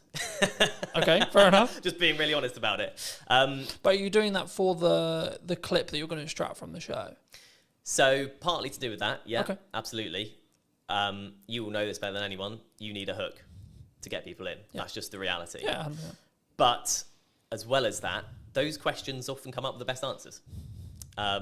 There's a reason they're clickbait questions, because they're the big questions. But it can't just be all of that, because it's like me going to you, what's the biggest mistake you've ever made with money? What's the best thing you've ever done with money? What's the worst problem you've ever got? Do you know what I mean? It doesn't, that's not a podcast. It doesn't work as a format in any interview or anything. So that's one section, for example. But in terms of the process, I just thought of the questions based on normal conversations with people. And then I've sort of categorized them, you know, chopped a few out. Yeah. The clickbait thing was only a recent idea, really, so I've added some of those in. And yeah, in terms of a format, it's conversational, right? So I don't have to hit every question. If I ask the second question and that lasts a good chunk of the podcast, so be it. It's quite loose because I want the content to be real. I think that's important, right? Because I think sometimes, and we were talking a little bit while I was setting up, about why people don't post, or why people don't like show up, or why they don't talk about their money, or, you know, there's loads of the kind of, from a psychology point of view, or like a coming across point of view, it's the same. And I think that for me, I've been very fortunate that I've always sort of taught publicly or built in public. And it was interesting because about a month or 2 ago, I think, I personally, sorry, I don't know when the trend started, but the trend of building in public really started taking momentum. I mean, have you, because I know we in our one-to-one, we talked about the fact that you were 6 months-ish like into freelance. I mean, how was your journey from like, okay, I'm going to do this thing, I'm going to go freelance? I mean, was it forced on you? Was it 50%? Okay. Yeah. I took voluntary redundancy basically from my previous job. But to be honest, I'd come to a point where I felt like I wasn't going anywhere in that job, if that makes sense. And yeah, it was a bold decision because I was also 3 months away from my first child being born. So I've since had a conversation with a friend who was like, "You're mad. Why have you gone and done this at this exact time?" But yeah, a lot of things felt right about it. I did seek advice about it from people about, you know, rates and how much work is available, just a few people that I knew. And it just seemed like the way to go, and it has been the way to go up until this point. So it's a bit like that freelance, and you want to know, as a business owner, you're just sort of going, okay, I've got through this month, go to the next one. I was definitely like that at the start. Right, I've been very fortunate. I've talked quite openly about the fact that 2024 was quite rough, but I blame myself on why it was quite rough. Yeah, because I wasn't showing up as it's in the correct marketing to actually get the output I wanted, but also in volume, I don't think. Yeah. I think if now I look in hindsight about what I was doing and like what went wrong, quote unquote, and I could sit in the respect of a maybe a victimized mentality of saying, well, the economy was hard and there was this issue and etc. But like as we were discussing before, I think you're an example of this at 6 months in, but I'm maybe an example of this year. You have to have a strong business model. Something that I've tweaked in the business model now is a more recurring revenue model. So we'll work with people on a monthly returning like payment plan. Nice. Or like, and it's not like that's not the only thing I do, but I still do project work. But like for me, it was always a matter of, from looking at a business point of view, of how do I squish those troughs, Yeah. right? And also squish those peaks in proxy to an extent. But it's basically having a flat line. I know categorically I'm going to have X amount coming in, and then how do I design a business that allows me to do that? But then also, what marketing does that business need to then show to other clients that I know I'm talking about? And I think when we look at actions, and this was going to be on to the next question, which was around like, is it just the reason why you're busy is because of your output? Because I think sometimes we sit here and go, oh, things are quiet, or like, you know, we both kind of alluded to it already, but business owning, freelancing is difficult, right? And I've had times where it's really, really hard, where I know I've got to hit a certain amount every month, and I'm like, I don't fucking know where that money's coming from. But how do you look at it when you were looking at either going full time or like now in respect to like keeping your pipeline full? If you don't, because I'm in a quite privileged position where I've got that residual revenue, so actually I don't need to worry too much at the moment as it sits right now, because I've got that residual revenue. Of course, I'm still pushing, I'm still looking for projects, etc. But I don't need to worry in the same way as if I didn't have that income. Yeah. So for people who are maybe in the position closer to that, where they're just project to project, and maybe they don't have a pot of money and they don't have like money management, how do you look at it? How do you create a strong pipeline, I guess is the question. There's a magic wand called LinkedIn these days. And it basically, I've just utilised that. So you can find companies that do what you do, or companies that you want to work for in a freelance capacity. Then there's a tab that says people, and you can directly speak to the people at these businesses that you want to work at. That's all I've done. And at the first 6 months, I'm thinking about 10 months in now, but the first 6 months for me, 100% of the work I got was through LinkedIn. Okay. So, and was that through what I would call in the trenches hand-to-hand DMing? Right. Yeah, absolutely. There's a strategy, I call it, is like cold DMing, cold outreach, cold warming. It's not glamorified. It's not you put out a video, it got 1 million hits, and then you get 20 phone calls. Right? Absolutely not. No one's calling me at this stage. Definitely not. But yeah, it kind of just through messaging people. Sometimes people I knew, and that led to work. Often people, most of the time, people I didn't know, and that led to work. And you know, it's you often hear in sort of success stories. It's like a lucky break or a sort of lucky thing. And I kind of did have that with my first job. But it was because I made that approach and I said, oh, hi, you do these kind of podcasts. I've done these for this number of years. I'd love to do more. At that time, they happened to need someone because they wanted to do something new. Yeah. And I got the work because of that. And it's one of those things, isn't it? I think the quote is, luck is where time and preparation. Preparation meets opportunity. That's it. Preparation meets opportunity. It's luck. That's all the luck is. Yeah. You're prepared for an opportunity to come, and then you continue to keep yourself prepared and keep yourself ready. Like we're recording this just before, about a week and a half before the kids break up for school, right? A lot of people in business look at that as, oh Christ, everything's going to go quiet. Everyone, which understandably, they're going to spend time with their children, they're going to go on holiday, etc. I read a post the other day, there was something on the lines of, things are quiet, right? Things like the creative industry is struggling, like these kind of terms. And I was like, okay, that might be true. And it might be actually we're coming into the summer holidays, etc. But that's then an opportunity for you to A, output your marketing, B, look at maybe cold outreach or what you're doing there, and then try and set some stuff up for September. I mean, do you see, like, are you, because I remember when I was just project, especially when I was like tighter on cash flow, it would be this rush to get money in because I knew I would have 6 weeks where things would be a lot harder.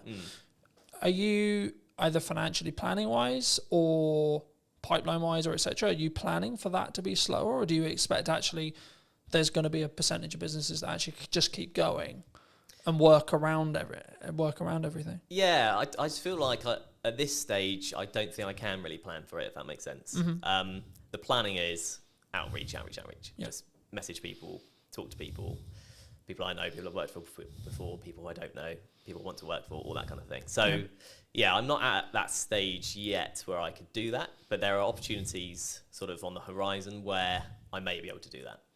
So it's one of those, really. I don't know exactly how that planning would look like for me right now, if that makes sense. Yeah, no, absolutely. I mean, I think, and this is kind of like a bolt-on question to marketing or networking and how you tackle those things. For a long time, people have always looked at maybe traditional marketers as, I'm going to go to an event, I'm going to network in the room, and I'm trying to get work from that room. What I've always understood is it's networking through that room, right? But nowadays, because of time and because of what I do less of the in the room having a conversation stuff, but I'm still leveraging either the network that I have and then their connections that they're making potentially, or you as an example, or I'm actually just trying to utilize the network I already have to then lean into either creating more content or creating opportunities to have conversations in one-to-ones with very targeted people. And I think sometimes, especially at the beginning, and I look at it as phases in business, right? So I'll use you as an example. The phase you're in freelancing as a whole is you've got to do a lot of hand-to-hand, you've got to do a lot of time investment, you've got to do a lot of network events, you've got to, like, I think the term would be like kiss a lot of frogs before you get your prince or princess, right?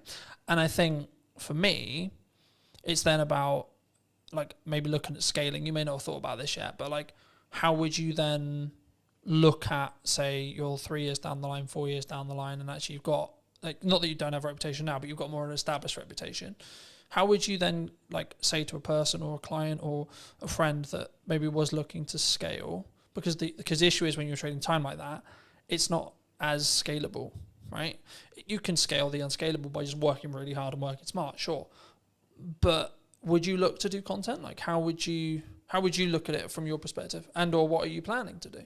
In terms of content, how do you mean in terms of content? In respect to like, would you continue to network and would you continue to lean into your own podcast and see that, because I expect what will end up happening, of course we don't know, it hasn't launched yet, but I expect what will end up happening is you'll get inquiries solely because you have a podcast, right? That's kind of, yeah, and that's part of the strategy, frankly. Yeah. You know, an ultimate goal for the podcast would be sponsorship eventually, right? Mm-hmm. Very hard to get, notoriously, very long time to get there. So I'm not particularly holding my hopes out for that at this point, but that's kind of my best bet in terms of something like you say that isn't just working and getting paid for the work, if you know what I mean. Yeah. You are getting paid to do the podcast, but it's not directly, I do this hour, I get this pay. If that Yeah, makes sense. yeah, absolutely. I mean, I'm glad you mentioned sponsorship because I think it's something which people really struggle with.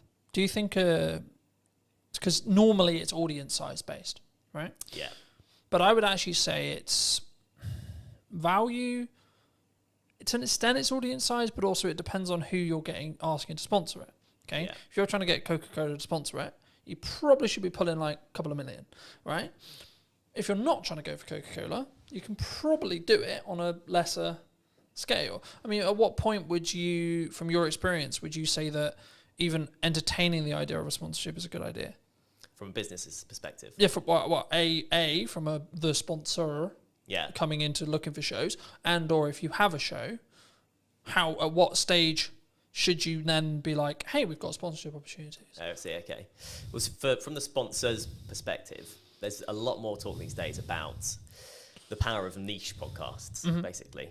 Mine isn't very niche, so maybe I've missed the mark there and I have to relook at it. But the super niche stuff is a super niche audience, and super niche stuff brings a super dedicated audience in a lot of cases. Because if you love barefoot shoes, I'm particularly interested in them, you're looking about barefoot shoe stuff all the time. People look about, how to strengthen your feet, what to do with toe spaces. You can go into mad detail and mad depth.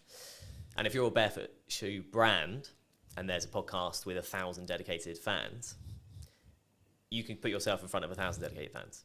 It doesn't sound like huge fry, compared to small fry, but it's dedicated people that if they like your brand will keep coming back. So it's kind of like a repeat customer concept. And also, it's super niche. So if you're a barefoot brand and you go on the biggest podcast that's out there, you'll get lost among the noise of, the big brands like Coca-Cola. Yeah. So I feel like it's for a business, you want to look at the niche communities that you want to target, and then once you're in there, you're in there. As a show, then? As a show, I think you have to know what you are able to do with the show. If you're committed to it week in, week out, because I think sort of weekly is what you need to be doing, really, for it to be worth sponsoring, maybe bi-weekly.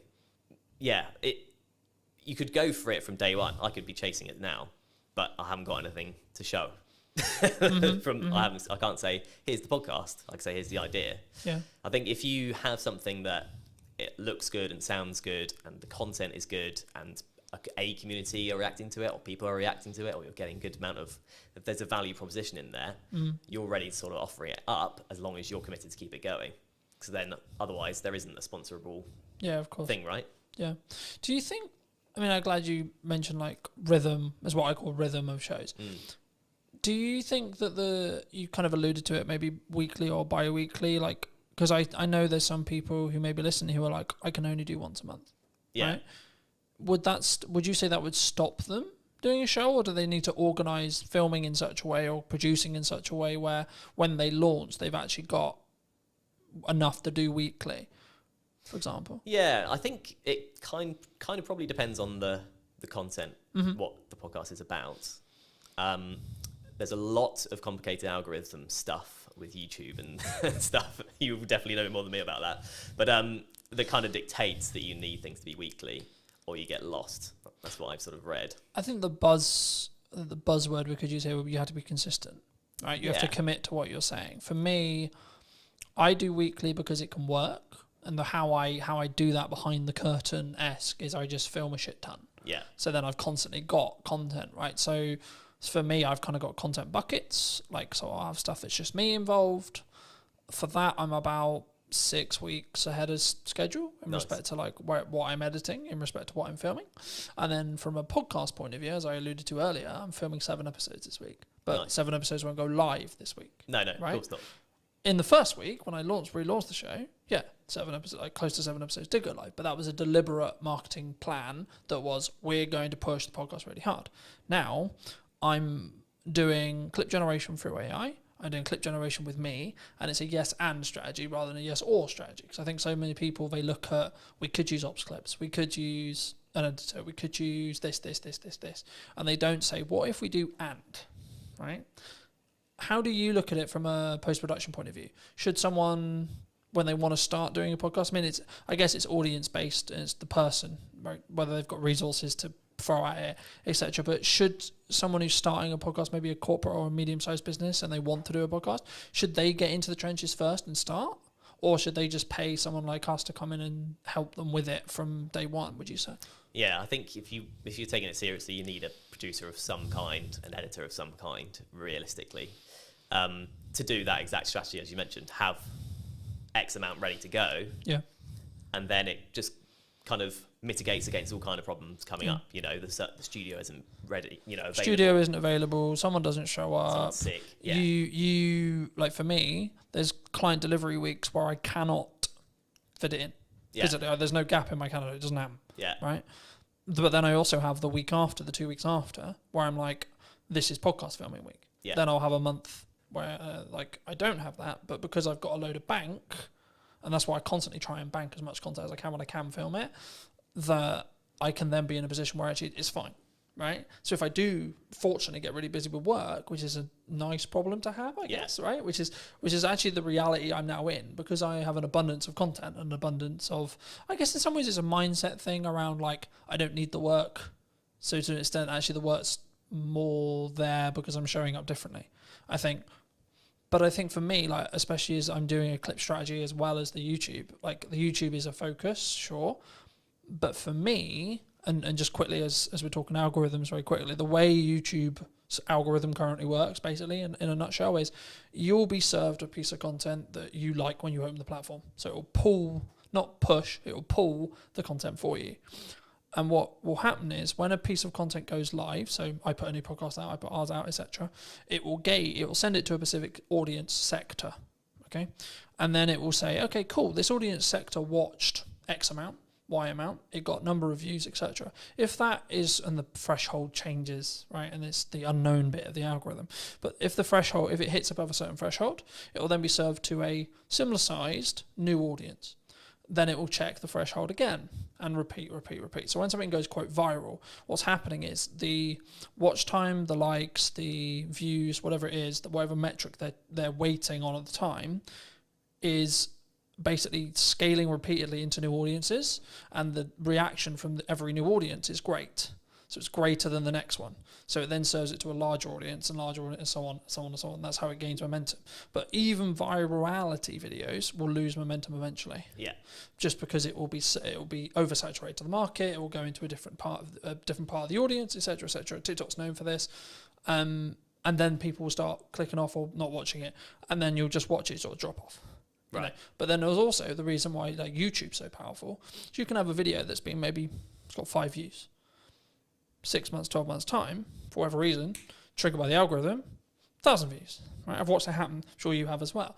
And I think for me, it's not necessarily about looking at what the algorithm is rewarding or isn't rewarding. It's more about what content can you create on a consistent schedule that you're passionate about, that you can speak from, that puts you in a position to put your best foot forward. When you look at working with people, are you quite picky and choosy? Or are you in a fortunate position where you can be picky and choosy when you work with people on their podcasts?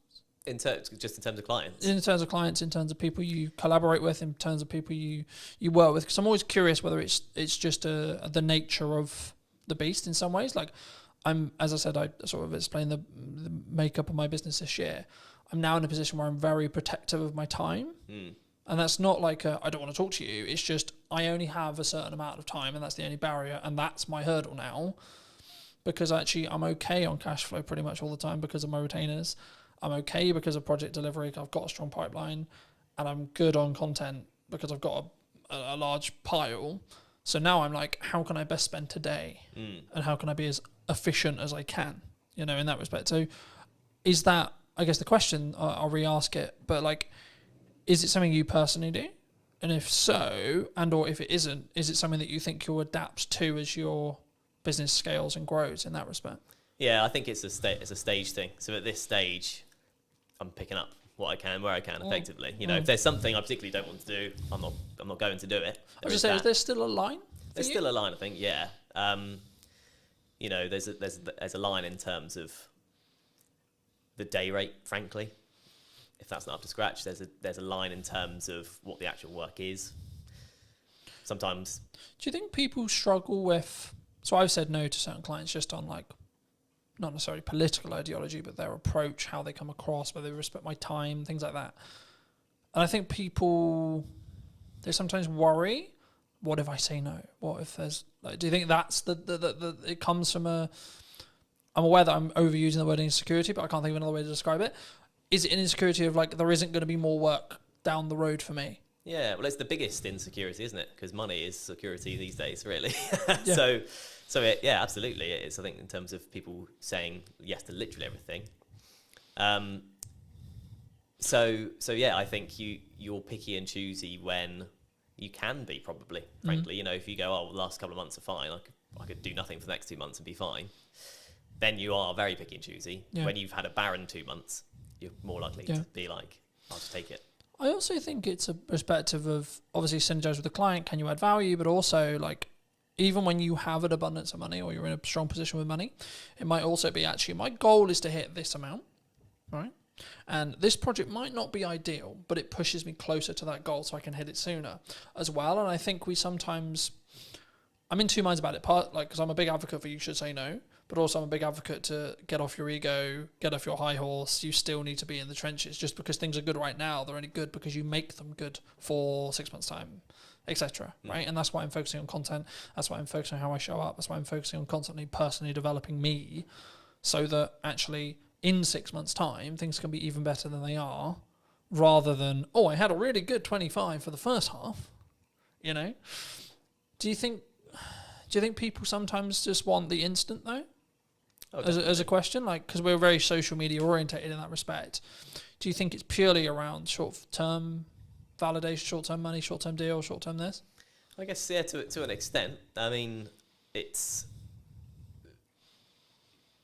if you're in a situation where I need money now, everything else will go out the window for some people, depending on your circumstances. This is the crux of it, is it depends on your circumstances. If you're comfortable for a while, then you'll be fine. Otherwise, probably you will just snap up the short-term things. But I think, in terms of what you're saying, I think... Of course it's nuanced, right? Because it's like, if my back's against the wall, then I need to go and do what I call hand-to-hand outreach, right? Which is I need to come up with an offer and I need to go to my network and I need to sell it and I need to sell it quick. Yeah. Right? But if I'm not in that position, I can then take my foot off that. I can step back and I can say, okay, actually, let's play the mid to long game now. Yeah. And that's what I try to do in my content all the time. It's not direct sales. It's not this. It's actually, hey, have you thought about doing this? Hey, da-da-da. But as a society, as like starting creators, as freelancers, as video people, whatever you want to call it,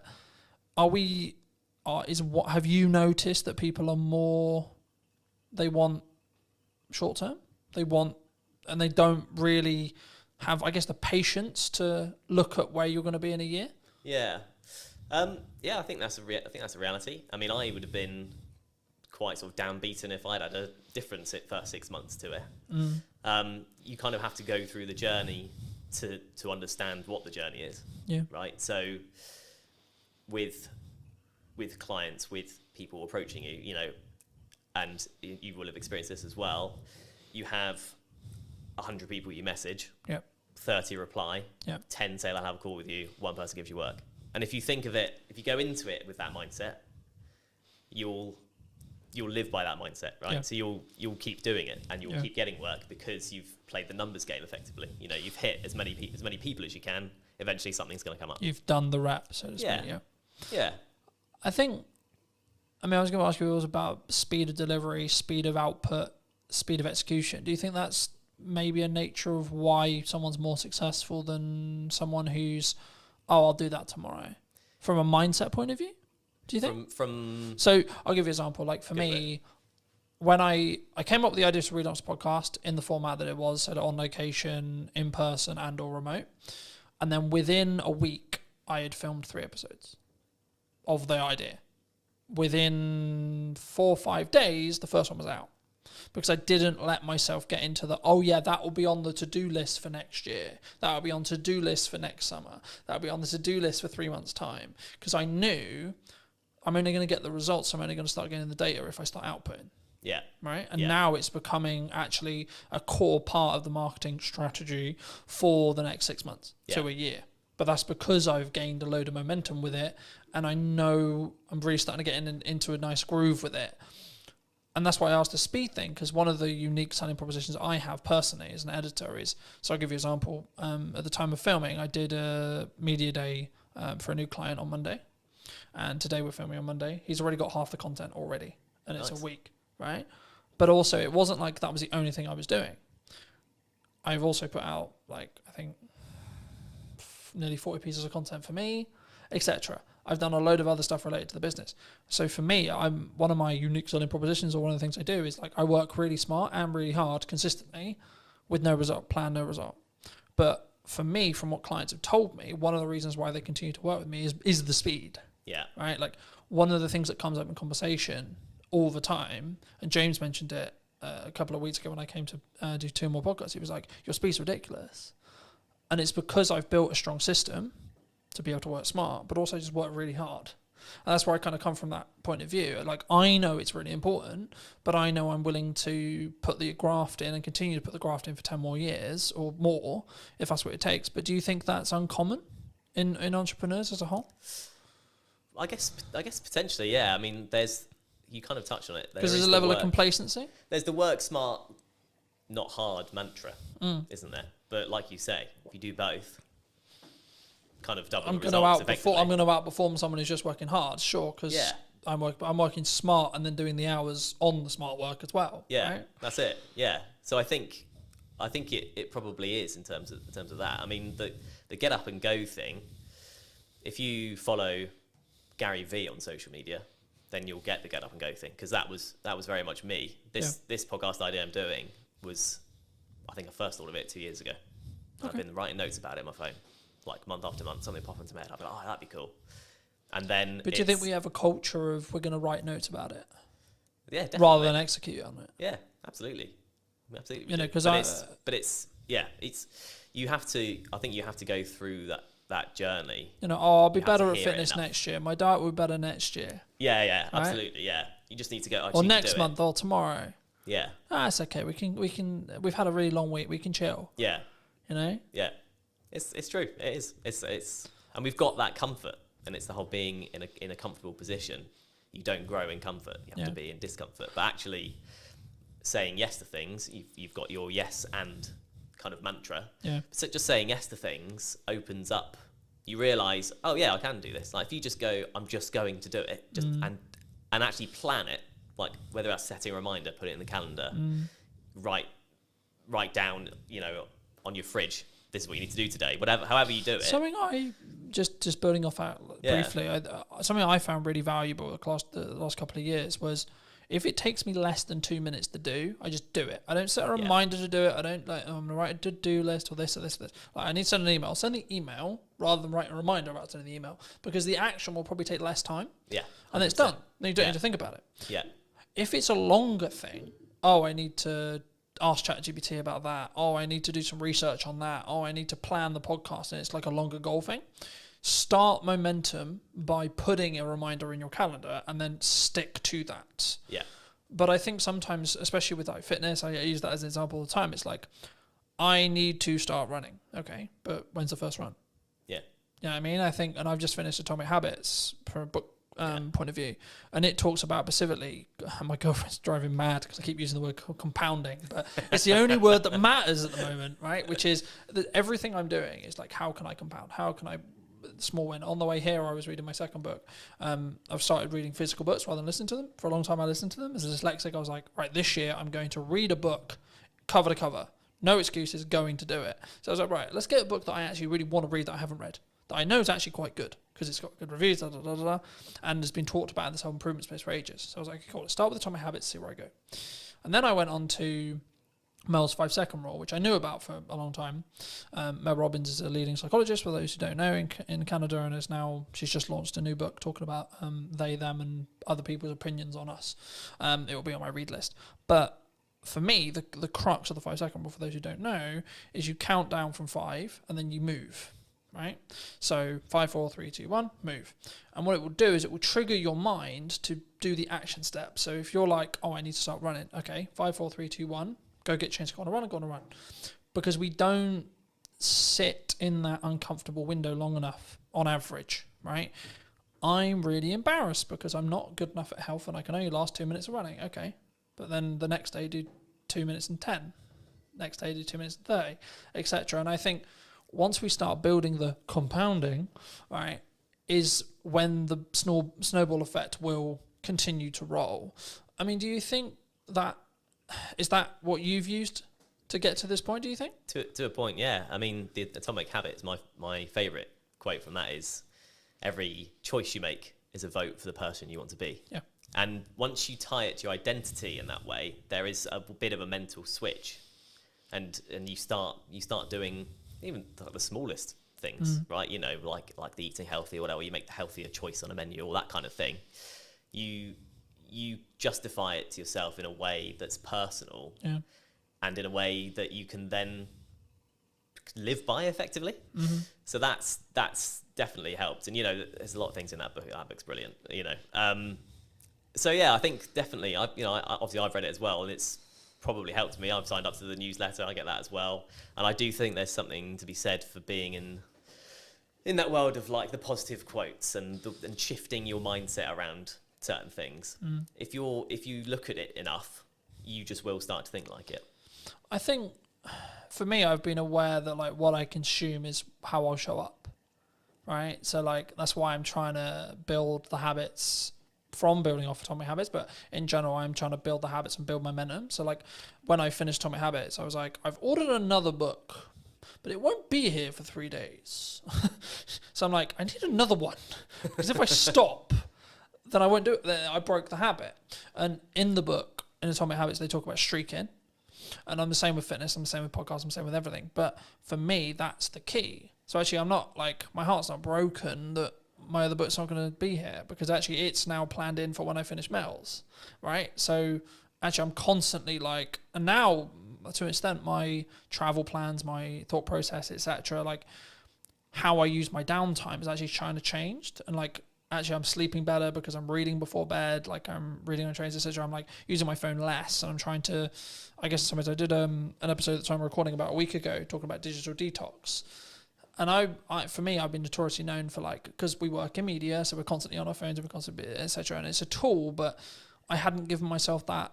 And that's, I think, why I shifted into physical books as well, because I was aware that I was constantly on my phone. Do you think that's, like, from a psychology or your own well-being, or like as a freelancer, that can be your advantage? Like having those non-negotiables every day? Yeah, I think so. Yeah, definitely. I mean, it's an interesting dichotomy, like you say, because when you're in the industry and when you're in a position where you can't not rely, but you're chasing views, but then you recognize that it's tough. It's tough mentally, or it can be tough mentally. Yeah. It's hard, but I think that is where a podcast comes in, particularly an audio one, because you don't have to be on your screen, and if it's got enough value, it's not just doom scrolling. It's one thing with detailed information that you go into, kind of like you're sort of talking about audiobooks is how we used to consume things. That's kind of what a podcast is. Yeah. Non-fiction, obviously. So I think that's, I don't know, I think that's kind of the power of podcasts in a way. It can be, you can consume without being tied to a screen. Yeah. I think also it's how you show up and the micro learning that you get from each one. Like, so for me, I'm not focused on how many books can I read a year, for example. I'm focused on, okay, how many pages can I weave in today? All right, today's quite busy. I'm traveling a bit. I've got loads of client delivery stuff to do, etc., etc. But it's like, actually, I've got this window of time, right? So actually, how many pages can I get in that window of time? Okay, cool. Gamify it. And then I'm also, to an extent, I'm rewiring the habits that I had. So previously when I would travel, I'd be constantly on my phone or constantly like listening to music or watching YouTube videos, which is not a bad thing as long as it's educational, sure. But for me, I'm curious to see where I'll be in like 3 to 6 months when I'm deliberately scheduling in time, whether it's travel or etc., to physically kind of disconnect from digitized stuff, especially as I live and breathe digital. And that's why I thought I'd mention it, because like for me, that's something I don't think we think about when we look at the podcast as well. Because I think what you'll find, and I'll be curious to see if we do an interview in a year about whether your money management skills has like compounded really, really hard because you're constantly talking about money, right? I found I'm becoming an infinitely better marketer because I'm constantly talking about marketing, right? So I noticed little things like, hold on, I said that thing in the podcast, but I'm not doing it with my own content, right? So you mentioned hooks earlier. I'm not doing strong enough hooks on the ones I'm editing. Okay, how do we do that? How do we fix that? So now I'm focused more on how do I create a really strong captivating hook? That will probably grow into how do I create a micro trailer? Yeah. I expect as an editor, but also the knock-on effect for my clients will be they'll get a better product. Yeah. Which in turn means I'll be able to charge more, which in turn means I'll have more money to either give myself a longer buffer or outsource to do other things and scale the business that way. Do you think, like, I don't want to specifically like steal in some ways a lot of your podcast, but if you could rate yourself on money management right now, where would you rate yourself? 10 being incredibly good, you know where every single pound's going, 1 being I've got no idea what's in my bank account. Yeah. There's a psychology fact about ask someone for a number between 1 and 10, everyone says 7. But that's kind of where I'm tempted to land on that, really. You know, I've been on my own journey with it, definitely. And, you know, I married an accountant, so that's helped me quite a lot. And, you know, just being in a relationship, she's super savvy. She's closer to the 10 mark than, you know, most people I know. But just being with her has helped me probably come up from a 5, frankly. Okay. In your 20s, you're in like a 3, you know, generally speaking. Yeah, there's a question that's going to be on the podcast, which is how often do you check your bank account every day? And in my 20s, it was as little as possible because I just didn't want to know. You push it away, right? You go... Does that come from you were anxious about it? 100%. I was at university, But it's Shit, how much money have I spent? exactly, yeah. How much has gone on beer? I don't want to know. How much I spent last night? I don't want to know. So I don't remember last night, but I remember there was a card involved. Shit. Yeah, Shit. exactly. But once you sort of learn to look at it regularly, it empowers you. I've found empowers you because you go, okay, well, actually, I'm in control rather than just letting it all just slip and hope for the best. And if it's overdraft, it's overdraft.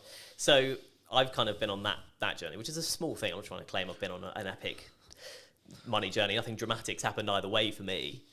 But that one thing, kind of going back to the mindset thing, has helped massively.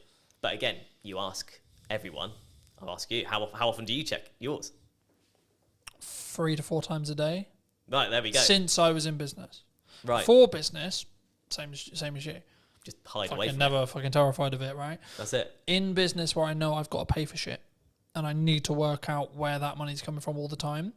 And I'm doing a technique at the moment where I'll hide a significant amount. Whenever I get paid, I hide a significant amount of my money away into an account that happens to have 4.1% on it. Happy days. Yeah. But it's actually the point of I deliberately, yes, I'm doing well, but I deliberately live on a lot less. Yeah. And I deliberately keep, in regards to what I see every day when I check my bank account, a lot less because it allows me to keep pushing forward and keep thinking I need to find another way to invoice something or have more money coming in, A, but also B, when there is an emergency, I can go, I'm actually good.